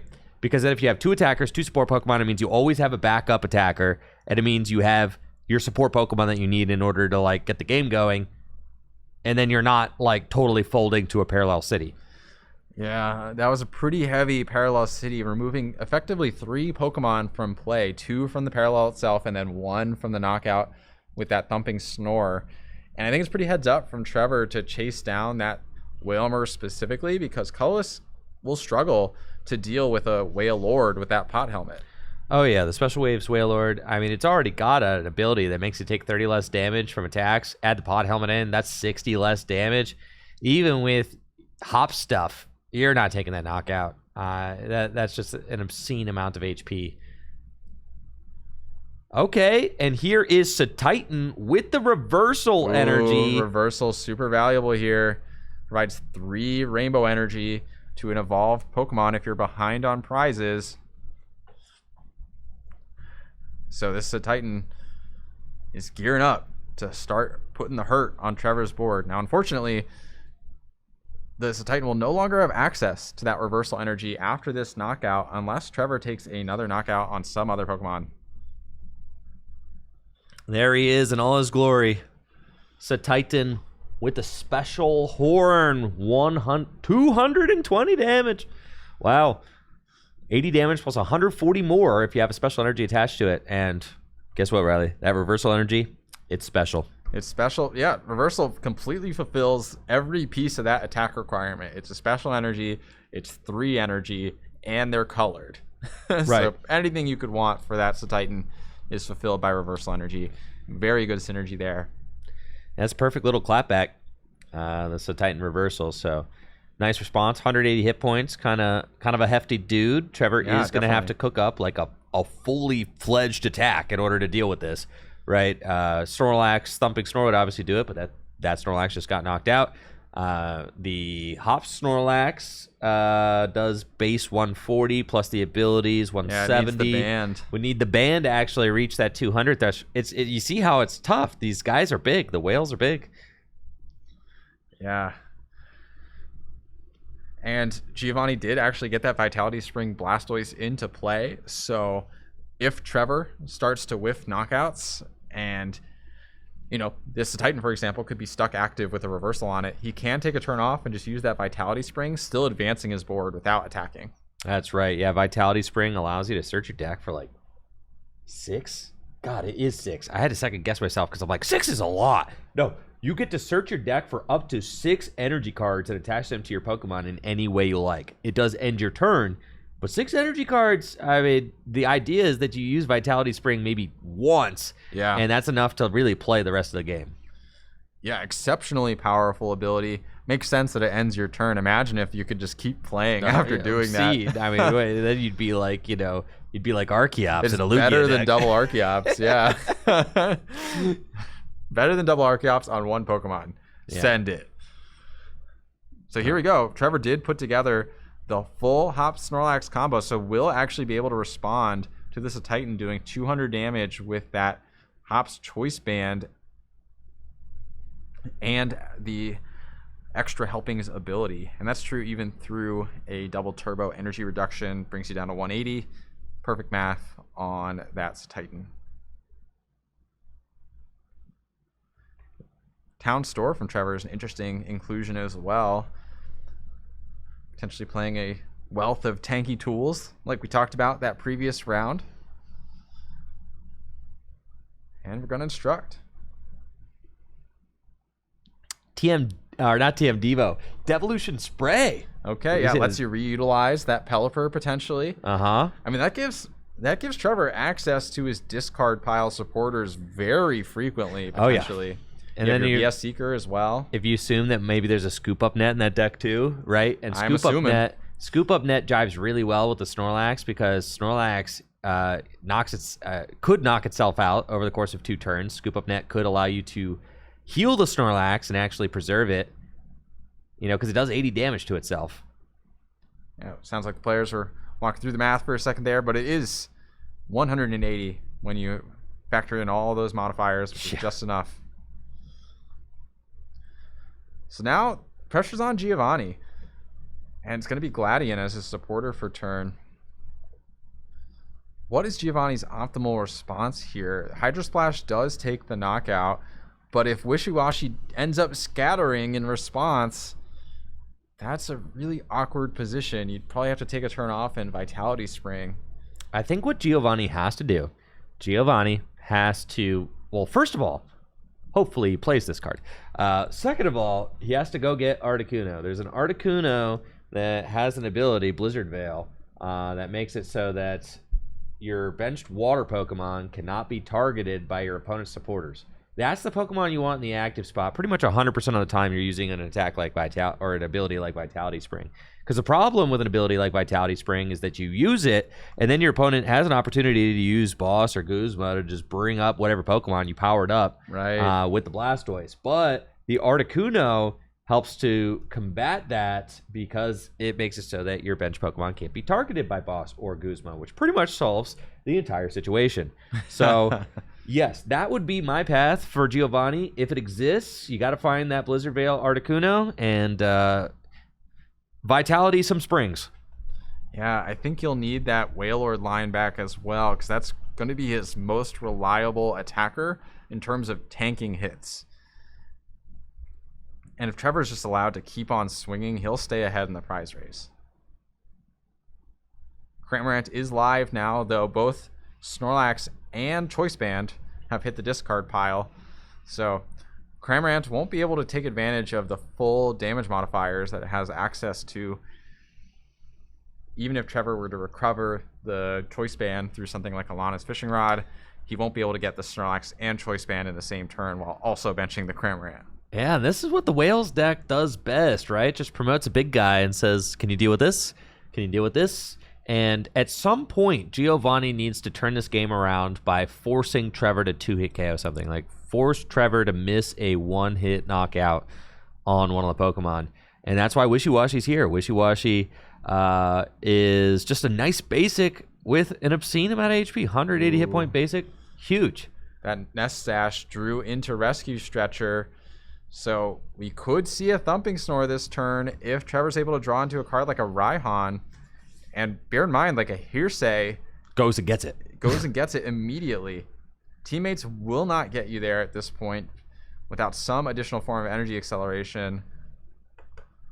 Needs a Raihan or a Mela. Some form of energy acceleration. I really like this Pelipper package. I think the Pelipper package is like really cool in this deck. Yeah, it is pretty cool. Here we go. With the Hero's Cape. Scoop up net. There's the Evo Incense. Okay. And the Raihan, so really has the both. Doesn't actually have to use the Evo Incense to go get the Pelipper. Yeah. Raihan to the Snorlax. But with Evo Incense and the Pelipper as an option, you could actually use Pelipper to reuse Raihan next turn should you need to. Yes, and I think that's where Pelipper is going to be most valuable, is getting things out of the discard pile. Yeah. So ideally, you do draw into those supporters first naturally, and then you can continue to recycle them with the Pelipper. So this is perfect for Trevor. Yeah, but look at this nuts hand that Trevor drew into. I mean, he's got the Scoop Up Net and the Evo Incense. He could have gone and gotten Pelipper to go get Raihan, and then reset the Pelipper with Scoop Up Net to then do it again next turn. Like that's how cool this engine is. So I'm really, really jiving with Trevor's build. I think it's just a super sick take on Colorless. Yeah, and truthfully, for Trevor here, I don't think his Snorlax is at risk, so he could use the Pelipper to get something like a Guzma. He could use it to get a Mallow and Lana, like to easily just keep attacking over and over again with this Snorlax. And we get another Gladian for Giovanni. Yeah, why aren't more Colorless decks playing the Pelipper? The Pelipper is insane. It basically is your Drizzile. It's like your, it's like your Roserade with the Le Parfum ability. I mean, just being able to tutor whatever you want out of the deck, combined with the draw power of Bibarel, it gives you that selectivity as well as the draw. I think that this is something that's really impressing me. Yeah, and not to mention that we see these Colorless decks really rely on cards like Mela and Raihan, and being able to access them more readily and out of the discard pile more easily allows you to chain them. Whereas something like Chinchino is maybe the alternative that Trevor opted out of. Right. Does let you dig more, lets you get access to maybe those item cards more easily, but doesn't let you use your supporters as much as something like Pelipper. All right, here is that Vitality Spring on the Blastoise from the Pokemon Go expansion. Vitality Spring allows Giovanni to search his deck for 6 energy cards and put them into play. So unfortunately for Giovanni, there is no Articuno to protect these Pokemon on the bench that he's going to be powering up. Something that I always think is so fun about Vitality Spring Blastoise is like, okay, it's this energy accelerator, but it takes a turn, and you're juicing other guys. No, Blastoise is actually like an insane attacker. Hydro Pump does 90 damage plus 30 more damage for each water energy attached to this Pokemon. So if you do have 4 water energy attached to it, you're doing 210 damage. It's just, it's nuts. I mean, that thing could really take some huge knockouts. Yeah, so taking a look at Giovanni's board, he has the Blastoise ready to go. There's 2 water energy on it, so able to do 150, which is enough to KO most of Trevor's Pokemon, though he does seem to play a decent amount of tools to boost his HP. Yeah. And then he's got that white Kyurem ready, and the white Kyurem does bonus damage if it has a fire energy attached, which is fulfilled with both of the Aurora energy and the counter energy on it. Yeah, fulfilled 3 times over, Riley. Yeah, he's got 3 water and 3 fire attached to that. Yeah, and 3 of everything else. Yeah, and psychic and dark and berry. Trevor getting a fighting Fury Belt with his town store. He's gotten a lot of value out of this town store. Gotten a bunch of searches off. Yeah, he is. This seems like a good opportunity to use Hearsay to get a card like Guzma, potentially. Guzma, that Blastoise feels like a death sentence. It does. He's got the Scoop Up Net in hand as well. I would really love to see that Guzma come out.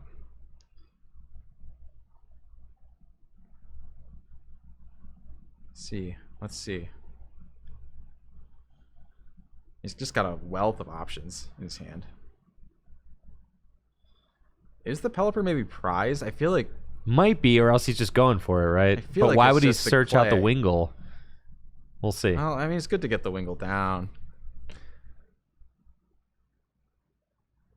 Evolution Incense. No, there Pelipper's okay. there. All right. Okay, yeah. So he was eyeing up the Scoop Up Net. Don't know exactly what he's considering doing as an alternative there. That's the thing. Is Guzma available to him? Is Guzma maybe prized?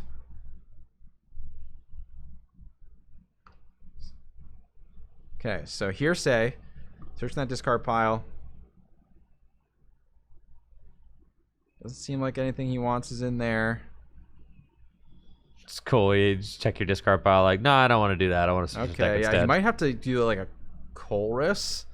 So he can Colress Tenacity, so he can get a Jet Energy as a way to pivot. That's a way to do it. That'll work. And that's acceptable. It doesn't target bench Pokemon in the way that we want. Yeah. And that would be super nice here.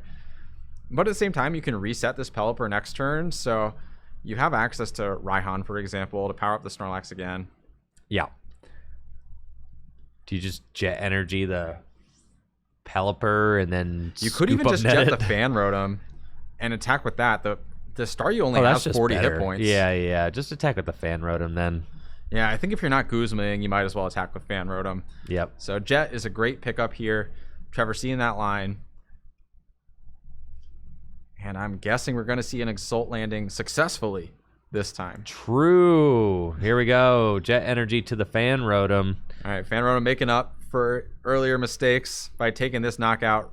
And there's the Scoop Up Net to reset that Hearsay. Love that. Gosh, that is so intimidating. It is. And this Assault is going to land, Riley. Trevor goes to 2 prizes remaining and is just 2 prizes away from a 6-1 record, which would get him in the top 8 guaranteed. Yep. 6-1 will be locked for top cut. And Trevor's got to feel good in his spot right now. He has a Snorlax on the bench with that Hero's Cape boosting its HP. He has got the Hearsay ready to go for whenever he needs it. So, all right, Giovanni versus Seeker. What are we doing here? Teammates is looking like it's maybe the primary option. And allow Giovanni to search whatever 2 cards he wants out of his deck, so long as a knockout was taken last turn. It was. So teammates can get 2 cards, but is there 2 cards that can get him out of this spot? I mean, maybe we need a tool to make this Blastoise a little bit more beefy.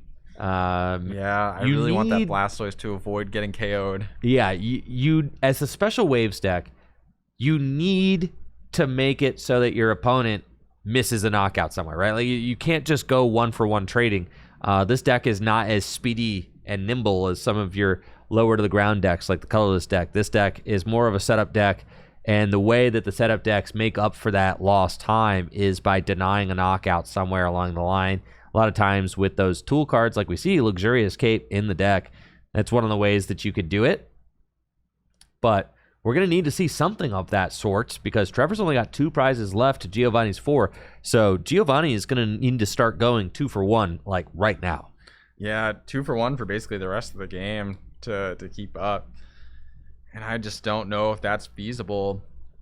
This Reshiram, or sorry, this white Kyurem, Kyurem fused with the Reshiram, is currently it's vulnerable to being knocked out by that Snorlax. And I don't think we saw a Gust out get retrieved with his teammates. Like something like a Counter Catcher would be really good. Yeah, just that Super Rod starting to recycle things back into the deck.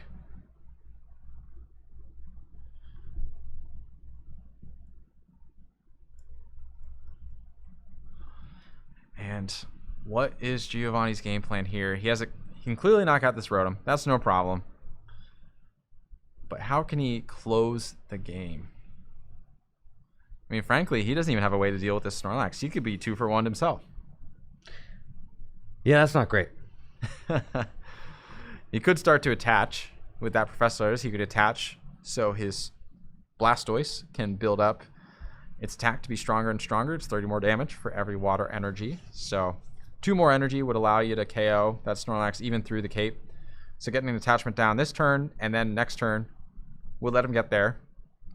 He's got his own Cape on his Kyurem. So it currently is at 230 hit points, dodging that KO threshold.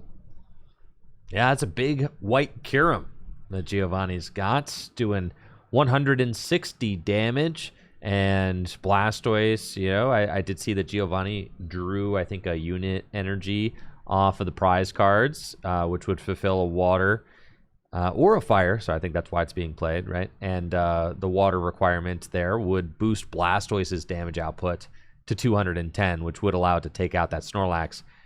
So Giovanni's got some Pokemon. I mean, and they're all big, is the thing. They're all huge at this point. However, with the Luxurious Cape on the active Kyurem, that means that if Trevor just knocks out the Kyurem, then this game is over. Kyurem has effectively, 230 hit points right now. I'm wondering if it would have been better to maybe save the Luxurious Cape for Blastoise at the end, and just say, like, this is my finisher. I'm gonna, you could go down to 1. Maybe I hit it, some sort of hand disruption or something. Not that, it matters with Bebrail, but maybe we go 1 prize left, Luxurious Cape on a Blastoise, and try to make up for lost ground there. Yeah, I agree with you, Andrew. And I think one thing that prevents that strategy from being foolproof, though, is the fact that Giovanni re-benched that Wishy-Washy and has yet to do anything with it. Yeah. Didn't accelerate onto it. It's just sitting there waiting to be knocked out, basically. And so even if you do have a final Blastoise with that Luxurious Cape sitting in the active, there's always that Gust target at 1 prize left for that Wishy-Washy. So I wish that Wishy-Washy stayed in hand after Giovanni got it back with the Splash Energy. So that way it wouldn't be a liability further down in the game.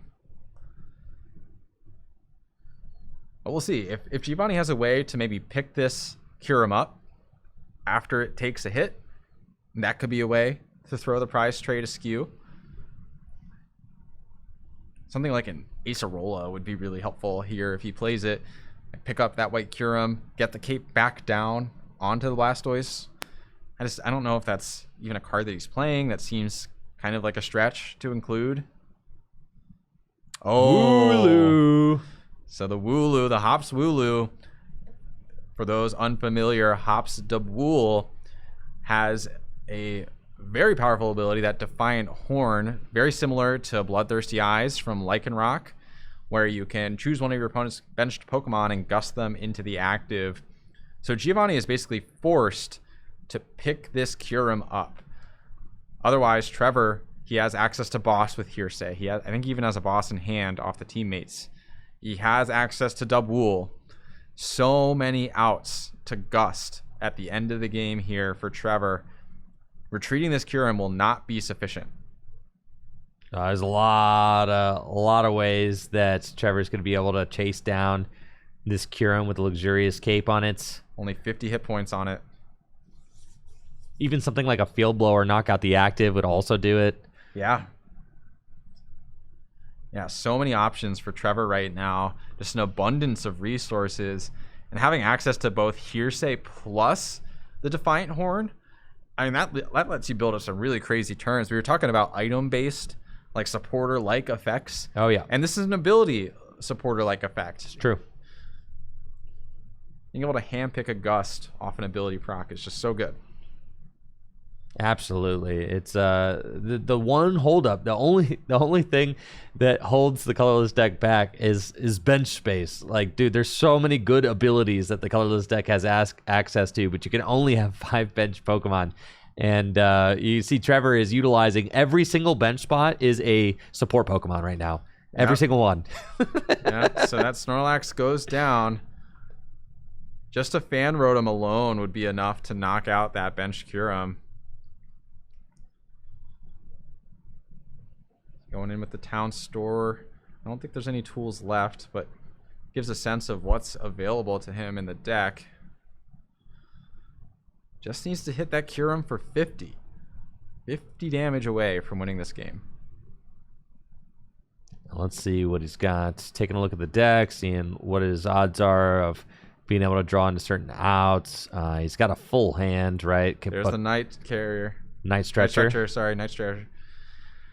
Fan Rotom, yeah, makes sense to me. Yep. I think you could just Hearsay for Raihan, accelerate onto the Rotom, and grab Dubwool. And that's it. Put it all together, Trevor. Or boss. Yeah, that's fine too. You have energy in hand? I'm probably going digging with the Nest Dash. Okay, this is kind of an interesting way to go about it. Maybe is Dubwool prized? Might be. Maybe. If Dubwool's in deck, the Raihan play is a guarantee. Is guaranteed, where this like could miss, but honestly, he's got the. Oh. Wow. That'll do it. Never punished. So. Yes. And Trevor takes the dub. Gonna go to 6-1, punching his ticket to top 8 of the Full Grip Games Gym Leader Challenge 1K. Congratulations to Giovanni on a solid run and a job well done today. Trevor going to have another chance at winning one of these Gym Leader Challenge release weekend $1,000 cash events here at Full Grip Games. Was denied a win a couple years ago in the finals to JW Creewall. We'll see if he is able to come back and get a win here this weekend for the release of Journey Together. And no matter what, really awesome showing from Trevor, being able to make top cut multiple times at these Gym Leader Challenge release weekend tournaments. Huge props to him and staying loyal to Colorless as well and being rewarded for that. And also continuing to innovate. Yes. I feel like he's got a very unique list that's not the kind of Colorless deck that I see all the time. There are a lot of really cool inclusions in there. So huge props to Trevor for continuing to innovate with this type and continuing to succeed at the highest level in Gym Leader Challenge formats. We're going to take a quick break while we figure out our standings and see who ends up making top 8 at the GLC 1K. That is the end of our Swiss rounds here, folks. So we are on to top 8, where players are going to be competing in a best of 3 top 8 bracket to see who is the Journey Together Gym Leader Challenge 1K champion. So hang tight, don't go anywhere. Make sure to check out the sponsors, FullGripGames.com for all the best Pokemon trading card game singles, as well as DragonShield.com for all the best sleeves and accessories. You can use code TrickyJim at DragonShield.com for 5% off your order. We'll be right back after this short break.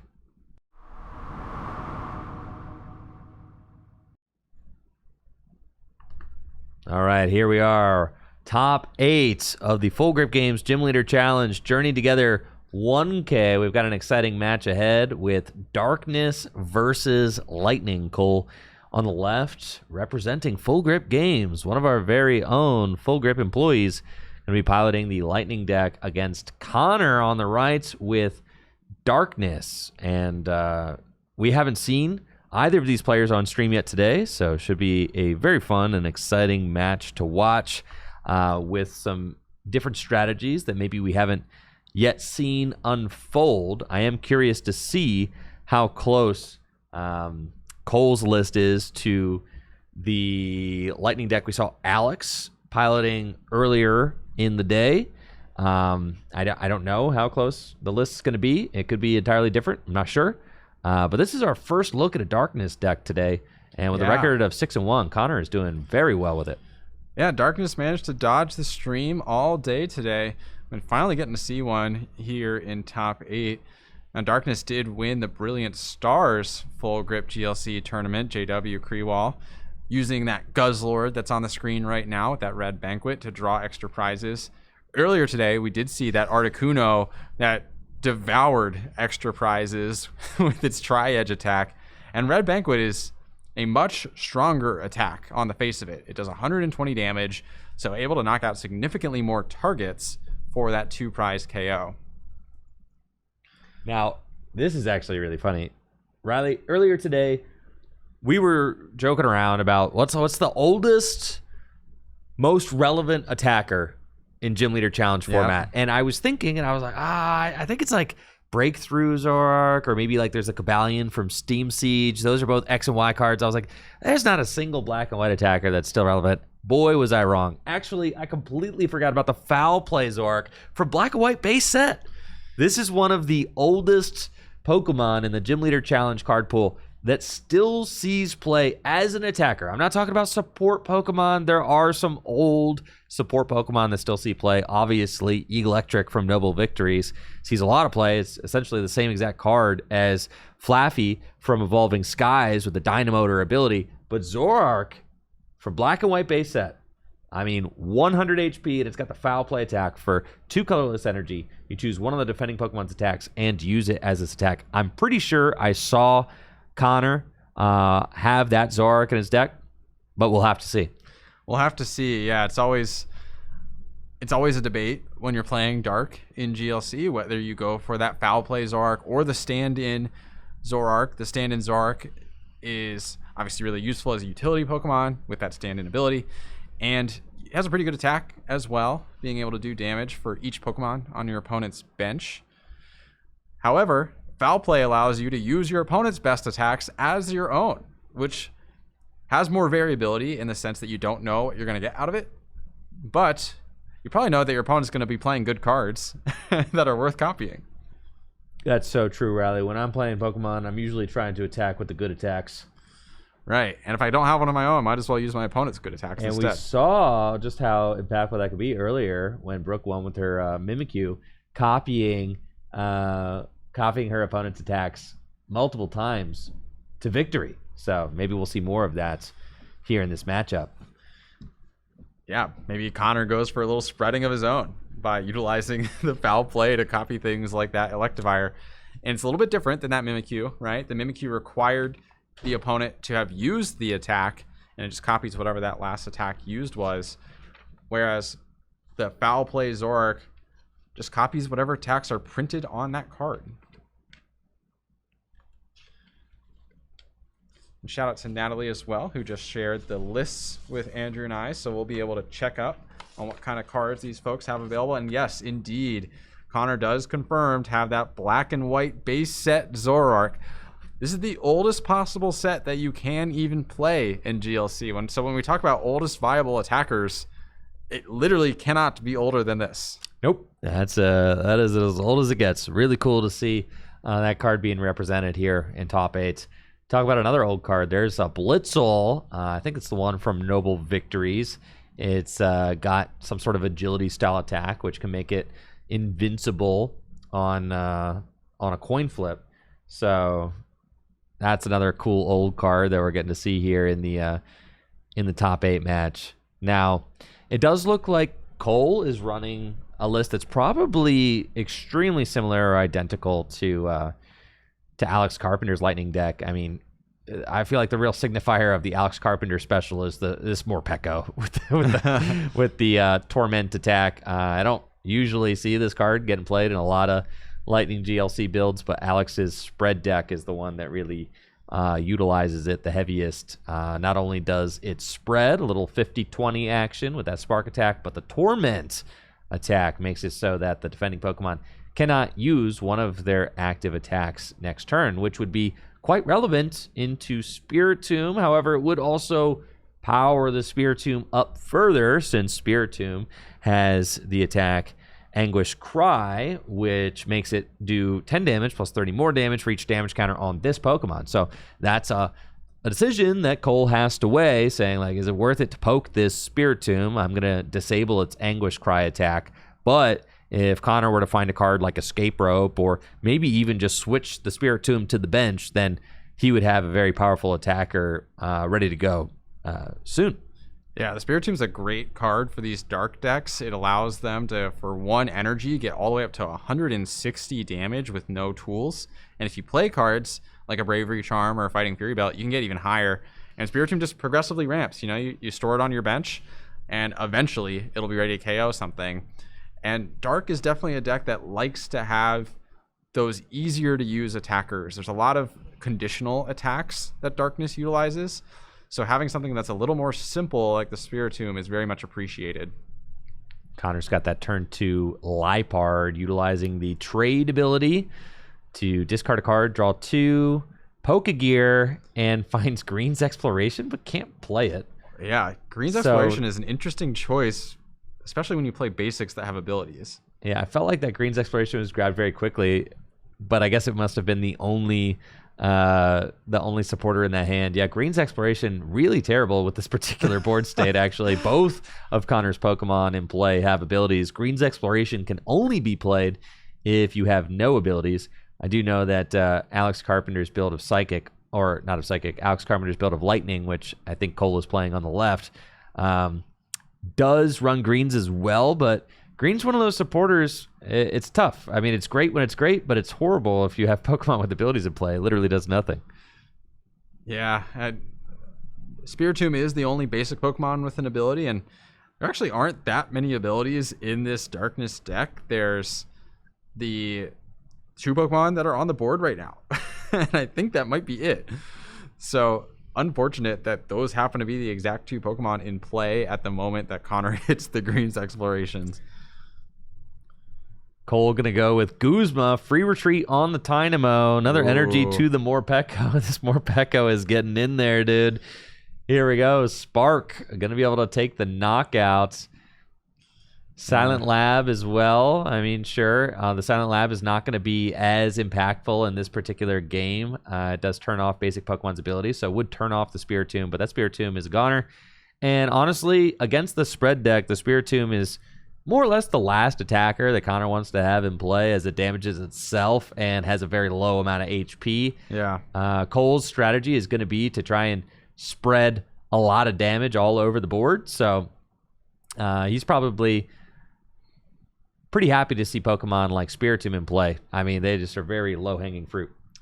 Yeah, and you got to imagine that discarding that Green's Exploration is a perfect target for that trade, since it is not playable while that Lipard is in play.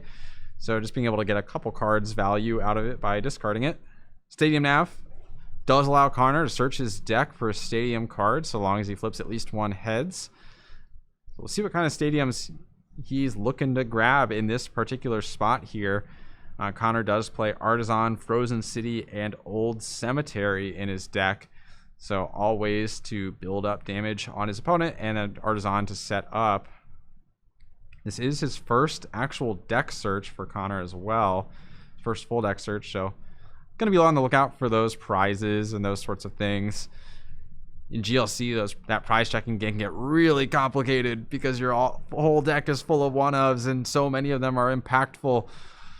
So really checking to see what kind of things are available to you and which 6 of your cards do you not have all together. A little bit different than standard, where you might be playing 3-4 copies of a card, and if you prize 1 or 2, it might not be the end of the world. And you see that Guzzlord available. Do see that Zoroark line available. So lots of solid attackers available to Connor. Taking a look at his list, he does also play Alolan Meowth. He has the Weavile line with the Rule of Evil.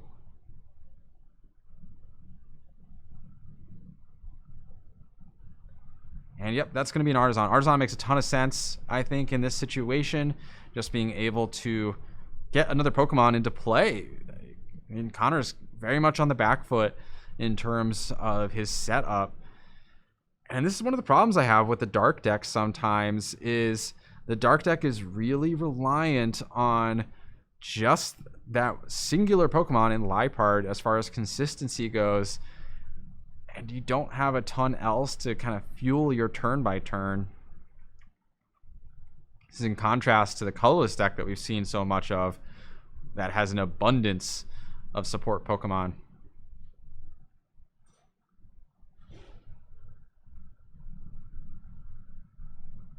There we go. That Meowth being added to hand as well. Just the Alolan Meowth, not using the Persian at all. That's free attack. Thanks for spawning me, Riley. I'm back. Yeah, no worries. No worries. So Connor traded away that Green's Exploration that was not able to be played, and played a Clara for turn to get some Pokemon out of his discard pile. Connor's board setup just feels really far behind at this point, though, with Cole already attacking with that Morpeko. We do have the Hoopa knockout, though. Do the Hoopa knockout. Yeah, Hoopa very similar to that Zapdos, where if you switch in the active position, you can attack for extra damage. Main difference is that Hoopa cannot attack at all if it didn't switch in the active that turn, whereas Zapdos can at least swing for 10. It's true. It's true. Now, we got a 5-5 game. I mean, Cole's got a pretty sizable hand, but doesn't actually have anything going on yet. I mean, none of these Pokemon are evolved up. There's no energy in play. The Morpeko wreaked a little havoc, caused some mischief early on. Dealt with the Spiritomb, proceeded to get dealt with by Hoopa, and now it's still anyone's game. I mean, really. Oh, absolutely. We see cards like Battle VIP Pass in Cole's hand. That's terrible. There's a bunch of Lightning Energy in Cole's hand. I mean, you could attach one of those from your hand per turn, sure. So there's not really anything going on until Cole starts using Sprint and turning through this deck, and we don't see that Zebstrika coming online yet. So, I mean, anything could happen, especially if Cole doesn't have any way to turn through this deck, where at least Connor's got the Liepard set up. It's going to keep seeing new cards. Yeah, Liepard isn't the single strongest support Pokemon in GLC, but it does keep you moving, at least that little bit. Fighting would kill for a Liepard of its own, dude. Oh, yeah. I mean, the three people here in the room playing fighting all wish they had access to Liepard. Yeah, that's facts, yeah. Here we go, though. Cole, using that for your cheat on the Dynamo, getting to switch that Zapdos into the active. And I think this is about as good of a turn as he could have asked for with his relatively weak board after that Morpeko was knocked out. He gets to accelerate in energy, start building up potentially that Electivire, potentially that Regieleki on the bench, and still attack per turn by switching into that Zapdos. I like the choice of Regieleki here because it is a basic, and I don't think he has Electivire in hand to evolve the Electabuzz yet, so that makes sense to me. Yep, extra Dynamotor from the Electric, get an energy on Regieleki, feels good. 80 damage to the Hoopa, and something that's cool about the Lightning deck that makes it, pretty unique is that you can miss knockouts, like here with the Zapdos, and it's fine. You'll catch up later when you're using Electivire to spread 50 to everything, or you're using Regieleki to do 120 and 40 to some bench Pokemon. I mean, that's the idea, is that Zapdos is just really good at all points of the game in the Lightning deck because you can always fix those numbers. So that's something that I think is super key about Zapdos in this deck. But we see a interesting card on Connor's side of the board. This is, I think, the Derail Yveltal. Yes. And it's got free retreat.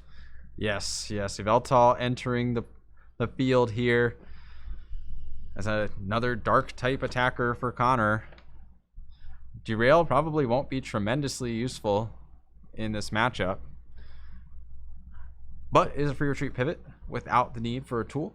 So if he's able to switch this Hoopa out of the active with something like a Mallow and Lana potentially off this tag call, he could use that Yveltal to immediately retreat it. I bet you this Yveltal was useful throughout the day, though. I mean, Against Derail Colorless? seems kind of crazy, right? Just 30 damage, discard a special energy, and you could potentially just get your opponent stuck. If you're playing like an Enhanced Hammer, you got Derail. It'd be very easy to kind of just like whittle their resources away with the Yveltal. So I think it's a cool card. Free retreat. Doesn't have any abilities, so that's nice when you're talking about, you know, using cards like Green's Exploration, which we saw earlier. Just some good board stability and a good opener too, allowing you to pivot easily into whoever you want. A great pivot for Hoopa, who has the Assault Gate attack, which requires that you switch from the bench to the active spot. So yeah, totally agree. Yeah, Yveltal just kind of a solid card. Yeah, not playing that Enhanced Hammer, but still Derail could be useful in that Colorless matchup just by disrupting their energy. And the thing is, sometimes with the Darkness deck is you don't always have the ability to take the big knockouts against things like a Snorlax unless your opponent is playing into you. And so things that can disrupt them instead, like Derail, and set you up for a KO on a future turn, you know, you could Derail and then Red Banquet for 2 prizes and for sure. Catch back up on that tempo. That is nice. Nice little poke, right? Could fix some math. That's true. But you look at the other big hitters, like the Evil Admonition, Weavile, that does require your opponent to play into you. So having that poke option is nice. Now I'm looking at this hand and trying to figure out what Connor's best course is going to be. The Hoopa is kind of stranded active right now. We do see a Frozen City getting dropped. Frozen City makes it so that anytime you attach an energy from your hand to one of your non-plasma Pokemon, which is pretty much everybody. Are there any plasma Pokemon that see play? No, not really. Though I think that probably the strongest plasma Pokemon, there's like an Absol that's got like a Mind Jack. Yeah, it has Mind Jack, but it's weaker. It's a weaker Mind Jack. It's a 20 times multiplier instead of a 30. And then there's the Kyurem, but that's not even the best spread Kyurem available because Glaciate's just still better. So. Well, plasma Pokemon had their time in the sun in Standard. So that's for sure. That is okay.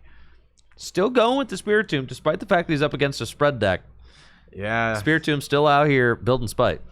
Spiritomb is a really good attacker if you can get it up to that 4 or 5 damage counter threshold, but a super easy target to knock out with any of the spread moves that Cole has access to. So you have to be really careful about how much spite that you are building with that Spiritomb turn by turn. Yeah, and now, you know, Guzzlord taking residual damage. The Frozen City not actually going to help Connor in this. Yeah, it feels like the Frozen City is actually helping Cole a little bit more here. Cole's got to be loving it. Like, you're doing what? You're putting damage on your guys? Cool. Yeah, that Electivire would put in so much work if he's able to get it out in the next couple turns. Electivire, like we saw earlier, does 50 damage to every single one of Connor's Pokemon. That would knock out the Spiritomb just by itself and very heavily damage the rest of the board. Yeah, that Hoopa stuck active for a turn, really disrupting the tempo. Connor unable to respond to the Zapdos, giving Cole a free turn. With this free turn, Cole's making the most of it. Palpad to chuck some supporters back into the deck. We've got Rescue Stretcher, we've got Field Blower, and it is time to start burning here, Riley. Zebstrika finally online with that sprint ability. Going to be able to toss this Energy and Battle VIP Pass. I mean, Battle VIP Pass it's a little bit of a greedy card in Gym Leader Challenge formats. Obviously, you can only play one of them because GLC is a singleton format. And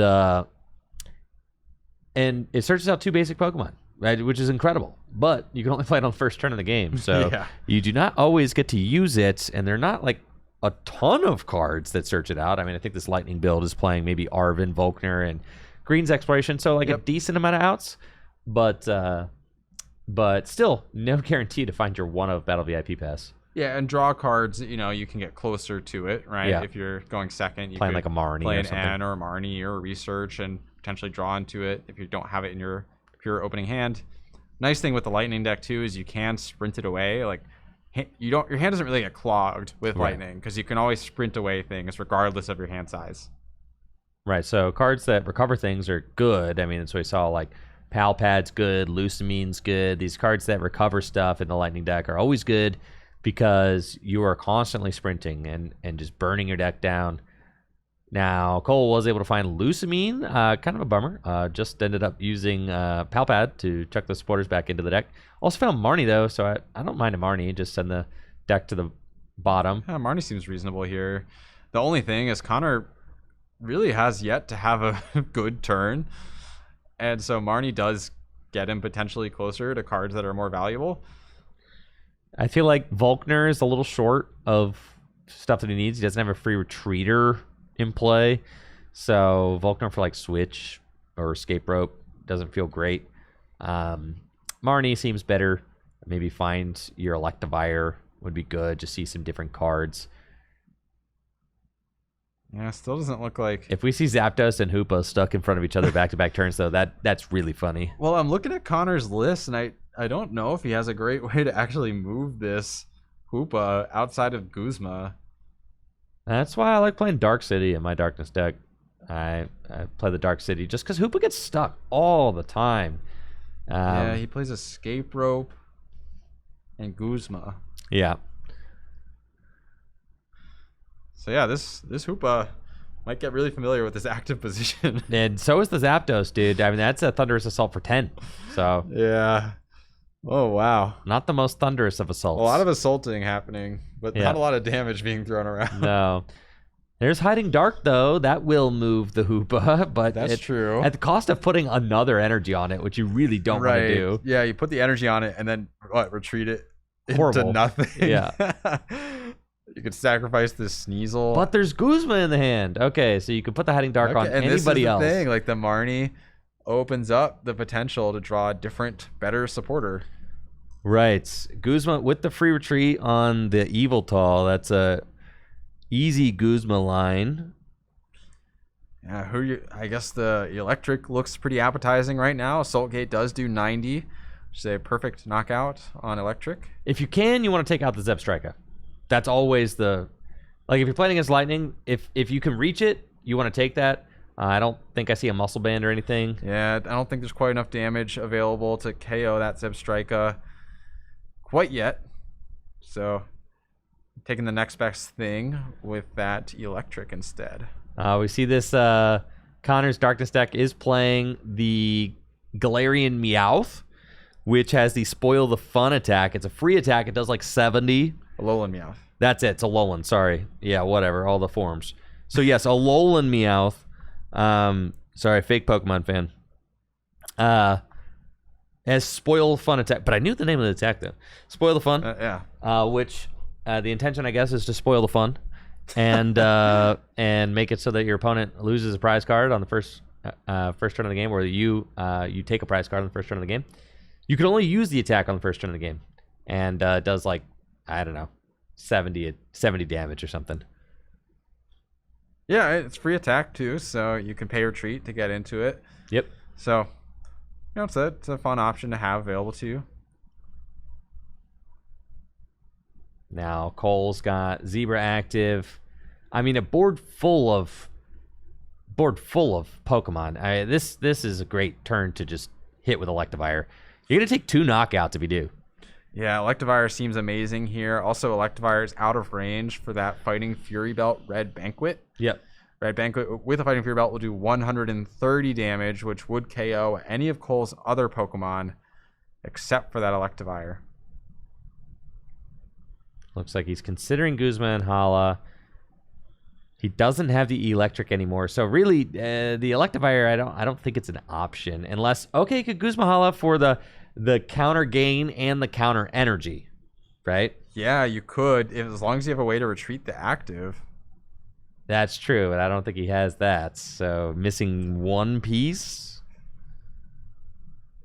Like you could sprint to try and find the rest.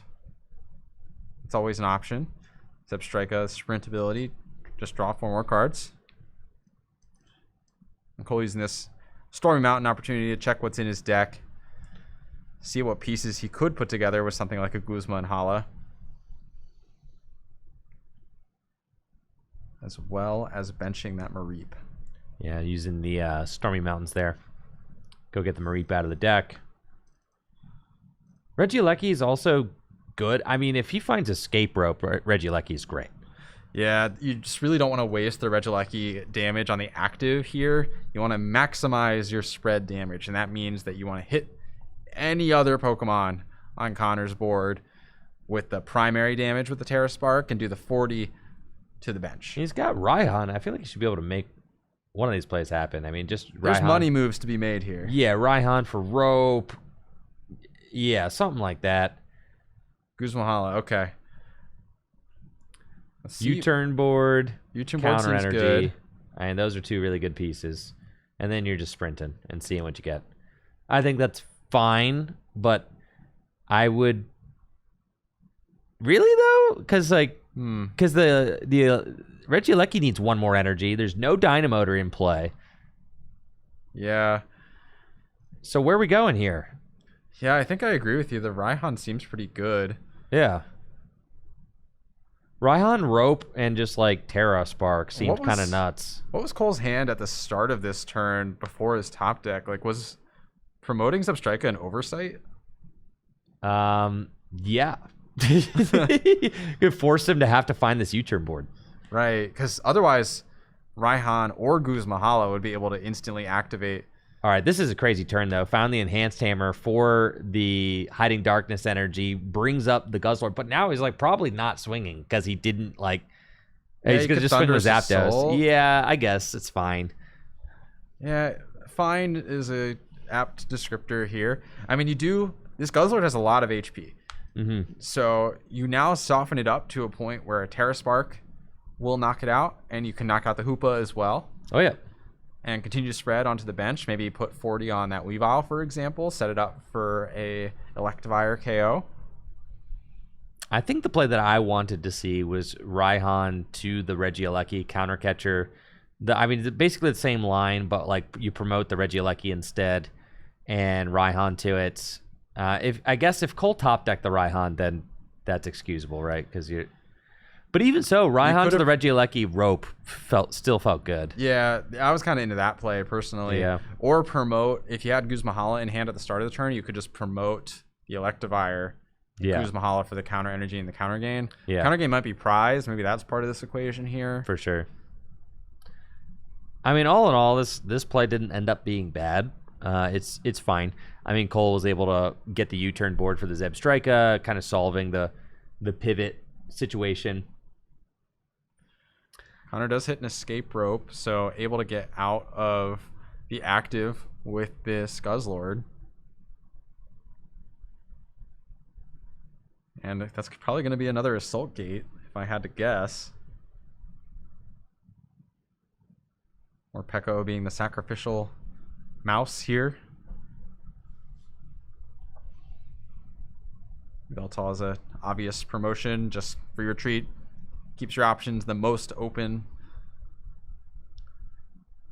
And I feel like Assault Gate seems pretty good here. Just keep taking prizes. Yeah. And now we see Connor no longer building Spite. It's the Spiritomb really had... Okay, no, we are building Spite. Now we're just in Regieleki range. Oh, and the energy. Oh, are you just taking the knockout with it? I like it. I actually think this is a good use of the Spiritomb. This is fine, yeah. Because now it forces Cole to Gust if he wants to KO it on the bench. Right. But this would be a really good turn for Electivire. Yes, it would. Right. And Electivire's got a counter energy on it, so I suspect that's what's happening. Yeah, this is a really big turn for Cole, actually. He'll be able to power up both the Electivire and the Regieleki and swing with the Electivire all in one turn.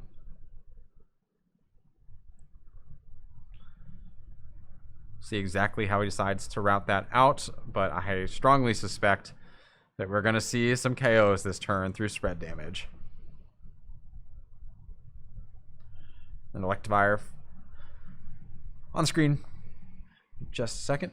That high voltage current, 50 damage to each of your opponent's Pokemon. That includes the actives, so you would be able to knock out that Spiritomb and that Hoopa and set up multiple KOs for a following turn on the bench.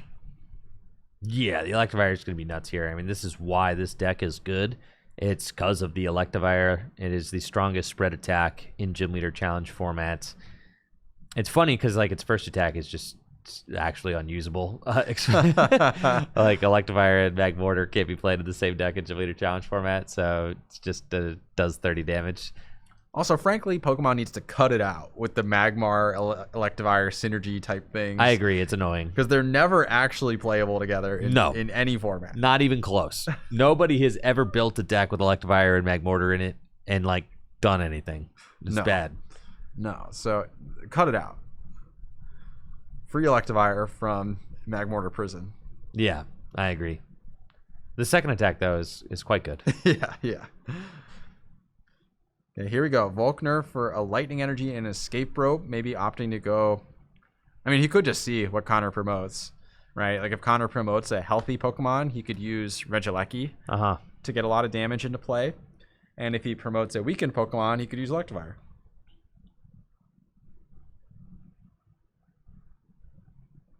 I'm guessing we'll see. Yeah, Hoopa makes a lot of sense for Connor. That is the best promotion for sure. But Cole can just go into that Electivire now. I think that's the path I would pick. Yeah, here it comes. High voltage current. Okay, that's a lot of damage going on to Connor's board. 300 damage with that attack. That's obscene. Yeah. Yeah, sometimes those spread attacks, they really sink in when you think about the total amount of damage being done to your opponent's board. 300 with the Electivire with a full bench. Why is there a counter game going on to it? I guess for next turn if the Electivire doesn't die? I don't know. Because he's taken like two prizes. Okay, 2. Yeah, but the counter game won't do anything if he's ahead or even. Because the counter gain and the counter energy seem redundant. Yes. Yeah, so I don't really see the line there, Cole, but okay. Maybe just burning it. Maybe saying I'm not going to use this. So getting it out of my hand. Oh, actually, yeah, it's fine. You technically have to promote before you draw, right? I mean, you gain information when you draw. You have to promote before you draw. So that was a little bit of a missequence there on Connor's part. But it's all... Veltal has free retreat. Veltal has free retreat. That was always going to be the promote, so Cole forgives it. That's fine.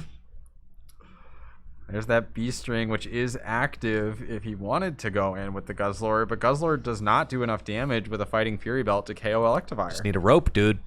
Yeah, you could rope around it, but then Electivire will just go in again and I think win the game. You're correct. So actually, this Electivire needs to die. And Cole only has he has 2 abilities in play. Still need a Muscle Band, though, if you're going to knock it out with that Evil Admonition. 2 abilities and a Muscle Band does not work. I was thinking of the rule of Evil, just 60. No, Evil Admonition needs 3 abilities. I don't know if Connor has a way to deal with this. It would have to be Galarian Moltres.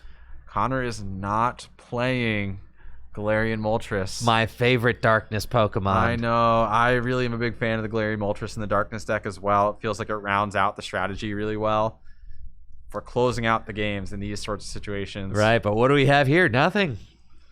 Yeah. What can you do? I guess... All right, you could derail. Doesn't seem good. You could derail.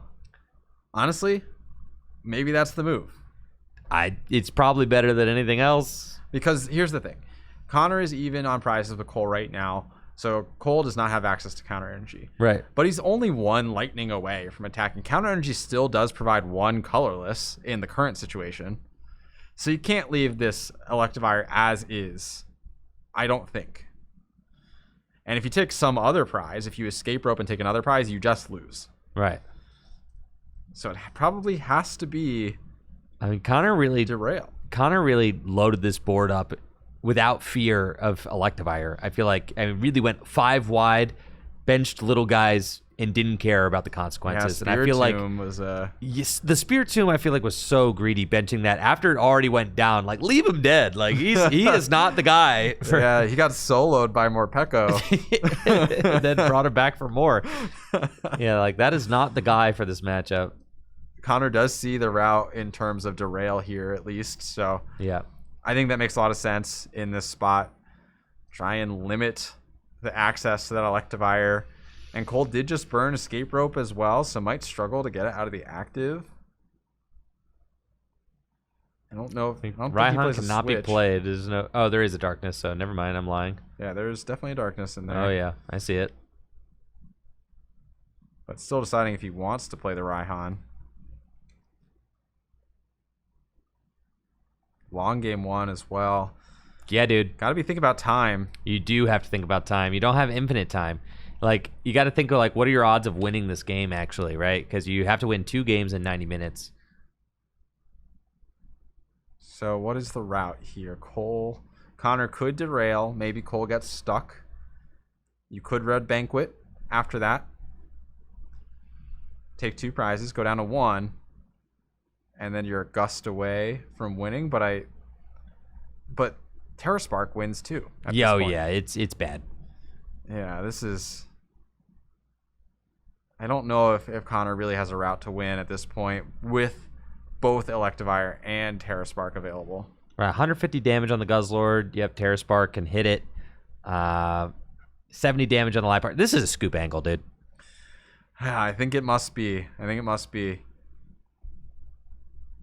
And time is ticking. Oh, yeah. We have a 90-minute best of 3 here. We're already down to 53 minutes. If the next 2 games take as long as this one did, they will not finish. Yeah, dude. You can't spend 40 minutes on a losing game in a best of 3. You do have to kind of see, see the inevitable and just say, like, all right, well, games 2 and 3, I'm not going to make that same error. We're going to move it along. Okay, so yeah, Field Blower plus Derail. And Derail does do 30 damage as well. All right, does Cole have the dub? 1 switch card wins here. And Verse Seeker. That's a Tate and Liza in the discard. Yep. So Tate and Liza to switch. Terra Spark for 3 prizes. I mean, that's exactly what Lightning wants to do. Yes. So Cole advancing in the set. 1 win so far. And now just 1 win away from a ticket to top 4. Will the light triumph over the darkness, Andrew? I think that's what we're all here to see. Cole made that win pretty convincing, honestly. Morpeko and Zapdos just really getting in there and poking away early on in the match.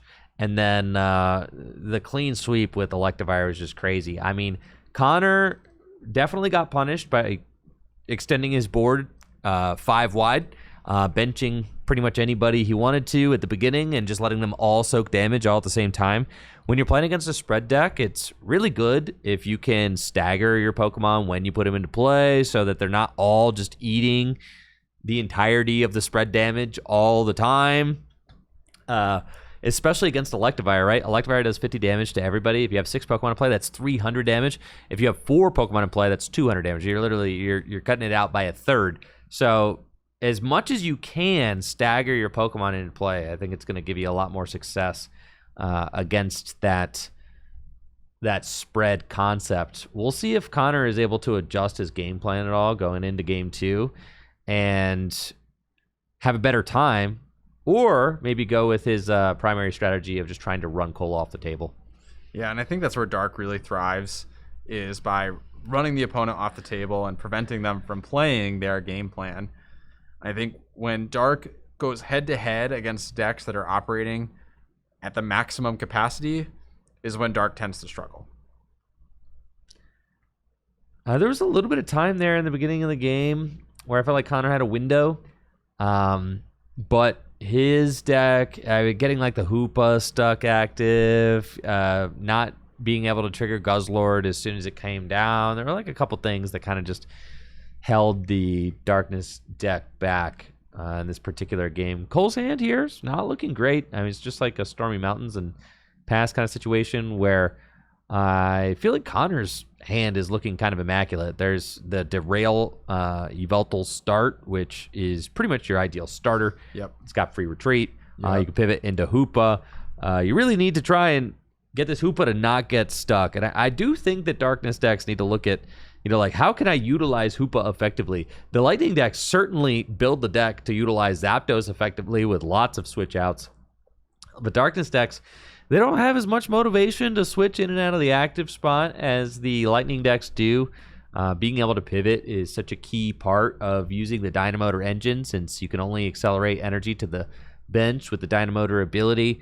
In the Darkness deck, there's not as much motivation to switch, so you don't play a ton of switch cards in the Darkness deck, but that makes it so that Hoopa can get stuck after taking an aggressive lead, which is probably what we're about to see here. I mean, Hoopa is primed to take out this Electabuzz, but then my question for Connor is, can you follow that up with another switch and then a second Assault Gate? Because that is when problems are going to start to really occur for Cole, is if this Hoopa goes on a rampage and is just doling out 90 damage every turn starting turn 1.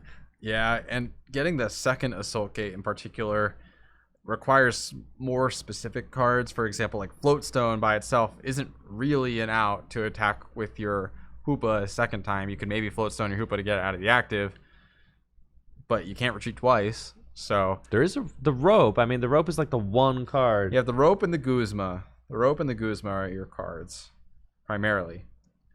You have greens as well to search them out if you don't have any ability Pokemon in play, which currently Connor does not. So we'll see. Eyeing up that Hoopa with the Nest Ball, I think makes a lot of sense here. I mean, just taking that aggressive knockout is always going to be good. Yes, this is great. Great opening for Connor. He's got Arven as well. Ooh. And that Floatstone as well can hold on to that, prevent his Hoopa from maybe being stuck. Maybe. Maybe not, though. It is the one nice thing about playing the stand-in Zoroark. I'm a big stand-in Zoroark believer myself. Zoroark with the Mind Jack attack has the stand-in ability, which allows it to switch from the bench to the active spot. I mean, just incredible for switching the Hoopa in and out of the active spot. Yeah, Mind Jack would have actually been really good this last game, too, because Cole's bench was full constantly. Yeah. And that would have actually been one of the few responses Connor has to an Electivire to knock it out. Check this out, Riley. I'm checking. I'm thinking some fun's about to be spoiled. Ooh, spoil the fun. Yeah, we did search out that Alolan Meowth, that dark type Meowth that's up to no good. It's got that free attack, Spoil the Fun, where if you go second, this attack does 60 more damage on your first turn, so 70 damage for free on this Alolan Meowth. Pretty much useless outside of this specific turn, but very good at taking a quick knockout on a card like this Electabuzz. All right, here's my beef with this line, though. And it is cool, right? It's cool. It's cool to attack for free with Meowth, take a prize card, but now you've got this 60 hit point Pokemon that's doing nothing for the rest of the game and is only ever going to have 60 hit points, which is exactly what the spread deck wants, right? The spread deck wants you to have weak Pokemon like Alolan Meowth in play. Now you can imagine, all right, Alolan Meowth, if you put down Spiritomb, then that's another really little guy who this Lightning deck is going to feast on. So it makes me a little bit concerned that that the Alolan Meowth is here. Ooh. Yeah. Ooh. See? Oh, wow. Just a Torment on the Hoopa. No Assault Gate for you. Ironically, Torment doesn't really matter if you've already brought the Hoopa to the active because it cannot Assault Gate anyway. Right. But it does get 20 damage onto the board for free. That's right. And Cole's hand is... I don't think it's very good. No, he it's didn't bad. have an energy even to attach. Had to use the counter gain to Torment. Not the intended use, I think, of the counter gain. Yeah, it's not good. And now this Alolan Meowth doesn't do anything. It's just sitting there. So that's, it's no Persian. I think cards like that are just kind of greedy. The cards that are only good for one turn, you only have 60 spots in your Gym Leader Challenge deck. Fan Rotom, you're saying? Yeah, but Fan Rotom can Assault Gate it or can use Assault Landing at any point in the game. That's true. And that's a good attack. Yeah, that's a good attack. And also, if Alolan Meowth could search out 3 Darkness Pokemon from the deck, Riley, I would forgive it. Okay. Okay. I would forgive it. Yeah, yes. That's fair. That's fair. Yeah, unfortunately, Alolan Meowth not doing anything quite as spectacular as that Fan Rotom, but not many cards are. No, not many are. I think that's true. okay. Yeah. Connor does have that Floatstone in hand that he had searched out. Hiding Dark to the Purloin? Are we attacking with Purloin? And I am Googling. Hold on. Yeah, we're going to need to get in on the Purloin technology. Discards the tool? What does this Purloin do? What kind of mystery stuff is this Purloin getting up to? I think it probably removes a tool from the active based on the motions. Yeah, okay, just discards a tool from play. So Connor removes the Floatstone from the benched Blitzel.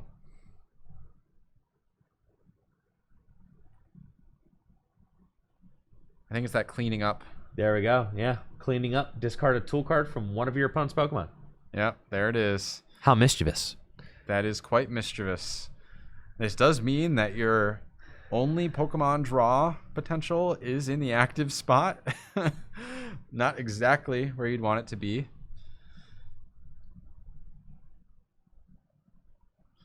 So we'll see if Cole can cook up a way to deal with this. His hand still looks horrible. Has a Muscle Band, a Pal Pad, and a Field Blower. I think the one saving grace for Cole here is that he does have the Stormy Mountain sticking in play. Oh, yeah. So he's able to continually get new Pokemon onto the bench. Uh-huh. But that's about it. Not attaching to them. Not drawing cards. Just Stormy Mountain and Torment. Here's Liepard. Okay, so Liepard made it through the turn. Or Purloin, rather, made it through the turn and became a Liepard as a result. Can start trading now. I think that's what we're going to see, Riley. I think so, Andrew. I think so. Yeah, trade, obviously, a super iconic ability in the Pokemon TCG. Originally on that Zoroark GX. Liepard can use it too. Trey, there's a double colorless energy and I think a claw. Nope, Tate and Liza. That's another switch out. Oh, yeah. Tate and Liza, that's cool. I like it. Oh, yep, yeah, Tate and Liza on that list, so that was another switch out. Guzma and Hala. What are we looking for here? Oh, for just the stadium effect? No discard? Interesting. I guess he said enough is enough with this Stormy Mountain. It's your only reprieve, and I don't want you to have a reprieve. I want you to be doing nothing. Not true, because here's an Artisan. So, yeah, I want that same effect for myself. There we go. Time to invite the Guz Father to dinner, okay? Guz Father. I don't think he has the resources to fully power up Guzzlord this turn. No, just saw a DCE. That'll probably go there.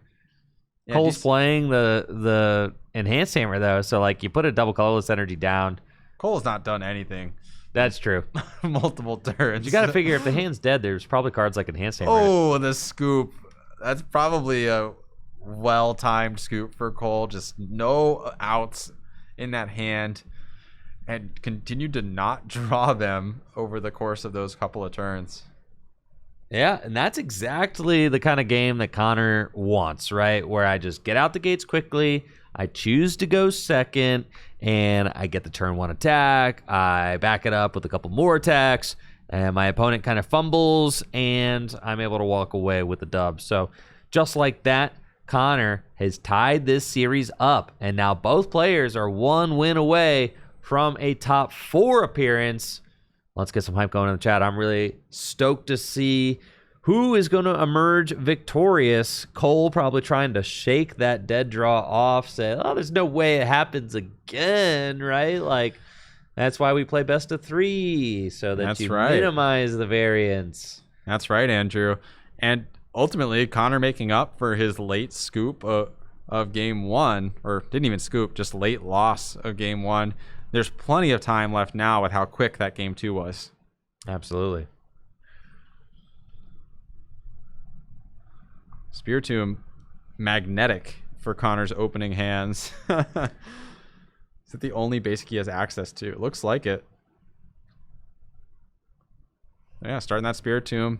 Spiritomb could do 70 damage on turn 1. Connor does have the Rainbow Energy in hand, so could get 2 damage counters on the first turn with the Anguish Cry attack, doing 70, knocking out a low HP basic. Could be good. Could do even more. I mean, find a Frozen City. Yeah, I'm just saying what he has in hand that I saw.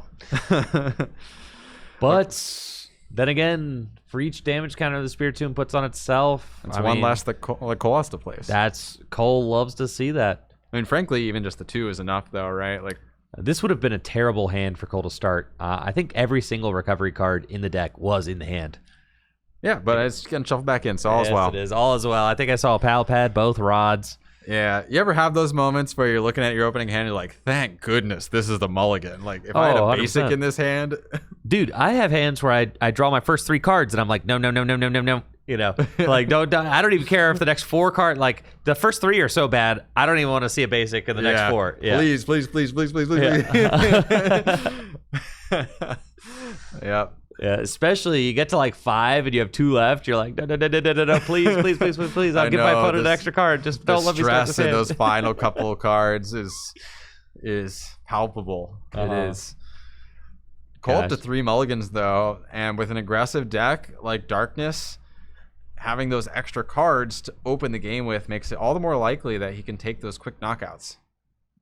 Definitely, but Cole is going to choose to go second. I have to imagine. So we'll see how much momentum Connor is able to carry into the first couple turns. I don't think that there's going to be any fun getting spoiled. Not possible if you're going first. Hopefully Cole can find a basic off of this hand. Eventually you got to, There's right? one, yes. And okay, I mean, There's a Tate and Liza, I think, in there. I saw a Guzma and maybe a that was Guzma. Zapdos and a Quick Ball. Okay, well. Guzma could be a pretty useful turn 1 supporter if you say Quick Ball for Dynamo. Dynamo or Tapu Koko, one of those 2. Probably Dynamo. Yeah, probably Dynamo. Guzma up. Some evolving Pokemon on Connor's bench, like a Zorua or a Purloin. Take that out of the equation. Connor doing a little prize checking with this opening search. Level Ball allows Connor to search his deck for a Pokemon with 90 hit points or less. Put it into his hand. I assume he'll put it onto his bench because his bench is empty, very vacant. And Well, you were just saying, Andrew, that you're hoping that Connor doesn't fill up his bench too much. So. not too much, yes, but like probably a Purloin to evolve into a Liepard. I'll allow it. Okay. You got it. Precision of language matters, Andrew. You're so right, Riley. Precision of language matters. You're so right. But I think you're right. I think we will likely see one of these Pokemon hit the bench. Kind of silly to level ball and not. Yeah, I'm thinking that we're gonna see Purloin, unless Liepard's prized. Purloin's probably the grab. Yeah, and the unfortunate thing, if you prize those evolutions, there's really not a good way to get them out of your prize cards. You can town map if you draw it and grab them specifically when you take a prize, but there's no equivalent to like Hisui and Heavy Ball for evolution Pokemon. It looks like Sneasel is the grab. Sneasel. And it's interesting, without And there's the Purloin, I think. without that's the Hoopa. stand-in Zork, I don't think I like hardly any of these attackers against this Lightning Spread deck. Is the problem. Like, I don't... Weavile, like, could do a decent amount of damage. Only has 90 hit points. You know, Hoopa is, like, kind of the best guy, just doing 90 Generic, damage. Yeah, he's kind of the dude. He does enough damage. Spiritomb is obviously kind of problematic because it damages itself and only has 60 hit points, so really low-hanging fruit. Guzzlord is the best guy, obviously. Yeah, I mean, he's Dark's best guy, kind of generally. But we speaking. haven't seen a red banquet for 2 prizes this whole set so far, Riley. No, we have not. And also, I think the Sneasel grab is interesting to me as well. Maybe that does signal that the Liepard is prized. Yeah. I think so. Because the Weavile is not that good of an attacker in this matchup unless Cole goes pretty wide with his abilities. Granted, Lightning does like to get their Dynamotors out and their Sprint, but you would need all three to take a knockout on most of the Pokemon in the deck with the Weavile. Now I do... The Sneasel has free retreat, though. That is like one of the really cool things about this particular Sneasel. So it is the new one from Prismatic Evolutions. New Optimal Sneasel just dropped. It's got free retreats, but only 60 hit points. So that is like the one downside of it. But free retreat, though, is quite good. Yeah. And really helps to enable cards like that Hoopa. Oh, and there's the Dynamo in hand, actually, even besides the Quick Ball. And Connor not building any Spite. Yeah, I think either decided that he's learned his lesson and is just not going to be building Spite at all this game, or forgot. I'm all aboard the don't build any Spite on the Spiritomb train. Like, force Cole to damage it. Yeah. And then let it attack, right? Because Cole will damage it. And then if he goes in with Electivire, then that's a fully powered up Spiritomb. Yeah, which actually KOs the Electivire. One of the few attackers that can easily KO the Electivire. So I like that choice. And Cole doesn't have a great way to do 60 to the bench. So he either has to do 60 to the active or 40 or 50-ish damage to the bench, which sets the Spiritomb up really well for a return knockout. Here we go, Quick Ball for that Blitzel. Love to see it. Are we going to see a Guzma? I think so. Riley. I think this is a Guzma Thunderous Assault situation. Can't Thunderous Assault to knock out the Hoopa. You could knock out the Sneasel, which removes the free retreat pivot for one. And it takes a prize. So that's pretty good overall. There's that energy. And yeah, that's this Guzma. Cole waffling between what he wants to play. Lands on the Guzma. I think this makes sense. Just take the prize. I agree. And put Connor in a spot where if he wants to attack with the Hoopa, he needs to retreat potentially the Spiritomb by paying an energy. That would be a bummer. You could try and get a U-turn board. I think he just top-decked an Arven. He's got Floater in hand. But do you want to put the Floatstone on Spiritomb? That feels yucky. Not the Floatstone. Yeah. U-turn board seems good on the... And he does, with that Arven, would be able to specifically search it out as long as it's in the deck. Something like that seems good. Maybe U-turn board plus like a Poffin. Fighting Fury Belt being eyed up. Or Muscle Band being eyed up. Muscle Band would be good here for the Hoopa. Take a KO. And maybe you just take the L on the Floatstone for the sake of doing that. I don't hate it. Yeah, I don't hate it either. Yeah, Buddy Buddy Poffin, I think it makes a lot of sense, though. Just get those evolving basics into play. Or maybe not.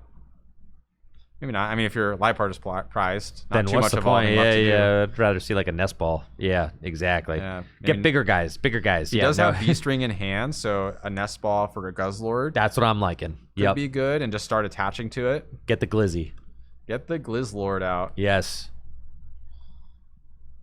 All right. Here we go. Glizzlord. I think there's a twin in hand even. Oh, yes. So can attach that. Attach that Muscle Band. This is a very strong turn. Oh, yeah. This is exactly what Connor needs. Just the big guys. And finally, this I feel like is more the... This is the strategy I want to see against the Spread Lightning deck. I agree. Just get your 3 biggest guys out. Don't... Well, Spiritomb is not amongst the 3 biggest. No, but like he happened to be here. That's fine, whatever. But these two should be what your bread and butter of this matchup, Hoopa and Guzzlord. Yeah, this seems like a much more stable position. And again, he does have that Beast Ring in hand, so if Cole responds, which he's not guaranteed to do, he has a kind of a weak board, then Connor can capitalize. We're building Spite now. We're I think maybe Connor smells blood and is saying like, yeah, we're just in, dude. We're going in. I agree. Now is the time to start building Spite. You've kind of committed, and I think that there's not even Electabuzz on the board. Let's just go. Right? Yeah. And 1 damage counter, you are not under threat of even like the Regieleki can only do 40. So That would actually be ideal if if that 40 damage went onto the Spiritomb when it has a 1 damage counter on it. But Cole top decks the Ultra Ball to get the sprint. This is a huge top deck. Yes. Huge top deck for Cole. Cole was like dead in the water until that Ultra Ball top deck. Yes, totally agree.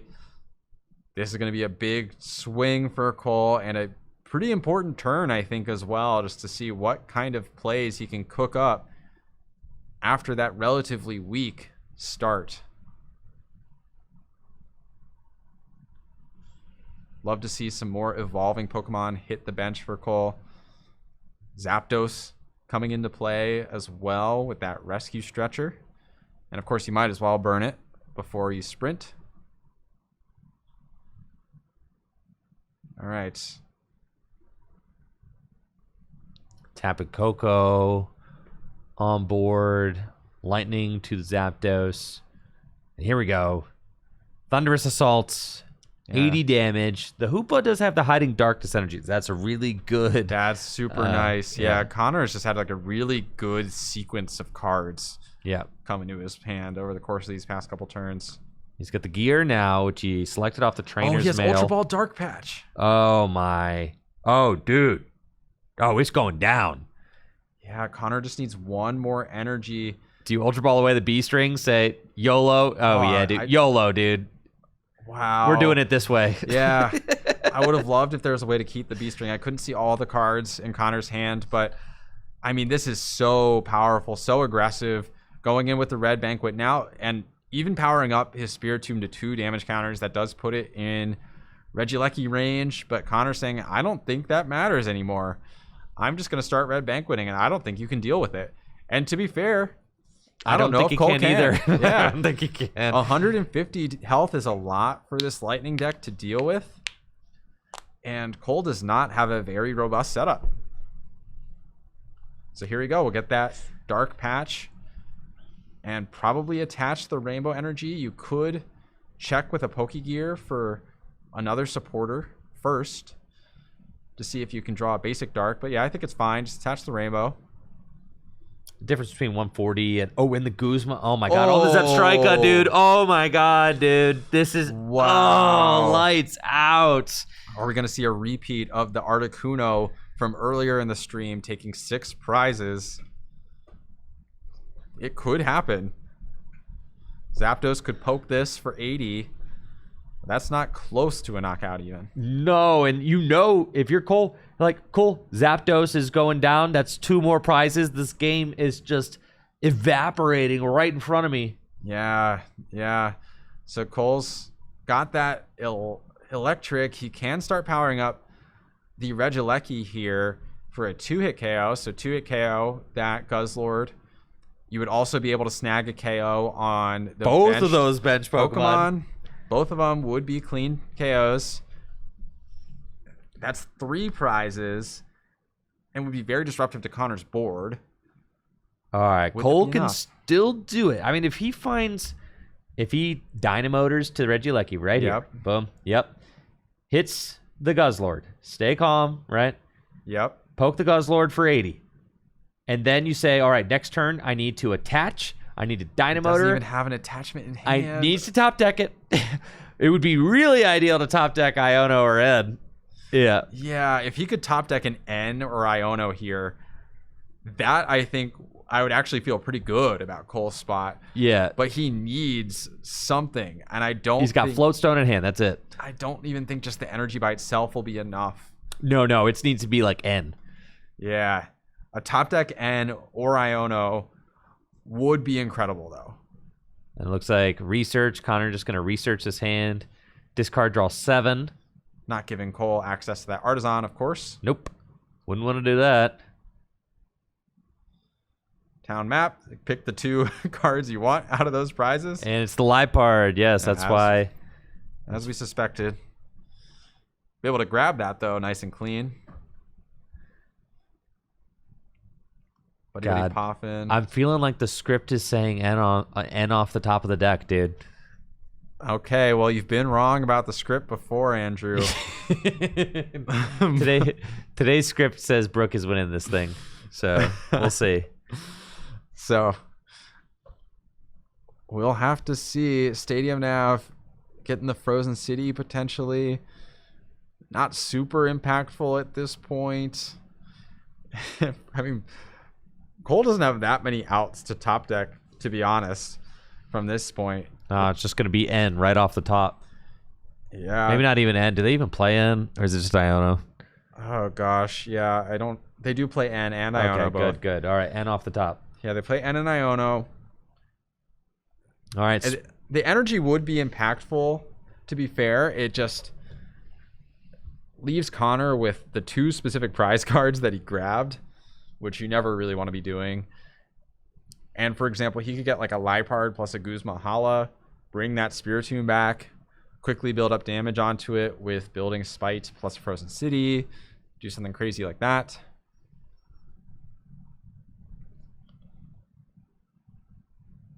Could even Claw Slash. Or Slash, I think it just is with the Lipard. There we go. Another red banquet for 2. Oh. 1 prize left. No. What is it? It is Morpeko. No, it's Marine. That's it. Oh, Cole succumbs Wow. to the Guzzlord. And Connor will advance to top 4, the Gym Leader Challenge 1K here at Full Grip Games. Huge congratulations to Connor overcoming that spread deck en route to his advancement to top 4. Also, great play by Cole. Unfortunate how that series ended up for him. I mean, Cole should be very proud, though. Did a great job today and had a fantastic result. Just got word from Natalie that Spencer, with his Dragon deck, was able to advance on the other side of top 4. So the rest of our players are in game 3. So there's Brooke and Ben are in game 3, and Trevor and his opponents are also in game 3. And here we are, our Gym Leader Challenge viewers over here. Excellent. Riley, what a top 8 match. Yeah, and we were talking about the game plan that Dark wanted in terms of stunting your opponent and going out of the gates, taking those knockouts, and preventing them from doing anything they wanted to. And that's exactly what we saw in games 2 and 3, combined with Cole's relatively weak draws in those games. So unfortunate for Cole. Huge congrats for making it to top 8 at this tournament. That's no small accomplishment, especially with how brutal that top cut threshold was. And 125 players, yeah. So huge congrats to Cole, and congrats to Connor as well for showing off how powerful that Dark deck can be when it gets its game plan going. Absolutely, Riley. We're going to take a quick break and then be back with our top 4 here at the Full Grip Games Gym Leader Challenge Journey Together Release Weekend 1K. Hang tight. Make sure to check out fullgripgames.com for all the best Pokemon trading card game singles and sealed product, as well as dragonshield.com for all the best sleeves and accessories. We'll be right back after this quick break.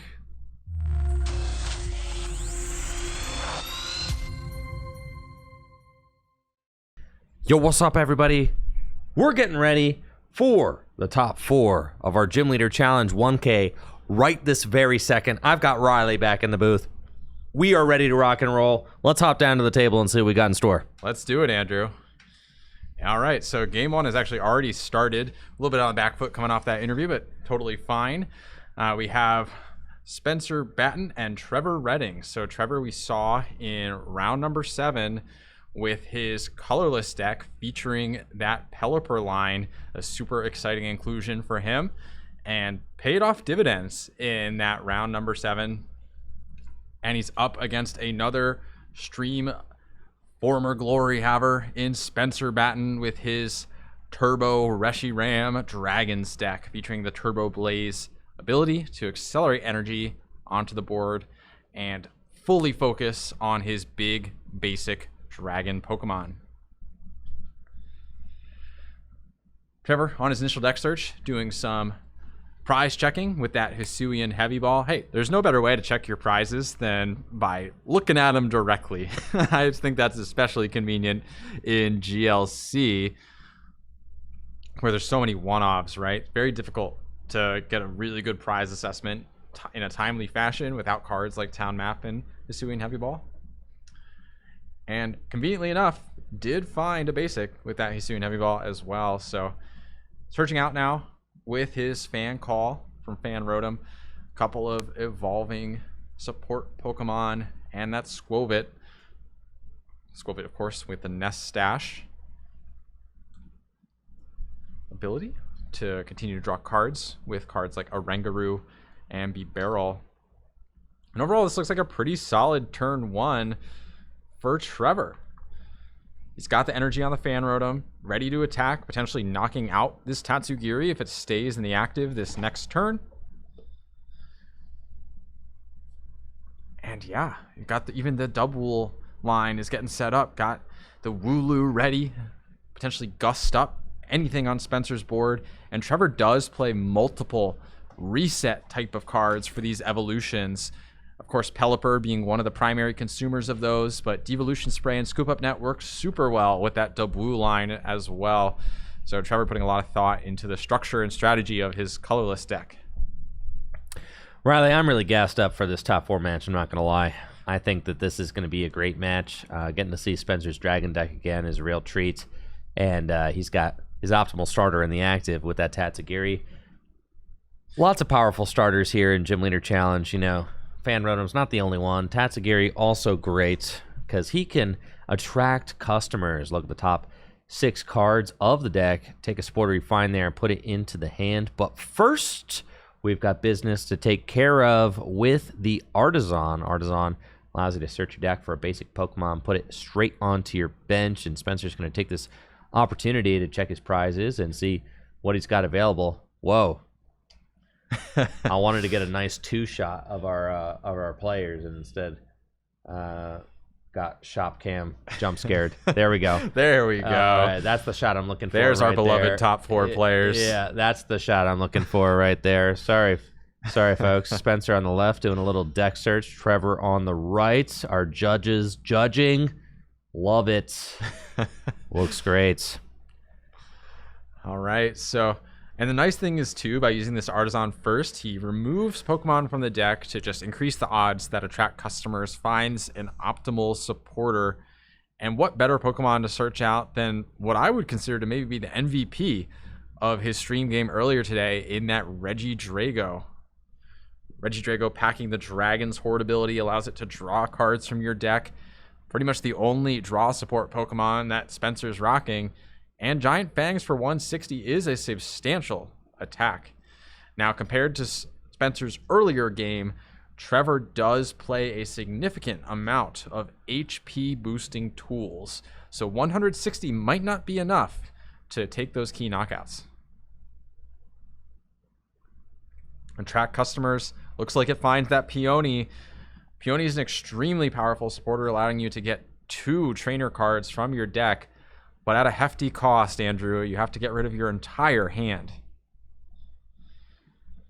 We'll see if Spencer decides if he wants to play that or not. This early into the game, he does have quite a few item cards to allow him to potentially get back up to speed again. He could get a U-turn board as well for this Tatsugiri and Dragon's Horde up. So not completely out of the water after using that Peony, but you have to consider what resources you're discarding to make that work.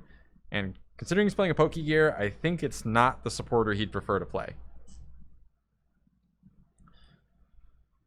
Taking a good look at that Pokegear. Is there a better alternative? I'm not sure Spencer's going to be able to get a quick attack off. Doesn't have that Reshiram in play yet, which would allow him to accelerate to this Regidrago, and then you're just a Crispin or a Double Dragon energy away from attacking. And yeah, the fail of the Pokegear to me signals potentially that Peony being slung off to start the game.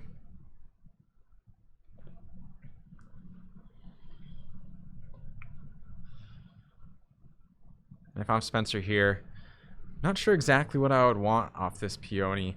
I could be looking to get that Reshiram into the active position. Maybe get a U-turn board. Oh, and we see a Luxurious Cape as well, hitting that Regidrago. Giving it 100 more hit points. And unfortunately giving up that extra prize, but doesn't really matter. If your opponent has to 2-hit KO something they normally would have KO'd 2 Pokemon, that's a reasonable trade. Lightning Energy to the Regidrago, only fulfilling the colorless requirement in its attack, so not actually contributing too much towards that Giant Fang. Still going to need a Fire and a Grass or the Double Dragon Energy to get moving. Now the ball's back in Trevor's court with a pass. Not the most expansive board so far from Spencer. Timer ball. We'll see if either of these is a heads. And you see Spencer with a little fist bump there. Yep, that's a double tails. Trevor shaking his head. Unfortunate. Would have really loved to get one there. Would have been great, huh? Yeah, the timer ball haters are proven right this go around with that double tails. It's exactly the reason that some players don't like this card, is the fact it can 25% of the time result in nothing. And from Trevor's position, you have to imagine that getting that B-Barrel would be incredibly valuable here, especially when that Squovit's also in play. So Guzman Hala getting ripped off with the discard. We'll be able to search for a tool, a special energy, and a stadium. Certainly a powerful combination that Trevor can utilize. But what is his best option here?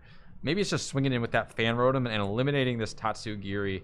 There is a stadium in play now, and that leads to an easy Assault Landing for 70 damage. One of the best features of that Rotom card. Parallel City as well, looking like it's another grab off of the Guzma and Hala. Now Tatsugiri has only got 70 hit points, so Fan Rotom, easy KO, and would invite that Regidrago up into the active spot. And really, so Trevor's priority has to be trying to figure out who the backup attacker is going to be. If you just kind of assume the worst, right? Like assume that's the Regidrago, and here it is. Okay, we're fine. Yeah, and getting down that double energy as well. I think it's the twin in this case. So Snorlax is just a single attachment away from being able to do 180 damage. That's not enough to KO this Regidrago with its luxurious cape, but it does put a significant beating onto it, setting it up for an easy KO the following turn. So there we go. Trevor taking the first prize of our top 4 match. And taking it with Fan Rotom, the Assault Landing attack doing 70 damage if you have a stadium in play. Up to Spencer now. Does he have a out to a Double Dragon Energy or a way to get this Regidrago powered up, or are these like 5 or 6 cards in his hand just kind of a bust? Let's see. I feel like we might have to see the Peony this turn. You hate to have to discard valuable resources, but the Peony is an explosive card, allowing him to dig further into his deck. He could also get cards like a Bicycle off that Peony just to get more draw. You see Druddigon hitting the bench. Druddigon, an excellent attacker. Efficient for 2 energy, being able to do 160 if a Pokemon was knocked out on your turn. Could be a very nice response to something like a Snorlax if it takes a KO. And there's that Reshiram, the formative Pokemon of this deck, accelerating those fire energy. Reshiram does have to be active to do that, though, and Regidrago is quite a large boy with that 3 retreat cost. All right, now I'm curious to see, are we going to see a Dragon's Horde? He's got to try to draw into something good. Bicycle for 2. Can we find something like a Guzma tag call, something that's going to allow Spencer to find a Double Dragon Energy to attack this Regidrago being stuck in the active with a retreat cost of 3 and a luxurious cape attached to it is not ideal, but yeah, it looks like this hand is like a little clunked. Not what you want. Field Blower, not ideal. There's a single grass energy. You got to commit to not really attacking. Oh, yeah, and then maybe you get a Dragon's Horde for 1. That's yeah, that's what it's looking like. At this point, I would love to get this just out of the actives position. Yeah, allowing Trevor to get the first hit in to that luxurious cape is extremely nasty. You're basically setting up those 2 prizes without getting the 2 prizes back in exchange. And because Spencer already committed his energy attachment. Even if he were to draw the double dragon energy off of this Dragon's Horde, he couldn't attach it. Oh, yeah. Field blower. Gonna remove the air balloon, and then, okay, just playing it because Peony is the supporter for turn. Oh. So Spencer got to discard his entire hand and gets to go search out 2 trainer cards. Riley, what do we get in this situation? The Enhanced Hammer is looking kind of tasty to knock that twin energy off of the Snorlax, but what's the other item? I mean, this is setting his hand down to 0. So yeah, what's the one item that makes this not such a dud? Does Peony let you get just any trainer? Like, can he get a supporter? Because if I'm Spencer, I might just get a supporter for next turn and say, hey, you got this Fan Rotom in the active. I'm going to Enhanced Hammer your bench Snorlax. You need to find a new stadium to attack with Fan Rotom, and I'm going to take a turn off and try and figure things out. Right.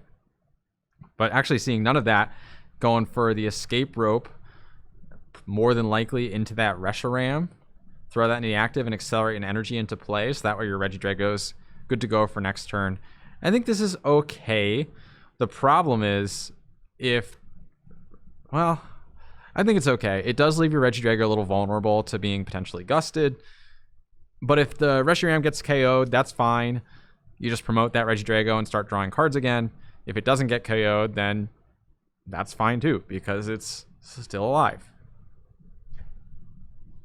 So Professor's Letter getting those fire energy prepped, probably for next turn. Yep, with the Turbo Blaze Reshiram, but has to pass. Didn't go for the Enhanced Hammer, so Snorlax could just come up. Oh, no, we're not done yet. Okay, there's a rope. Yeah, I think the rope is it's a natural choice here. Ending the turn with something other than this Regidrago in the active seems optimal. Here's the deal. Like, Trevor wants to promote the Snorlax, but I don't actually like that, because if Spencer has like a float stone in his hand, he promotes the Reshiram. But you know that Spencer doesn't have a float stone in his hand. He just discarded it. Oh, you're right. You actually know what 2 cards are in the hand. Exactly. So never mind. All right, yeah, you promote the Snorlax then. Yeah, so you know that there's no risk of anything crazy. No, there's no risk, yeah. Spencer's hand is going to be limited to that last 2 fire energy, and that's it. And now he's restricted to his top deck. Can't even Dragon's Horde unless he gets back into the active. Still, though, I think this is fine spot for Spencer. This is better than just passing, in my opinion, with the Regidrago active. And now Trevor needs something to attack this turn, but a Jet Energy is certainly a good something to have.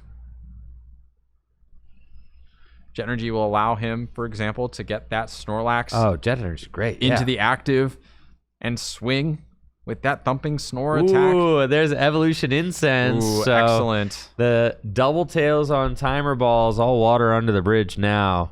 All is forgiven. Evolution Incense will allow Trevor to go get an Evolution Pokemon out of his deck. Thinking about Dubwool. Oh my goodness, dude. Does he have the Scoop Up net in hand? That would be ferocious. But not quite, but still has the Thumping Snore with that Jet Energy. And yeah, able to take 180 damage onto this luxurious caped Regidrago. So getting the first hit in on a 2-prize Pokemon. I think that's what he's eyeing up. Now, he does have the option to go Nestash or Rangaroo. Hasn't played a supporter yet, right? So no, he has not. You find a card like Arbin or something, and maybe find your Field Blower. Bump that luxurious cape, and this Regidrago is gone, and Spencer has no draw. So like, if he kills the Regidrago just the fire here, one fire in hand. Yeah, dude. Oh my goodness! All down to this Instruct. Ironically, this Regidrago being active does mean that Spencer can draw cards more easily this turn. I know, right? Than he would have if it was just on the bench. But here we go. Thumping Snore, Snorlax, very awake. Double heads. Okay. So Spencer has that fire energy, just going to attach that for turn. And doesn't Dragon Horde. Dragon Horde? Wait, why? I feel like that was just a mistake. Wait, why? That must have just been a mistake. Why, Riley? Any other reason? Why? There's no other reason. Spencer, why did we not hoard? Spencer going down to 5 prize cards remaining, has just the top deck plus whatever card you drew off the prizes as his 2-card hand. Where's the hoard?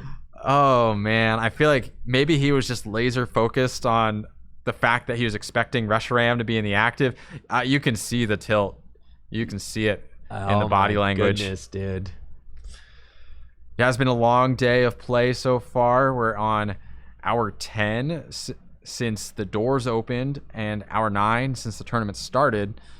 So it's been a while. It's been a while for these players. Still, though, you hate to see it. Dragon's Horde would have been very, very nice for 3 extra cards. And Trevor now with the teammates just setting himself up. Needs to get a stadium so that way you can assault landing with that Rotom. Don't want to get another assault landing blunder where you can't use the attack.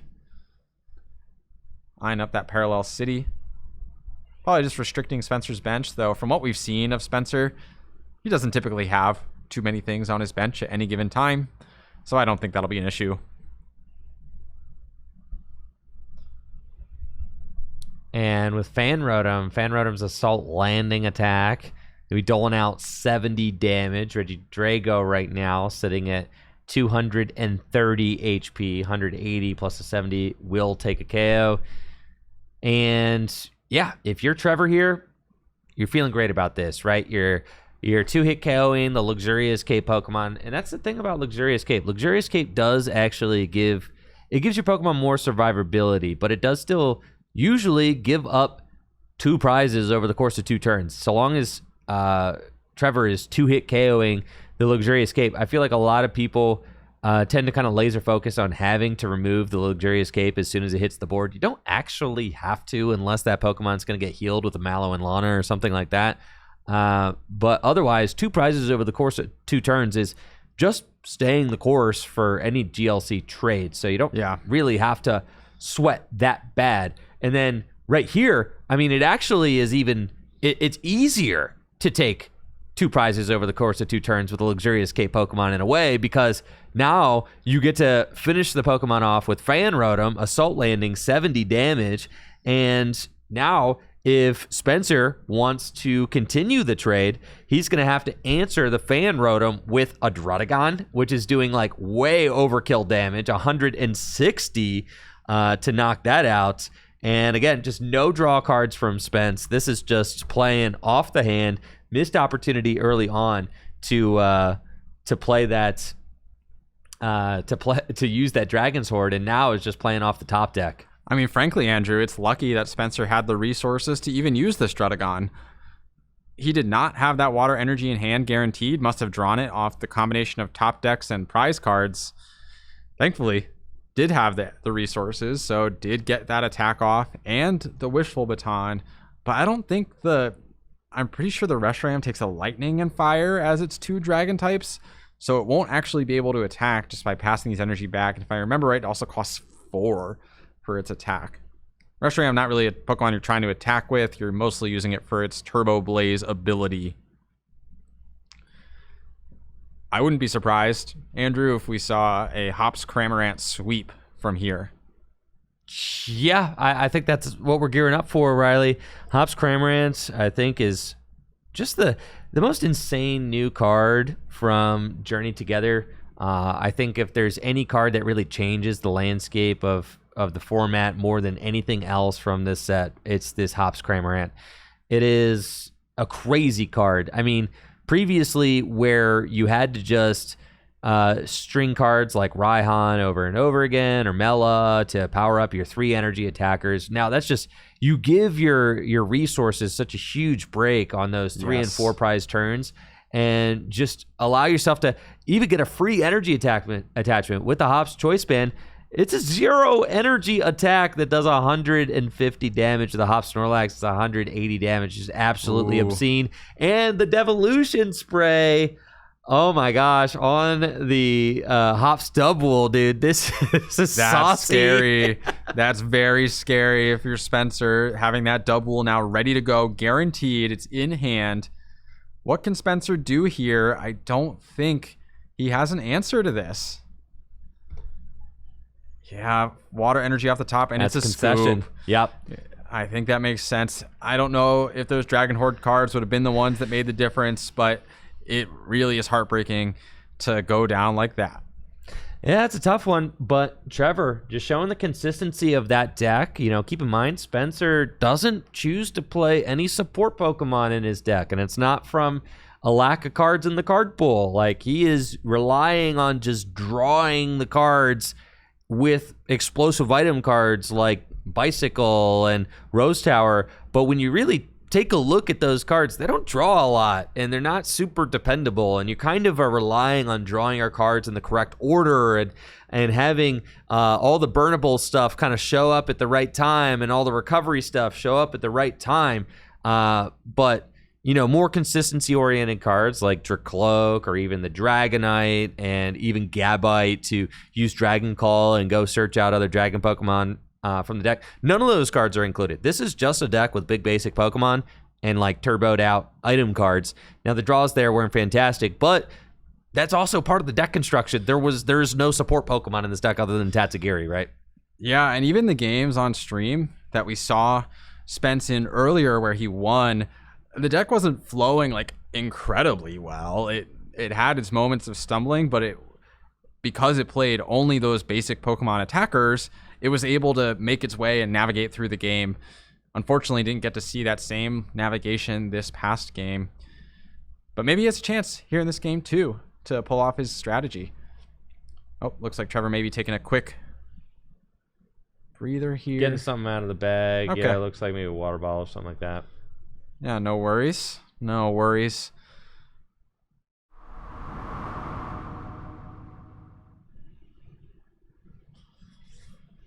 So heading into game 2, Spencer's facing down Trevor's terrifying colorless deck.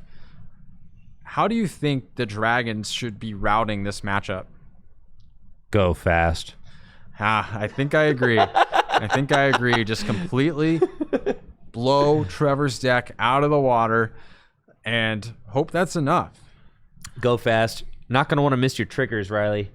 You want to make sure that you hit all those triggers, draw all the cards that you can, and you want to go fast. You want to overwhelm. You want to get as many energy into play as quickly as possible.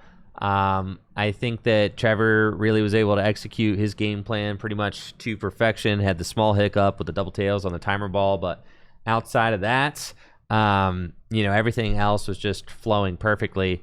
Where the Dragon deck, it stumbled. I mean, it didn't draw the cards in the right order. The cards needed to, keep in mind, Spencer's hand. All right, Spencer didn't have any cards in hand, but the supporter he played for turn was a Peony. Yeah. So like, it tracks. It's part of the design of the deck, right? Like that instead of a card like Iono, which could go get you 6 new cards, it's like, no, you've got Peony, which can go get 2 specific cards, but like when things are bad, they're really bad is kind of how this Dragon deck is going. Yeah, and Spencer doesn't even play cards like Iono or N, just all in on trying to draw as many cards as possible and get those combos off, more item focused than anything else.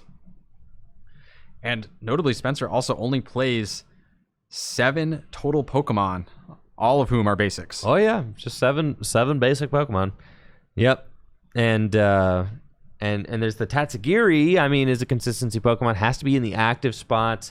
But then like Tatsugiri is not necessarily fetching out draw supporters from the deck, because like how many supporters in this deck would you qualify as like a proper draw supporter, like a card that draws you more cards? There's Marnie. Okay.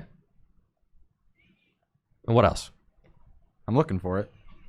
It might just be the Marnie that draws cards. There is Marnie. That's what I'm saying. So like if the deck bricks, like I don't really feel bad because there's one draw supporter in the deck. So of course it's gonna brick. Like what are you talking about? Yeah. It's part of the way it works.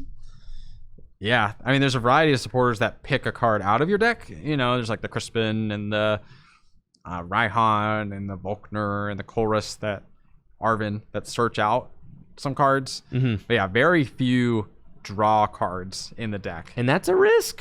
It is a risk. That is a risk. That is a risk that you take if, and I'm not saying that the deck can't be successful. I mean, obviously it has. Look, Spencer, 602. I mean, very incredible performance so far, but it is a risk, and if you don't draw your cards in the right order, I mean, any deck can succumb to that. But when you don't have cards to kind of fix it, right? Like Marnie is a card that can fix a bad hand, but you don't play a lot of cards that can fix a bad hand, right? Like Iono can fix a bad hand. Cynthia can fix a bad hand. N can fix a bad hand. Like when you're not playing a lot of cards that can fix a bad hand, then you're kind of just like stuck in the bed that you've made, right? Definitely true, Andrew. He does play a couple of sort of ancillary draw cards, though. Let's not discount the bicycle and the Rose Tower, right? The Rose Tower, in addition to the Dragon's Horde. And I think that's actually one of the main benefits of the Luxurious Cape is even if you trade 2-for-2 prizes with the Luxurious Cape, just keeping Regidrago in play for an extra turn gives you more Dragon's Hordes, gives you more opportunities to attach to your other dragons. So I think that trade ends up being maybe slightly favored for the dragons in that situation because you get to keep churning with your ability. And I gotta say, Trevor's deck plays more basics than Spencer's, but 5 mulligans is quite extreme. Yeah, this is horrible, Riley. Yeah, this is not what you want, giving your opponent a free 5 cards. Especially when they don't play draw cards. No, that's the Spencer's strongest draw card. Spencer's gonna have a hand so big that this deck can't produce a hand as large as Trevor's about to give him. Yeah, literally. Dude. I know. So, and there's that Marnie actually right there too. So, as much draw as could possibly happen for Spencer, pretty much just did happen. And he'll even get to get one more card with his draw for turn. Ooh, and both players opening their optimal basic. Let's get some hype going for game 2 of our top 4. Trevor up game 1.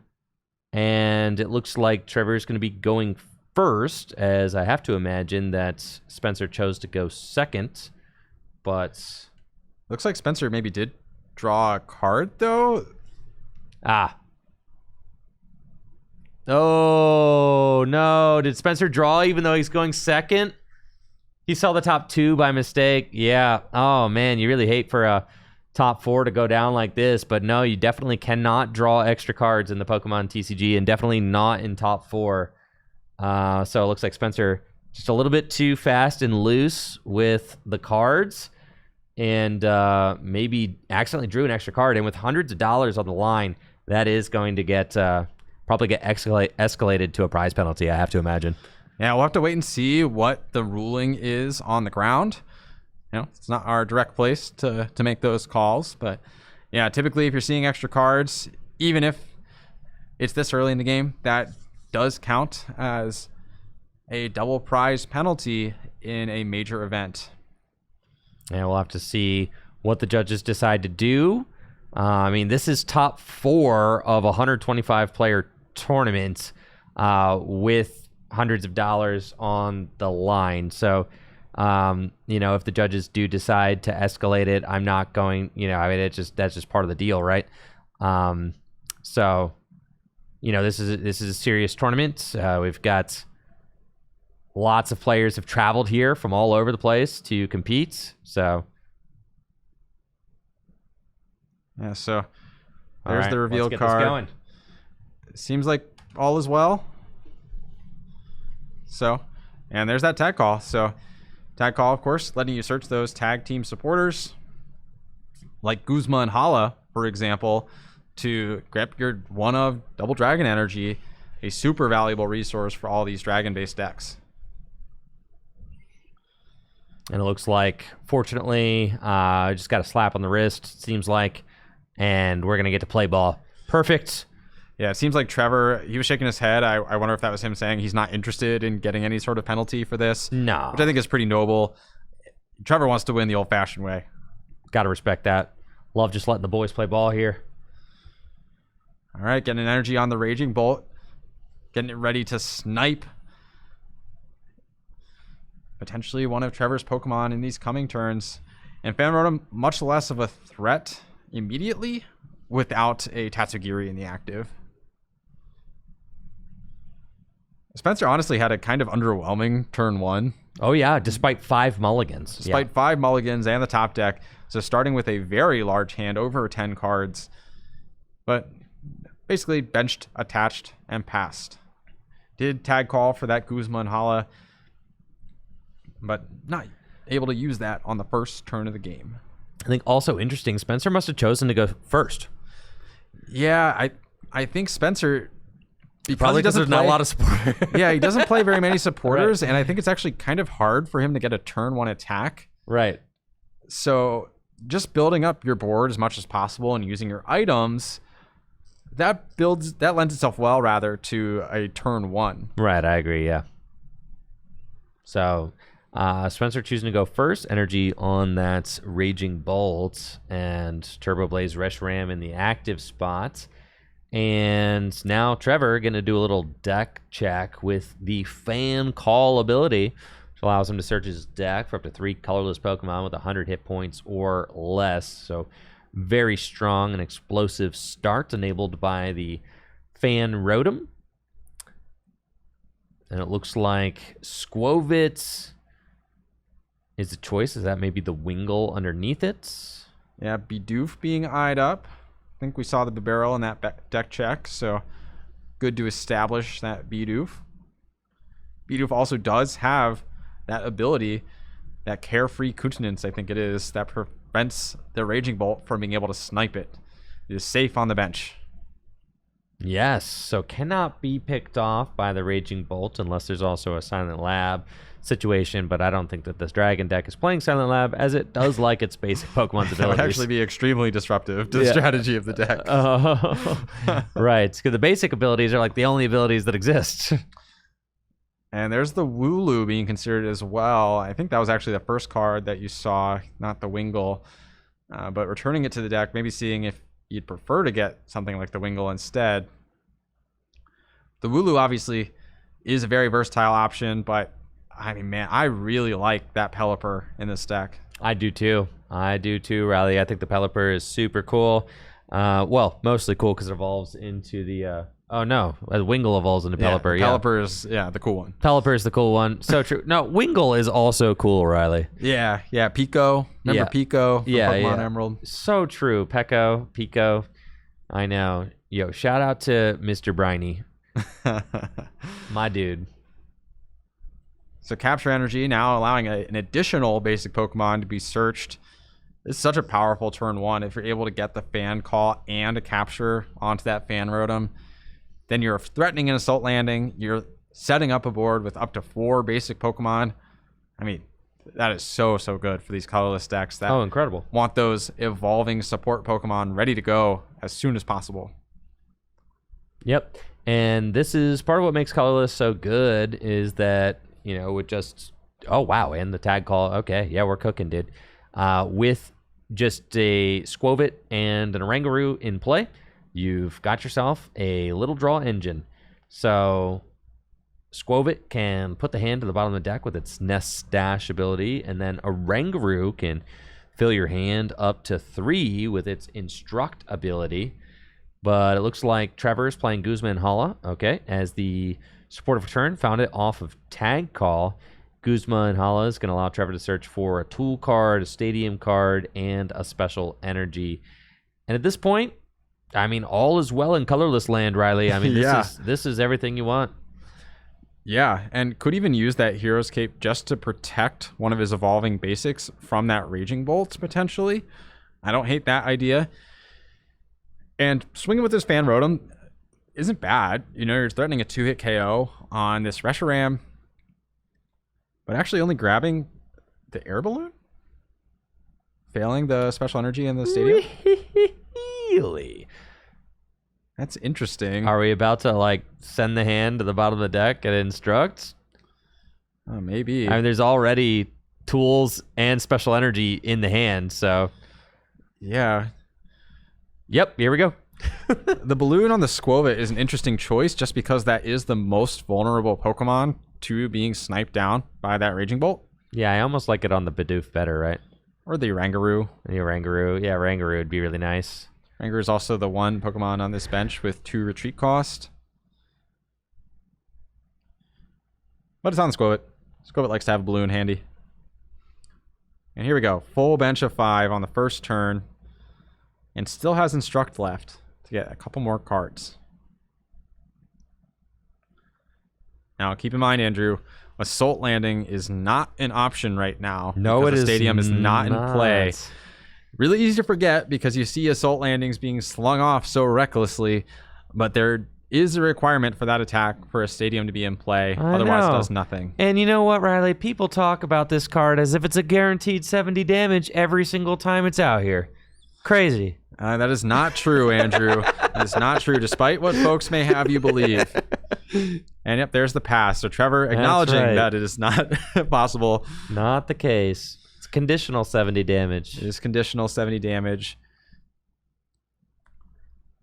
And here we go. Spencer with that Professor's Letter, able to get the Fighting and the Fire, which fully will load up that Raging Bolt. Will be able to use either the Dragon's Headbutt attack or its Snipe attack to potentially eliminate that Wingull or the Squovit. The Wingull is kind of a juicy target here, but the Squovit also has the Air Balloon. I could see either one being a pretty solid option here.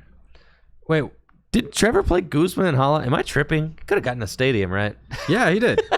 That's what I'm saying. He only got the tool off of it. But why? Maybe he prized his He stadium? prized all his stadiums? I think that's probably what happened. Yeah, it's possible. Probably So only let's 2 see. if I had to guess.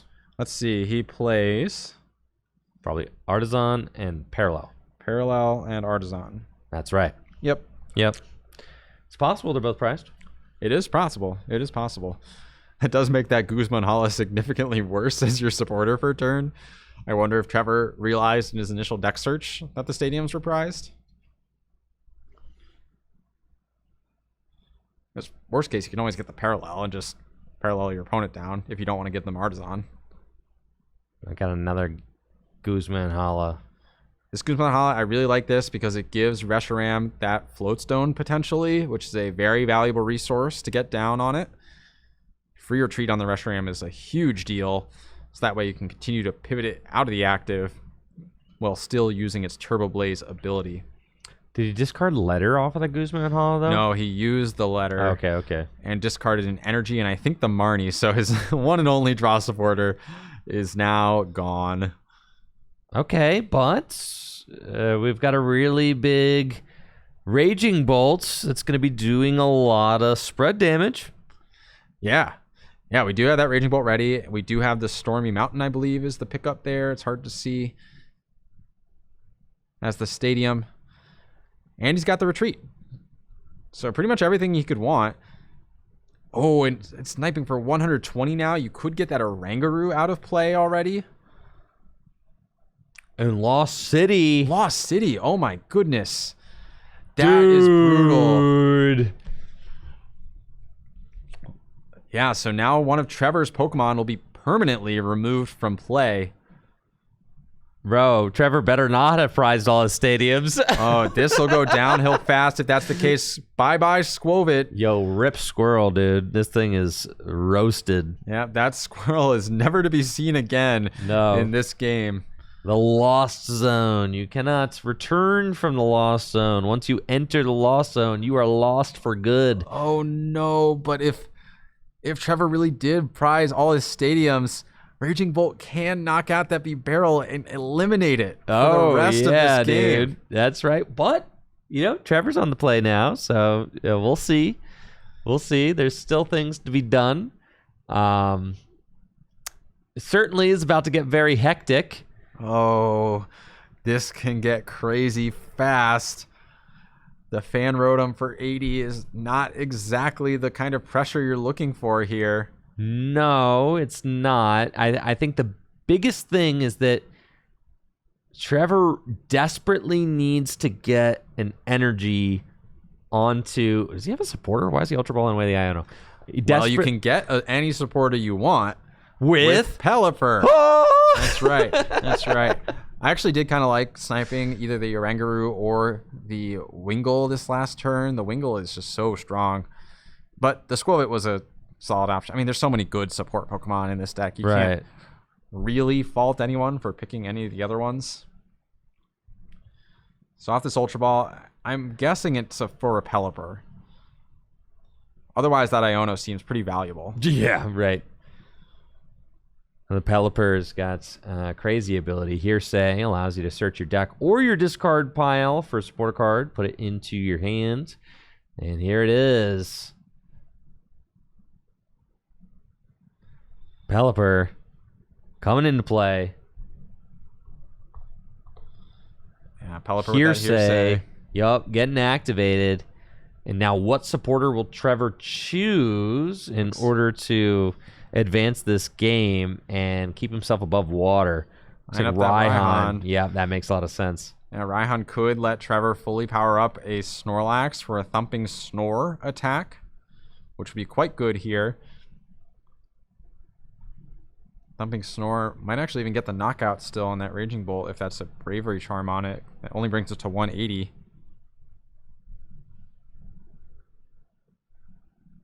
Raihan, here comes Fire Energy from the discard pile to the Snorlax. And now Trevor gets to tutor whatever card he wants out of the deck and put it into his hand. Imagine that's going to be some form of double energy if he doesn't already have one. To make sure that Snorlax is fully ready to go, can retreat that Rotom and potentially take a knockout. The one key piece that Trevor would be missing if he wants to clear the Raging Bolt from play completely would be a Field Blower. Field Blower is also still an out to remove that Lost City, even if Trevor doesn't have stadiums to do it. I think he grabbed the Field Blower. Okay. The thing is, you can't get rid of the stadium and still attack. That's true. Unless he has a double in hand, which I don't think he does. He does not, so he's keeping the stadium. Okay. Yeah, so just getting rid of that Luxurious Cape. Okay, Luxurious Cape was keeping that Raging Bolt fully out of harm's way. But now Lost City remains in play. Could Lost Zone that be Barrel and remove that option completely from Trevor? Or one more energy. Oh, no, the Snorlax got a cape on it. I was going to say one more energy. And no, maybe that's that Snorlax. would be amazing. That would be my first choice, would be that Snorlax. Oh, yeah, option. for sure. So now let's see where Spencer goes from here. Acro Bike, look at the top two cards of the deck. Take one, put it in the hand, discard the other. Lightning going down. And it's not really possible to KO the Snorlax, I don't think. Even with a Crispin, it's not going to be quite enough. So likely seeing this be Barrel be targeted, I think is going to be your next best choice. I think ideally Spencer here can also power up, or just attach an energy, rather, to some other attacker on the bench, be it the Druddigon or the Regidrago. Here we go, Quick Ball. That should allow that to happen. Quick Ball, Peony down. Yep, this is like the best backup attacker that you can get in the Dragon deck. Druddigon, little 2 energy punch, 160 if a Pokemon gets knocked out. It's about as good as it gets. Yeah, and what's nice about the Druddigon is it doesn't require any additional energy attachments from the ones he can just get naturally over these 2 turns. You know, you have this turn, assuming that Raging Bolt gets knocked out, you can attach another one. Although, you get 2 attachments off thanks to this Crispin. It's true. I'm thinking about Trevor's last play, and I'm thinking about the fact that you use Field Blower on the active Raging Bolt, but, like, isn't it going to be a 2-hit KO with the Fan Rotom and then the Snorlax anyway? It would be, yeah. So aren't you better off just leaving the Luxurious Cape there? That's my thought. I think so. Because now you're doing a 2-hit KO for 1 prize as opposed to 2 prizes. That's what I'm saying. And we talked about this just the other round, and I think that could end up being a pretty big misstep from Trevor, removing the Luxurious Cape. That's just like a free prize for you. Interesting. Attaching another energy to the Raging Bolt and the Wishful Baton, maybe hoping to pass these energies back to the Reshiram.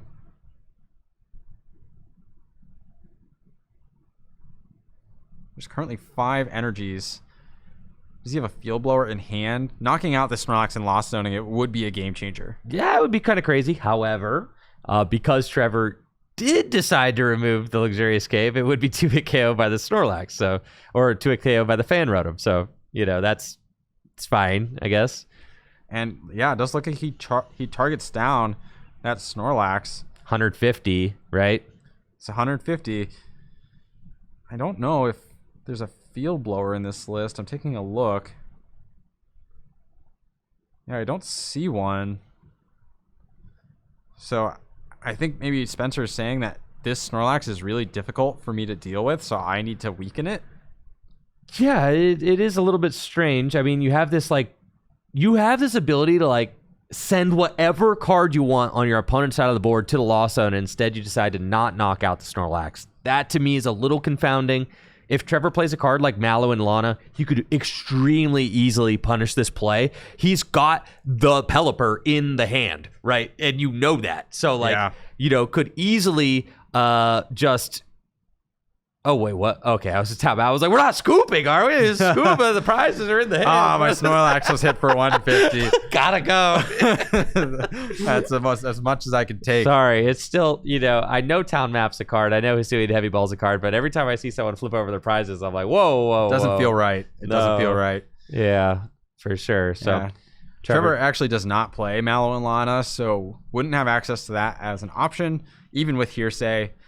But... And Riley, guess what? What's that? All 3 stadiums are in the prize cards. The Town Store, the Artisan, and the Parallel. Wow. That's half the prize cards, Riley. Yeah. Well, he's pretty likely to draw one at some point. If he gets the prizes. How many Pokemon of his are going to go to the Lost Zone, though, before that happens? Well...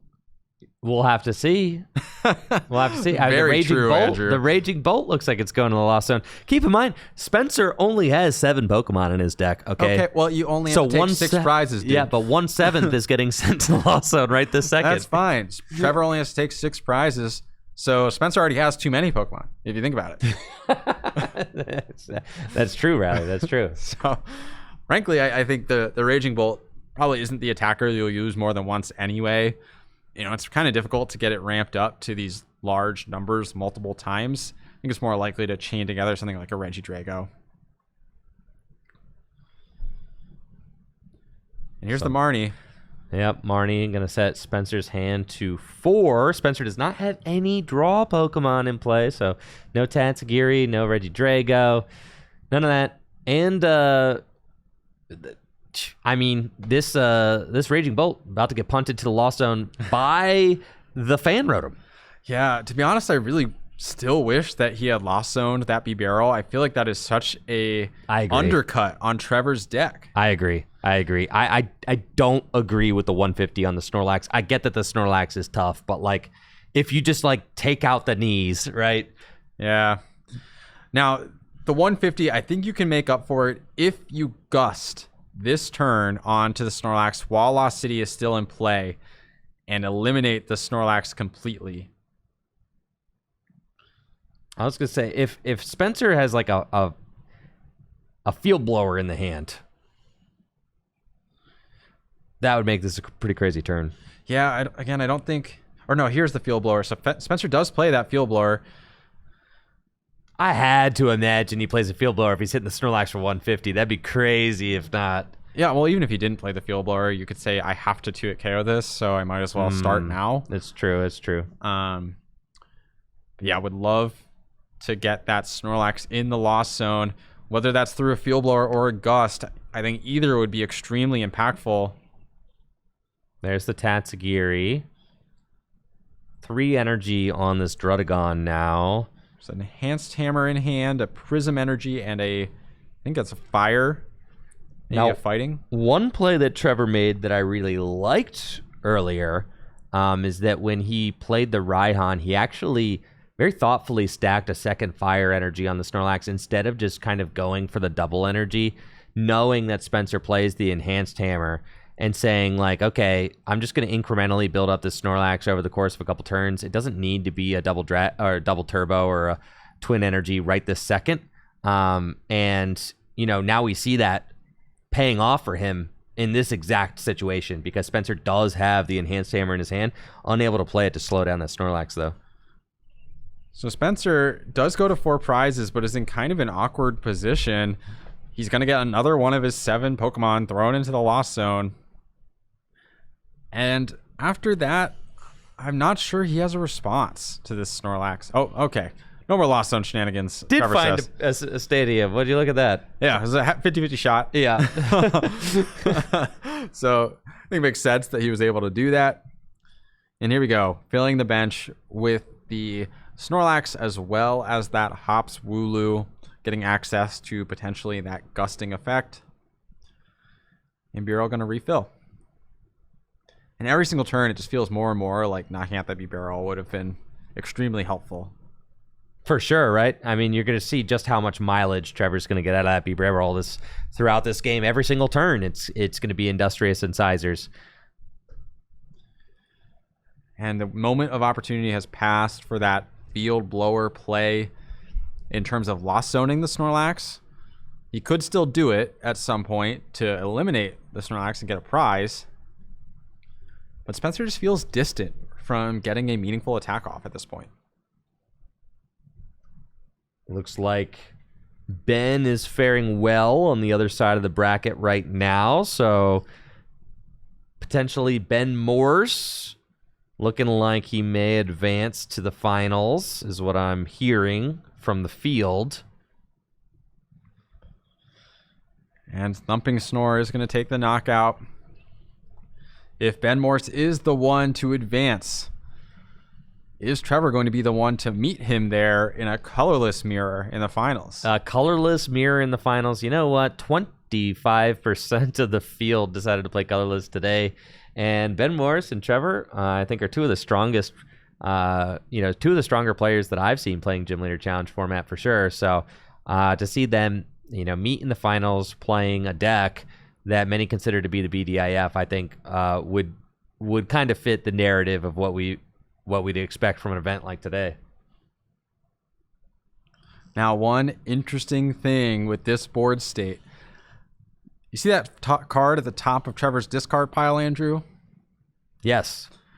What is the first word in that card's name? No, Riley, no, Riley, no. So Spencer does play the Shining Fates Kyurem, and the Trifrost attack is now live for a single energy.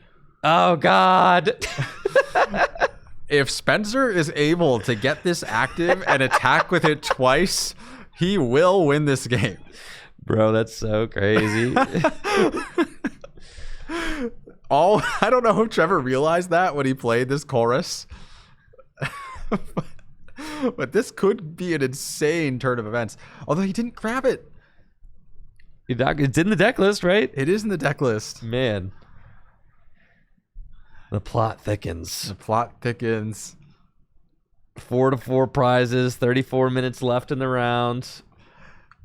If Kyurem is prized here, that's a really heartbreaking scenario. You see that Colress in the discard pile, and you must be excited. You would think. All right, Arvin supported for turns. Take a look. Do you see him in the deck? Like a Dustfall and a U-turn board. It's prized. Look at him. It must be prized. There's no other explanation. SMH shaking my head, bro. Oh, no. Yeah, and there's no Hisuian Heavy Ball in this list. There's no Hisuian Heavy Ball in the list? No. There's only 7 basic Pokemon. What? No, man. You can check for yourself. There's no Hisuian Heavy Ball. No Hisuian Heavy Ball. Bruh. I guess you play so few Pokemon that the odds are you won't prize them. Yes. Yeah, or like how often do you care that much which dragon you're attacking with? But right here, right now, the specific basic that is prized is a complete game changer for Spencer. Oh, man. And if he played that Hisuian Heavy Ball, the Arvin would just get him the combo here. Dude. Oh, no. That's crazy. Oh, and he's bench locked, too, by that Parallel City. Yeah, he is. Oh, my gosh. Man, dude. The Kyurem drama here is nuts. I can't believe it. I mean, checking the deck, you could tell Spencer is just shaking his head like, dude, it's not there. It's not there. It's not there. I can't believe it. Top 4, and it's not there. The thing is, Trevor still is 4 prizes away from winning. If Spencer can find that Kyurem before Trevor wins the game, he still has the opportunity to launch a massive attack off. You see him point to it, dude? Spencer reaching across the table to point to point to the Colorless menacingly. Now, if Trevor was a savage here, he could use like a VS Seeker or a Hearsay to pluck it out of the discard pile and deny that option. 100% did. Effectively seal the game, I think, if you can get that option off the table. Yeah, I'd be trying to get that Colorless out of the discard pile ASAP, especially with my opponent's menacing point to it. Exactly. If my opponent's pointing to the Colorless and saying that it's a really big deal that it's in there, I need to get it out of there. Yeah, pronto, post haste. Yes. Things need to start happening. As far as that Colorless goes, if you're Trevor, you're kind of realizing, might have just dodged a bullet there, but that's okay. Verseeker is in hand. This would have been such a good turn for it too. Looks like Avery is the supporter for turn. No secondary effect on that Avery because Spencer is already restricted to a bench of 3. Still a hop. Is Trevor playing Enhanced Hammer? Trevor. No, I think see it. No, it's the card that I'm not recognizing in Trevor's hands, the Devolution Spray. Oh yeah. Yeah, not a card I see every Devolution day. Spray, that silly yellow looking thing. Not sure exactly what they were going for with that one. It's Devolution Spray, dude. Well, I know what it is. Well, duh, it's a Devolution Spray. Oh, yeah, this is how they look. Yeah, that's how they look. Oh yeah. Yeah. Come on. I'm with you. Thanks. Yeah, so oh, and another double heads to wake up the Snorlax again. Oh yeah, this Snorlax is woke. No dude. need to switch that Snorlax. Yeah. Hearsay is ready to retrieve the Colorless if you need to. Wait, how did that thing get picked up? The Devo Spray, dude. Oh, he played the Devo Spray. Yeah. Oh, sorry, man. I'm fried. It's all good. It's all good. Can Spencer... If Spencer can just take a prize and unlock the Kyurem, that would be a game changer here. Can he do that? I mean, the Kyurem, right now, it's still, you break it down by the numbers, there's only 25% chance he rips the Kyurem right here. Okay, but there's a 25% chance that Trevor whiffed that timer ball, and he did. And he did. It's true. That's so true. I witnessed a 25% odds hit once. So just today. It's possible to hit a 25% odds option. Oh, boy, that is not what you want. No, just Guzma pass. Couldn't even get another energy onto the Drudagon. Oh, my. All it needs is one more fire or water energy. Small. His hand is too small, and he doesn't have the resources to build it back up and attach. Oh. Guzma, with the Pelipper, Trevor's doing whatever he wants this turn. Oh, and there's that's the concession. Trevor advancing to the finals. And guess what? We just got word. Oh, my gosh. Here we go. Go. Yep, the Kyurem prize. Couldn't do it. We just got word that Ben Morse advanced to the finals on the other side of the bracket. So that's right, folks. Dreams do come true. We've got an all-colorless finals here in the Gym Leader Challenge 1K at Full Grip Games. 2 colorless decks entered the top 8, and 2 colorless decks remain as the final players at the Full Grip 1K. That's right. Trevor, already has a finals appearance at Full Grip Games, playing in these GLC 1Ks with Colorless. I mean, he's been a Colorless pioneer in Gym Leader Challenge format for years, since the inception of Gym Leader Challenge format. And now here he is with a Colorless deck that looks very different, mind you. Trevor has gone through many different Snorlax, was playing the Snorlax that did 100 and drew 2 cards like forever ago, way before Thumping Snore was even dreamed up by the design team. And now his colorless deck is almost entirely different, plays an entirely new cast of folks, and is still out here crushing it. Ben Morse was really, really wanting to do well today at this Gym Leader Challenge 1K. He played his Guardy deck to the standard top 8 yesterday and had a heartbreaker of a top 8 appearance. Just his deck didn't operate twice in a row. He told me he bricked. And now here he is in the finals. And this is a really cool story for Ben because Ben has been showing up to GLC League every Thursday. And last year, he earned a bunch of badges and was in contention to win the Gym Leader Challenge Championship Series here at Full Grip Games. Actually had a playoff with Alex Carpenter, who we saw on stream earlier today, and lost in the final playoff. Ben has not had the best year here so far for the Gym Leader Challenge Championship Series. I think he has 1 badge. That's it. It is not in the badge lead race right now. He's kind of in the chase pack. Not even in the chase pack. Is kind of like trailing, trailing along with 1 badge. But the thing is, I always tell Ben, success is not linear. It's not the way it works. There's ups and there's downs. And Ben is a really good, really solid player. And I'm really stoked that he's kind of getting this moment to play in the finals of the GLC 1K and has a chance to prove himself, despite having a lackluster year, if he were to tell you, And I'll tell you what, he didn't have a lackluster is a weekend here at Full Grip with that top 8 appearance yesterday and a finals appearance today. Got to feel excited for Ben going into this. But Trevor as well has such a great story as that colorless proponent. So I think there's a great storyline either way for no matter who wins. I think we'll be excited about how this pans out. And they're both playing really interesting takes on the colorless deck. Ben with the items that emulate supporter-like effects, and Trevor with the alternative support Pokemon, not playing that Chinchino, but instead having the Hearsay and the Dubwool line to spice up his deck. So I'm really interested to see how this pans out and who will come on top here in the finals. Yeah, this is going to be a great finals match. Some great narratives kind of surrounding this final game, and I think it's going to be amazing to get to watch. I'm going to try this one more time. Riley and I will be right back after this quick break with your GLC finals in just a moment. Hang tight.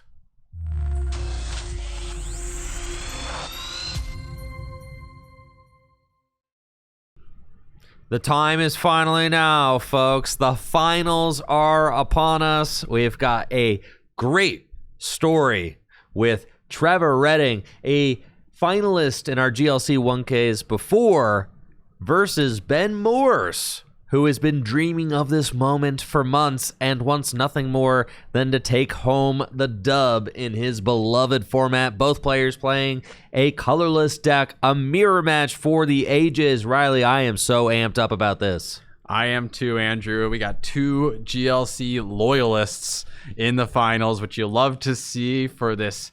Feels like a celebratory event in a way where we're just celebrating GLC, enjoying the format, and taking on these new cards.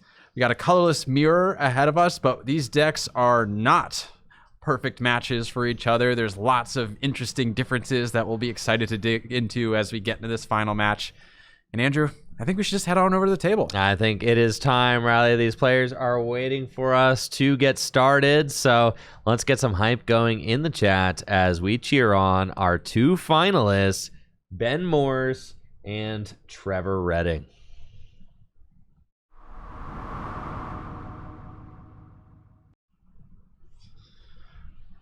Both these players getting set up for game 1 in the finals. Ben having to take a mulligan. No harm, no foul. Hopefully he doesn't have to hit the 5 that we saw Trevor hit in this past game. But hey, Trevor overcame that 5 mulligan start and did end up winning that game 2 in top 4. Yeah, 5 mulligans.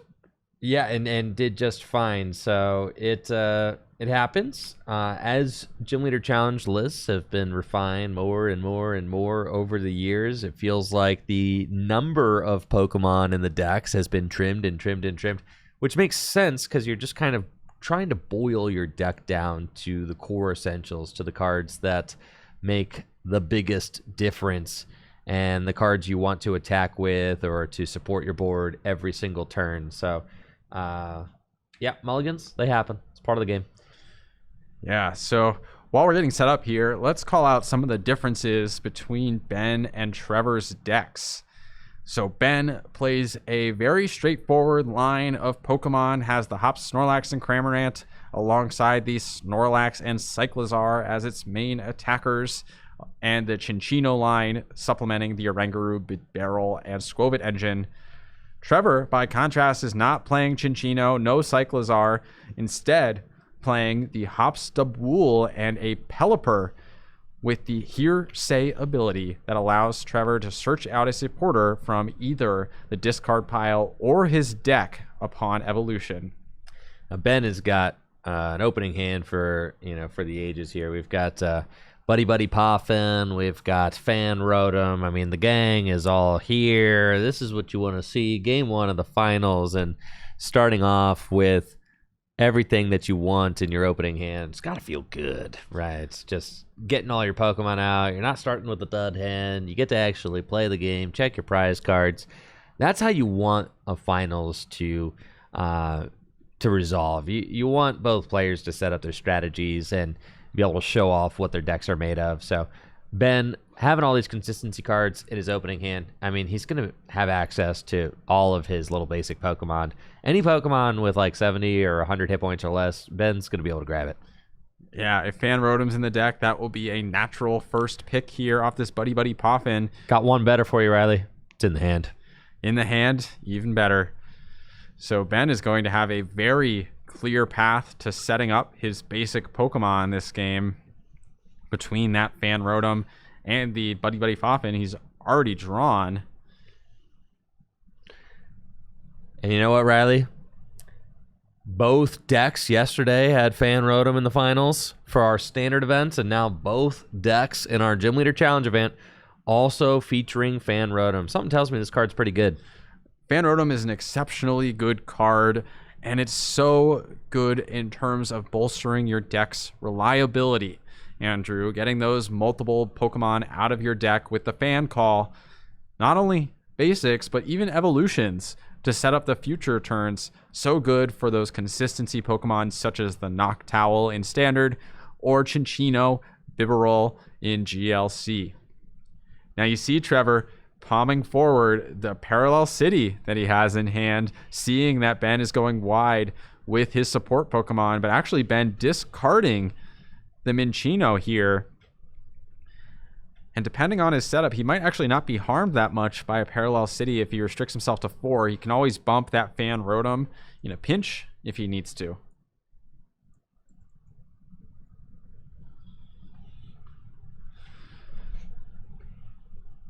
Looks like that Thumping Snorlax is going to hit the field for Ben. And overall, really good setup on his part. The discard of the Minccino maybe suggests that Cinccino is prized for Ben and doesn't want to bother with that bench slot if he's not going to get any value out of it. That's what I'm thinking, Riley.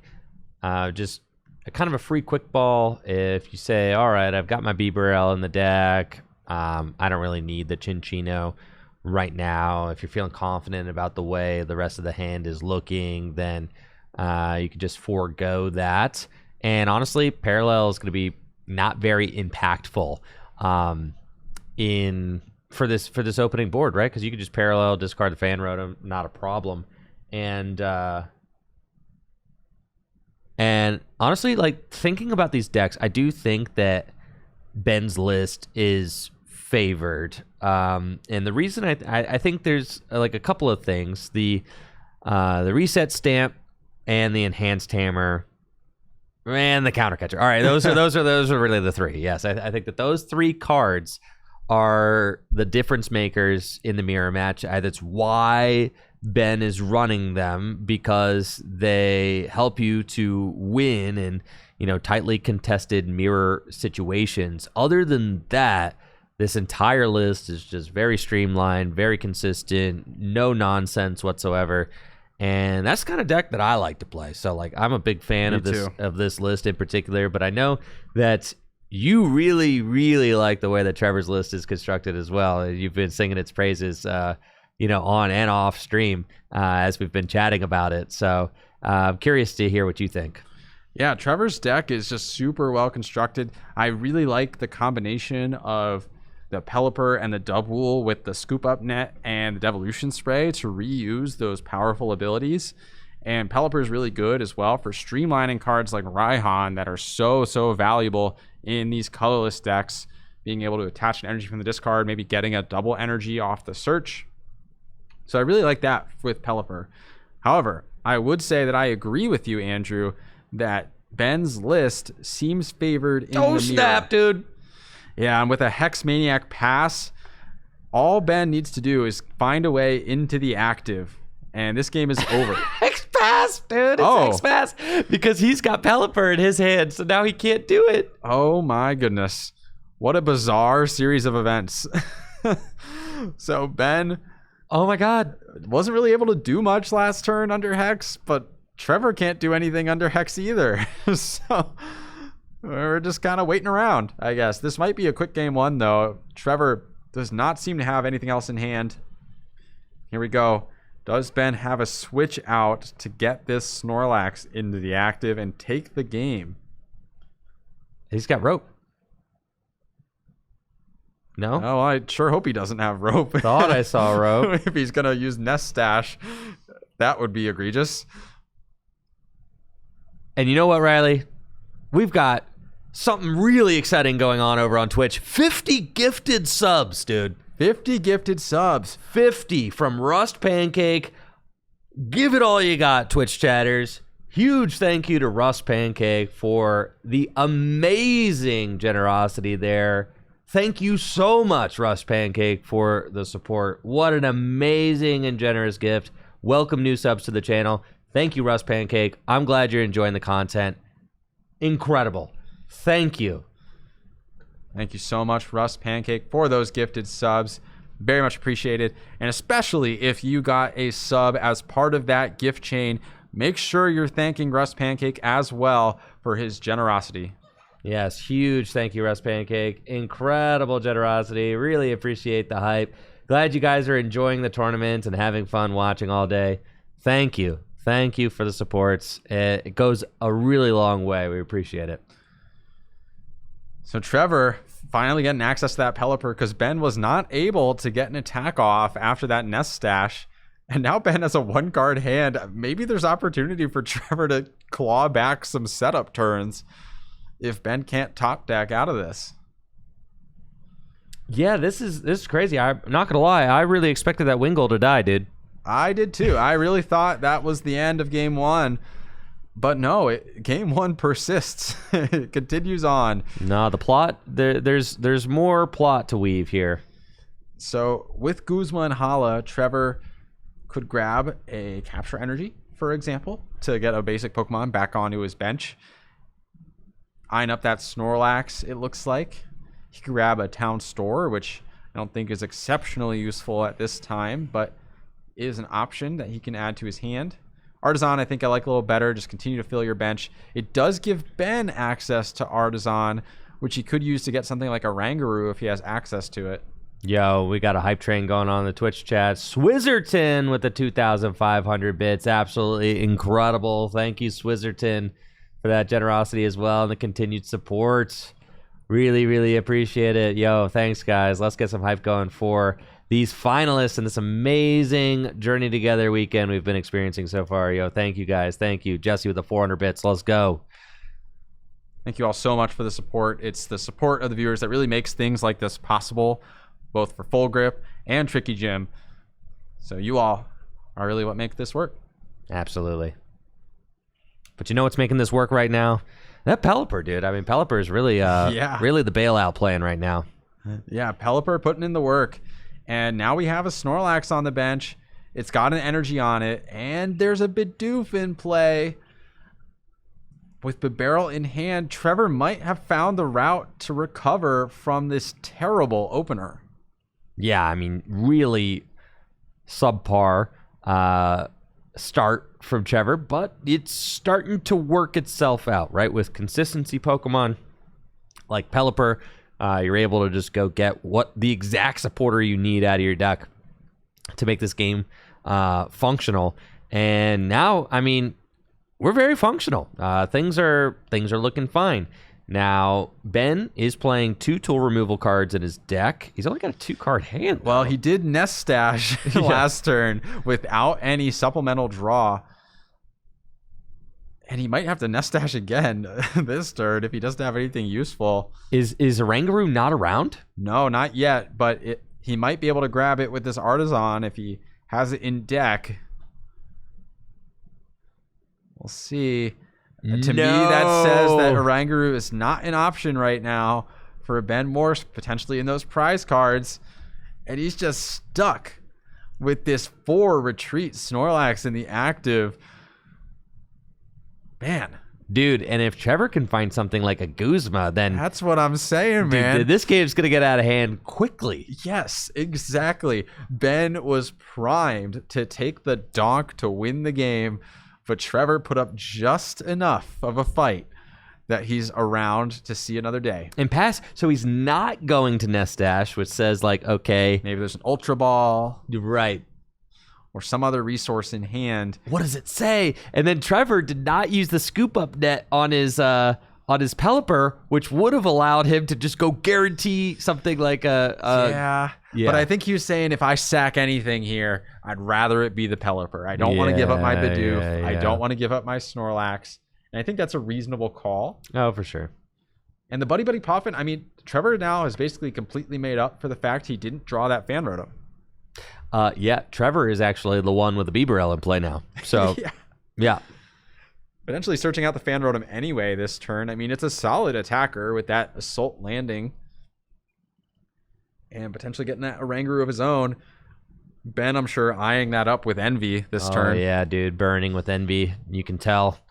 Oh, man. Yes. This is shaping up to be quite the finals. I agree. The drama, Riley. The drama. There have been so many dramatic turns and twists already in this game. Scoop up net on the Pelipper. I like it. Can put the air balloon on that Oranguru. And if you're able to draw that Guzma this turn, that would be such a incredibly powerful play. All right, Instruct. Not opting to attach that Twin Energy before the Instruct. Not Instruct, Industrious Incisors. Or Industrious Incisors, sure. Not opting to attach that Twin Energy first, either way. Waiting to see what his hand pans out to be before he makes any choices about his attachments. Eyeing up a Hex for a future turn. Cannot use the Hearsay quite yet. But a VS Seeker will work all the same. Hex Maniac. And now Trevor has he has potential to Hex another turn, but not attacking. Wait, he's got the fully loaded Snorlax. Why isn't he going to attack? Maybe he plans to use Hearsay this next turn to boss the Snorlax and take it out. Oh, I was playing a all little those bit. Attachments. Yeah, playing a little bit more thoughtfully, I see. Yeah, someone like me, I go in and take that knockout. Yeah, I can't say that I have that degree of patience, Riley. I'm smelling blood. Yeah, I got the cape on. I'm good. Yeah, exactly. That's what I'm saying. I'm like, he's got a 2-card hand. I've got cape on my Snorlax. Exactly. Yeah, we're full sending. If it's me in the finals, full send. I agree. I totally agree. That would have been my move as well. Trevor, he's the one in the finals, though. That's true. And he's clearly got a very methodical game plan. Yes. It's a little bit of a conservative play there by Trevor, deciding to just Hex Pass. We'll see what Ben has in his hand. I think it's basically nothing. It is definitely nothing as the third. And there's Guzma off the top, so he gets to preserve the Hearsay. Yo, that Snorlax my is dead. gosh. Here it goes. This is out of control. I cannot believe it's going like this after the first couple turns of the game. What a reversal, Riley. What a reversal of fortune. This is crazy. Trevor's hand is so good.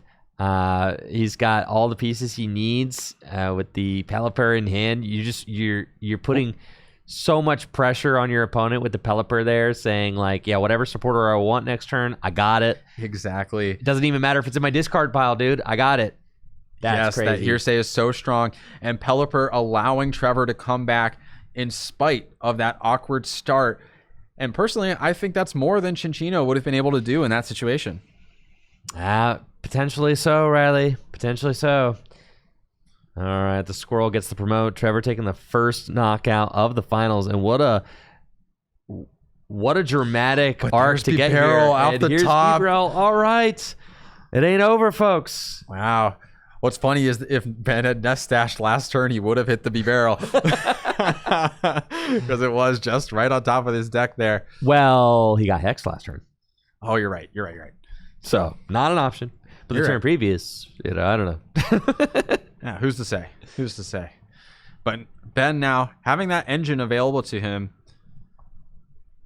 not really drawing much, though. Has a tag call, could maybe get a special energy. Hop's Choice Band. Hop's Choice Band, that's it. 200 damage. Hop's Choice Band, DCE. Yeah, that does. Bada boom, bada bing, 200. That trade doesn't work extremely favorably for you because Trevor does have that Fan Rotom on the bench, so he can immediately retaliate. Yeah, you got to clear the Snorlax, though. With the No, cape. you do. Yeah, you got to take that. You do. You got to clear it out. It's just unfortunate that he can't do it with a more resilient option. For sure, for sure. I mean, this is like kind of your glass cannon Snorlax. The Snorlax from whatever set this is. Astral Radiance? What is that? Wasn't it in the What's Lost that? Abyss? What's that set symbol, dude? I don't know, man. Is that Lost Origin? Wasn't it in Lost Origin? That might be Lost Origin. Yeah, that's Lost Origin for sure. Yeah, because it was played. It came out with like Lost Box. It came out with Lost Box. Yeah. Anyways, the Snorlax from Lost Origin, that's the one that is the big guy. Okay, this was your glass cannon Snorlax. Yeah, which isn't typically what you think of when you think of Snorlax as a glass cannon, but certainly the Hop Snorlax fulfills that role. Well, he just, the Hop Snorlax just goes so ham that he does 80 damage to himself. Yeah. Yes. Yeah, it feels like that should be called like Double Edge or something instead would be a more fitting name than Dynamic Press. But Dynamic Press is such a cool name that we'll allow it. Yeah. And the extra helpings ability, that's I love cool. extra helpings. I do love extra helpings. So Ben now laying down his own Parallel City. Trevor does have that Fan Rotom, which is completely ready to go to take a knockout, but the Fan Rotom is also the most obvious discard choice. Feels like you want that Pelipper line to stick around. Do you ever discard the Oranguru here? And that's it. Yeah. Trevor didn't even have to take very long to think about that. Yeah. I think that's the right choice, though. Just having that immediate response cooked up with the Fan Rotom. Yep. And can start to go into things like the Cramorant on following turns. I think Trevor is still in a pretty good spot. Though Ben, thankfully, is still in this game thanks to having access to that B-Barrel.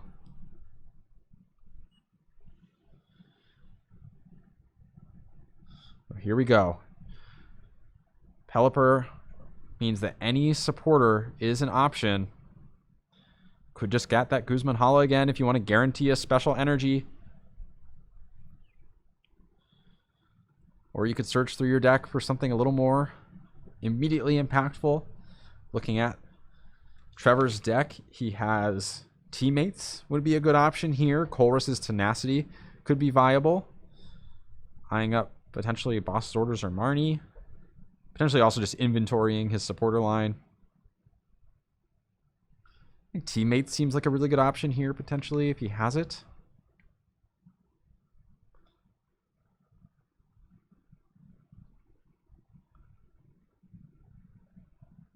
Town Store being eyed up. Yeah, what's the rest of the hand look like? We do see a quick ball, so we can use that to get another attacker. You kind of want one more Pokemon there, but actually is grabbing Hisuian Heavy Ball. That's telling me that the Pokemon that he wants is And maybe that's at this You point have we're to thinking teammates Cram, first, right? Yeah. Yeah. I'm guessing that Cramorant is prized. Yes, that's what I'm thinking. Yeah. Cramorant, of course, the obvious option to use for the next couple of turns. But if it's prized, you want to get it out of there now. Yeah, these Cram Wars are about to be nuts. And this is where I think this right here is the situation why I like Ben's list more than Trevor's, is because look at the board. I mean, look, things are getting scrappy, right? The game plan A and game plan B is maybe not what's occurring right here. We're on game plan X. But as we're coming down the line, both players have Bibarel in play. Both players are going to be swinging with Cramorant. What is like the ace play? Countercatcher Bibarel, right? And that's the play that Ben Morse is going to be able to make. He could go countercatcher Bibarel, swing with Cramorant, and even potentially unfair stamp all at the same time. Well, unfair stamp, no. A reset stamp, yes. Sure, whatever. But one of them stamps. Alternatively, Andrew, the Hop Stabul line actually can achieve a very similar outcome. Yeah, but where's that double? It's not on the board right now, but that doesn't mean it can't achieve those same outcomes, right? Well, it's hard with Parallel City in play, Riley. Countercatcher works. Of course. Yeah, Countercatcher's more accessible. Hop Stabul's also Countercatcher's already down, dude. Never mind. Well, yeah, he had to discard it this past turn with Guzman Hala. Oh, that sucks. Yeah. All right, never mind then. Yeah. All right, yep. Play ball. You'd have to boss unfair stamp, I guess. Reset stamp, whatever. Yeah, reset stamp might even be more unfair than unfair stamp. That's facts. Yeah. Yeah, reset stamp is actually way more unfair than unfair stamp. All right, here we go. Assault Landing from Fan Rotom for the knockout on that Snorlax. Ben does have Cramorant already in play, so almost certainly has a response as long as he has at least one energy card. And there it is. Could be a good boss turn or a Guzman turn as well. Trevor doesn't have any support Pokemon besides Bibarel that are ready to go. Super Rod going to recover some cards for Ben. He's got the Hops Cramorant. Looking like it is primed and ready to spit fickly. And yeah, I'm thinking any turn now, if Ben could just target down that Bibarel, or vice versa, if Trevor could target down Ben's Bibarel. I mean, it is prime kill the Bibarel hours. It definitely is prime kill the Bibarel hours. And Cramorant is actually very effective at doing that. And here we are. Yeah. I think this is really solid by Ben. Trevor has no other support Pokemon that are particularly helpful, at least. The Squovit is, of course, useful when in combination with Instruct and Industrious Incisors, but you don't really want to Nest Stash without having some other form of draw. He's doing Heavy Ball. Let's see if there's any hits in there. Oh, the Oranguru, yes. The Oranguru that Ben so desperately wanted a couple of turns ago, but has managed to draw out of thanks to that Bibarel top deck.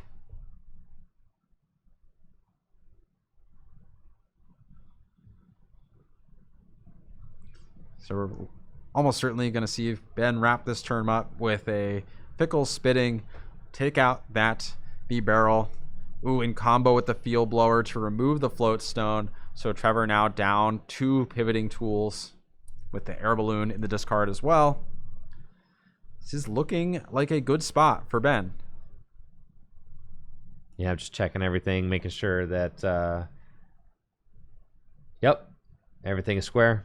That's a Fickle Spit knockout on the Bibarel. Ben going to tie it up 4-4 prizes. Now the ball is back in Trevor's courts. Wow, you couldn't ask for a better game one, Riley. I mean, this is just some real great back and forth action. Ben was looking like he was going to donk, and then Trevor established and looked like he took command of the game completely. But then, Trevor paused for a turn, and then Ben drew out of it, and wow, and now here we are. Yeah, Ben drawing out of it that one critical turn where he was able to get the response on that Snorlax was huge for his tempo this game. And Trevor's now a little bit on the back foot, I think. The strengths of Ben's list in comparison to Trevor are on display here in terms of that tool removal access, the heavier Pokemon lineup, and the downside of that Pelipper is it only works that one turn that you evolve it. Of course, Trevor does play multiple cards to recycle the Pelipper. But if that's like a Chinchino, it's still drawing, right? Exactly. So like that's the trade-off, right? Exactly. That is the trade-off. Pun intended. And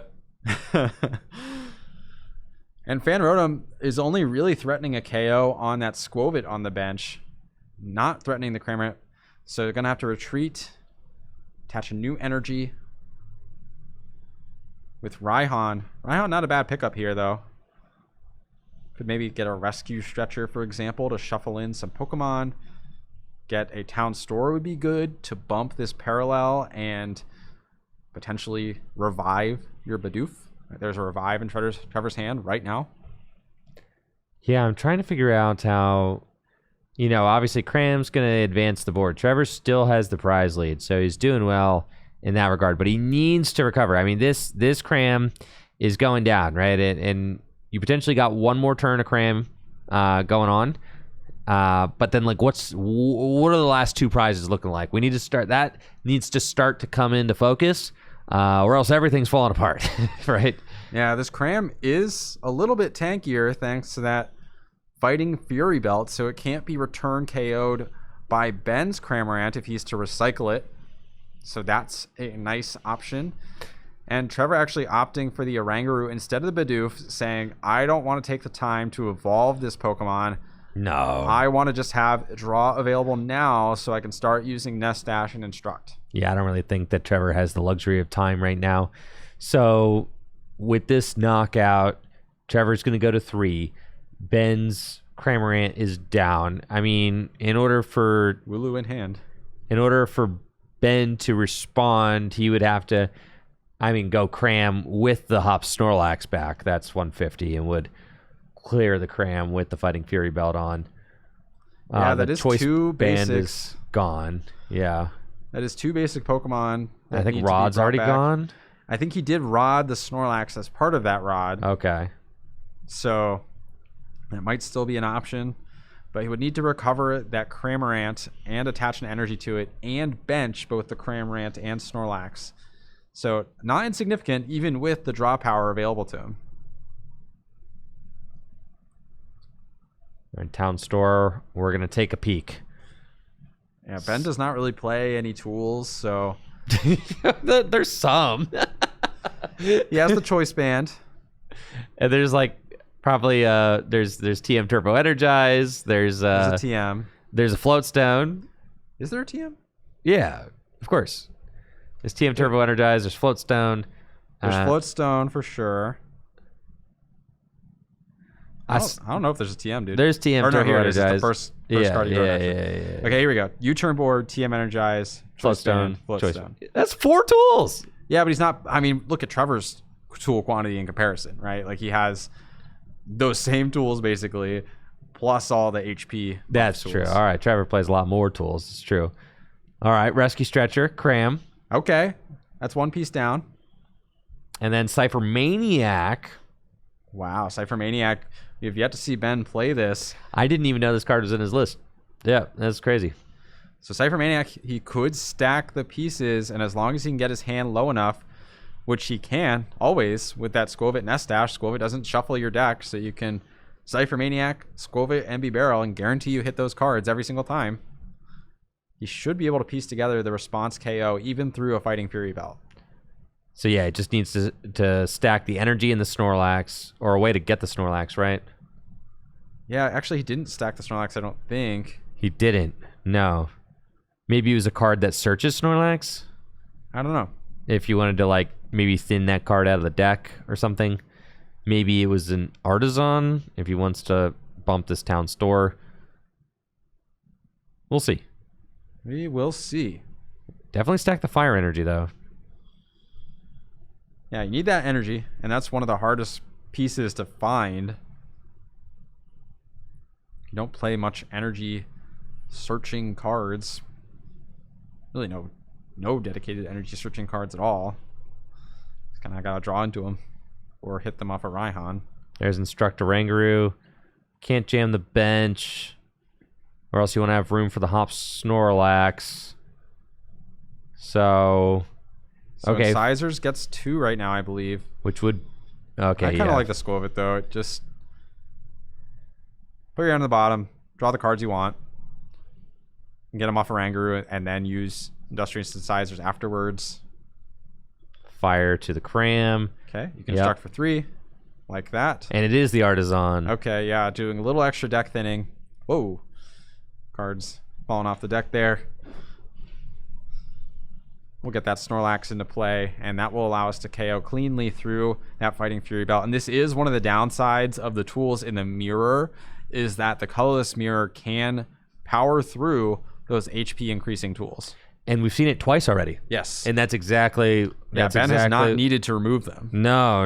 And that was the conclusion that Ben and his testing group kind of came to, was that the HP boosting tools in the mirror were a little too irrelevant for his liking. So we've seen, I mean, the Hop Snorlax can just power through 200 damage to knock out a caped Snorlax from Lost Origin, and now here's a Hops Cramorant powering through a Cramorant with a Fighting Fury Belt. Okay, so here we go. Pickle Spitting for the knockout, 150 damage, exact math on that Fighting Fury Belt Cramorant. Ironically, if Trevor had swapped the order of those tools, he would have been able to take that hit there. Sure, right. Yeah, perfect math. I mean, crazy. And then let's see what Trevor's got. Okay, tied 3-3. Can you believe this game's only halfway over, Riley? This is crazy, Andrew, and it's been a while in this game, though these final couple turns, there's only so much that these players can do as they continue to dwindle down their resources. Can they piece together these final KOs? Now, Cramorant is still live for Trevor. He's got one more use of Cram. If he's got a way to recover it, get an energy on it, all that. Yeah, he could, like Arvin for a Rescue Stretcher would be an option if he still has Rescue Stretcher in deck. That would allow him to grab that Cramorant. Trevor is running out of Pokemon recovery cards, so you might be inclined to shuffle in the 3. Night Stretcher actually is an even better option. And I like the Choice Band here, so long as he has an energy to attach somewhere else would be optimal. But he might even have to retreat this Rotom. I think if I'm Trevor, I really want to get more of my Pokemon back onto the field. For example, if I'm attaching the Choice Band to this Cramorant, it would be so wonderful if I could also attach a basic energy to a Snorlax.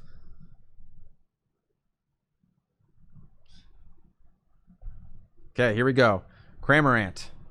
Step 1. Choice Band. Step 2. Snorlax on bench. That's step 3. He still might have to pay retreat, though, on this Rotom. That's fine. The Hops Choice Band does allow you to attack for free. Yeah, I'm thinking more about the next turn and the turn after. Right. Like, ideally, you'd like to stack an energy on anybody else. Yeah, and I don't think that Trevor plays Special Charge either. Looking at his list, I don't think he plays a Special Charge. So he might not be able to attack with this Snorlax, even with Energy Excel, this following turn, if he goes down too many doubles.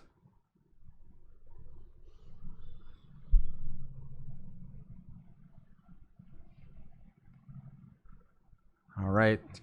Heads on the tire ball. I don't think there's any relevant evolutions to search out anymore at this point. Nah, just burning it. No, just burning it. Ben did remove... Well, Trevor willingly removed his air balloon by discarding his Orangaroo, but that's a little bit different. It was removed as a side effect of Ben's Parallel City, and then Ben's Field Blower removing the Float Stone. Oh, and drawing the basic fire. That's a shame. It is, right? Because we whiffed, had to sack that double colorless energy in order to retreat into Cramorant. Cramorant taking yet another knockout in this finals. I think both Ben and Trevor going for a third of their prizes this game with Cramorant. And that is the strength of this card. The fact that it can just kind of carry you through the toughest part of the game, the middle, where you have to do the most amount of work to chain your attackers, right? So that is super significant. Ben still one prize behind. So Trevor has been able to maintain pace up until this point, even though he got his Bibarel knocked out that one turn. Trevor has still been able to go toe-to-toe and is still progressing the game. Yeah. But now, looking at the board, Ben has a Bibarel, Trevor doesn't. Trevor has Squovit, a Rangaroo, but Trevor's Hop's Choice Band is in the active, and just sacked a double colorless energy. So you're looking at, how does Trevor build up another attack? Do we need Raihan? Do we need Mela? Do we need a double energy? Hop's Snorlax, if it attacks, is going to deal 80 damage to itself, and also without that Hop's Choice Band, is going to take a full 3 energy to dynamic press. So Trevor is in a tough spot despite being ahead 1 prize. It's really going to come down to it. I mean, neither player has an energy in play right now. Yeah. Resources are dwindling at a rapid rate. It's kind of nuts. Yeah, energies are running thin here. Here's the Mela. And the Cyclizar is a great attacker this turn, so long as a double energy is drawn to power it up. Don't see one quite yet. Now, if Trevor is able to attack with Cramorant again, I think that's lights. So Ben's going to do everything in his power to try and avoid that situation. And Special Charge, I think, will be tremendously helpful in that effort, being able to get several more of those double energies back into the deck.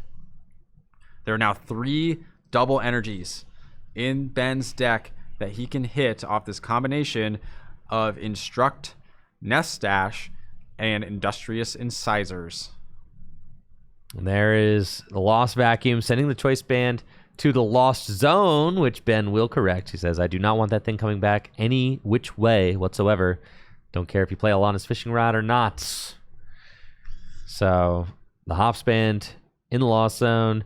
Now with Minchino on the bench, could find a Chinchino, energy on Cyclizar. I mean, Ben still needs more pieces. I mean, the 1 fire energy is not going to do it. Yeah, he does still need that double energy. Not a guarantee to hit it, but he is sitting quite a few cards this turn. Already played supporter for turn in Mela. But does have like the 3 double energy all in deck, right? They're all in deck, and he has not used any of his draw abilities quite yet. Let's roll. Nest Dash. Watch it be the first card off this Nest Dash. Bazinga. Oh. Nope. Instruct. No. Oh, these are all like unplayable too. Oh Incisors. No. Oh no. Trevor might be able to attack again with the Cramorant. Oh, no. Well, yeah, we just need an energy. He has an energy in hand right now. Ah! Oh my goodness. What a whiff. That is such a huge whiff. After the Special Charge too to open the turn. Crazy, dude. Oh my goodness. Do you just jet the Snorlax in the active and let it take a hit? No, man, this is crazy. Yeah, I don't know, man. Oh. I think you have to retreat into the Hop Snorlax and pass, right? Because the Hop Snorlax, like, has the most amount of HP. Yeah. Oh, yes. There's already the U-turn Not board. this. No. Oh, not something that gives a prize. No. Oh, well, okay. The Snorlax doesn't survive either because Snorlax is on the bench. Oh, you're right. So he's doing 150 damage. Oh, well, I still probably just want to keep your support Pokemon at this point. Maybe though, because Ben is probably running out of recovery at this stage of the game. Dude, Trevor about to muscle through this and run away with it. Oh my goodness, what a whiff of the ages. This is game one. I know. This is an insane game one. The whiff to end all whiffs. What an insane game one. We still got potentially 2 more games, man. If Trevor's able to get... Oh. Attach the energy. Is he going to be allowed to take it back? Where's that energy? He put it on the Snorlax by mistake. I think he forgot that the band was removed. Yeah, it's the finals. I mean, that hand was off the card. I'll tell you, it did look that way. It was off the card. He has to play it where it lies, I think. You really don't want to make that kind of error here in the finals. Oh, man. He noticed it was the second, the instant the fingertips removed from the card, the realization was made, Riley. It was. You could see it in the body language and in his face. Oh, man. So both players now having whiffed back and forth. Ben still does need to find a way to get Oranguru now to the active, but he does have the Jet Energy in hand. So Trevor will need to disrupt him. God, the drama is too serious now, Riley. The drama is too real. There's a lot of drama this game. Yeah. Trevor does draw his own Jet Energy. Not going to be useful at this point. I think he's going to have to... Iono, though, is useful. Putting that Jet Energy back to the bottom. God, Riley, at a regional championship, at day 2 of regionals one time, I was playing a Buzz Rock Mirror, and my opponent used a Max Elixir, hit a Fighting Energy off the Max Elixir, and was so excited that they hit it, that they slammed the energy down on one of their bench Pokemon, and then when they like sat back to look at where they had put it on their Regirock EX. Which is like not the guy you wanted on. Right? Not the Regirock, and that's for sure. He looked up at me and he was like, whoops, and I was like, yeah, whoops is right. Oh, yeah. And really, I think Trevor's in such a good spot if he's able to get that attack off, go down to 1 prize remaining, has Mela still. He is able to devolve that Wingull, so he has access to Hearsay this next turn. Ben able to use that Colress Tenacity to get the Jet Energy, so able to attack.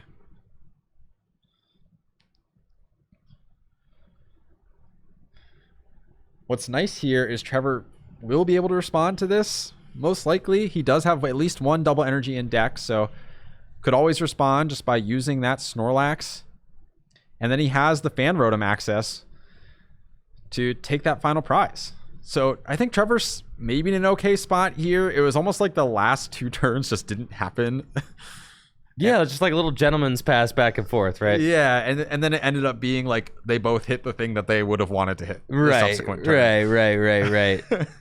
So maybe it's fine. It's just a really bizarre sequence of events.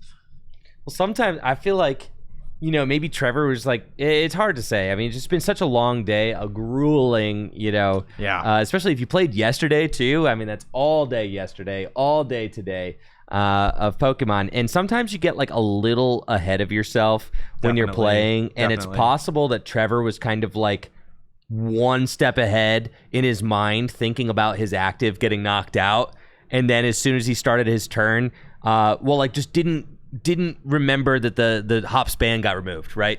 And it's just like in that one instant, it's just the one tiny little piece of the entire equation is that the hop span got vacuumed. Yep. And that little nuance made all the difference. That said, so Trevor has Colress Tenacity in hand. He can use that to grab his double turbo energy and knock out this Cyclizar. I don't know if Ben will be able to respond with something that isn't KO'd by this Rotom. And even if he does, so long as Trevor is able to get a single energy next turn, he has Hearsay access to be able to gust for game. That's crazy, dude. We have the Squovit on bench that's not evolving. It will be able to be KO'd by that Rotom. So Ben kind of needs to disrupt Trevor or hope that Trevor whiffs an energy because he knows that Wingull or the Pelipper is in hand thanks to that Devolution Spray. All right, dude. We're in the red zone. That's one prize left. Crazy. Finally, game one What a crazy game. And it started with the lone Wingull pass. I know, dude. And we have come all this way through thick and thin. And now, finally, the score is 1-2. This single game has lasted half of the time allotted for top 8. 45-minute game one so far. And you could still see it going either way. 100%. Here comes Ben's own Thumping Snore Snorlax, the most difficult to remove Pokemon in his deck. If he can power it up and get this active, Trevor needs to find an energy. He's counting the deck. What are the odds I can get an energy here and still hit the Gust? You have access to Nest Stash and Instruct. Now, does Ben still have Field Blower live? Is that a thing? Is Field Blower and Vacuum, are they both gone? That's something to think about. I mean, bumping Field your... Blower is gone, for sure. And Vacuum's gone because the band got moved. So then those aren't options. So the Stadium is a surefire thing. It's staying. There will be a Stadium in play. Yes, I think so. I think so. So there will be a Stadium in play. So then what's Ben going for here? In order to take a knockout, you have to either Mela or Raihan. I mean, unfair stamp. Reset stamp. Whatever. Reset stamp. Which is unfair. So true. And it also resets the hand. Yeah, with the double energy in hand, Enhanced Hammer not really super impactful here, but just trying to draw as many cards as he can, I think. There's the hammer. Yeah, the hammer I don't think really matters here. Just going to Nest Stash now and start drawing some cards, probably looking for exactly that stamp. Right, and we know it's in the deck. And he needs a Raihan still as well, or there's a Mela. There's Seeker, there's Raihan. Okay, and there's Stamp. There it is. So, yeah, hit all the pieces. Time to cook, guys. This is as close as it gets in Gym Leader Challenge format. Going down to 1-to-1 prizes, resetting the hand down to just a single card. This is what you came here to see. If you've been watching this tournament all day, this is the kind of action that you've been hoping for the finals. This is the moment. Absolutely. It's that reset stamp. Uses the Raihan to add therapeutic energy to his hand, so that way he can recover from sleep no matter what next turn if his hand is not disrupted. Trevor going down to one card. Reset stamp. Such a good, powerful card. And, you know, Counter Catcher's already been used, but you can imagine if Counter Catcher was live, you could go Counter Catcher or Rangaroo knockout. And Trevor does get to draw one card. Not left with 0. That would be insane. Trevor will get to draw like 3 to 4, you know, ish. Yeah, if he can find that Pelipper again and an energy, he wins. Yes. That's all it takes. And Fan Rotom can take the dub, right? Fan Rotom take the dub? Wait, who's taking the dub? The Fan Rotom can knock out the Squovit. That's right. Okay. With a Pelipper and an energy. I forget the Squovit is so shiny. I forget it's a Squovit. Yes, I agree. Everyone uses that Reg Art Squovit. All right, 1-to-1 prizes. What does Trevor got? Can he do it? Browsing through his discard pile. He's been leading this game pretty much the whole way. Is that a Mela? It is a Mela. Unfortunately, Mela is probably not going to get him there. No, Mela's not what you want. Unplayable. 2 unplayables, actually, so you'd have to Nest Stash these and go for 3. You can Artisan first. Thin out any basics that are left. Oh, if he had that Dubwool line available, that would be an insane out here, too. Oh, it would. Because then you could play the Marnie. Yes, then you could play the Marnie, draw that many more cards. Unfortunately, the Wooloo was not able to get down on a previous turn. And I think that Dubwool might actually be the last prize. That hit the bin early. I can't take it anymore, Riley. I mean, it just comes down at this point to the Nest Stash and the Instruct. I can't take it anymore, man. Up to 4 more cards. I need to see who's going to win, man. Up to 4 more cards. I know. Can he do it? All right, here we go. 2 of energy and a gust out to win. Stash. Here's the Nest Stash. Is it playable? Stash. There's a rope, maybe? Rope isn't that good here. Nope. But then you're trying to decide, do you play it? You can't really afford to play it, right? Because, like, what are you doing? Yeah, but then your Instruct needs to be exactly energy and gust. Right. Ugh. Wow, the reset stamp showing its worth here. He's playing the rope. Does he have access to another switch out? Okay. Wingle up. Wingle up. Yo, what if the next 2 cards are Energy Boss? Instruct. Yeah, 1, 2, 3. What is it? Stretcher, fire, heavy ball. Okay. What can you put together with that? Stretcher. I don't think the stretcher really leads to anything here. Oh my god, dude. This game. Is that heavy ball? And Ben does have a VS Seeker in hand. Right. So he should be able to Guzma this next turn. If Trevor isn't able to find a route, he might just have to pass and hope that Ben doesn't have him out. VS Seeker just needs a Guzma. And Guzma, Yep. And we are on to game 2, folks. What a game 1. Wow. A 50-minute epic of a game 1. And Ben Morse advances to 1-0 in the series so far. Absolutely nuts. Yeah. And it looks like we're taking a little pause here. I mean, 90 minutes is quite the quite the time. So a little bit of a pause here in the sets while these players refresh themselves and prepare for the next game. But Riley, oh my God. Yeah, no kidding, Andrew. That was an intense game from start to finish.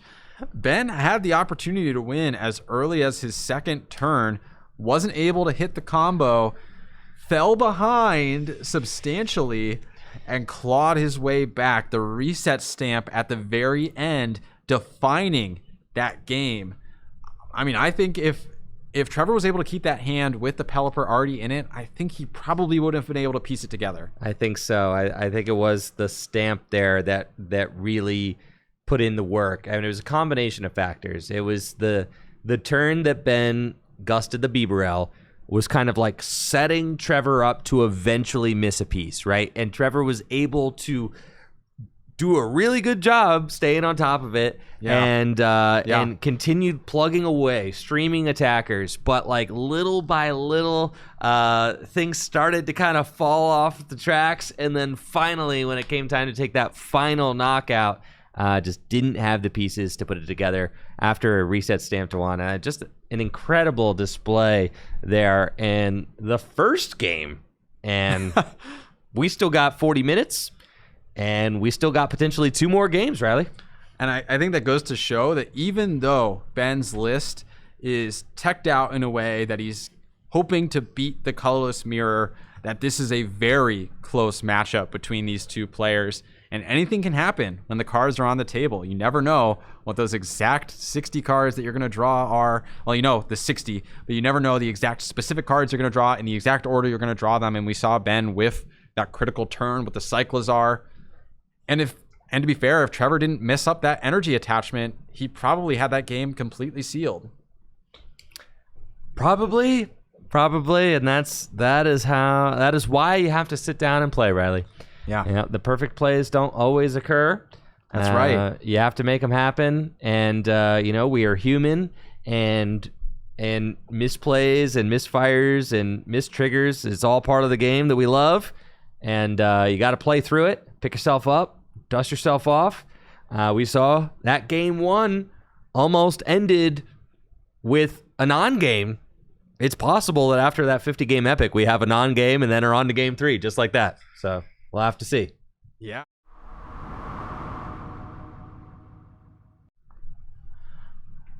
So here we go. Game number 2 about to start.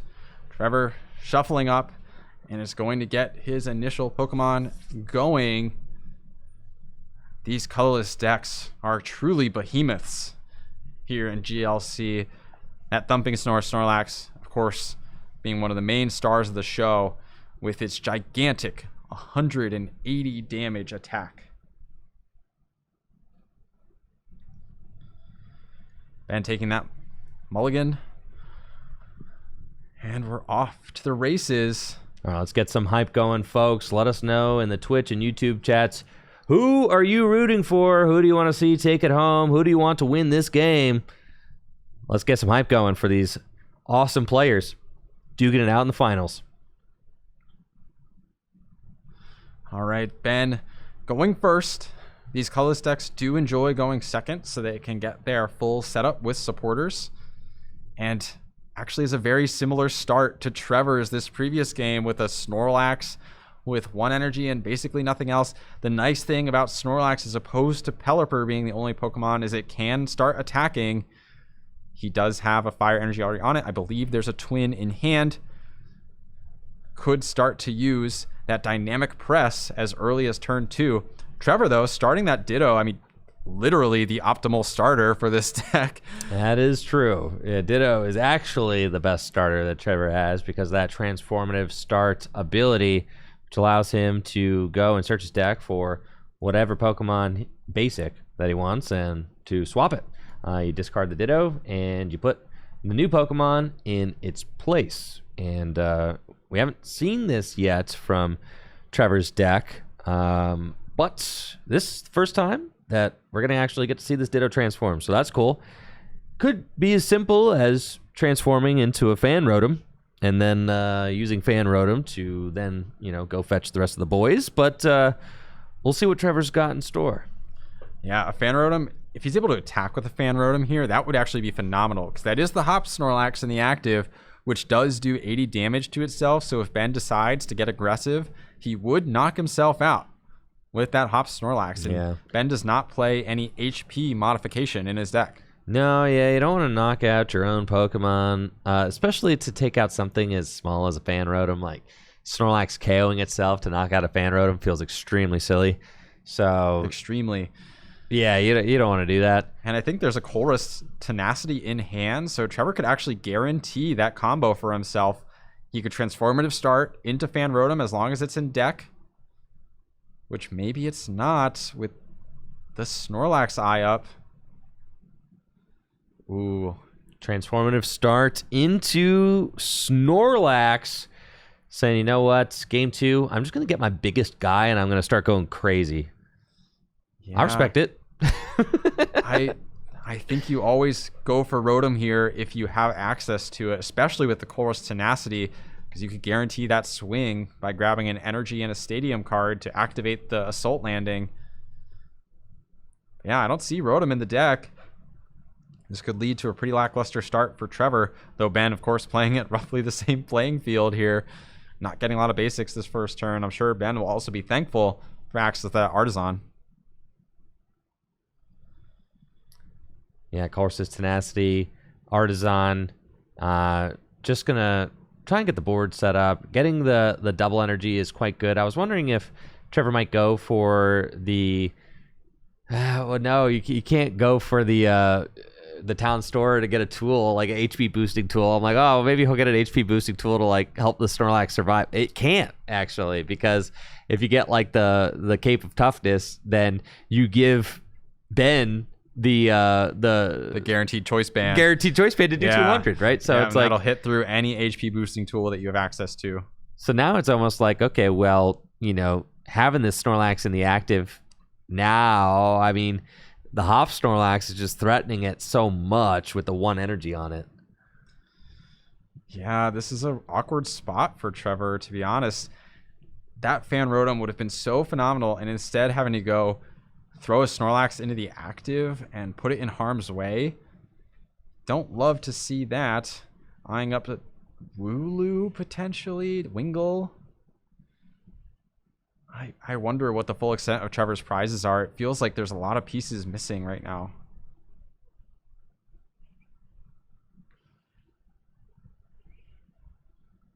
I don't know if I even see like Cramorant in there. I think I maybe passed it by. There's the full Pelipper line, it looks like. So has access to Hearsay. And getting a second Snorlax down. Nope. Nah, it's the Wingull. Yeah, get the bird, dude. We love the Wingull here. Oh my gosh, it's my favorite card in Trevor's deck. It's so cool. I'm like obsessed with the Pelipper. I think the Pelipper is just like the coolest guy. I remember when this card got printed and it was a pre-release promo, and I remember thinking to myself like, dang, this ability reads so good. Like, I wonder if it'll see play in Gym Leader Challenge. And then like it didn't see any play in Gym Leader Challenge. And I was like, man, are you serious? It's like any other deck would play this card. Any other deck. But Colorless just has so many support options that Pelipper only makes its way into some lists. And so we've seen interesting play from Trevor attaching to the Wingull. Pelipper does have that wing attack for 90, so if Snorlax goes for the aggressive knockout, if Ben goes for the aggressive knockout using his Hop Snorlax, the Pelipper will be able to retaliate with that wing attack. And of course, getting to use that Artisan for himself as well. Bidoof entering the fray, getting ready for potential Bibarel in his future. Yes, Bibarel would be key. Both players got their Bidoof outs. Honestly, it's just such a stark difference in the performance of the deck when you have Bibarel out and when you don't have Bibarel out. Yeah. It is like the one cornerstone of this deck that I feel like is just kind of a must-have. The entire concept seems to fall apart when the Bibarel is not around, which is crazy because like not every deck has access to an ability as powerful as Industrious Incisors, but other decks get by. but this one, it just feels like you're playing such a terrible deck when you don't have the Bibarel. So kind of ironic situation, Andrew, because Ben's double energy was the double turbo, he actually would not have been able to get that 200 damage KO. He would have been at 180, though that of course could be cleaned up with a field blower in the future.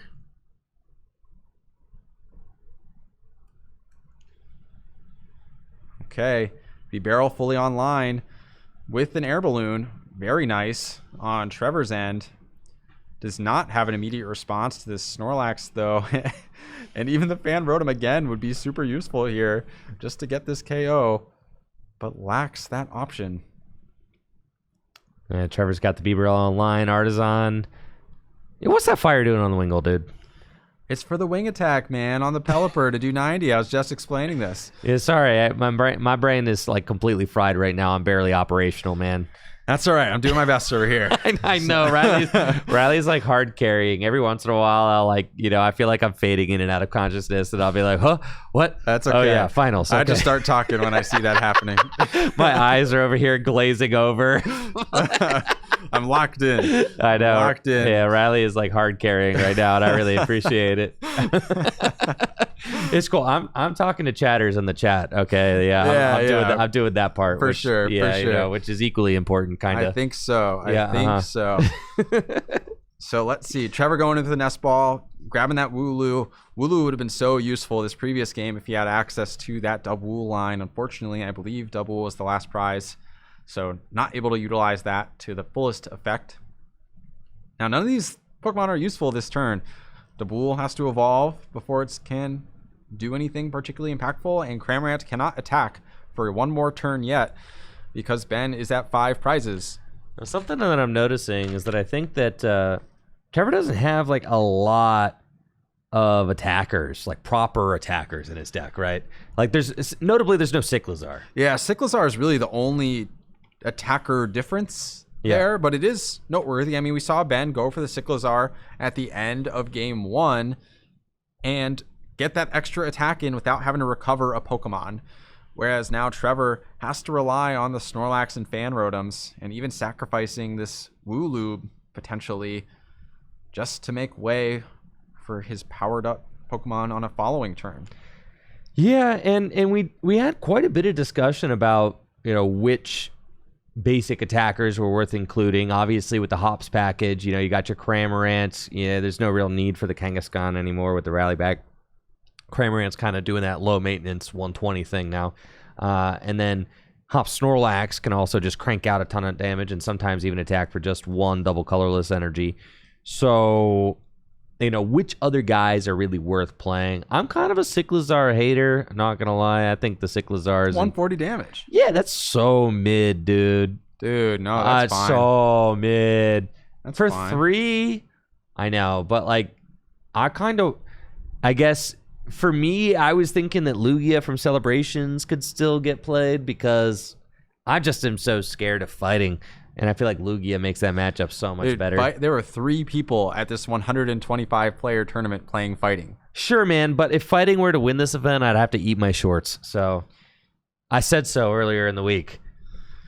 3 people showed up with fighting to a 125-player event. All right, I guess you can afford to not play Lugia. Fine, sure. Yeah, so fighting is just not in vogue right now.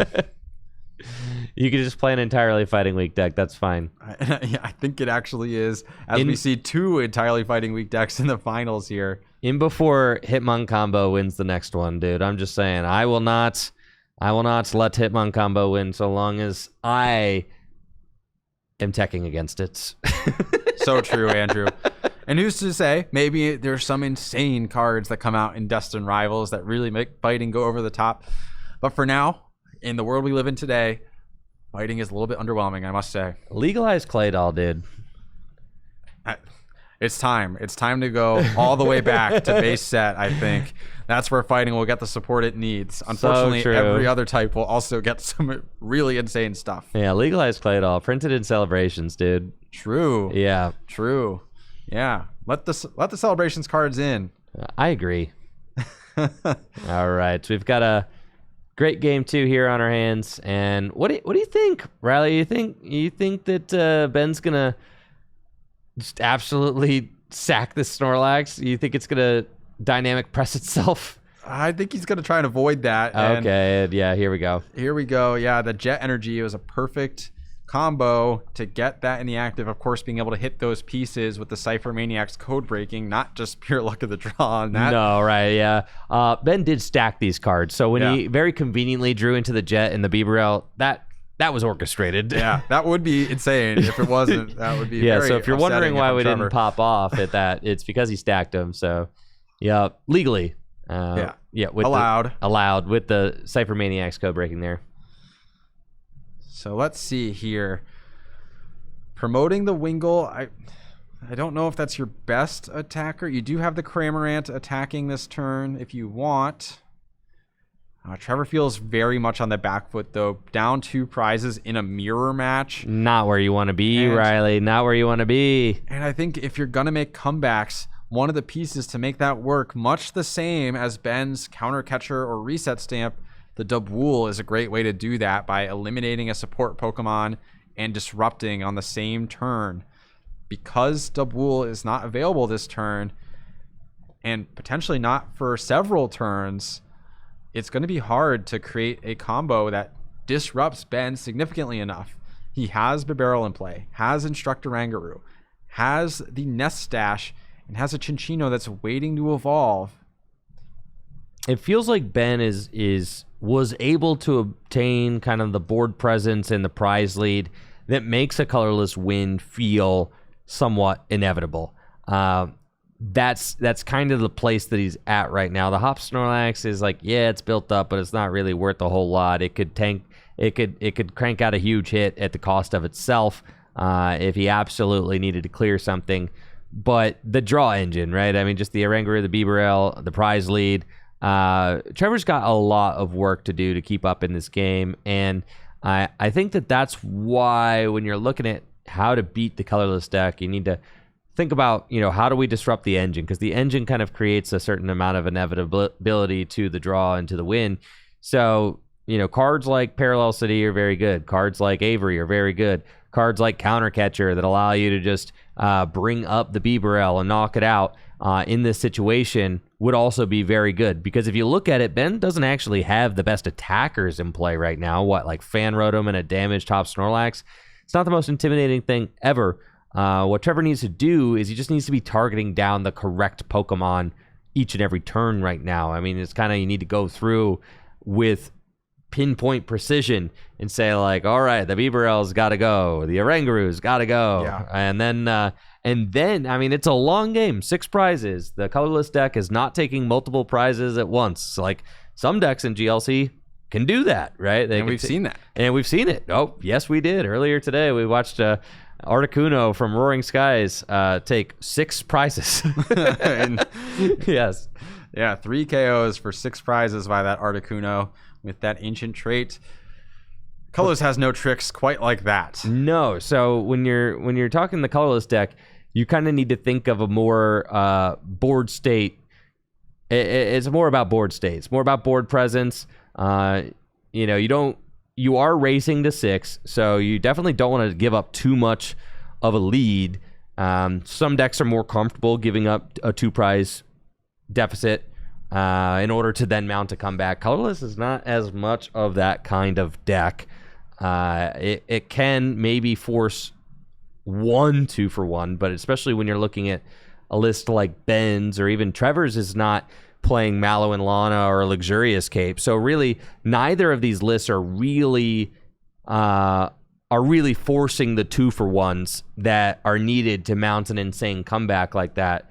So you need to be thinking more about like, how do I pick apart the board position to allow myself to come back in this game? So that's what Trevor really needs to be thinking about, is how do I pick apart Ben's board? It's not just going to be about knocking out whoever is in front of me in the active and then doing it again and again and again and again. If that's all Gym Leader Challenge was, it'd be kind of boring, because it would just be the first person to get to 6 prizes would, or the first person to take a knockout. The first person to take a knockout would just go on to just win every game, because it'd just be if whatever. But no, that's not what it's about. You can actually attack the board state. You can attack resources, and you can force your opponent into compromising situations that force them to eventually whiff.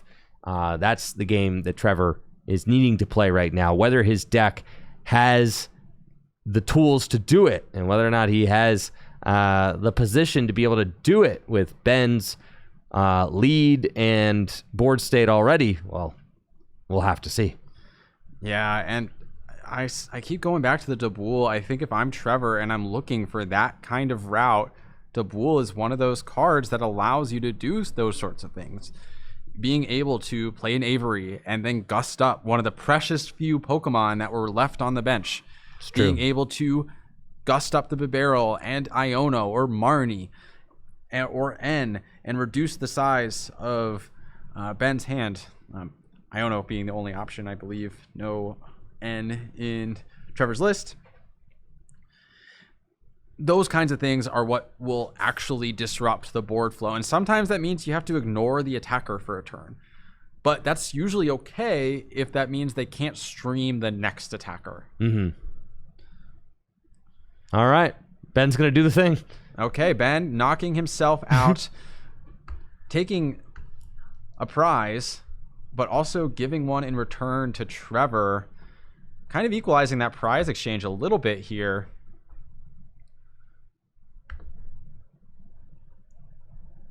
Yeah, so Trevor down to 4 now to Ben's 3s.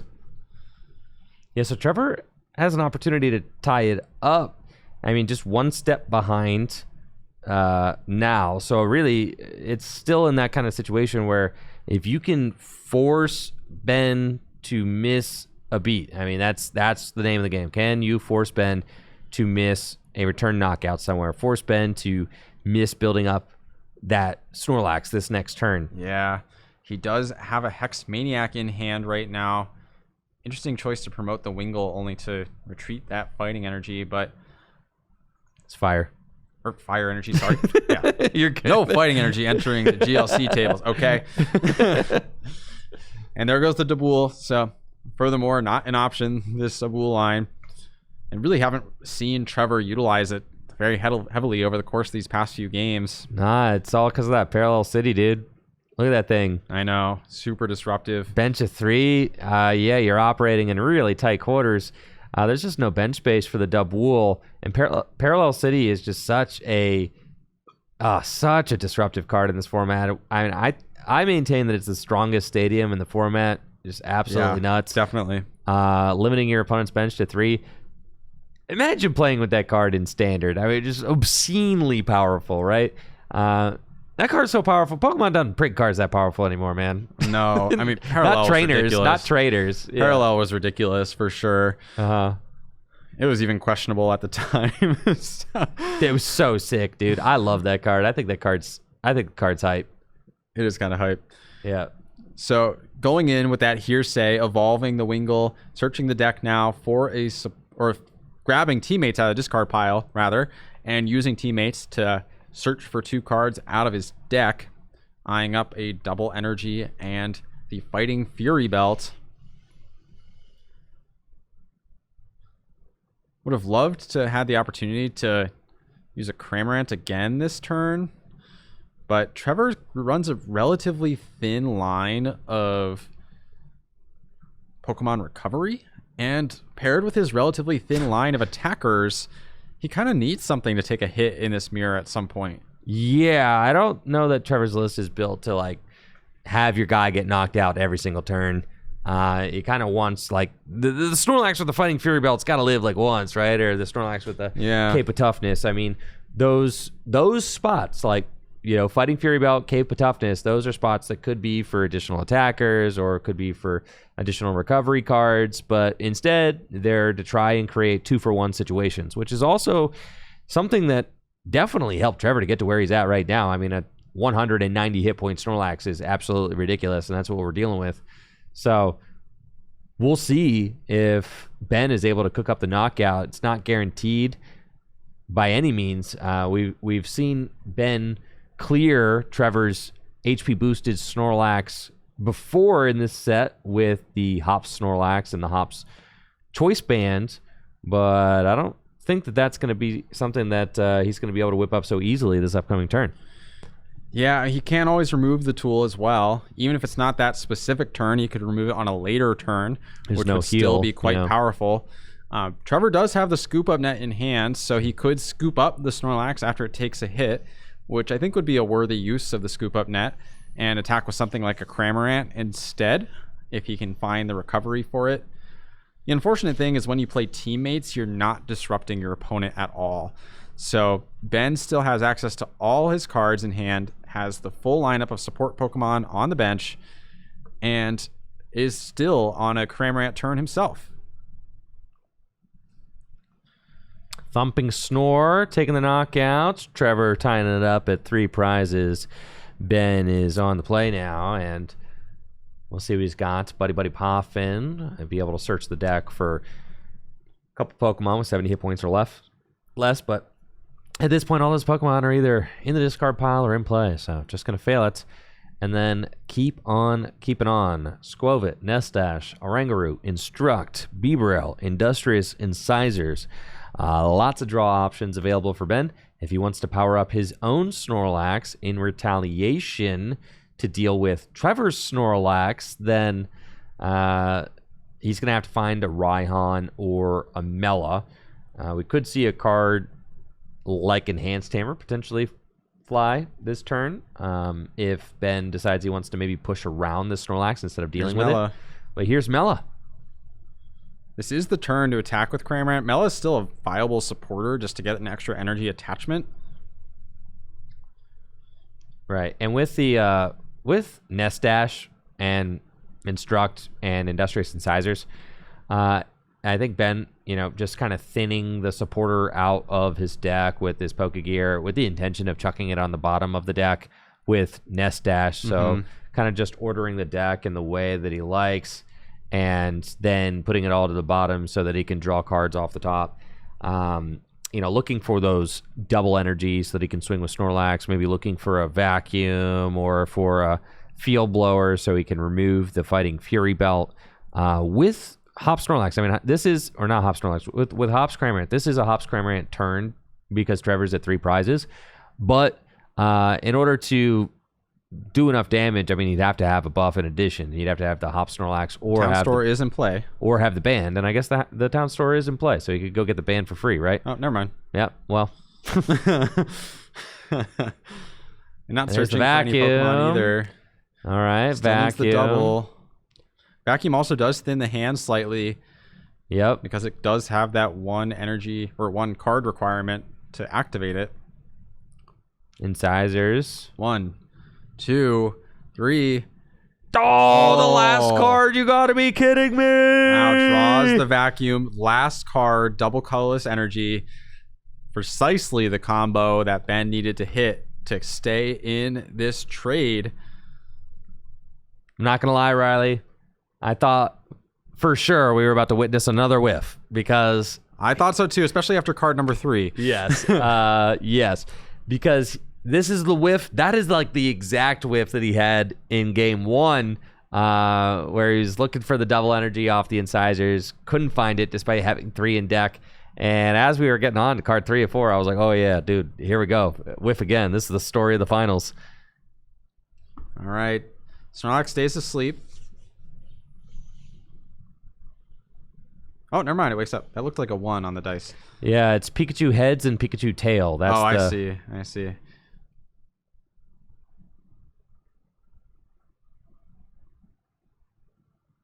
Maybe taking a prize out of order. He probably wasn't supposed to flip for wake up before taking the prize. But I don't know. Took the jet energy anyway, which is probably the prize you want anyway, no matter what. Maybe you would eye up that trainer mail if you know that you're awake. Oh, I suppose that could... Yeah, technically, right? Yeah. I think the fair play is to probably just take the jet energy. Yeah. Because that's what you would take if you didn't know if you were going to wake up or not. Right. Okay, so Trevor has to use his scoop up net to get his Snorlax back into the active. Can Ben respond to another Snorlax? And that's the question that Trevor's asking. Dude, look at the time, man. I know. A mere 11 minutes left. If Trevor does win this game, it is probably going to come down to prizes in game 3. Oh, heck yeah, man. And not many. As opposed to like a donk. Yeah. Donk It'd could be happen. like, yeah. God. We're not getting another game like this. No, absolutely not. Or another game like game 1. That's for sure. No.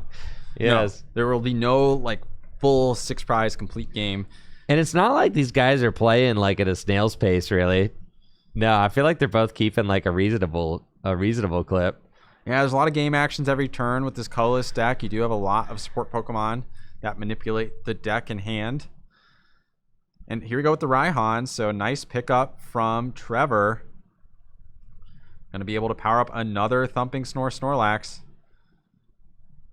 Yeah, looks like we're going to have, one more Thumping Snore for 180. that is the name of the game. Snorlax pretty good. Eyeing up Pelipper. Oh, no, he already has the energy on the Snorlax. That's I think, a gold twin. So grabbing a card for next turn to his hand right now.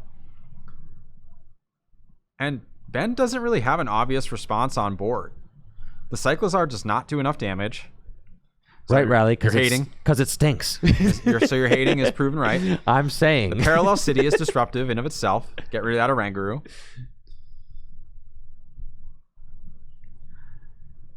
And the Hop Snorlax isn't the ideal response attacker just because it does weaken itself when it attacks.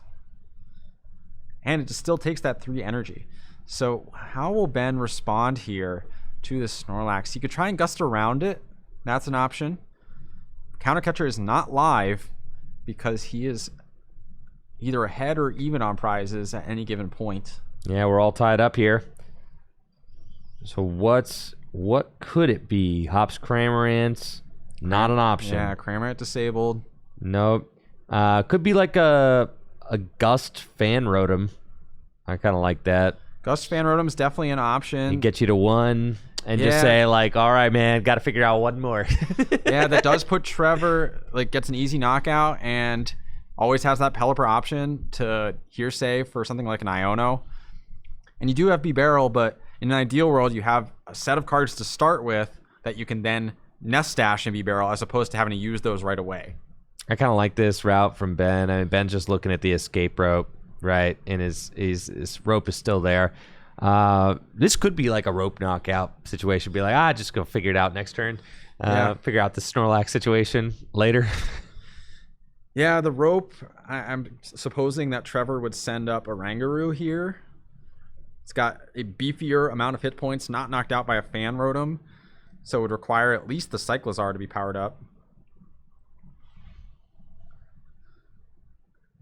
And if Ben is able to power up a Cyclizar, can he power up something on a subsequent turn? So that would be a lot of resources.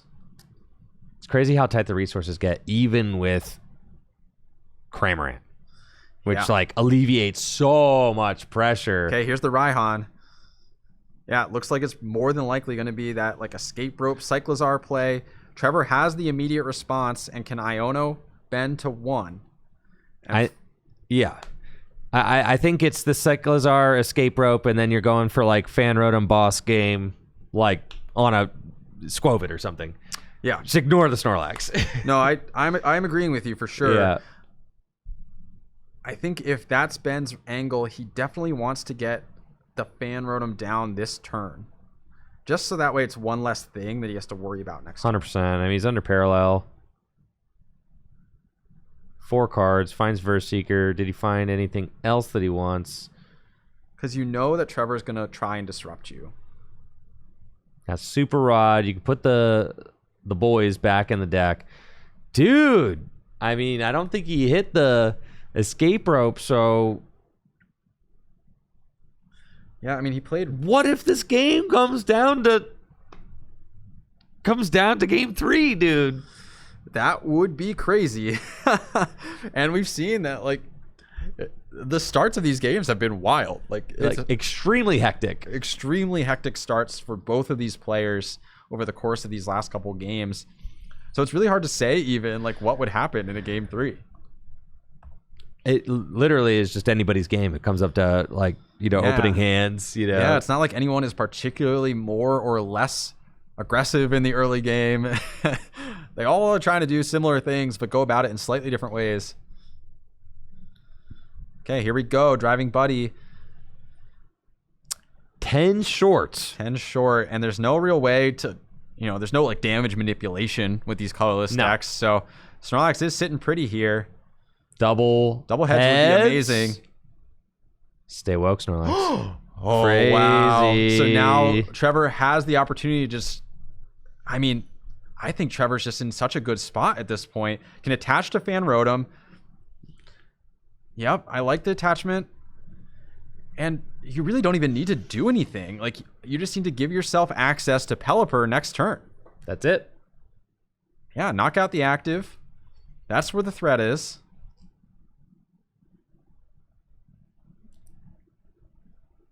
Maybe tempting to boss the B-Barrel. God, there's so little time.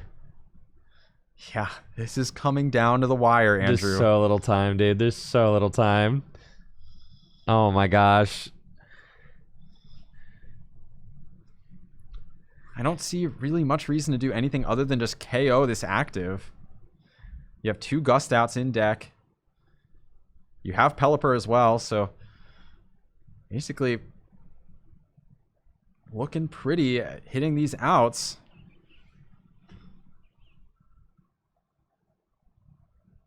I kind of like burning the Arven here, just so it's out of your deck. All right, swing. Boom. 1 prize remaining for Trevor. Can he do it? So Ben almost certainly will be trying to reset Stamp here. But there's a Beaverell, dude. And an Instruct. All right. And a Squirtle. All right. There's Counter Catcher.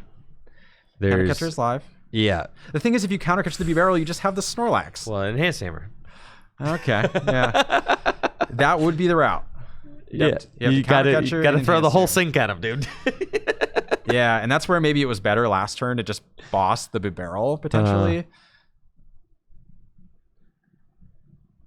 Looks like Ben's gonna nest stash this whole hand. Says this hand stinks. Oh man. Yeah, and that's never a good sign when you have to burn it right at the start of the turn. Right. Debating whether to play the card in hand. Was that the counter catcher? There's the stamp.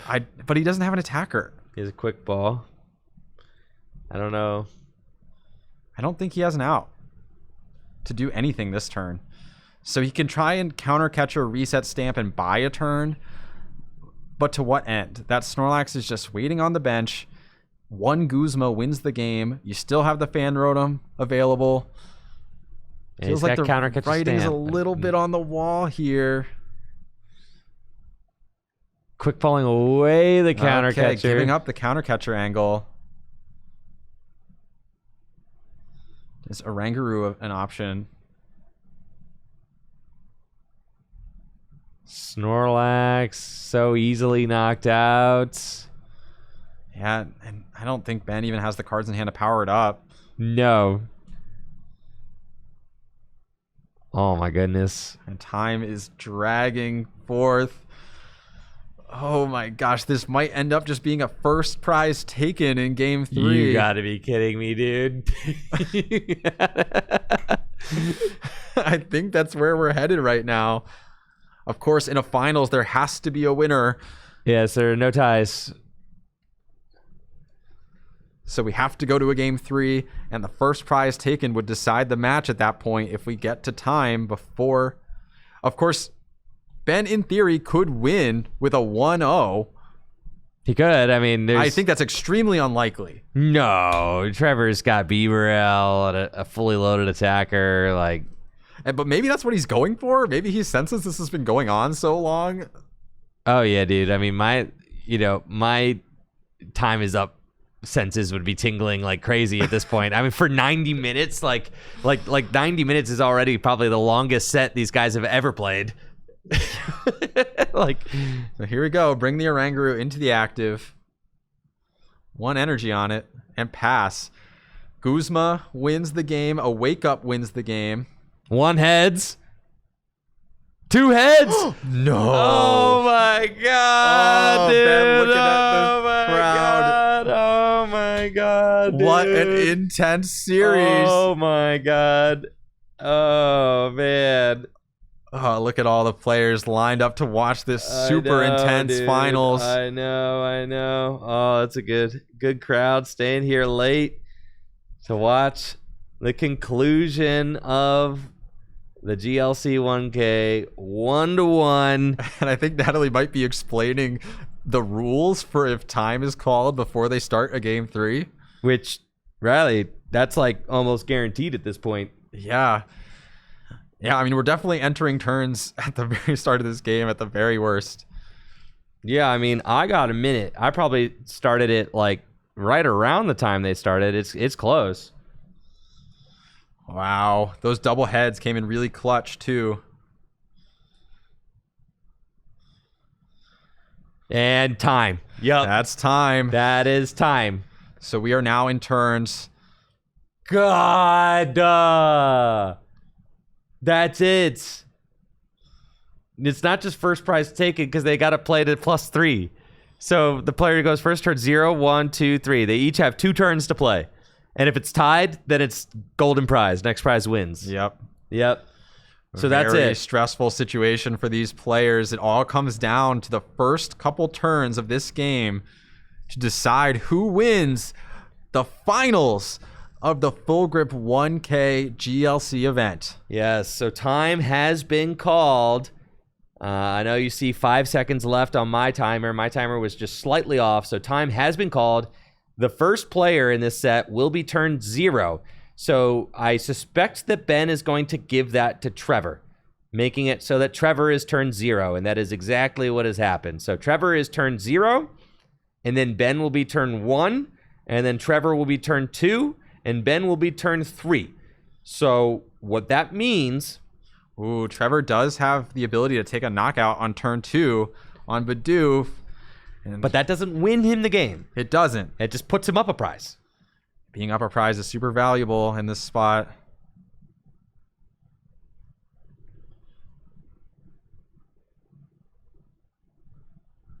And this is just the reality of the situation, folks. Tournaments don't exist without time constraints. That is part of the agreements that all players in the event agreed to at the start of the event. You don't get to just ignore the time constraints because you don't feel like abiding by them. So this is how it ends. 90 minutes, plenty of time to play a best of 3. If you want to, you can hustle. And apparently, Natalie says that, warnings have been given out for players to keep up the pace and watch the clock throughout. So both these players have been well aware that time has been waning this entire time, but both games have been extremely good and tight so far. So you can't really blame either player for not scooping or for not, kind of rushing along, because both players had a very serious chance to win. So now here we are, and it's all going to come down to this. Yeah, and I'll have to double check with Natalie on the floor, but since a player wasn't actively in a turn at the moment time was called, doesn't that make Trevor turn 1? Is that the case? I'm checking in.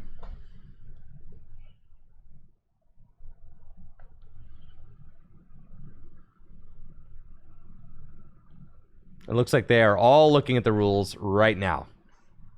Okay, so confirming that. I mean, at this point, we're in turns, so if we need to take a minute or two to make sure we're doing this right, we're going to do that. That actually makes Ben's decision to go second terrible. Yeah, because he gets 1 turn this game, and Trevor has the double colorless energy to swing with a Rangaroo. Oh my god, dude.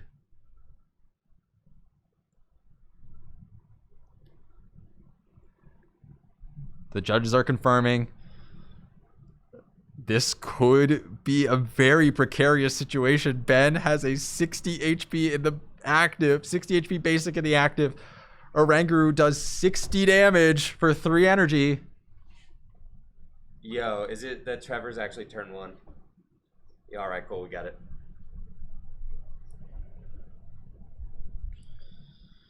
And we're hearing from the floor right now. Yeah, resend it, bro. I think resend it, bro. No one wants to see it go down like this with a misplay. Are they both okay with resending it? Are they both okay with resending it?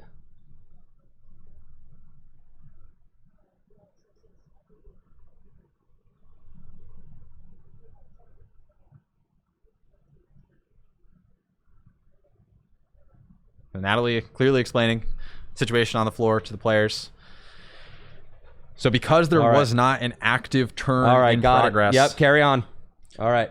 Ben said even with the... Because Ben was given the incorrect information, right? So Ben was given incorrect information. He was told that the first player would be turn 0. So then Ben chose to go second. So he could have 1 and 3. Yes, but then Ben revealed that he would have still chose to go second, regardless. So Okay. Yeah, if that's how Ben feels, then that's the situation we're in. Ben opting to go for the setup over the maximization of his turns. And so here we are. Dude, this is crazy. This is potentially Ben's final turn of the game. He does have, through the Guzma and Hala, he has access to Artisan and U-turn board, so could retreat this Bidoof out of the active and save it from that Oranguru menace. All right, so for those of you watching at home, and if you're watching after the fact, and if you're watching the VOD, and all of this coming down to the end, it seemed kind of confusing to you, let me spell it all out. These players have been playing for 90 minutes. Ben won game 1, Trevor won game 2. Then time was called as they were setting up for game 3. Not a situation that gets encountered all the time. Not a situation gets encountered all the time, I have to say.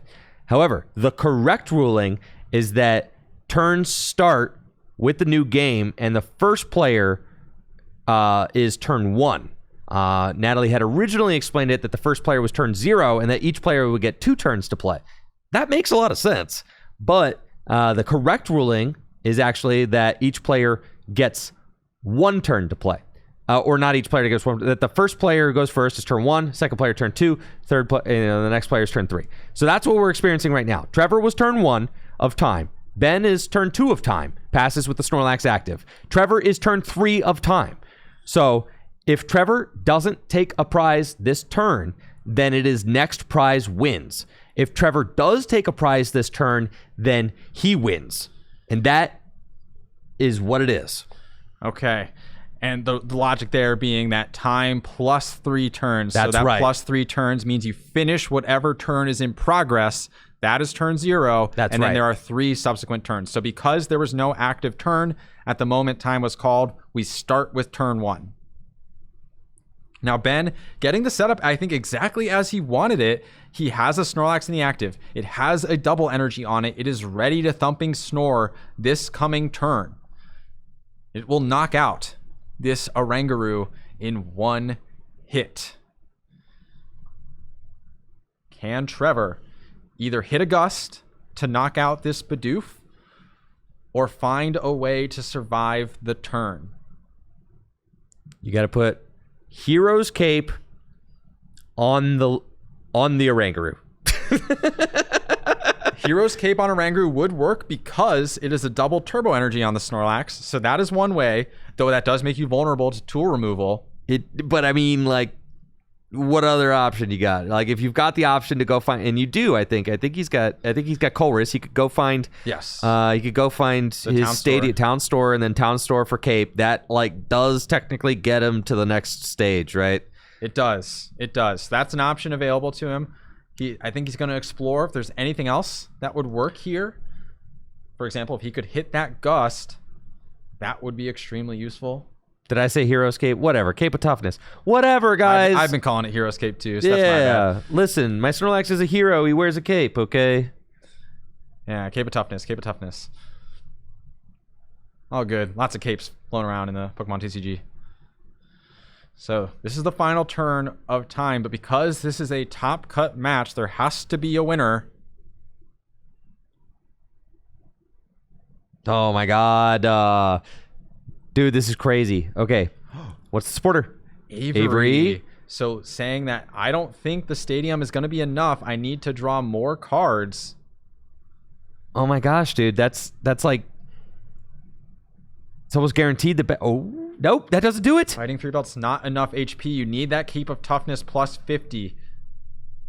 There's no way. Okay, but Fighting Fury Belt on the Hopslax does. Yeah, so you could pay retreat. You'd have to pay retreat on the Snorlax into Hopslax. But then you're kind of perpetually behind. Yeah, what are you going to do? Lose? No, I know. It's just like, what is the route? And that's where I'm Oh, does he realize that the math doesn't work out? I think he's just a concession. That's it. Ben Morse is your champion in turns. Takes the first knockout in Top Cut and secures the victory at the Full Grip Games 1K Gym Leader Challenge event. Oh my God. Trevor. Oh, he played so well. He played with so much grit.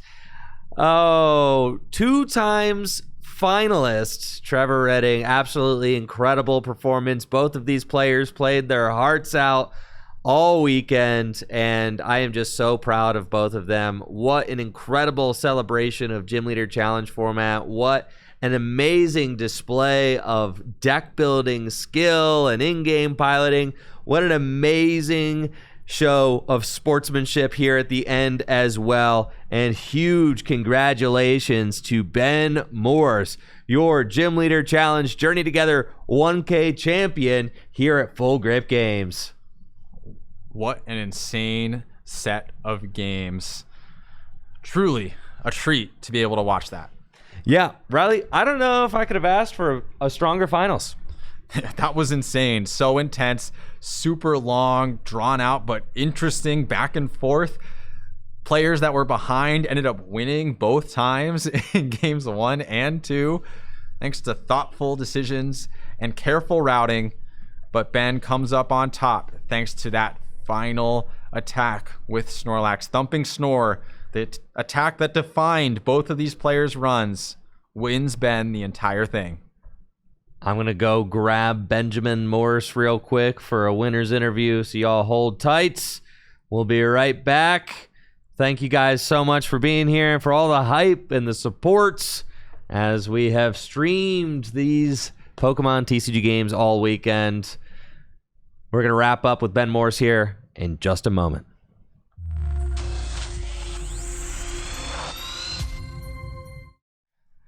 Ben Morris in the house, your Gym Leader Challenge champion. Congratulations, Ben. How you feeling? Thank you. Oh man, it's all hitting me. I've been calm all day, just kind of rolling with it, and now that it's over, I'm like, my heart's racing a little bit, and I'm just so happy. It's been a fantastic weekend. Heck yeah, dude. Top 8 yesterday with the Guardy deck that you believed in. That's right. You won today. An incredible display of Pokemon TCG skill across multiple formats.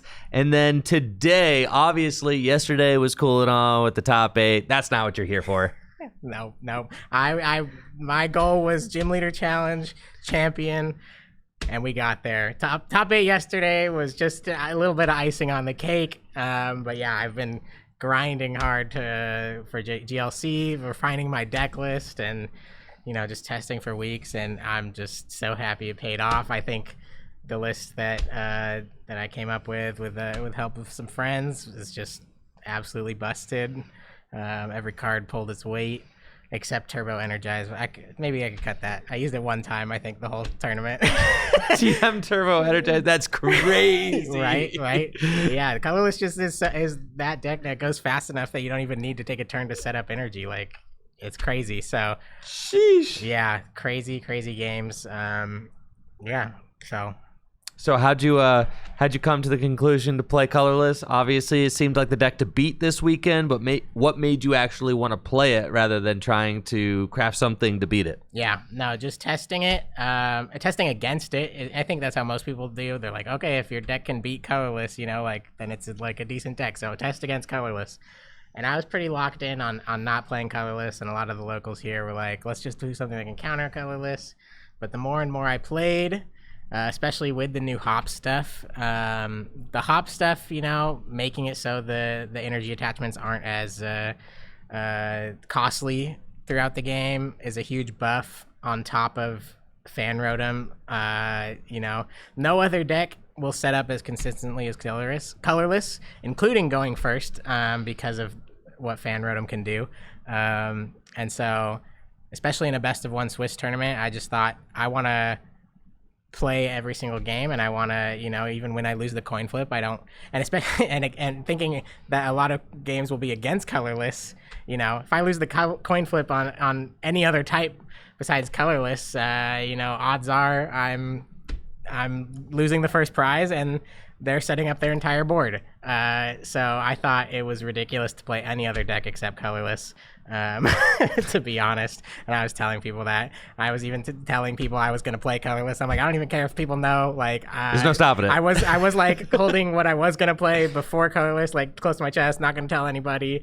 And then Colorless was just so broke. I'm like, I was telling her, dude, play Colorless, or, I'm playing Colorless. It's just so dang good. Now, walk us through the drama of that finals, the 90-minute finals. You win game 1, Trevor wins game 2. Tell us about the experience. What was it like to be there? Oh man, it was good. I mean, I think we were playing, it took a long time. Those were 2 very long games, game 1 and 2.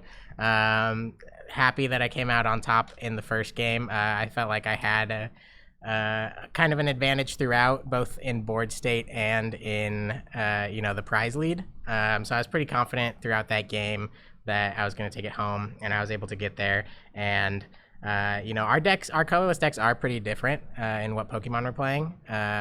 Trevor had the Dub Wool line that never got used.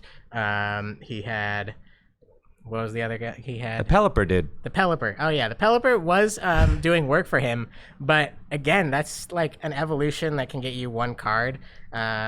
When I personally, like, not to knock Trevor, like, he did a great job to get to the finals, of course, but I just think you just want to draw cards, man. Yeah, he almost got you, bro. He did almost get me. That was about as close as it gets. It was really close. Yeah, but I think the board state, he still had Bibarel, Oranger, Minchino. I didn't test with the Pelipper. The Pelipper's cool. But yeah, I just, took it home the first game. And then the second game, I was in a prize lead. And then, yeah, I got on the back foot. I could not find, all my Pokemon were in the discard pile at some point, and when I had to attack with Cyclizar. And for not a knockout on his Snorlax, and I couldn't find Super Rod or Rescue Stretcher the whole game, so that was kind of unfortunate. Yeah, Trevor played great that game to come back from the prize deficit. So yeah, 1-1, time's called. Going into the game 3, I get to choose to go second, and it's basically just whoever can take the first prize and stuff. So I definitely misplayed by discarding my lost city there, or my lost vacuum there, because it would have been an out to anything Trevor could have thrown at me if he wasn't taking a knockout. You know, he could go up with something that I wasn't, you know, with all his tools that he plays. So I definitely misplayed by discarding the lost vacuum, but thankfully I wasn't punished, and we got there. So took the knockout with the Snorlax and got the dub. Let's freaking go, dude. Yeah. Is there anyone that you'd like to shout out? Anyone who you'd like to shout out? Yeah, I'd love to shout out first my wife for all the support and encouragement she gives me. She's been here in the chat, bro. She's been cheering you on. Thank you, Abby. Yeah, I think her handle is Ben Morse's wife. Oh yeah. Because she's not a gamer, she's not an online person like at all. So like this is literally all she, this is shouts to Abby, bro. Yeah, shouts to Abby. Like, thank you so much, babe, for all the support and encouraging me to keep playing, making the videos I do, letting me come weekly. It's not easy on her for me to be gone, for this whole weekend. So especially gone both full days, making it into top 8. So I'm super thankful for her, and also shout out Alex Holtz, who I tested a lot with and talked a lot with about the Colorless deck, making list changes, and me, Alex, and Anthony, Tony, all played the same 60 today, and they both went 5-2, and I went 6-1 and made it into top 8. So yeah, the deck is absolutely busted. Like, we had an insane win record. And yeah, so shout out those two guys, and just the rest of the Full Grip locals, yourself, because even outside of testing with Alex Holtz, like, we all test together and we all talk about it and we all help each other out, and it's just such a good community. So I'm super thankful to be a part of it. So love all of you guys. Like, thank you for all your support. So awesome. Well, we really appreciate you, Ben, and appreciate you being a part of this community, everything you do. You've got the YouTube channel, Morse Makes, where you post Gym Leader Challenge content. So if you're a huge Gym Leader Challenge fan and you haven't already, definitely make sure to check out Ben Morse on YouTube at Morse Makes, and on the X application with the same handle. He's also got a cool little web store where he makes playmats and stuff, and, they're pretty cool. But you know what else is cool? This weekend is a wrap. Journey Together, release weekend, doubleheader. The $4,000 have been doled out. The champions have been crowned. But here at Full Grip Games, we are already looking ahead to our next release weekend doubleheader. That's right, the Destined Rivals release weekend doubleheader will be taking place on May 31st and June 1st, and it will be featuring an increased prize pool for the Gym Leader Challenge players, because the Gym Leader Challenge players really showed that they care, and showed up in big numbers to support a bigger prize pool, frankly. So we're going to be upping the prize payout for Gym Leader Challenge for our Destined Rivals release weekend event. So mark your calendars. The tickets are going to go on sale for that this upcoming week, I believe, on fullgripgames.com. Sweet. So, can't wait. Really looking forward to that. Again, that's May 31st and June 1st, fullgripgames.com. Destined Rivals, doubleheader weekend. Mark your calendars. I'll see you guys next time. I'm going to take a day off or two, and then I'll probably be back for Standard League on Wednesday. So thank you guys all so much for an amazing, blessed weekend. Thank you so much for all of the support, the viewership, and for the encouragement throughout. I'll see you guys next time. Deuces.